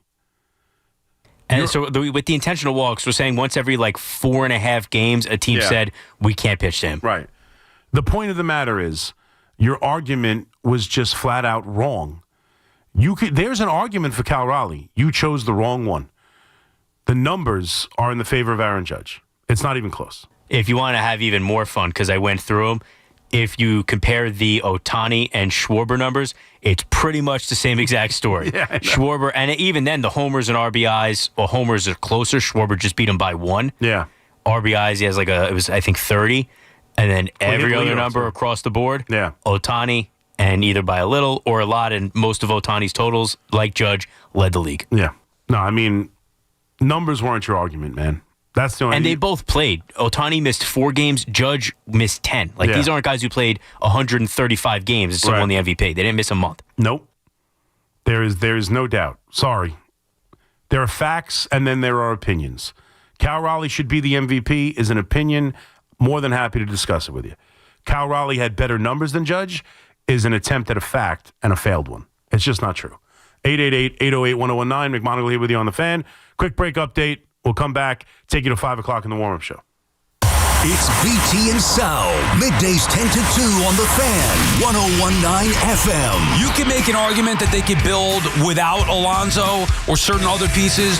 No way, shape, or form will it be an acceptable offseason if they don't land 2 bona fide starting pitchers, in my opinion. Listen to BT and Sal on demand on Apple Podcasts, Spotify, or wherever you get your podcasts. Looking for the lowest price on name brand tires? Get to Town Fair Tire and get the guaranteed lowest price on any name brand tire. Nobody beats a Town Fair Tire deal. Nobody. Town Fair Tire. Embrace the spirit of the season in comfort and style. The Mercedes-Benz Holiday Love Celebration is here. Your moment to make dreams come true at Mercedes-Benz of Edison. With over 500 vehicles to choose from, including the versatile GLC and GLE SUVs, there's the perfect holiday gift for the one you love. Enjoy legendary Ray Cattina customer service and see why Mercedes-Benz of Edison was named the 2024 Mercedes-Benz Dealership of the Year by Cars.com. Celebrate the season in true luxury at Mercedes-Benz of Edison. Sullivan Papain is one of New York's best personal injury law firms, according to U.S. News & World Report. As general counsel to the New York City Firefighters Union, Sullivan Papain is New York's team fighting for New Yorkers and our city's bravest. Grab your Johnny's Rally towel and get fired up with Sullivan Papain at every St. John's home game this season at the Garden. Remember the name Sullivan Papain, a winning team on the court and in the courtroom. Find Sullivan Papain online at triallaw1.com. That's triallaw1.com. Hey, let me ask you something. Would you seat your 3-year-old child on a windowsill? Would you seat them beside a lit fireplace or by the deep end of a pool? One last question. Would you seat your child in a car seat that's not correct for them? Car crashes are a leading killer of children ages 1 to 13. Secure their future. Seat them in the correct car seat. For more information, visit safercar.gov/the-right-seat. Sponsored by the New York State Governor's Traffic Safety Committee. With over 90 years of combined legal experience representing the law enforcement community, Decolator Cohen & DePrisco, LLP, continues to strive to educate police officers of their civil rights to sue in line-of-duty accident cases. The 2025 Police Officers' Right to Sue newsletter can be viewed on policeofficersrighttosue.com and provides successful results in varying line-of-duty accident cases. These results include damages recovered from RMP accidents involving the City of New York and civilian motorists, station house defects, ricochet injuries from the range, private premises slip and falls, sidewalk slip and falls, construction defects, snow and ice cases, and injuries emanating from defective RMPs. In any LOD accident, it is important for the officer to take photographs of any defects, injuries, or damage. It is also essential to draft the line of duty report and detail the cause of the accident in the paperwork. Remember, there's a 90-day time limitation to file a claim against a municipality. If any law enforcement member has a question regarding a potential lawsuit, contact Decolator Cohen and DePrisco LLP at policeofficersrighttosue.com or call 1-800-901-1529. At City Harvest, we're on the road every day rescuing millions of pounds of nutritious food for New Yorkers in need, transforming surplus food into sustenance, sustainability, and smiles. That's how we feed good. Donate at cityharvest.org. Hey, I'm Mike Slater. My dad passed away at the age of 63. It's out of nowhere. Had a stroke. Super hard, obviously, for the whole family, but my dad had life insurance. This is why I have life insurance for my family, for my wife and 4 kids. And the best place to get life insurance is ethos.com because you can do it in 10 minutes. And there's no medical exam and no blood test, just a few health questions. Get life insurance in 10 minutes so your family is protected. Ethos, E-T-H-O-S, ethos.com/life. Nobody had to tell your grandparents not to drive while using their typewriters. Why should it be any different for us kids and our cell phones? Distracted driving was the cause of more than 3,000 deaths in 2022. Come on, we're smarter than this. Let's put down the phones and focus on the roads. Drive safe, everybody. Don't drive distracted. A message brought to you by the National Highway Traffic Safety Administration, Project Yellow Light, and the Ad Council. We love talking about the Knicks and Nets on WFAN, WFAN FM, WFAN FM HD1 New York, and Odyssey Sports Station. WFAN Sports Flash. Good morning at 3 o'clock. I'm Marco Belletti, and this report is sponsored by Chef IQ. Precision cooking, effortless results, chefiq.com. For the 17th time in 19 games, Patriots got the better of the Jets. This won by the final at 27-14. Drake May threw for 281 yards and a score. Travion Henderson, 3 total touchdowns, as Aaron Glenn not thrilled with the play of his club. I have very high standards for our team in general, and that's the one thing that we talk about quite a bit, and I will never go away from those standards, and the players know that, and they have bought into that, and they know that too. And when I say details and discipline, again, I'm not just talking about the players, I'm talking about us as coaches too. Justin Fields, 116 yards passing, 67 on the ground, 2 total touchdowns. Breece Hall, 58 yards rushing, and no Garrett Wilson in this one. He was placed on IR before the game. He's out at least 4 weeks. Aaron Judge is just the 13th player to ever win 3 MVPs and the 4th Yankee to do so, joining Joe DiMaggio, Mickey Mantle, and Yogi Berra, as Judge was 20 points better than Cal Raleigh in the voting. Another unanimous selection for Shohei Ohtani, his 4th MVP, gives him 2 in each league. A grade 1 ankle sprain for Jalen Brunson, the mildest of all the sprains, will be reevaluated later today. And the Islanders outlast the Golden Knights 4-3 in overtime. J.G. Pajot, your game winner, though Sorokin stopped 26 shots. 42 degrees, clear skies, Central Park. That's what's happening. I'm Marco Belletti. Put WFAN in your contact list. 888-808-1019. Powered by Paramount Plus. Count on Sundays all season long with the NFL on CBS and Paramount Plus.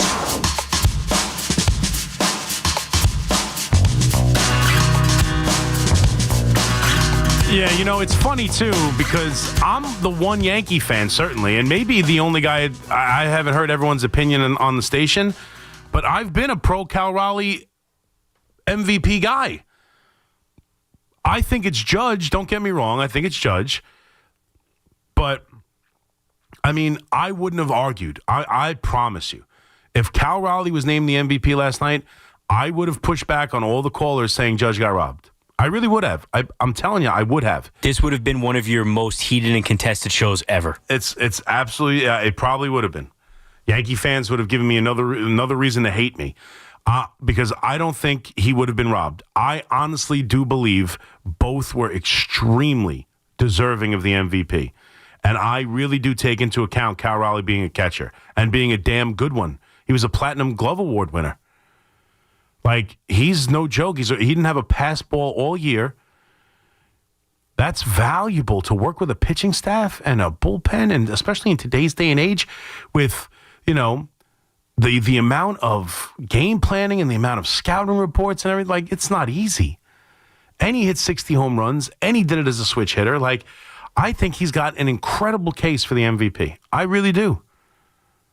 I think he's got an incredible case for the MVP, and I would have considered it like a one-off crazy season, arguably the best offensive season ever from a catcher, or almost inarguably. Like, it's just incredible. And if he would have won the MVP, I would have been like, okay, we all know how great Judge is. He's already got 2. I think Cal deserved it. That's what I would have said. But you can't give me. I gave you the reasons why. I gave you the reasons why that he was warranted for winning the MVP. I gave you the reasons why. You can't tell me it's the numbers. That's the only thing. The numbers are in Judge's favor. You have to go into narratives and, defense and actual meaning of the award valuable and all that stuff if you want to argue for Cal Raleigh. If you want to argue for Judge, your argument is the numbers. That's just a fact. And the idea that he's going to dismiss batting average because walks don't hurt it. I've never heard that in my life. He just hates walks. The man hates walks. But, oh, yeah, sure, his batting average was up. Walks don't hurt batting average. Yeah. Walks are good, right? Am I missing something? Walks aren't good? Otherwise, if walks aren't good, maybe we should take MVPs away from Barry Bonds because, like, his on-base percentage and walks, he had 200, he had like 180 intentional walks one year. Like, the walks are part of the reason he won 7 MVPs. The numbers are without question in Judge's favor. It's other things you have to make the case if you want to talk about Cal Raleigh, which I do think is fair. His overall point, I kind of can see. If you think Cal Raleigh should win the MVP, I think you got a case. But not with the numbers. Not with the numbers. 888-808-1019. The other thing, obviously, Knicks fans got, I guess, good positive news. Jalen Brunson, a grade 1 ankle sprain, and it sounds like he's going to miss. I mean, he's going to miss this game coming up against Miami, right?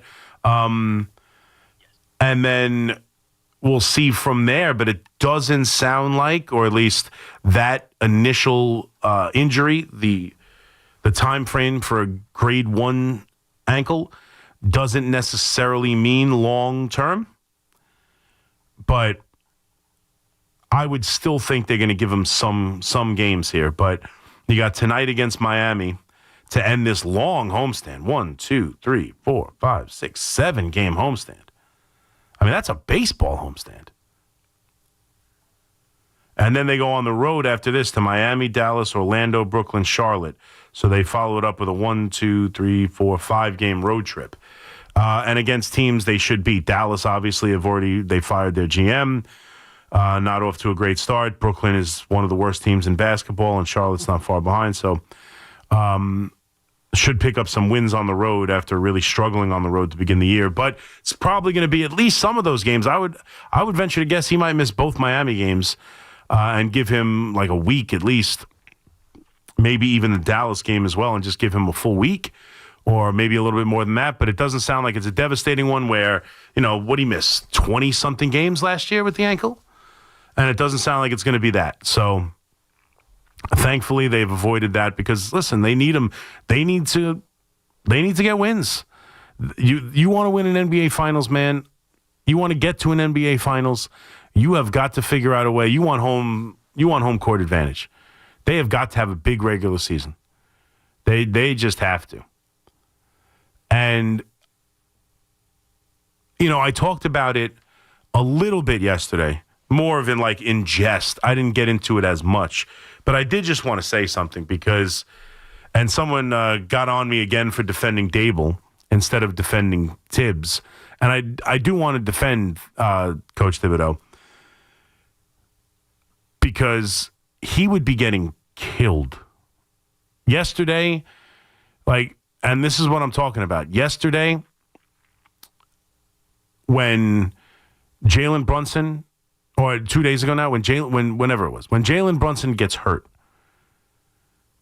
with 2.5 minutes left in the game, down by 15 or 12, whatever it was. If that would have been Thibodeau, he would have been annihilated. Absolutely annihilated. And that's because there is a narrative that he plays too many minutes, he never takes his guys off the floor, blah, blah. But nobody really blinked an eye. Nobody said anything. I didn't see anything in the post game. I didn't hear anything on either MSG or Ian Begley, who we see on SMY, does a great job. I didn't hear anybody say, you know what, should he have been on the floor? You know. Oh, and Stephen Bondi said it on Twitter and people came after him? Oh, yeah. Oh, yeah. See? But if that were Thibodeau, that would be the prevailing thought. That would be the number one discussion around the injury would be, why is he on the floor? That's it. It's complete. It's a narrative. Now, you earn narratives. I get it. Mike Brown's just gotten here, and Thibs had a long history of playing guys and playing starters well into blowout wins and losses. I get it. But nobody said a word. Where if it were Thibodeau, it would have been the biggest story out there. It would have been the biggest narrative around the injury. That's what we would have talked about. That would have been the talking point around the injury, is why was he on the floor? And yet no one really, outside of, I guess, Stephen Bondi, no one said that. No one said it. And it leads me to last night, and I wanted to, I put out a tweet about this, and I know it's slightly different, and we've done enough about Justin Fields, and we'll probably reset at 4 o'clock about him. But how many design runs did Justin Fields have in this game? Like, the New York Giants and Brian Dable, but even Mike Kafka, who's now the head coach, were criticized as desperate men who would do anything to save their jobs, including putting their young quarterback's health on the line and risk the young man's career just to get victories because they were desperate for them in order to save their jobs with their 4 design runs. And yet Justin Fields is running all over the place. Justin Fields is running all over the place. Design runs all over the place and has been his entire career. And he's not built like Josh Allen. He's not built like, they go, well, listen, the frame of Jackson Dart too. Justin Fields isn't some real physical specimen. He's really athletic and faster than Jackson Dart, and he's been running a lot of his career. But I didn't hear one person say, man, other than the head coach, I'm going to hear it right now. But Justin Fields has design runs out the wazoo in this game. He's running for his life, 68 yards rushing, 11 attempts. Now, I know all those aren't design runs. Some of them are just taken off. But he's running as much or more than Jackson Dart does. And for the Giants and Brian Dable, he's risking the young man's career. But for the New York Jets, this is the first question of the press conference last night after the game. You've looked. The first drive was, seemingly textbook.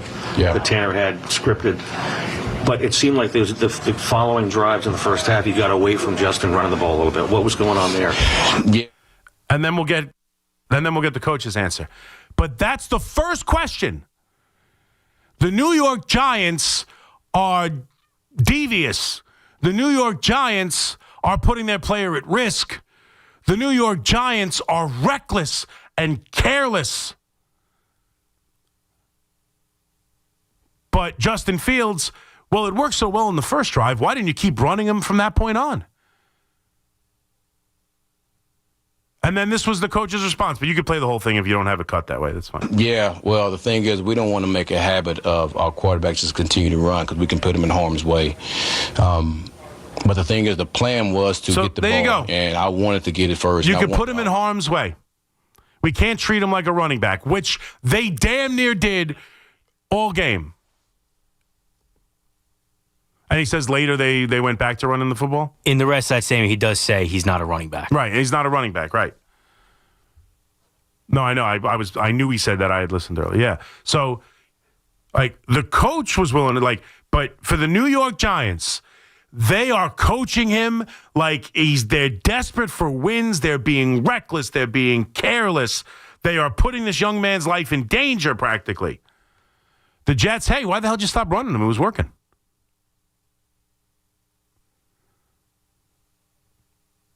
Narratives. And I'll give you the idea of Jackson Dart isn't as seasoned a runner and has not protected himself as well, or at least in the runs that we see from Justin Fields. Justin Fields is a little bit better getting down early, is a little bit more skilled at protecting himself than Jackson Dart is, so that's fair. And the Jets beat writers might be sick of watching Justin Fields trying to throw the ball. Right. But that's it, Can too. you just run and let the clock run? Right, that's it, too. And that's it, too. To be fair, Jackson Dart can throw a little bit. Jackson Dart's actually capable of completing passes. So there are other options than just running Jackson Dart. But that's what I'm talking about. The sentiment is, it's okay for the Jets to run the quarterback if it's working, and that's what will help them win. But the Giants, and you could tell me it's because, he's a rookie quarterback, he's their future. They don't view Justin Fields as that for the Jets. So his health is expendable? Because he might not be the future of the team. It's okay to risk his health. Who cares? He's not going to be the quarterback next year. The coach understood that it wasn't. So, I'm just, and I know this isn't necessarily even to defend Brian Daboll. He's fired. He's long fired. He should have been fired. But the idea that you're going to stop running Jackson Dart or that it was some sort of reckless behavior when the Jets do the exact same thing and it's why didn't you do more? Giants do it and it's my God, what are you doing? You can't do this. You can't coach like this. You can't do it. Jets, why'd you stop?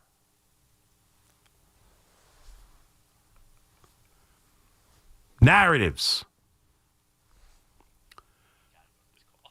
Let's go to Henry in Long Island. What's up, Henry?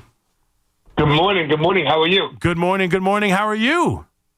I'm well, man. I got to tell you, I love you, bro. I really do. I got a little surprise for you. Okay. I like surprises. You remember the guy? It was the AFC divisional round.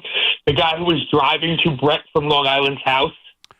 Oh yeah, to fight him or whatever. They were friends and got into a fight, and he had a buddy come to his house. He was taunting. He was taunting because the Bills lost. Yes. and so that was me. Brett is 100% one of my best friends. But I just want to tell you a little bit about who you're dealing with. Oh, I'm not sure I need any more information, but please go ahead. You need it because it gets better. It gets better. Brett actually drinks Malibu and pineapples. That's his drink of choice. And I'm not joking. None of this is a joke. But I understand, but there's nothing wrong with Malibu and pineapple, but just the way you said it. He's 275 fucking pounds. He's a center in football. You got to watch the mouth, though. Maybe you've had I'm so sorry. Maybe you've had too many Malibus and pineapple right now. No, I just woke up. It's time to go to the gym. Brett delivers flowers for a living. He's a flower delivery. No, nothing wrong with it. Nothing wrong with delivering flowers. Just ludicrous. Brett has never been wrong in his entire life, as you know. That I'm aware of. You're not breaking news there. Yes. No, but I will tell you this: Brett is a class act. He's one of the best guys in the world. He's just out of his mind. Here's something I wanted to talk about with the Daniel Jones thing. Okay. I think Daniel Jones is back on the downward trend here. Well, he did not play a good game against the Falcons, and as Fleegam's reminded me, just you sure you're okay putting yourself out there, Henry? Brett might be driving to your house right now, so just be careful. No, Brett won't do that. Actually, Brett's asked me to call 100 times. I actually called once when you were on Saturday morning, but the Yankees were in the middle of something, and you didn't want to take the call at that point. But no worries. But he put the ball on the ground 3 separate times. He's fumbled the punch over the last few weeks. He's still look. He's got the best running back in the game. The offensive line has done an incredible job. And he's got a good wide receiving core without having a star. He's got 3 really good wide receivers. So and he's played well. But I don't think it's going to continue this well for him, and I don't think they're going to win big. But he's played better this year than he's had for the Giants in a long time. That's for sure, or if ever. Yes, but my thing is that the 5 years or 6 years of proof that we have is that he's bad, and he's just had a good little run with Steichen and whatnot. Mm-hmm. I think the trend is back down. I don't think he's a good quarterback. I think he's a one-read quarterback with a great running game, and after the one read, it goes downhill. No, I mean I agree with you, Henry, and I'm not surprised that you and Brett don't get along. You sound like a reasonable, rational person. So I'm sure that's why you guys are always at odds with each other, despite being buddies. Yeah, we talk probably 2 hours every day, but he's a great guy. Just wanted to call and I get paid to talk to Brett. What the hell are you doing? I'm in the car, so it makes the day go by. All right, Henry. Enjoy yourself. Thank you for the call. Thanks for the inside information. The skinny on Brett. Brett in Long Island. What makes Brett tick? I thought about doing a whole segment. Remember when I played the whole scheme? I was going to help him. I was going to be his therapist. Like I had an idea of like doing an entire segment of On the Couch with Brett in Long Island, but he's just too. He yells too. It's like I couldn't trust him to make it work. I would have loved an interview with Henry. There's so much more I want to know about Brett that he could have told us. Yeah, I don't want to get too personal. Eddie in Rockland. What's up, Eddie? Hey, buddy, what's happening? Two quick ones. But before I get to my Jackson Dart question, if the fan asked you if you were interested in Eddie Scazzeri job, a 5-year contract with a raise, would you be interested in that or no? Well, it depends on what kind of raise. Well, a decent raise. I like the job I have right now. I like the job. I like talking to you, Eddie. All right. Now, listen, I'm just a question. Well, let me ask you. Here we go again. Yeah. You keep on saying Jackson Dart running and Fields. Are you into boxing at all? No. Do you know, like, some guys have a weaker chin than another guy? Mm-hmm. Some guys are susceptible to getting knocked out more than another guy. You can't tell me that different athletes have different thresholds of tolerance? No, I'm sure some do, yeah. I suppose. Okay. So, and you don't think it's a problem? You don't think there's a difference between I think reckless is reckless. I think reckless is reckless. And if you're going to call one coach reckless for running his quarterback, then when another coach runs their quarterback as much or more, you should be willing to call them. There's running, making running plays, and then pile-ups. And the run that he got the concussion on shouldn't be designed for him. You don't see that at all? I think it's design runs. I think it's they're using power. When was the last time you saw Eli Manning run a power run with two tight ends behind him and everybody pushing them down the line? You never saw it. Because Eli Manning could hardly move. And let me ask you a question: how much does Jalen Hurts run the tush push? When he's got people pushing behind him, pushing in front of him, he's getting banged, guys jumping over the line of scrimmage trying to get him down. Who knows what could happen on the tush push? They run it 100 times a game. Yeah, but the point is, you keep on saying all athletes are the same. No, I didn't. They're not. I didn't say no athletes are the same. So I'm saying reckless is reckless. Some guys can take a lot of hits. Reckless is and reckless. Some guys can't take it. Who was that linebacker, the Panther linebacker who had the concussion? Luke Kuechly. Luke Kuechly. That's right. Yeah. Some guys just can't handle it. I know, but what makes Jackson Dart now has one concussion? And I'm just saying, like, reckless is reckless. You're either reckless by running a quarterback all these amount of times and putting him in bad situations, or you're not. Reckless is reckless. Are you saying you know for a fact Justin Fields can take, his head is less susceptible to concussions than Jackson Dart is? He missed a game with a concussion this year. He missed the game with a concussion this year. So why is Justin Fields a superior athlete who won't get injured? It's already happened to him.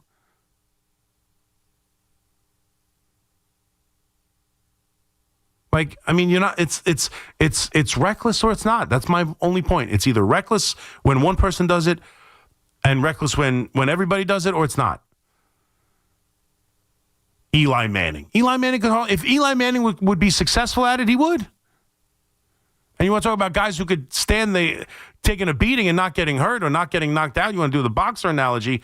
I mean, Eli was the personification of that. The dude played through everything. He was one of the Iron Men of football. Benching him and ending that streak got a coach fired.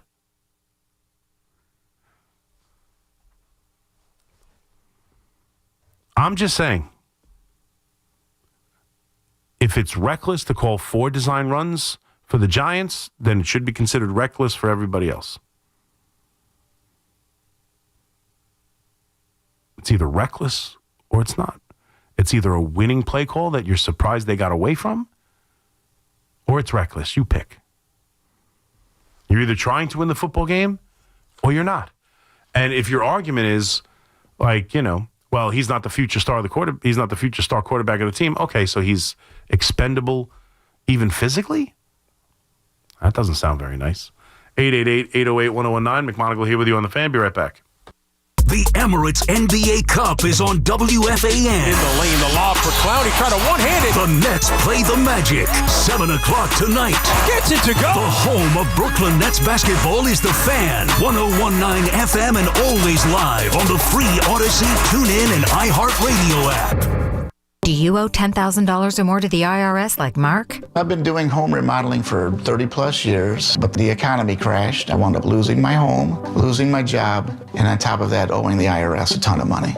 I owed the IRS $114,000. It really, truly was the worst part of my life. Then Mark found tax relief advocates. On news radio, I heard about TRA, and I thought, what's the worst that could happen? So I picked up the phone and I called them. When it was all said and done, TRA settled my $114,000 debt for $100, and I'm telling you, I was ecstatic. Could not believe it. Would recommend TRA to anyone. If you owe 10 or even hundreds of thousands of dollars to the IRS, don't lose hope. Do what Mark did and call TRA for a consultation. But TRA did. They gave me a second chance, and I'm forever grateful. Visit TRA.com or call 800-491-9914. 800-491-9914. That's 800-491-9914. If you're tired of dealing with neck pain, backaches, even sciatica, stop messing around and go see my guys at Samwell Institute for Pain Management. That's Dr. Shah, Dr. Ko, and Dr. Siddhapara. They've got offices in Colonia, Inglewood, and Livingston, and here's the best part. They focus on non-opioid, minimally invasive, non-surgical treatments. Real solutions that can actually get you back to feeling like yourself again. Don't take my word for it. Thousands of 5-star reviews trust Samwell. So turn to Samwell Pain for relief. Go to SamwellPain.com. That's SamwellPain.com. Looking for the lowest price on name brand tires? Get to Town Fair Tire and get the guaranteed lowest price on any name brand tire. Nobody beats a Town Fair Tire deal. Nobody. Town Fair Tire. We all hear the radio ads about the IRS. They tell you to be afraid, to be scared, and they try to frighten you into calling. I'm not here to do that. Tax Relief Advocates is different. TRA is here to tell you that if you owe money to the IRS, whether it's $5,000, $50,000, or $500,000, we have a solution. It doesn't matter if you're sitting in your car, at work, or with your kids. No matter where you are, call now. 800-575-9834. Don't lose hope. TRA can eliminate or reduce what you owe to the IRS. Generous programs are now available that can give you a fresh start. Our passion is taxes and helping individuals fix their IRS problems. We have over 1,000 5-star reviews on Google and an A+ with the Better Business Bureau. You don't need to be afraid of the IRS any longer. End your tax nightmare today by visiting us online at TRA.com or call 800-575-9834. That's 800-575-9834. Tax Relief Advocates. Real solutions for real people. Imagine a gentleman's club with over 200 gorgeous exotic dancers every week. Hey, big boy. From the people who make fantasies come true, Gallagher's 2000 in Long Island City is the place to be. Gallagher's 2000, a gentleman's club for today, gentlemen. Gallagher's 2000 features 2 floors, 3 stages, discounted drinks, VIP, champagne rooms, and dinner specials every night. Gallagher's 2000 offers complimentary lunch Thursdays and Fridays with any drink purchase. Come on down, big boy. Gallagher's 2000 is New York's largest upscale gentlemen's club, and Gallagher's 2000's bachelor parties will blow you away. For their bachelor party specials, call 718-361-1348. Gallagher's 2000 is located at 4319 37th Street in Long Island City, Queens, just a half a block north of Queens Boulevard. Call 718-361-1348. Gallagher's 2000 is unlike any club in New York. Come tonight for the time of your life. Gallagher's 2000. Let your imagination run wild. Accident victims, this is John D'Agostino from D'Agostino & Associates, the injury firm. What do you think matters most when you have to hire the right lawyer? Experience? Well, I've been doing this for 35 years, and I've handled tens of thousands of cases and recovered hundreds of millions of dollars for people just like you. To me, what matters most is that I actually care. I'm going to make sure you have a say in what happens with your case. You, me, and our entire team of over 50 trained professionals are going to fight together to get you every dollar you deserve. Because for me, it's personal. Your pain has a price, and we're going to make sure the insurance company pays. We have offices throughout New York and New Jersey, and we'll come to you 24/7. So give me a call today at 888-24-LAW-24. That's 888-24-LAW-24. And ask for me, John D'Agostino. I've been there, and I'll be there for you. D'Agostino, Law, Bite Back. Talk New York sports here. The Fan.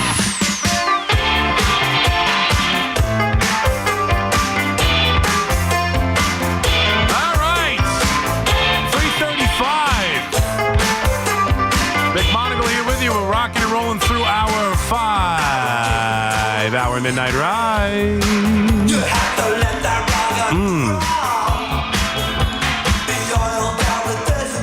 All right, let's go. 888-808-1019. We're going to do picks later in this hour. And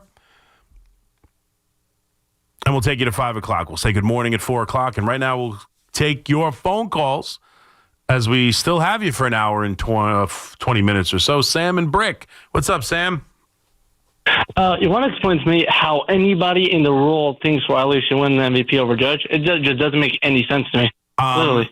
I do think that there is a case. I do think the position plays a major role.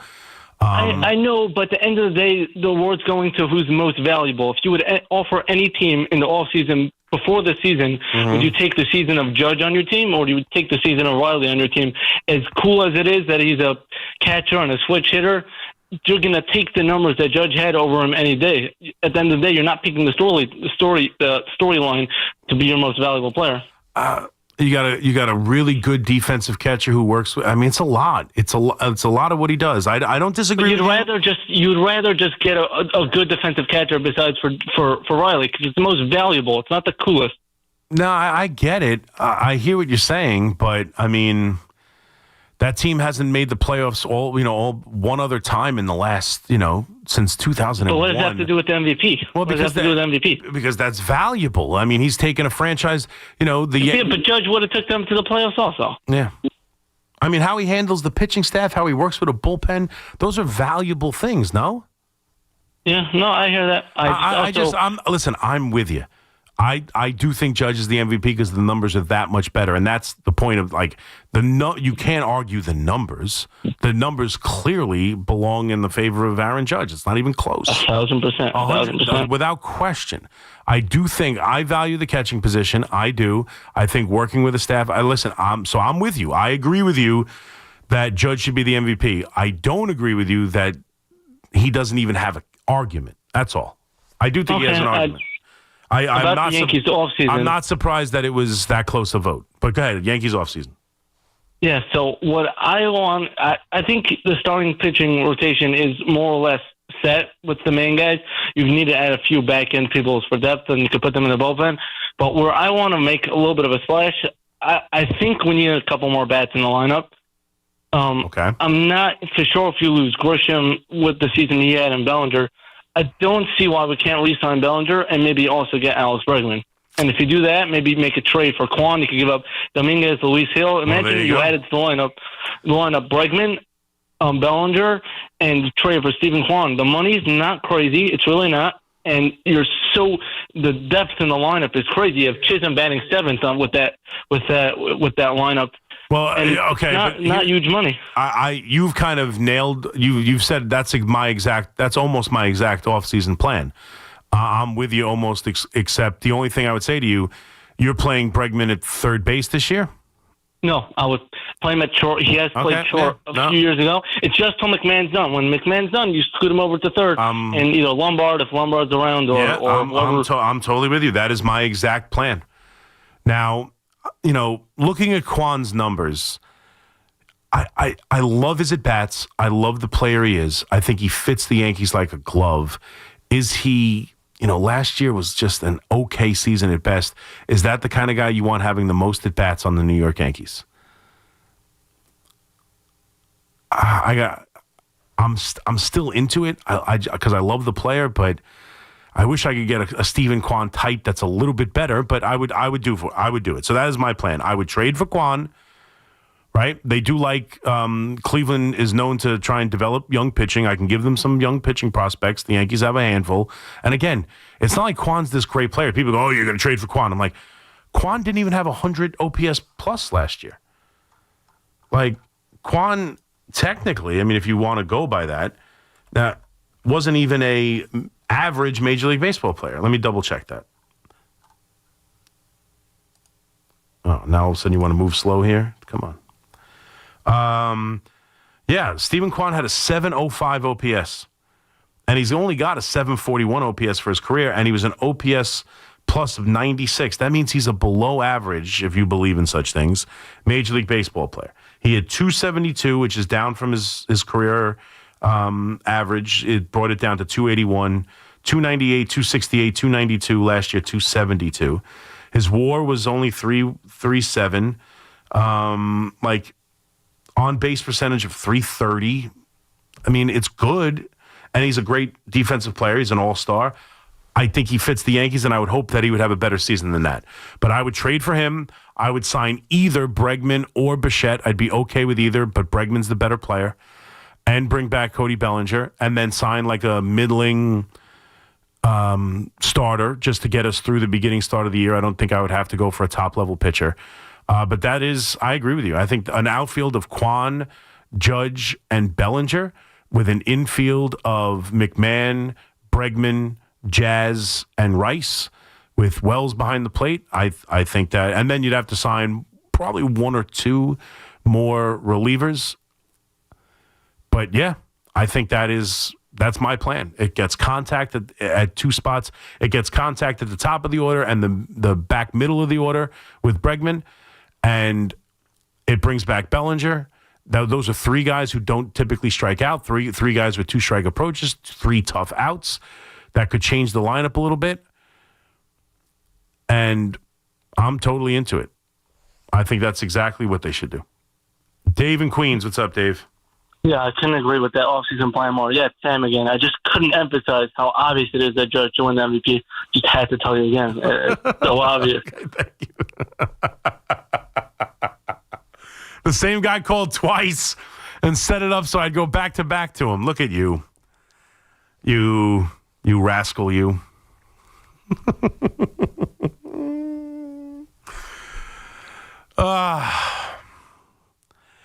I guess we should talk a little Mets, too, in their offseason, as apparently Fleegs is telling me that everybody's up in arms over the idea that Diaz said it's 50-50 on if he will be back with the New York Mets.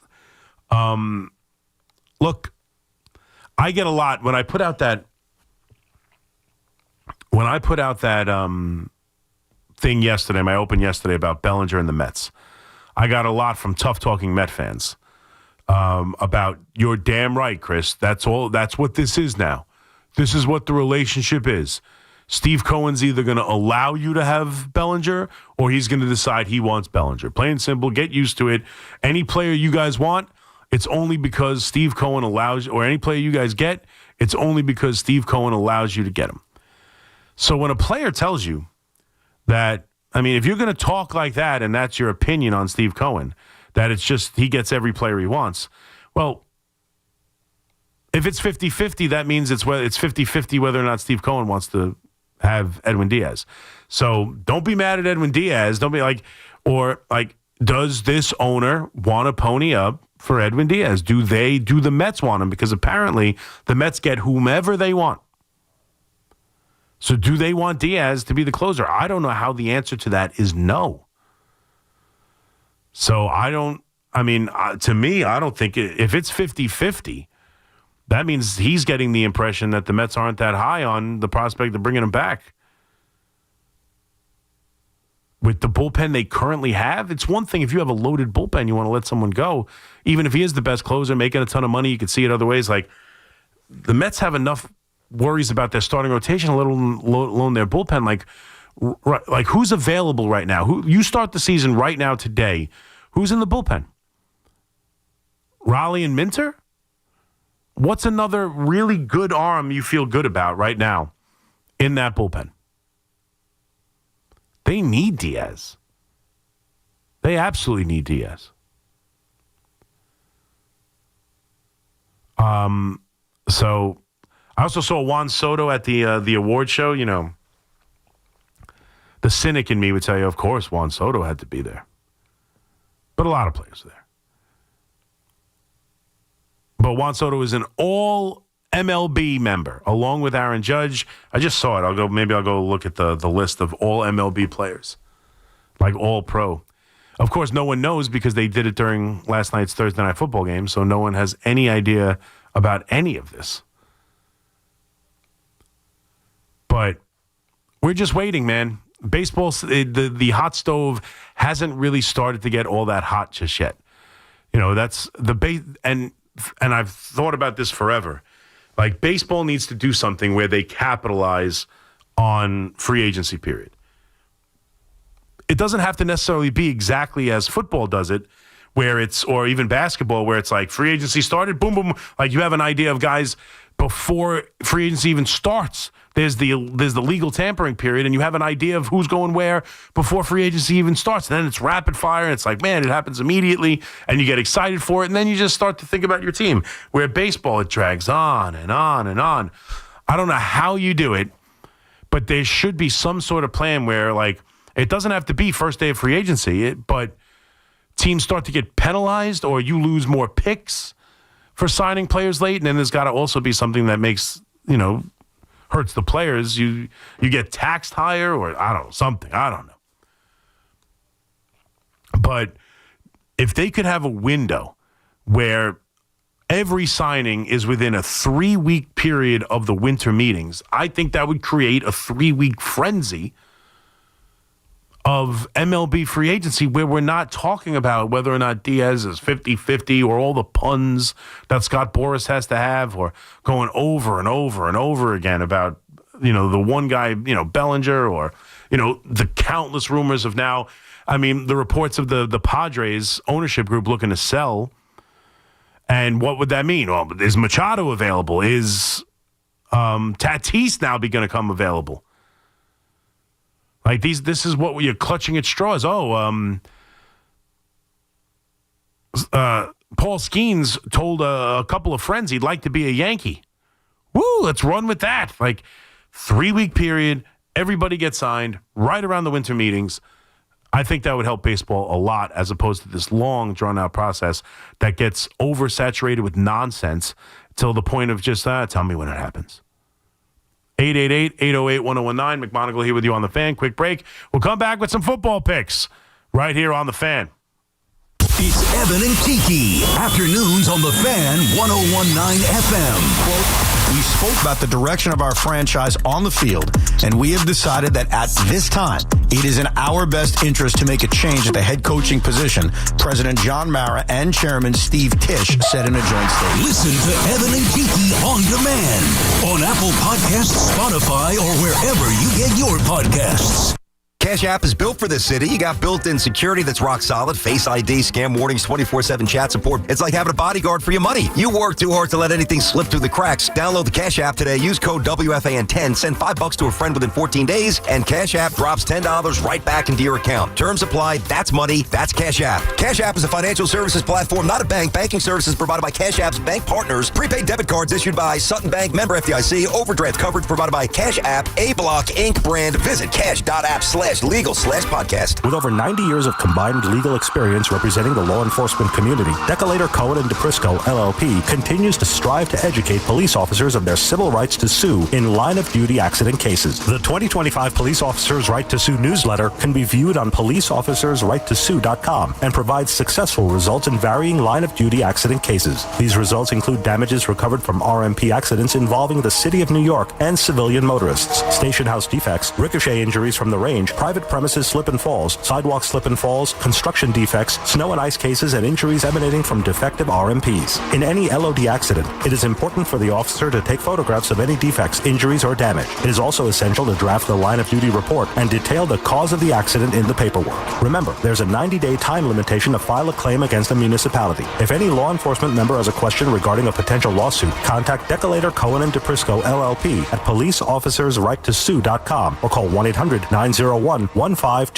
At Town Fair Tire, New England's largest name brand discount tire dealer, you get it all. The guaranteed lowest price, the most free services, and we accept all valid rebates from any manufacturer and from our competition. Yes, we accept them all, even competitor rebates. Town Fair Tire, New England's largest discount tire dealer, now with over 120 stores from Connecticut to Maine. Nobody beats Town Fair Tire. Nobody.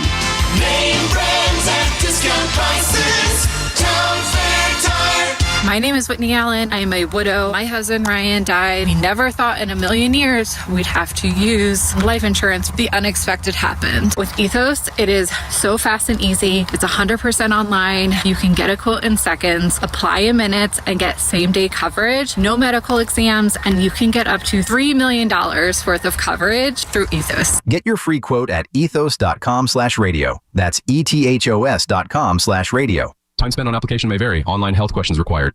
Nobody had to tell your grandparents not to drive while using their typewriters.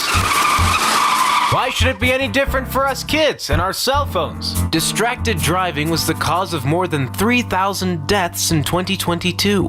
Come on, we're smarter than this. Let's put down the phones and focus on the roads. Drive safe, everybody. Don't drive distracted. A message brought to you by the National Highway Traffic Safety Administration, Project Yellow Light, and the Ad Council. We all hear the radio ads about the IRS. They tell you to be afraid, to be scared, and they try to frighten you into calling. I'm not here to do that. Tax Relief Advocates is different. TRA is here to tell you that if you owe money to the IRS, whether it's $5,000, $50,000, or $500,000, we have a solution. It doesn't matter if you're sitting in your car, at work, or with your kids. No matter where you are, call now. 800-575-9834. Don't lose hope. TRA can eliminate or reduce what you owe to the IRS. Generous programs are now available that can give you a fresh start. Our passion is taxes and helping individuals fix their IRS problems. We have over 1,000 5-star reviews on Google and an A+ with the Better Business Bureau. You don't need to be afraid of the IRS any longer. End your tax nightmare today by visiting us online at TRA.com or call 800-575-9834. That's 800-575-9834. Tax Relief Advocates. Real solutions for real people. Tune in after every Giants game for the Giants Drive of the Game, sponsored by New Jersey Division of Highway Traffic Safety, reminding you to make the right choice. Don't drive impaired. Real sports talk for real fans with real opinions. The Fan, 101.9 FM, and always streaming on the Odyssey, iHeartRadio, and TuneIn apps. Football Sunday, so good to me. Oh, that's right. It is good to us. It hasn't been good to us lately, though. I've been on a losing streak. We're losing. Fleas and I both are 2-8 over the last 2 weeks. So where are the official standings now, Fleeks? I'm at 24-26. You are at 22-28. And 2-8 since I said we both have winning records. Yeah. So it might be my fault. Yeah. All right. Well, we're going to give ourselves one. I don't know if it's cheating or not. We did say it on air. We both made the picks yesterday for the game. It's local. It's not like we picked Broncos, Raiders. Absolutely. So we both were on the Patriots. We both get a win. So now we're picking, obviously, if you know what we do, we have the locals in 3 other games. So we got the Giant game and 3 others, and then we'll give you the take a chance parlay probably on the other side of the update. But, all right, Fleegs, where are we going today to get back on track here? We need a couple wins. Yeah, I'm doing something dangerous. I'm starting with a lot of favorites. So game number 1, give me the Vikings -2.5 over the Bears. This Bears team, as we got an up-close look last week, a lot of smoke and mirrors.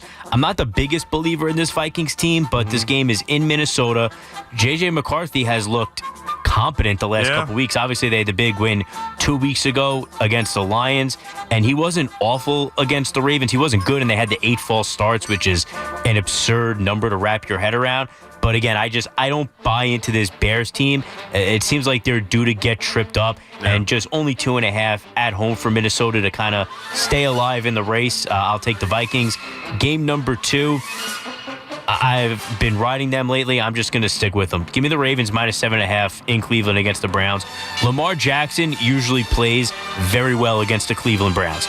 And a lot of times in this matchup, we've seen over the years, now there have been a handful of games where the Browns contained the Ravens offense, sure, but earlier this year, they couldn't do anything. Ravens put up over 40 points. And a lot of times when you see this game close, it's when Cleveland actually offensively keeps up with the Ravens. We've seen that over the years from the Browns. That ain't happening this Sunday. We saw that offense against the Jets on Sunday. Dylan Gabriel is awful. The Browns just stink. And the Ravens, it's why I've been picking them the last few weeks.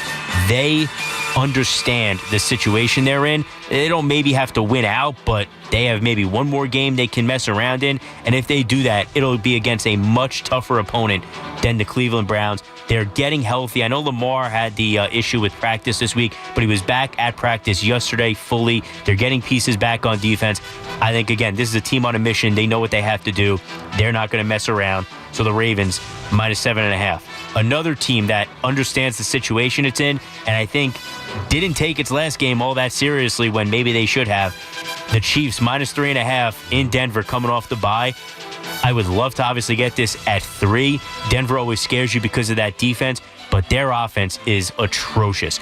If they had played in 4 of their last 5 games, a competent, you name it, head coach, quarterback, anything, they could have easily lost a bunch of these last few games. They beat the Jets because Aaron Glenn doesn't know what he's doing and Justin Fields can't throw the ball forward. They beat the Giants. I mean, we don't have to say anything else.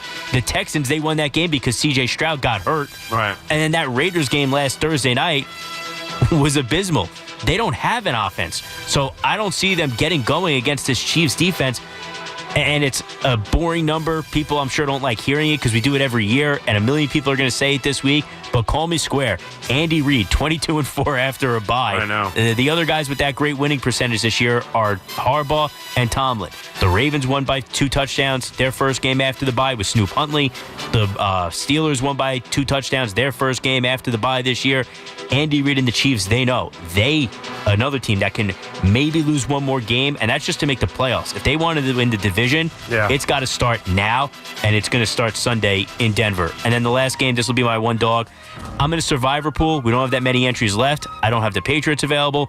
Don't have the Ravens available, Don't have the Texans available. Pretty much any team you might want to pick this week, except for one, I don't have available. So I am forced to go with the Green Bay Packers, and I think they can win it, but I just get the sense I'm going to have to sweat this baby out. So give me the Giants +7. I really wish Russell Wilson was playing on Sunday. Yeah. Darn you, Mike Kafka, for doing the obvious thing.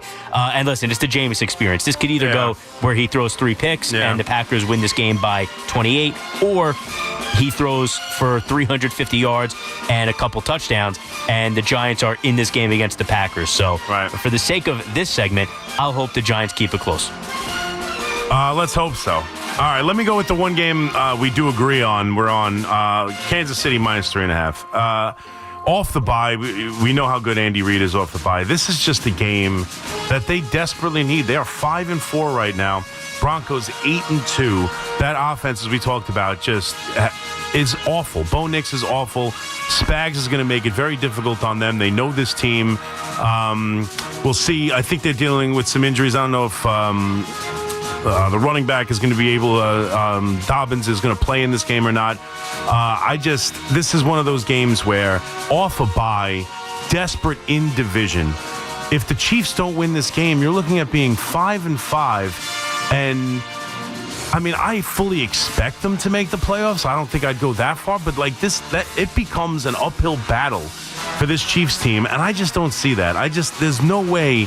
I mean, the 3.5, like you said, scares me a little bit, but there is just no way they lose this game. I love the Chiefs in this game. This is a game where Andy Reid, Patrick Mahomes won't allow them to lose, and that Denver, if they put anything off, if they figure out anything offensive against this Denver defense and put up points, I don't think Denver can hang with them at all.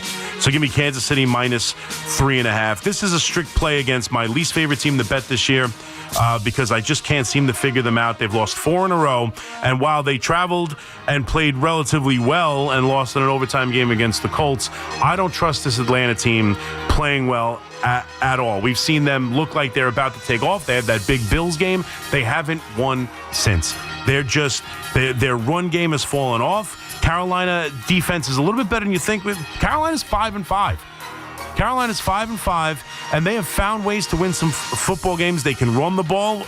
Atlanta hasn't shown me much over the last couple weeks, and even on the road getting 3.5. I just think this is a field goal game. I just feel in division, teams know each other.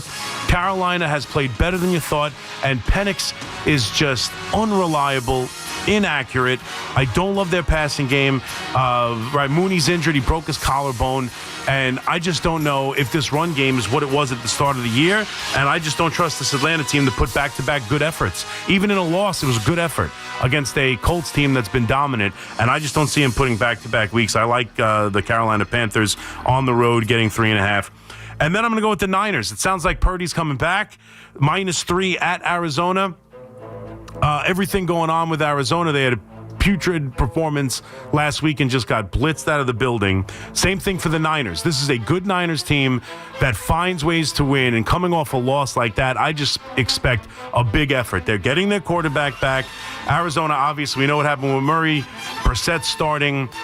I thought maybe you would see where that team would go. All of the turmoil, all of the willy won't is he injured, is he playing, is he the starting quarterback? They make it very simple and IR him, and I thought maybe off a good game the week before, that was a turning point for the Arizona season in which way it was going to go, and they completely fell apart. So I just like the Niners in a bounce-back game after a blowout. Shanahan after a blowout, getting Brock Purdy back.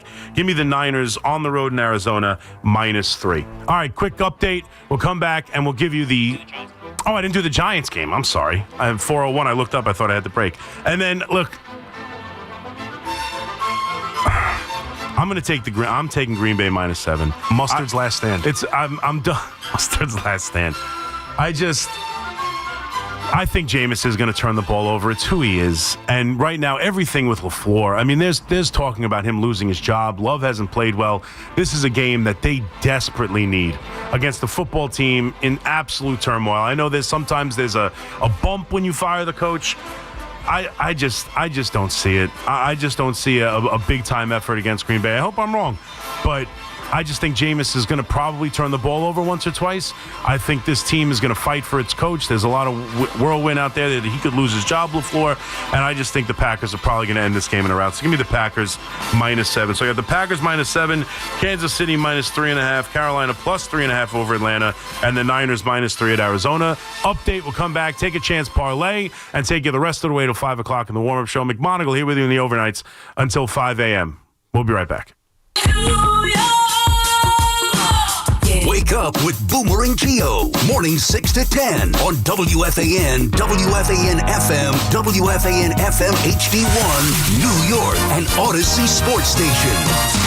WFAN Sports Flash. Good morning at 4 o'clock. I'm Marco Belletti, and this report is sponsored by Chef IQ. Precision cooking, effortless results. ChefIQ.com. Jets' 2-game win streak came to an end as they fell to the Patriots 27-14. Drake May, 281 yards passing and a touchdown. Travion Henderson, 3 total scores, while the Jet offense continues to sputter. Justin Fields, 116 yards passing, 67 on the ground, and 2 total touchdowns. Listen, there are some good things. There's some really good things. I thought he put some balls out there, and we got to have some guys that make some plays for him, too. Obviously, I know for a fact that he's going to say there's some things that he could have done better. Again, we do have to watch the tape, but I thought there were some good things he did out there. It's Aaron Glenn, as Fields didn't have his best target. Garrett Wilson did not play. He was put on IR before the game. He's out at least 4 weeks. Aaron Judge is now a 3-time MVP. He just edged out Cal Raleigh. Judge is just the 13th player to ever win 3 MVPs, only the 4th Yankee to do so, joining the likes of Joe DiMaggio